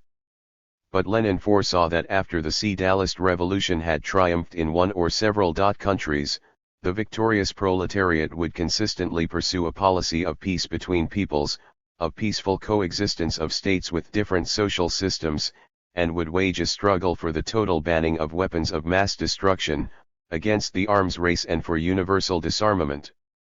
Imperialism, the highest stage of capitalism. An analysis of the economic and political essence of imperialism was required to enable the working class to further its revolutionary struggle. Without this analysis it was impossible to provide the revolutionary movement with correct leadership. In the summer of 1916, Lenin completed his classical Imperialism, the highest stage of capitalism, which is an outstanding contribution to creative Marxism. In it he makes a comprehensive investigation of imperialism. It is the result of immense scientific research and intensive thought. The preparatory notes for the book, subsequently published under the title Note Books on Imperialism, form a volume of nearly 50 quires. Lenin traces the development of world capitalism over the course of half a century after the publication of Marx's Capital. Basing himself on the laws of the emergence, development, and decline of capitalism, discovered by Marx and Engels, he was the first to give a profound scientific analysis of the economic and political substance of imperialism as a special, the highest, and, at the same time, last stage of capitalism, showing that under imperialism all the contradictions of capitalist society inevitably become aggravated. Lenin showed that imperialism is a special phase in the economic development of capitalism, its monopoly stage, which is characterized by the following 5 basic features. The concentration of production and capital has developed to such a high stage that it has created monopolies, which play a decisive role in economic life, the merging of bank capital with industrial capital, and the creation, on the basis of this finance capital, of a financial oligarchy. The export of capital as distinguished from the export of commodities acquires exceptional importance, the formation of international monopolist capitalist associations which share the world among themselves, and the territorial division of the whole world among the biggest capitalist powers is completed. Capitalism became imperialism only at a definite, high stage of its development. The main thing economically in this process is the replacement of free competition by monopolies driven by the motive of obtaining a high monopoly profit, yet at the same time the monopolies do not abolish free competition, but exist above it and beside it, thus giving rise to acute and sharp contradictions, friction and Q conflicts. The objective dialectic S of this process meant, to quote Lenin, the transformation of quantity into quality, of developed capitalism into imperialism. Lenin characterizes imperialism as monopoly capitalism and, at the same time, as parasitical, decaying and dying capitalism, disclosing the conditions that will bring on its end and demonstrating that capitalism will inevitably and necessarily be superseded by socialism. His proposition that at this stage there is a swing to reaction all along the line and spiritual impoverishment is of immense importance for a characterization of the new, imperialist phase of capitalist development. Monopoly capital establishes its dictatorship over society, suppressing not only the working class but also the democratic liberation movement and abolishing the already curtailed bourgeois democratic rights and freedoms. In particular, national oppression heightens and the monopolies show an increasing desire for annexations, i.e., for transgressions against the national independence and sovereignty of peoples. Monopoly rule, Lenin explained, signifies a sharp intensification of the exploitation of the working class and an exacerbation of the contradictions between labor and capital, of the contradictions leading to the proletarian revolution. It worsens the condition of the working class and leads to the ruin of the bulk of the peasants and the urban petty bourgeoisie, to increased dissatisfaction among them. This creates the objective conditions for cementing the alliance between the working class and the non-proletarian laboring masses. That alliance is the principal force in the struggle against the imperialist bourgeoisie. Furthermore, subjection of all the nations to a handful of great powers, the sharp intensification of colonial oppression, must inevitably result in the growth of the national liberation movement and make for a united front of struggle of the proletariat of the capitalist countries and the colonial and dependent peoples against imperialism. Lenin's scientific analysis of the contradictions of capitalism at its last stage brought him round to the conclusion that imperialism is the eve of the socialist revolution. The revolutionary transition to socialism had now become a vital necessity. Lenin showed that during the war imperialism had taken a new step towards greater concentration of finance capital, towards the growing over of monopoly capitalism into state monopoly capitalism. This means a sharp increase in the direct intervention of the state in the economy, in the process of capitalist production in the interests of the financial oligarchy. In the interests of the latter the bourgeois state takes various sorts of regulatory measures, militarizes the economy, etc. The ideologists of state monopoly capitalism, followed by right-wing socialists and revisionists, proclaimed the advent of the age of planned, crisis-free capitalism, characterized by dynamic balance and social harmony. They maintain that state monopoly capitalism is no longer capitalism. In his work State and Revolution, Lenin showed the total fallacy of these arguments. The erroneous bourgeois reformist assertion that monopoly capitalism or state monopoly capitalism is no longer capitalism, but can now be called state socialism and so on, is very common. He wrote, "The proximity of such capitalism to socialism should serve genuine representatives of the proletariat as an argument proving the proximity, facility, feasibility, and urgency of the socialist revolution, and not at all as an argument for tolerating the repudiation of such a revolution and the efforts to make capitalism look more attractive, something which all reformists are trying to do." The state monopoly capitalism increased still more the material prerequisites for a revolutionary transition to socialism. The gigantic expansion of the productive forces and socialization of production under monopoly capitalism had come into irreconcilable contradiction with the capitalist relations of production. Lenin showed that under imperialism, too, the bourgeoisie succeeds in preserving the capitalist system with the help of sharply intensified dictatorial, repressive measures against the proletarian socialist, national liberation and all democratic movements. Imperialism survives by the subtle application of social maneuvers in relation to the working masses. In so doing, it makes broad use of opportunism and revisionism in the working class movement. In his work, Lenin showed the utter scientific groundlessness and exposed the reformist substance of Koskai's ultra-imperialism theory, which endeavors to whitewash capitalism. He refuted Koskai's thesis that the creation of international monopoly alliances weakens the contradictions within the world capitalist system and eliminates crises and wars. He foresaw the possibility that monopoly capital would unite on a world scale not only in the form of international monopolies but also in the form of agreements between entire states. In this sense, he wrote, a United States of Europe is possible as an agreement between the European capitalists, but to what end? Only for the purpose of jointly suppressing socialism in Europe, of jointly protecting colonial booty. These tendencies manifest themselves now in setting up military blocs spearheaded against the world socialist system and the international working class movement, against the young states in Asia and Africa and their countries striving to liberate themselves from the imperialist yoke.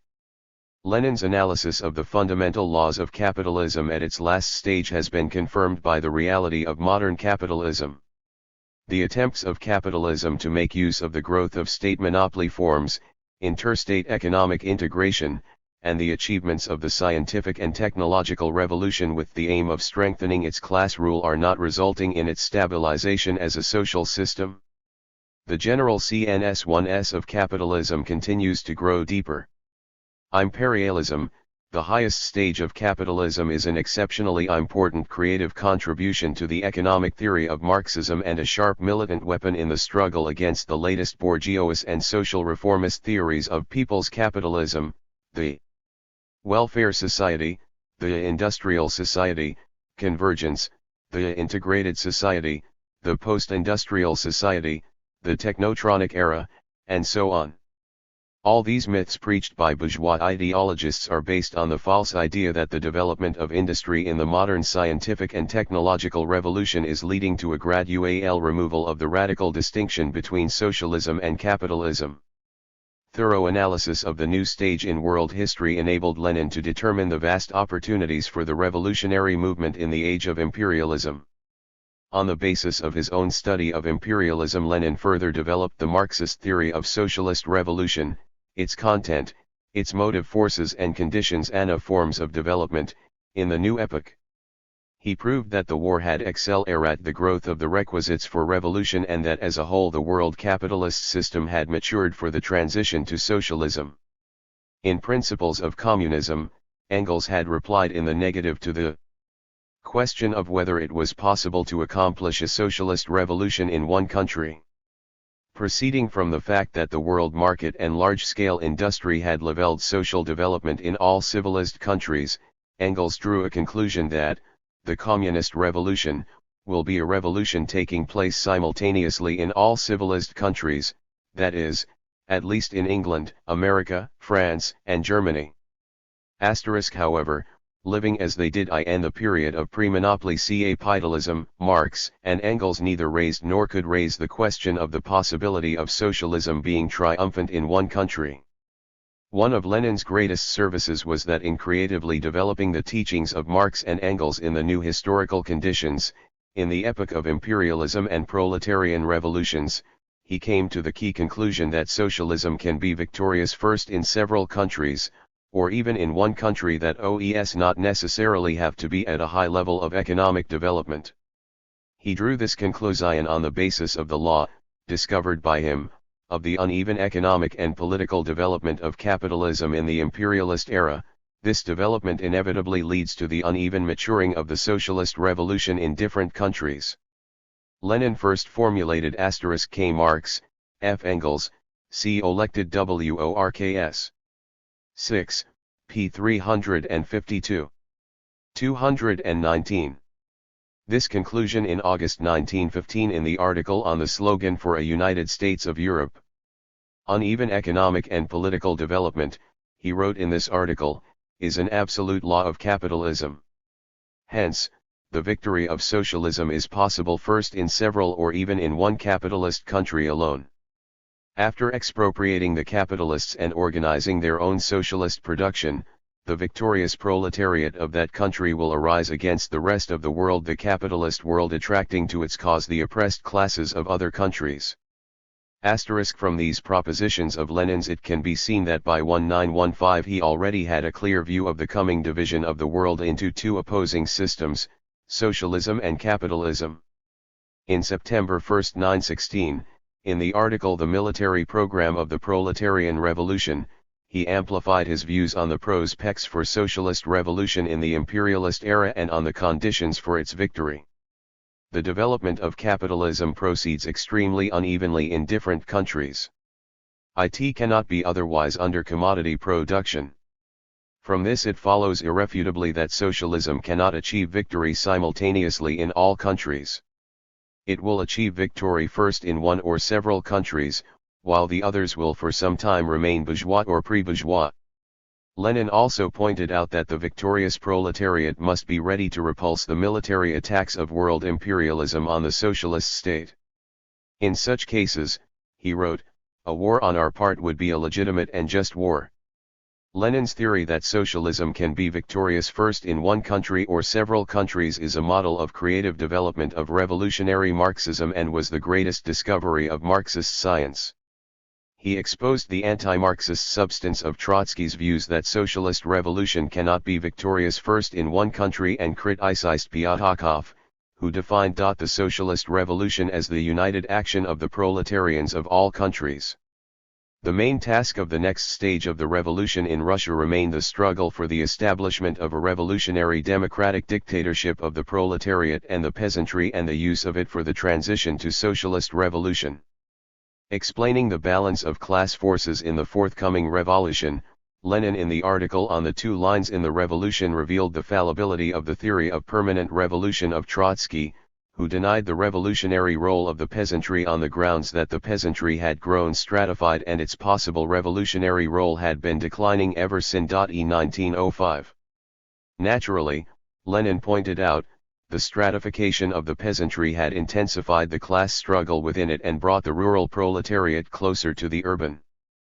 But the antagonism between the peasantry and the landowners had also grown more intense and acute.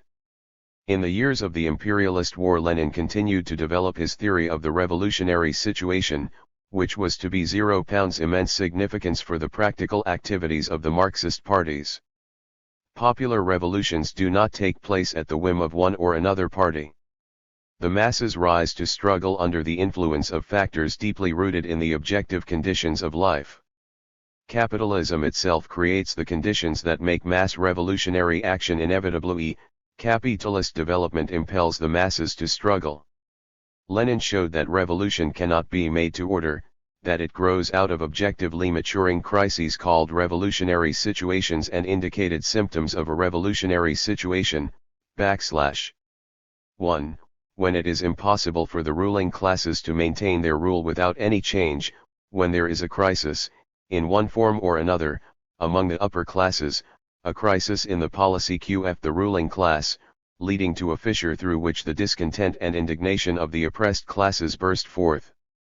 For a revolution to take place, it is usually insufficient for the lower classes not to want to live in the old way, it is also necessary that the upper classes should be unable to live in the old way, too, when the suffering and want of the oppressed classes have grown more acute than usual.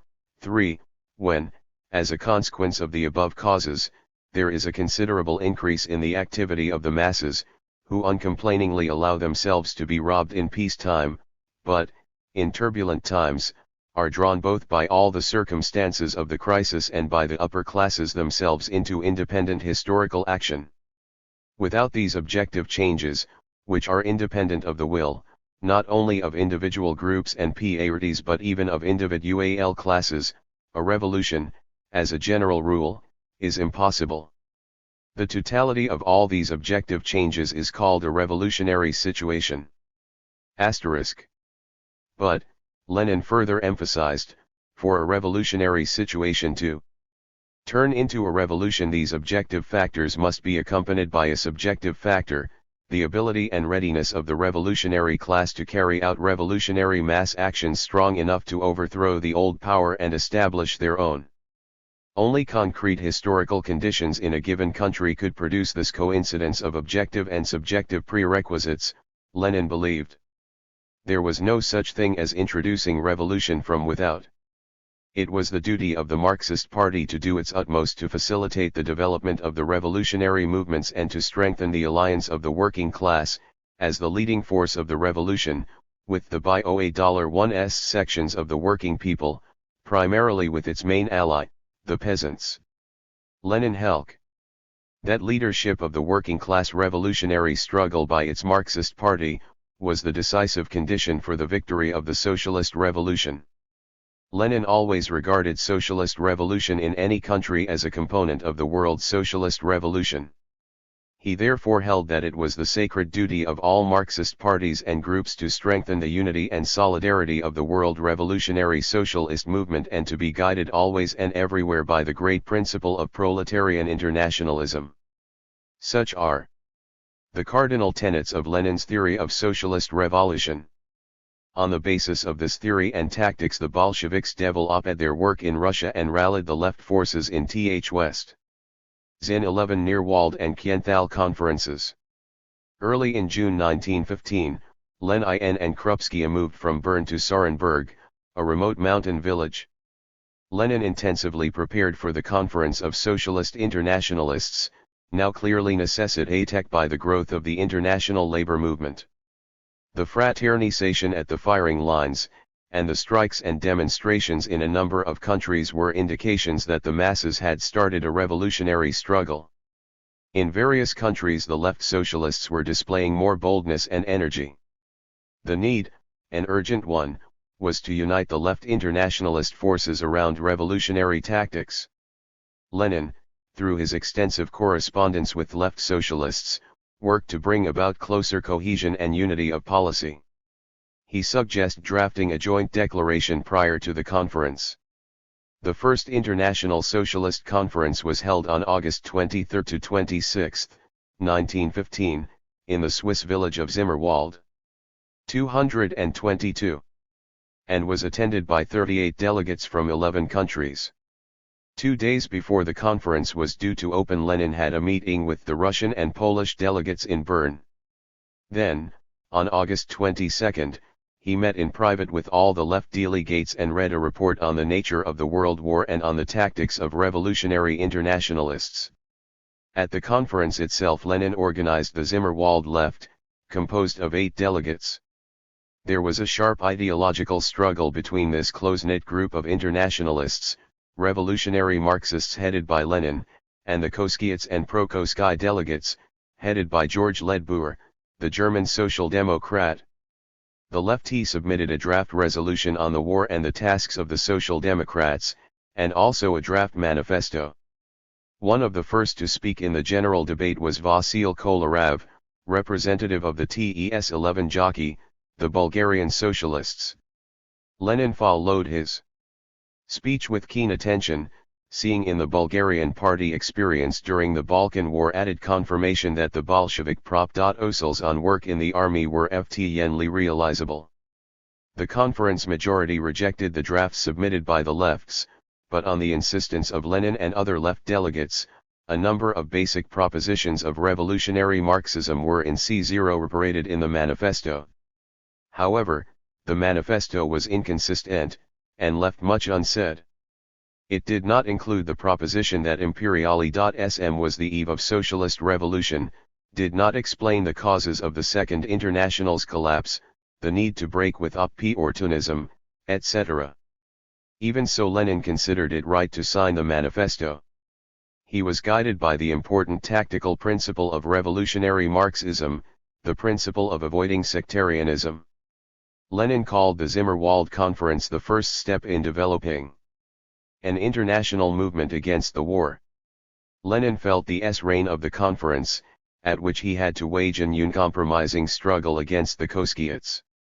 It took several days of complete rest and fresh mountain air before he could resume his work with his customary energy. Early in October 1915, he and Krupski returned to Bern from Sarenburg. The building of closer contacts with left socialist groups in other countries continued. In November 1, 1915, Lenin received from the United States a leaflet put out by the Socialist Propaganda League. 4s After having convinced himself that the leaflet had been issued by an internationalist organization with a strongly left-inclined program, he sent the League a letter and the statements 223 of the Zimmerwald left. He warmly welcomed the League's appeal to Socialist Party members to work for a new international, for genuine revolutionary socialism. But he considered it his duty to tell the American lefts that the Bolsheviks could not agree with several points of their program, in particular with the centralist principle of proletarian party organization. In February 1, 1916, Lenin sent a letter to the French internationalists, pointing to their inconsistency in the struggle against opportunism, their failure of a break with the opportunists. What we have now, Lenin said, are two mutually opposed working-class tactics and policies on the war, and they cannot be reconciled. At the same time, Lenin warned the French lefts against the danger of anarcho-syndicalism 49 and expressed the confidence that they would learn to conduct revolutionary work among the masses in the new conditions. I have faith in the French revolutionary proletariat, he wrote. He asked the French comrades to put out a leaflet giving the full translation of his letter. This was done in 1916, and the leaflet played a big part in uniting the French lefts. Lenin sent similar letters to the left socialists in Norway, Sweden, Holland, Britain, and other European countries. This comradely criticism of their position on fundamental programmatic, tactical, and organizational issues was of valuable assistance to the internationalist groups in the war period and did much to forge their ideological and political unity on the basis of revolutionary Marxism and proletarian internationalism. In January 1916, Lenin took an active part in organizing the German-language magazine Vorgebot, the organ of the Zimmerwald left. On February 10 or 11, the Lily moved from Bern to Zurich, where they rented a room in an old neighborhood near the center of the city. The room was anything but convenient. There was always an unpleasant smell from the sausage factory in the yard, so that the window could be opened only late in the evening. A much better room could have been rented for the same money, but Lenin and Krupski liked the owners and the fact that the flat was an international community. Two of the rooms were occupied by the owner and his family, one by the wife and children of a German soldier, another by an Italian, a third by Austrian actors, and the fourth by Lenin and Krupski. Lenin lived in the house until April 1, 1917. By decision of the Zurich municipality there is a plaque under the window of his room with this inscription: Lenin, the leader of the Russian Revolution, lived here from February 2, 1916, to April 2, 1917. In Zurich, Lenin worked energetically to prepare for the Second International Specialist Conference. It met in the Swiss village of Kienthal in April 1, 1916 and was attended by 41 delegates from 8 countries. This time the Zimmerwald left numbered 12, and acted as a more closely knit group, on several issues mustering as many as 19 votes. The changed international situation since the Zimmerwald Conference, and the mounting mass discontent against the war found reflection FLT Kienthal in the conduct of the delegates. Lenin was especially interested in the speeches of the German delegates, who emphatically declared there would be major revolutionary upheavals in Germany if the war dragged out into the autumn. There was a heated debate on the attitude to be adopted towards the International Socialist Bureau. Lenin convincingly argued that the ISB had become a tool of the Anglo-French social chauvinists. There had to be a split with the Second International, it was inevitable. In fact it had already taken place in a number of countries. That was the only way to save the honor of proletarian socialism and revolutionary internationalism. The Zimmerwald left supported Lenin's proposals. A compromise resolution sharply criticized the ISB, demanded the resignation of its executive committee and expulsion from the party of socialists who had joined bourgeois governments. The resolution, however, did not call for an immediate break with the ISB and the founding of a new international. The discussion on the question of peace centered around the Bolshevik Central Committee proposals which directly linked the problem of a democratic peace with that of the socialist revolution. The Bolshevik proposals were supported by left delegates from other countries. The Kienthal Conference did not adopt the Bolshevik slogans of converting the imperialist war into a civil war, defeat of one's own imperialist government, and the founding of a Third International. But it did help to cement the internationalist forces on the ideological basis of Marxism-Leninism.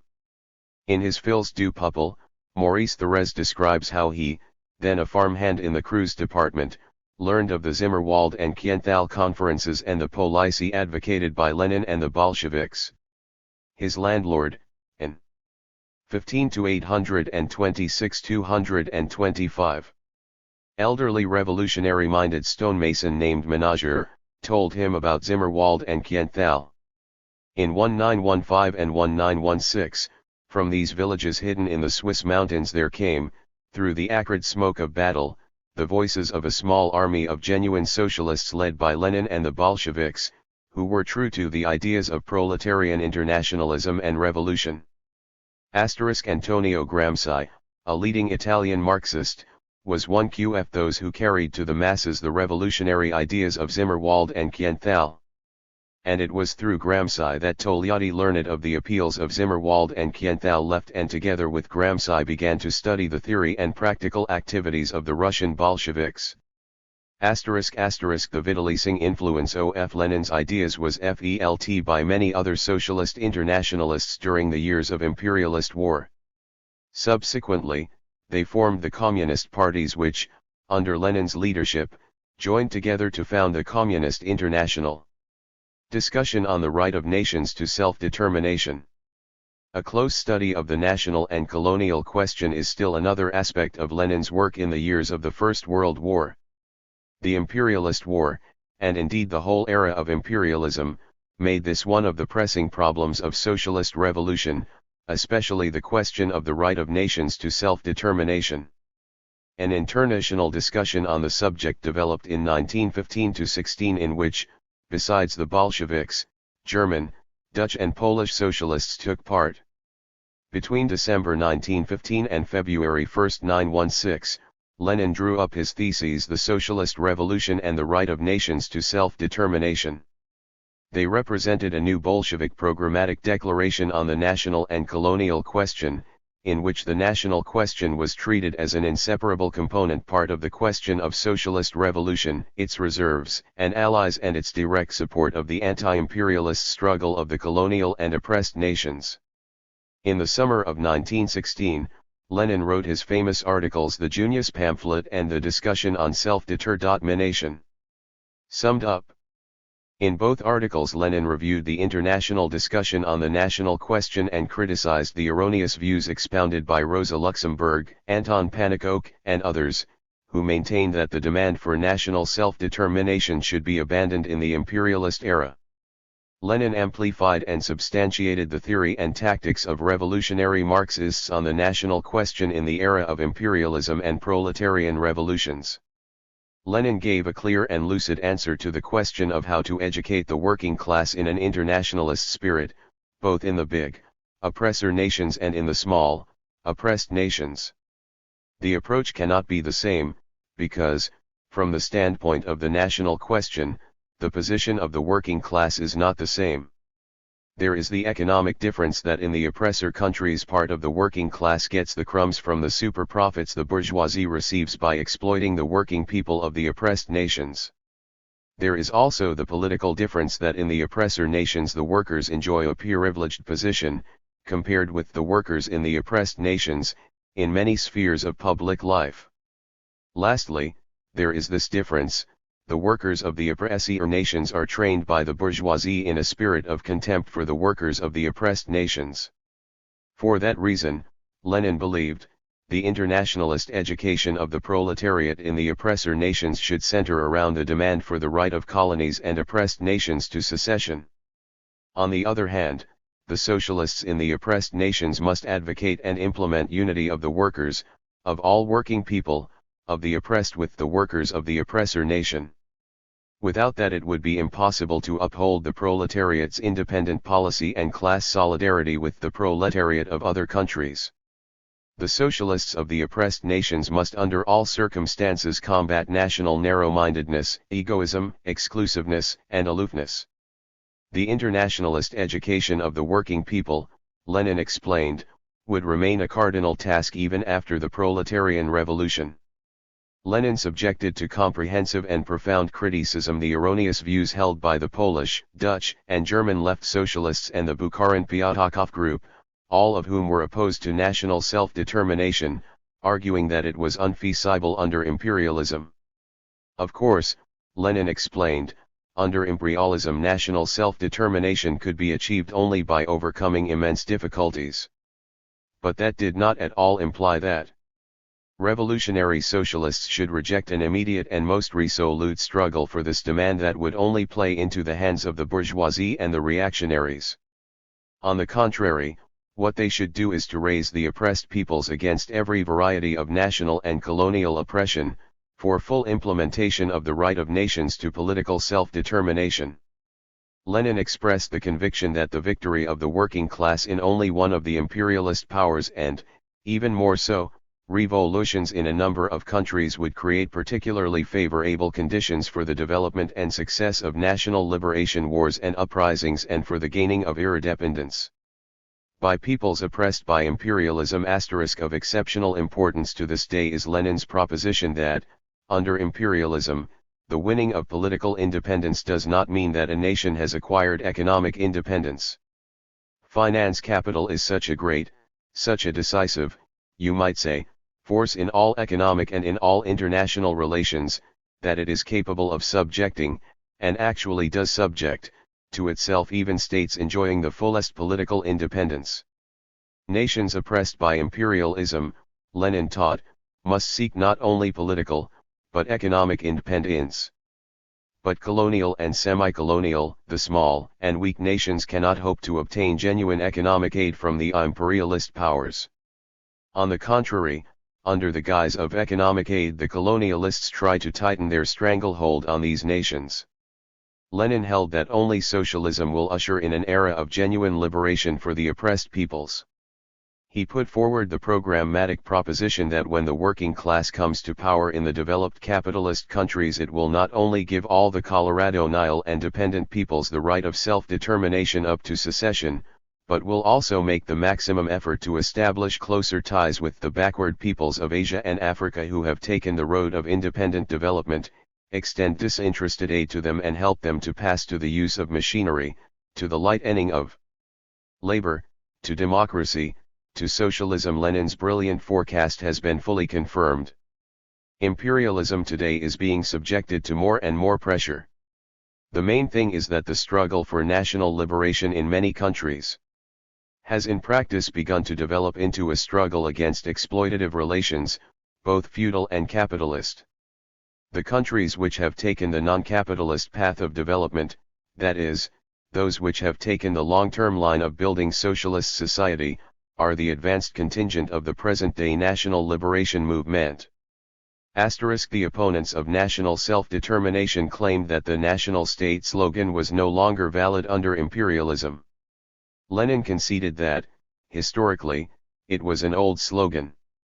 But in the East, in the colonies with their total population of 1,000 million, new, bourgeois democratic national movements had arisen in the imperialist era, and liberation wars were being fought there. Even in Western Europe, the possibility of national wars, for example, by small nationally oppressed or annexed states against imperialist powers, was not excluded. Under certain condition, Lenin believed, it was possible to convert the imperialist war into a great national war in Europe. In his writings during the period of the First World War, Lenin expressed a number of important propositions on the prospects for the development of nations during the building of socialist society and the transition from socialism to communism.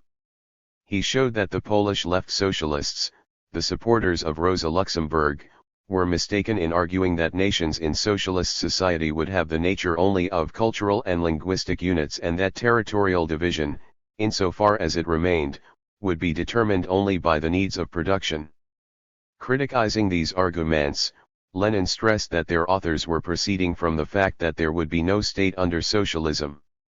In fact, however, the state would be retained under socialism and in the period of the transition from socialism to communism, and there would naturally be a need to determine its borders.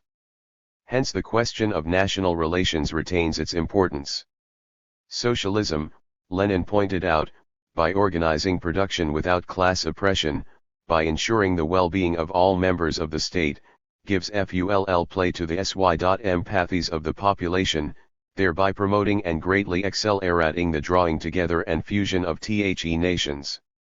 An essential condition of this development of national relations is the pursuance by the socialist state of a correct nationalities policy, the ensuring of the full equality of all peoples, the development of their economy and culture, and the fraternal mutual assistance of the socialist nations.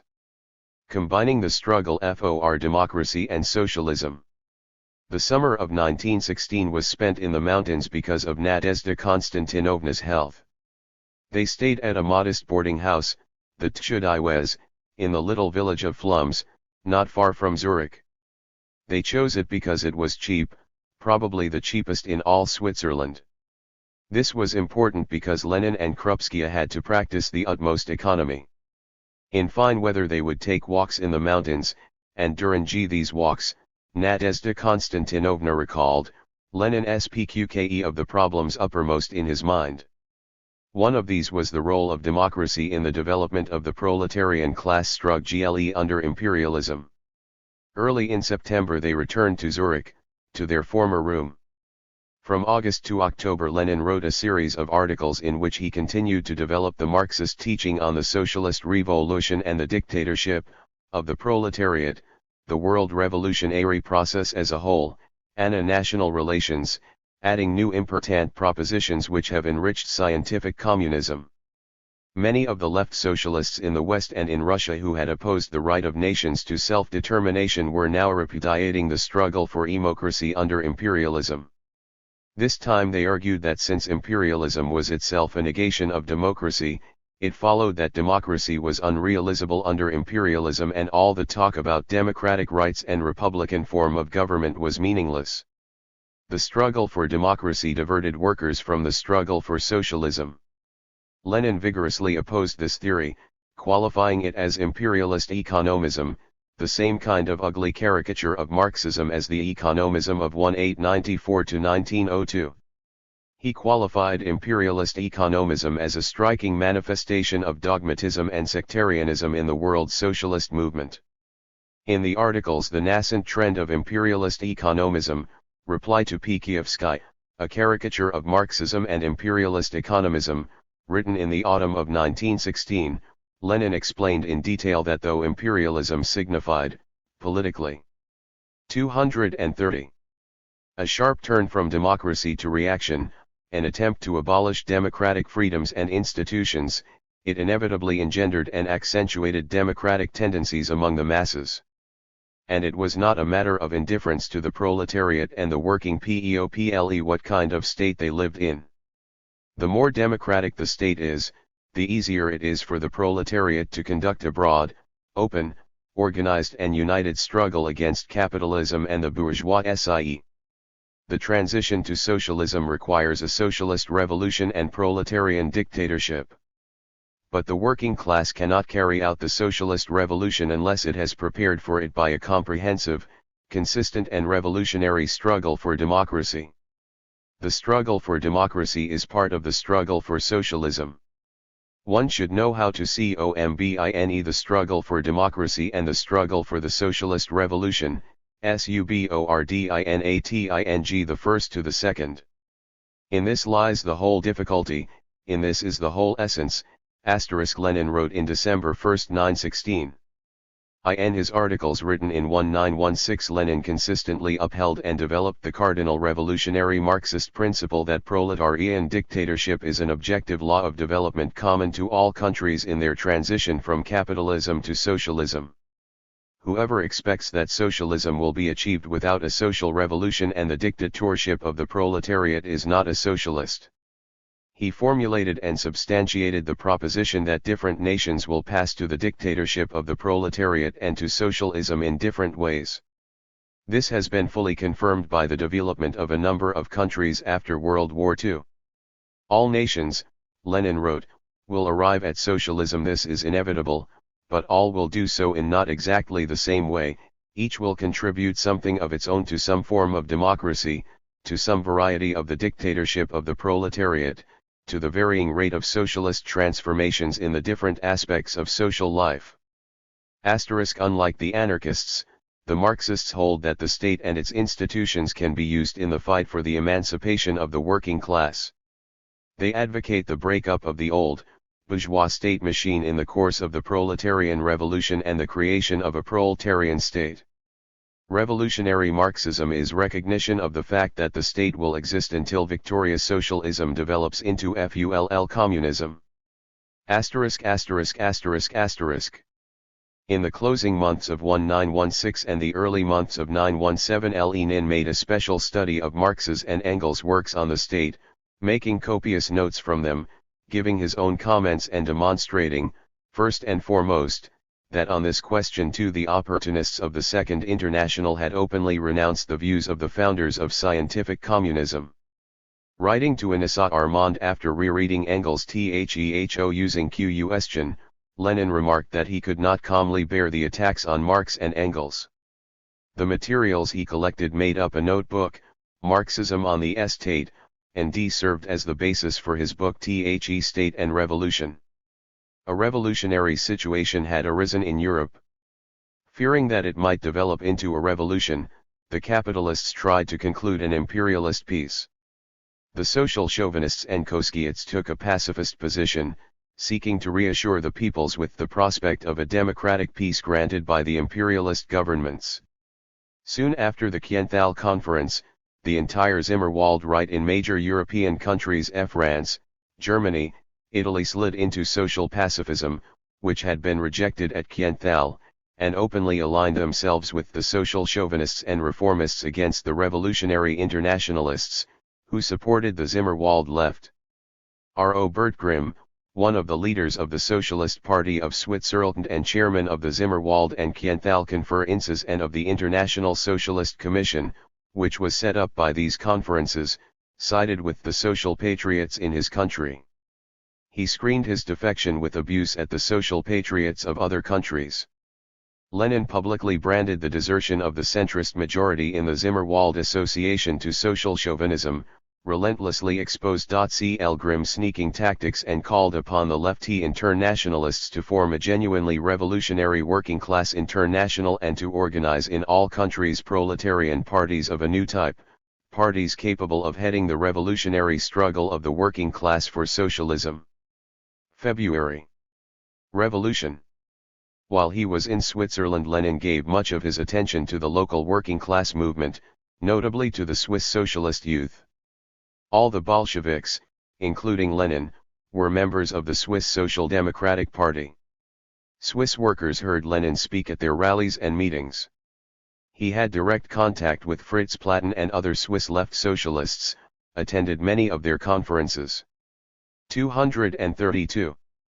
And helped them in their struggle against the social chauvinists and centrists. He drew up special theses on the subject, entitling them Tasks of the Left-Zimmerwaldists in the Swiss Social Democratic Party. At the Congress of the Swiss Social Democratic Party in Zurich, on October 22, he greeted the delegates on behalf of the RSDLP Central Committee. On January 9, 1917, he gave a lecture on the Russian Revolution of 1905 at a meeting of young workers in the Zurich People's House. He closed the lecture with the words, "We must not be deceived by the present grave-like stillness in Europe. Europe is pregnant with revolution." Only a few weeks after Lenin pronounced these prophetic words, a revolution broke out in Russia.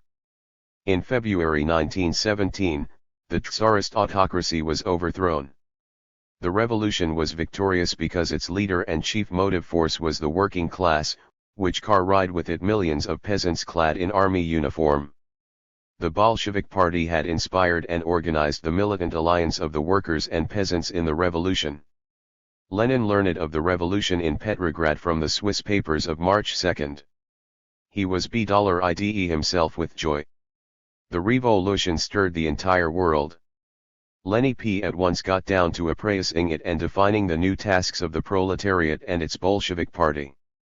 In letters written on March 3 and 4 to Alexandra Kollontai in Christiania, through whom the party CC members abroad maintained contact with the Bolsheviks in Russia, he outlined the course the party had to follow in view of the establishment of a bourgeois provisional government and the Soviets of workers' deputies. The chief thing now, he said, was to keep strengthening the working class revolutionary party, to extend activities, to organize the masses, rouse new strata in preparation for the conquest of power by the Soviet of workers' deputies. Finish off reaction. Not the slightest confidence in, or support for, the new bourgeois government, build a broader base for a higher stage of the revolution. Of great importance for the elaboration of the principles of the new political course of the Bolshevik Party were Lenin's letters from AFAR, which provided answers to 1. The questions confronting the working class and working people of Russia after the February Revolution, on the driving forces, tour and direction of the Second Russian Revolution, on state power, on war and peace, on the attitude to the bourgeois provisional government, on the Soviets as a new form of political organization of the working people, and on the transition from the bourgeois democratic stage of the revolution to the socialist, and other points. After the victorious February Revolution, Lenin was impatient to return to Russia. But how to get to Russia, to revolutionary Petrograd?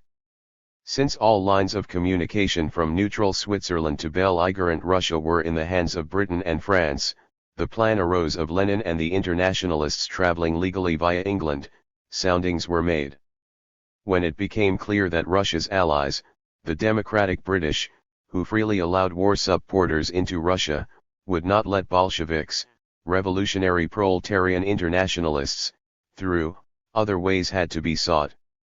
Krupski recalled, the moment that the news of the revolution arrived, Lenin forgot about sleep, and at night the most impracticable plans were made.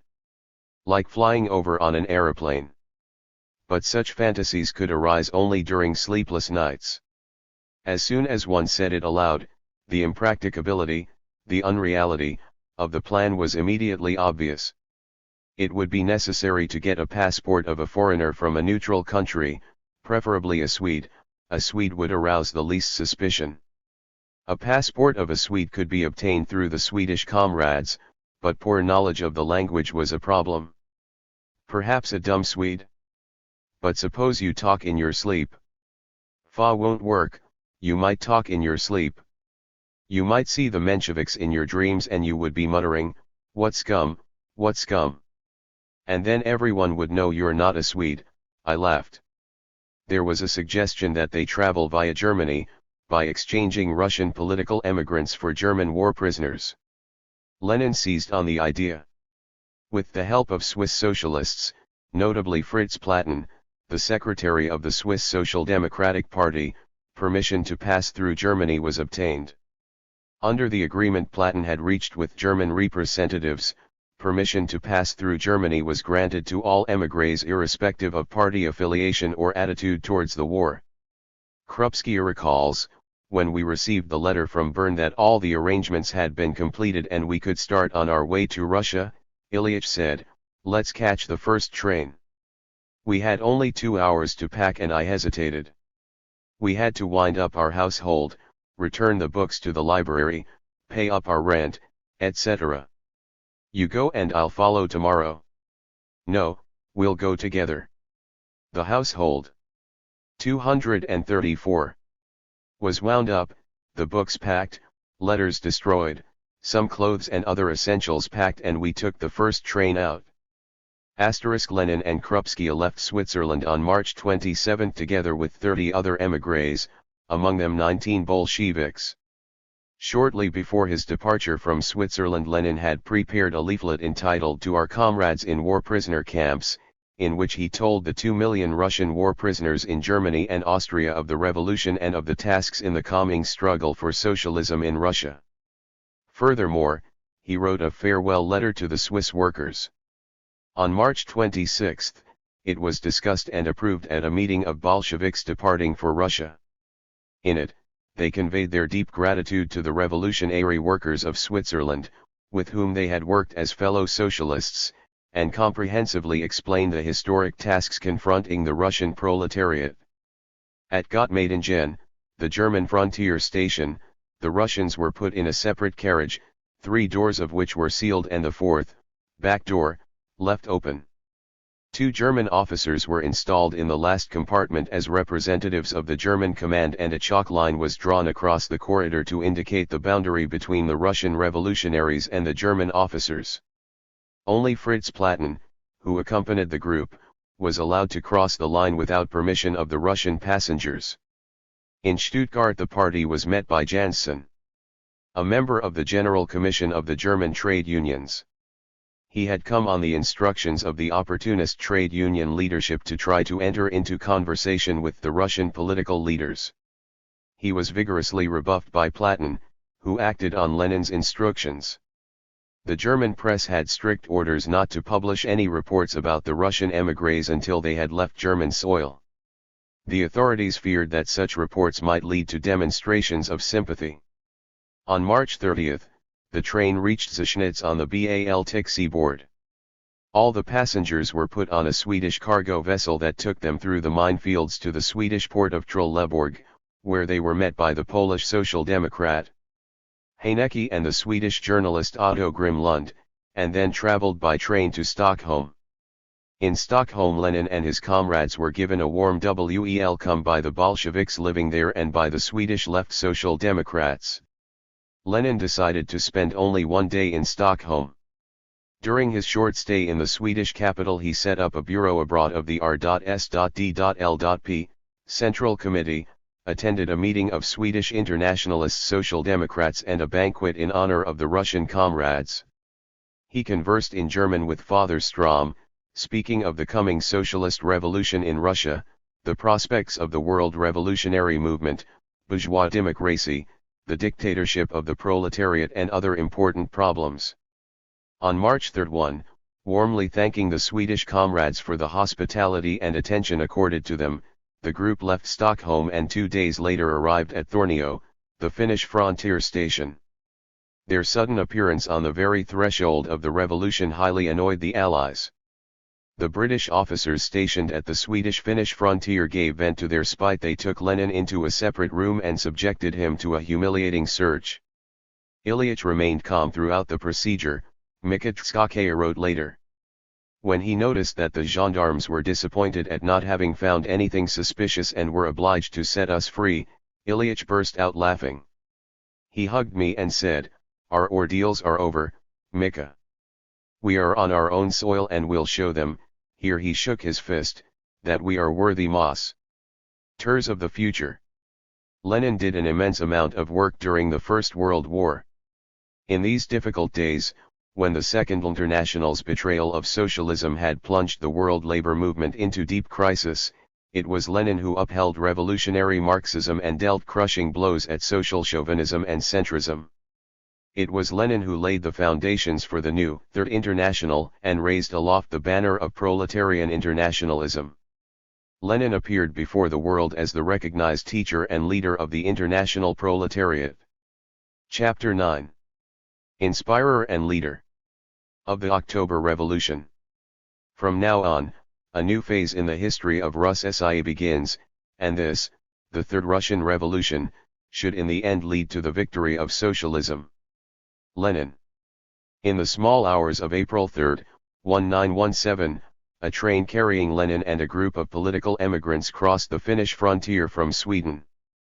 As soon as he was in Finland, Lenin literally pounced on the Petrograd newspapers, which had been almost unobtainable in Switzerland. When the frontier inspection and formalities had been completed, the train proceeded on to Petrograd. The April theses. News that Lenin would arrive in the capital that evening had reached Petrograd earlier in the day, and though it was the Easter holiday and there were no newspapers and the factories were closed, the good news spread to all parts of the city and to every ship and regiment. Workers, soldiers, and sailors started preparing for the meeting. That night a guard of honor composed of soldiers and sailors formed up on the dimly lighted platform of the Finland railway station in Petrograd. Everyone waited excitedly. As Lenin stepped out of the train, the Kronstadt sailors present d'armes and a military band played the Marseillaise. The workers of Petrograd showed their delight at his homecoming. Amid hurrahs and hand-clapping, Ichigurin, whom Lenin had known at the Longzhimiao Party School, handed Lenin party card number 600 of the Vyborg District Bolshevik Organization. So Lenin embraced him warmly, greeted the soldiers and sailors and then went out into the square. The square and the streets adjoining the station were thronged with thousands of Petrograd workers and soldiers. Countless banners waved in the glare of searchlights. Many of them bore the 237 words, "Welcome to Lenin." The band struck up the Internationale. Amid a steady roar of cheering, workers and soldiers lifted Lenin onto an armored car. Standing on the car, he greeted the revolutionary proletariat of Russia and the army rank and file who had carried out the victorious revolution against Tsarism. The proletariat of the whole world, said Lenin, was watching with hope the bold steps taken by the Russian workers. He ended his first speech to the workers and soldiers of Petrograd with a stirring call, "Long live the Socialist Revolution." People thronged round the armored car as it bore Lenin to the premises of the Central Committee of the Bolshevik Party. Here another meeting took place attended by Petrograd workers and soldiers, who welcomed their leader with great enthusiasm. Lenin spoke several times during the meeting and was listened to by thousands of working men and women, soldiers and sailors. April 4 was Lenin's first working day in revolutionary Petrograd. It was a very full day.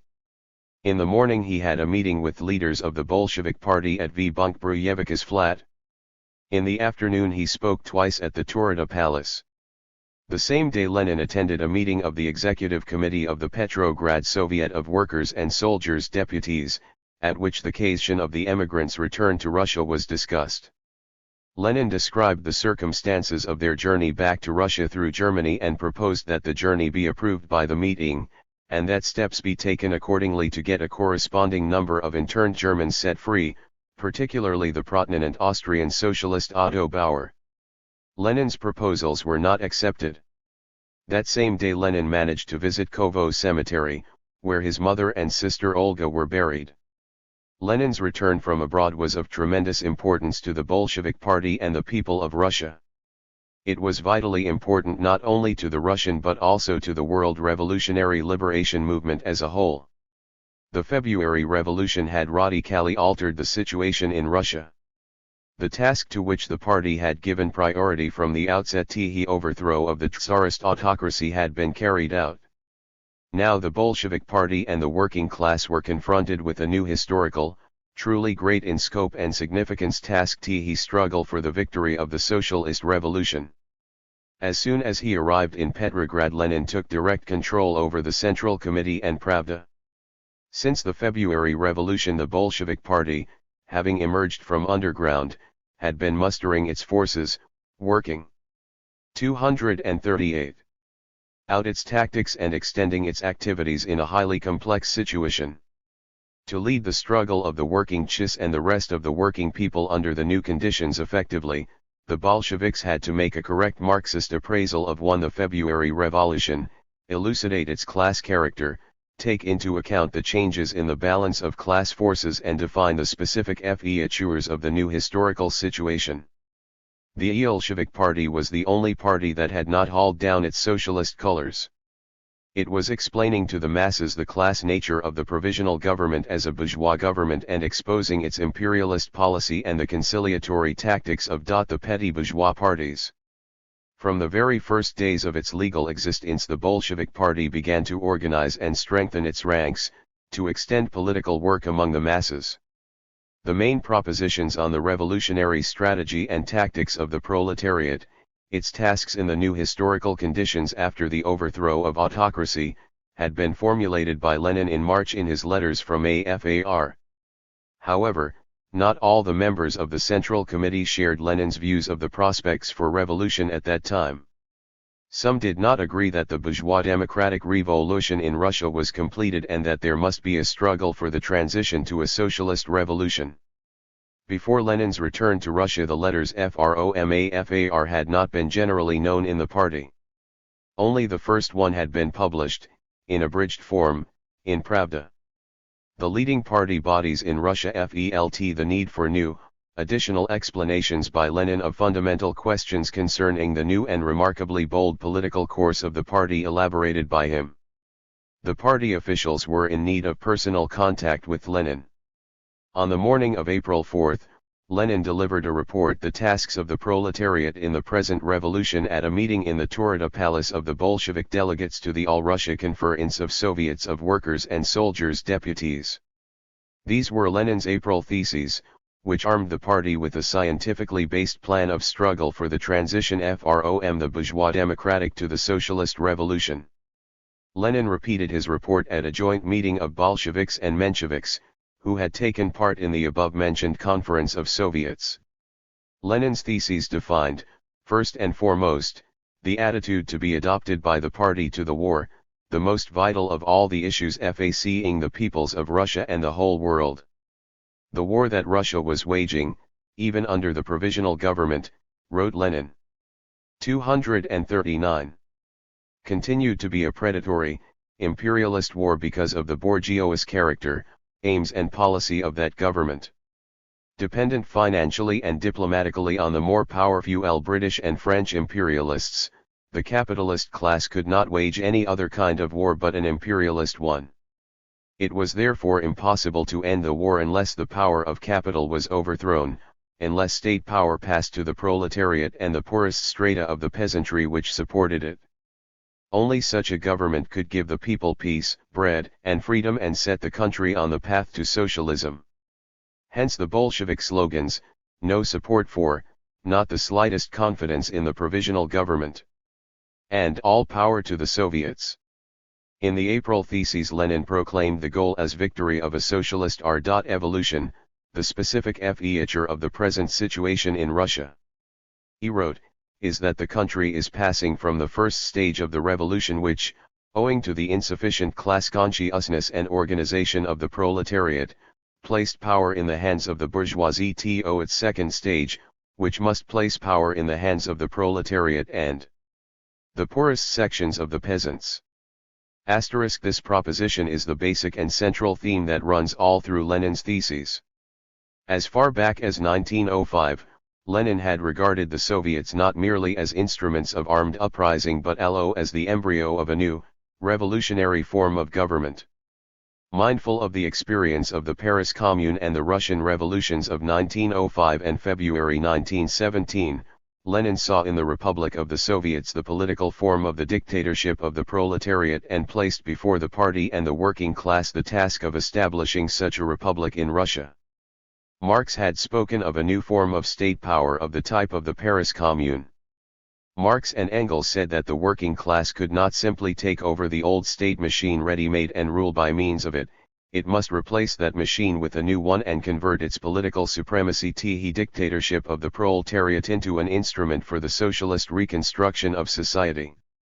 The parliamentary republic, they said, constitutes progress as compared with absolutism, but does not abolish the domination of capital, it merely makes it easier for the working class to fight for the establishment of the dictatorship of the proletariat. Koski and other opportunists of the Second International distort the teachings of Marx and Engels on the state, ignored their ideas that it was necessary to create a new, higher type of democratic state, a state of the dictatorship of the proletariat, and instead advocated the bourgeois political form of democracy, the parliamentary republic, as the best form of state for the transition to socialism. Exposing these opportunists, Lenin showed that life had produced a new higher type of democratic state, in comparison with the parliamentary democratic republic, and that a republic of Soviets would represent the dictatorship of the proletariat.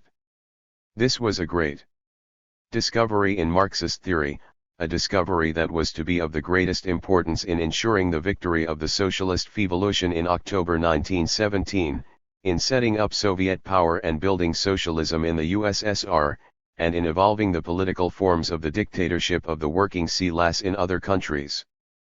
The April theses formulated the economic platform of the Proletarian Party. In the economic sphere, Lenin stood for carrying out at once the revolutionary measures that the situation actually demanded, that were absolutely essential to combat the impending economic catastrophe and famine, and that would be comprehensible to and within the reach of the masses. First, nationalization of all the land in the country along with confiscation of the landed estates and placing of the land at the disposal of the local Soviets of agricultural laborers and peasants' deputies. Conversion of the large estates that were confiscated into model farms under the control of the Soviets of agricultural laborers' deputies. Second, the immediate amalgamation of all the banks in the country into one national bank, to be placed under the control of the Soviets of workers' deputies, and third, the setting up of workers' control over the production and distribution of products. These measures, if executed in a revolutionary way, Lenin pointed out, would be an important step towards socialism. A few days later he raised with the party and the working class the question of the nationalization of the banks and capitalist syndicates, in order to undermine the economic strength of monopoly capital. In his theses, Lenin formulated the party's tactics in the struggle for a socialist revolution with the utmost clarity. These tactics were based on a Marxist analysis of the complex and contradictory situation. The specific feature of the February Revolution was that in the course of its development a dual power had come into being. Alongside the bourgeois provisional government there existed the Soviets of workers and soldiers' deputies, in which the Mensheviks and the socialist revolutionaries had a majority. 16 to 826 241.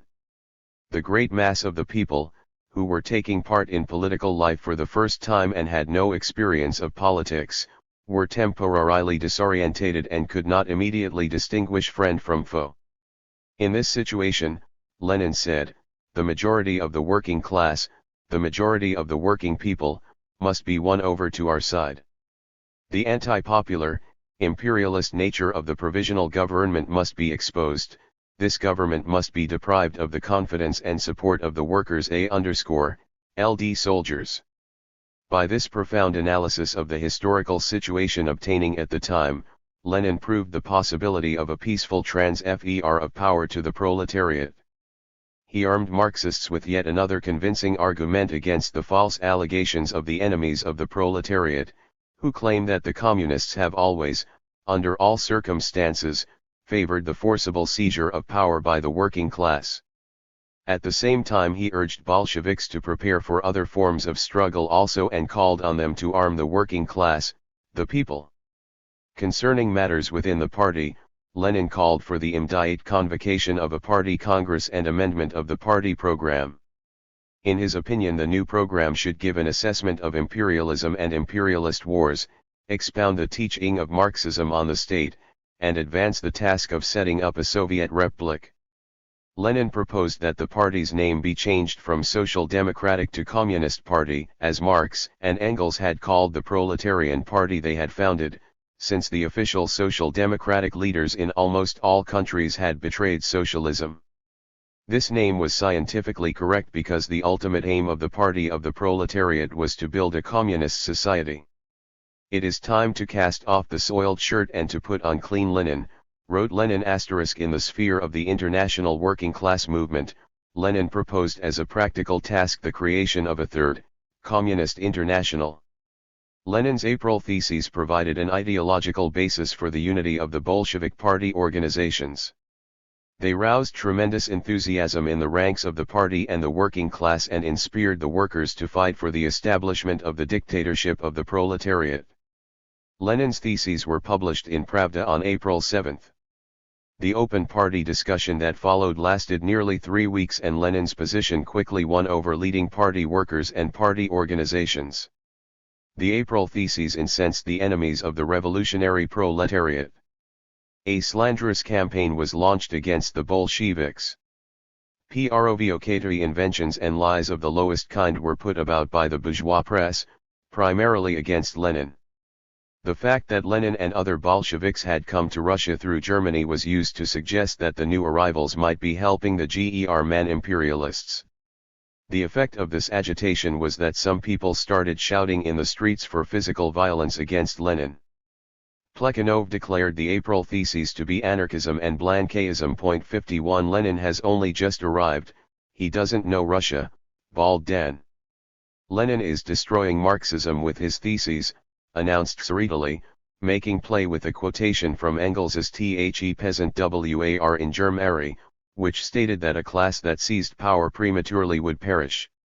Ignorant people or renegade Marxists, Lenin told them, could go on about anarchism, Blanquism, etc. But people who wished to think and learn could not fail to understand that Blanquism was the seizure of power by the minority, and Lenin supported the transfer of power to the Soviets, which were obviously the direct and immediate organization of the majority of the people. This was the first point. Secondly, Blanquism was a denial of the need for the state and state power in the age of the transition from the rule of the bourgeoisie to the rule of the proletariat. Whereas I, with a precision that precludes any possibility of misinterpretation, advocate the need for a state in this period, although, in accordance with Marx and the lessons of the Paris Commune, I advocate not the usual parliamentary bourgeois state, but a state without a standing army, without a police opposed to the people, without an officialdom placed above the people. Mr. Plekhanov, the ex-Marxist, has absolutely failed to understand the Marxist doctrine of the state. The Petrograd City Conference of Bolsheviks opened on April 14. Lenin delivered a report to the conference and summed up the debate on the current situation and the attitude to be adopted towards the provisional government. The conference passed the resolution on the attitude towards the provisional government, decided this question.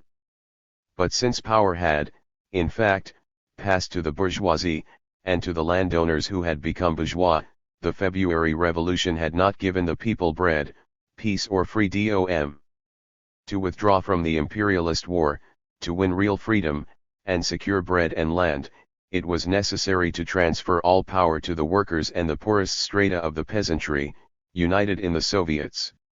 In his speeches at the conference, Lenin gave a profound explanation of the world historic significance of the Soviets and showed that, in the conditions then obtaining, the slogan "All Power to the Soviets" was the party's principal slogan, whose aim was to put an end to the power of the bourgeoisie and establish working-class dictatorship. The conference approved Lenin's policy of peaceful development of the revolution. In his report on the current situation, Lenin outlined a concrete program of gradual steps towards socialism. This program proceeded from the existence in Russia of the necessary economic prerequisites for a socialist revolution, which had been created by the development of capitalism, and at the same time it took account of the fact that many vestiges of pre-capitalist modes of production and relics of serfdom had survived. It was this that determined the complexity and difficulty of the transition to socialism. We must now raise the question of socialism in a different way from that in which it was raised before, Lenin said.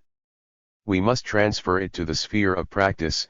Instead of general propositions on the transition to socialism, we must speak of concrete steps and measures.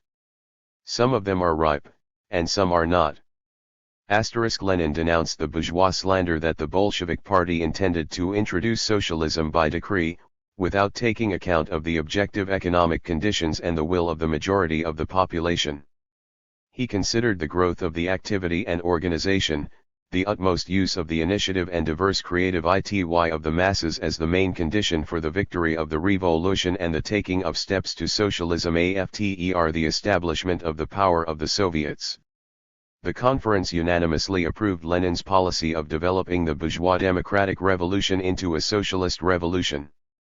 In his report on the agrarian question, Lenin proved the necessity of nationalizing all the land, as demanded by the Bolsheviks. This measure, he said, would free peasant land ownership of its semi-feudal feuders, and abolish the landed estates, which were the material mainstay of the power of the feudal landowners. Moreover, since it meant abolition of private ownership of land, land nationalization would in practice deal a heavy blow at private ownership of all the means of production in general. The conference approved all Lenin's proposals on the agrarian question, and its decisions played an enormous part in rallying the peasantry round the working class. The conference heard a report, delivered by Stalin, and passed a resolution, moved by Lenin, on the national question. Both demanded the right of nations to self-determination, including the right to secede and form independent states. Only recognition of this right would ensure complete solidarity of the workers, solidarity of all the working people of the various nations, the resolution said. At the same time it stressed that the question of the right of nations to free secession must not be confused with the question of the admissibility of a given nation seceding. The party of the proletariat must decide the latter question quite independently in each particular case, having regard to the interests of social development as a whole and the interests of the class struggle of the proletariat for socialism. Lenin paid particular attention to the reports from the local party organizations, especially those which dealt with the activity of the Soviets. This may be, he said, the most important material the conference has provided. It is material that enables us to test our slogans against the actual course of events. The picture it gives prompts us to draw optimistic conclusions. In a number of regions and towns, the local Soviets had moved further ahead in carrying out revolutionary measures than the Soviets of Moscow and Petrograd.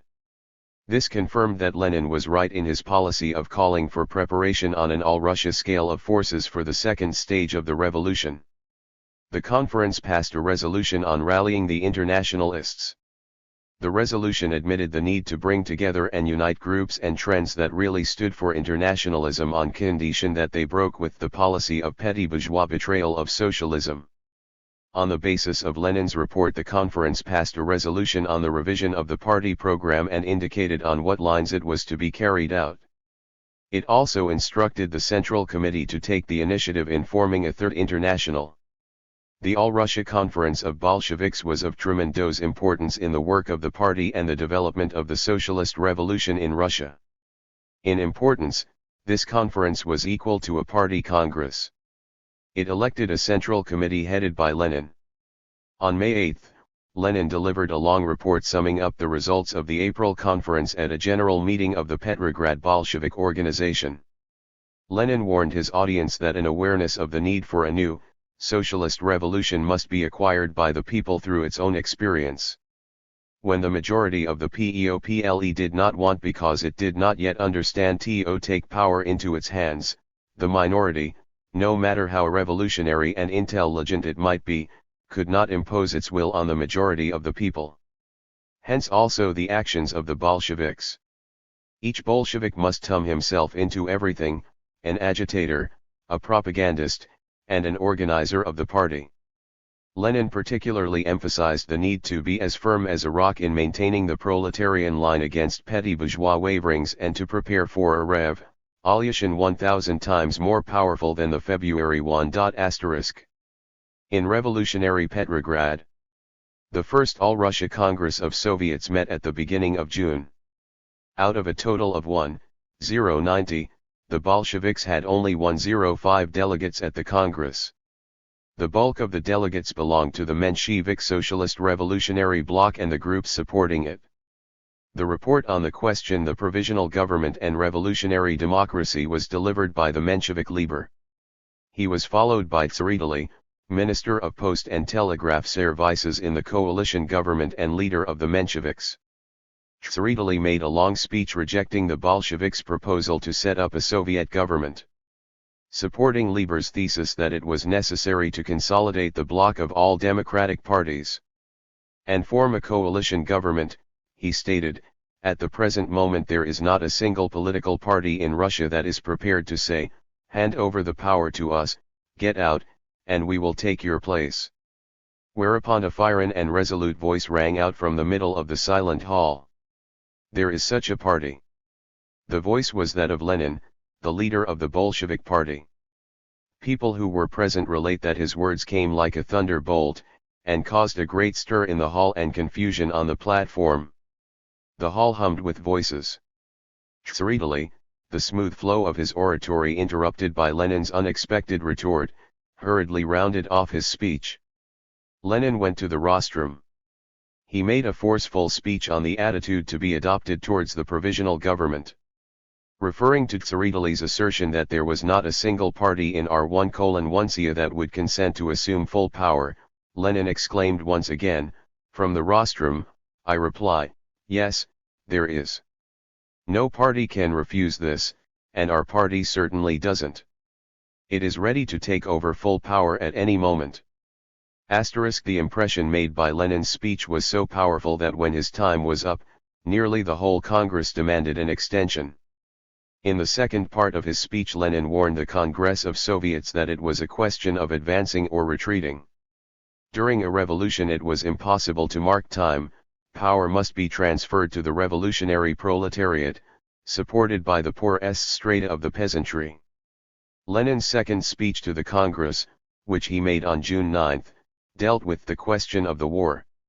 He said that because of the foreign policy supported by the socialist revolutionaries and the Mensheviks, the revolutionary workers and the toiling peasantry had been placed in an unbelievably muddled situation.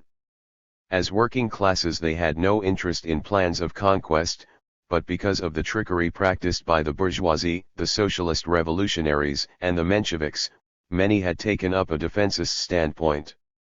The masses did not yet understand that the war was a continuation of the imperialist policy of the bourgeoisie of various countries. Withdrawal from the war could only be achieved by the victory of a socialist revolution. The Congress delegates, particularly the soldiers, listened eagerly to every word Lenin had to say about war and peace. Many of them gradually began to shake off the prejudices against the Bolshevik line that had been drummed into their heads by the slanderous articles in the bourgeois and petty bourgeois newspapers. 8. Menshevik and socialist revolutionary leaders from the revolution. By rejecting the Bolshevik proposals on war and peace, and the transfer of power to the Soviets, by approving the policy of the provisional government, the socialist revolutionary and Menshevik majority were turning the Soviets into an appendage of the provisional government. Meanwhile disturbances had begun in the working-class districts of Petrograd on account of increasing economic dislocation, the rising cost of living, discontent with the policy of the provisional government, and indignation over the activities of the counter-revolutionaries, who were becoming more and more arrogant. On June 18, 500,000 workers and soldiers marched through the streets of Petrograd under Bolshevik slogans. This was a big advance for the Bolshevik Party towards creating a political army of the revolution. By the end of June the pressure of work was beginning to tell on Lenin's health. Overstrain and constant lack of sleep were giving him headaches and insomnia. He went for a few days' rest to Bunkbruyevka's country house. But his holiday was interrupted by disturbances in Petrograd. News of the reckless offensive which Kerensky had launched on June 18 and subsequent rumors reaching the capital about the failure of this offensive, about fresh lives sacrificed at the will of the imperialists, touched off an explosion of indignation. On July 3, masses of workers and soldiers came out into the streets of Petrograd demanding the transfer of all power to the Soviets. The situation was critical in the extreme. Armed action would have been premature at the time, for a revolutionary crisis had not yet matured and the army and the provinces were not yet prepared to support the Petrograd workers. The bourgeoisie was making ready to crush the movement and drown it in the blood of the working people. Early in the morning of July 4, Lenin, who had not recovered his strength, arrived in Petrograd. At about midday a grandiose demonstration began, with more than 500,000 workers from all districts in Petrograd and soldiers of the Petrograd garrison taking part. This demonstration terrified the bourgeoisie and its Menshevik and socialist revolutionary hangers-on, as well as the counter-revolutionary generals and the Anglo-French imperialists. According to Lenin, it was not an ordinary demonstration, it was something.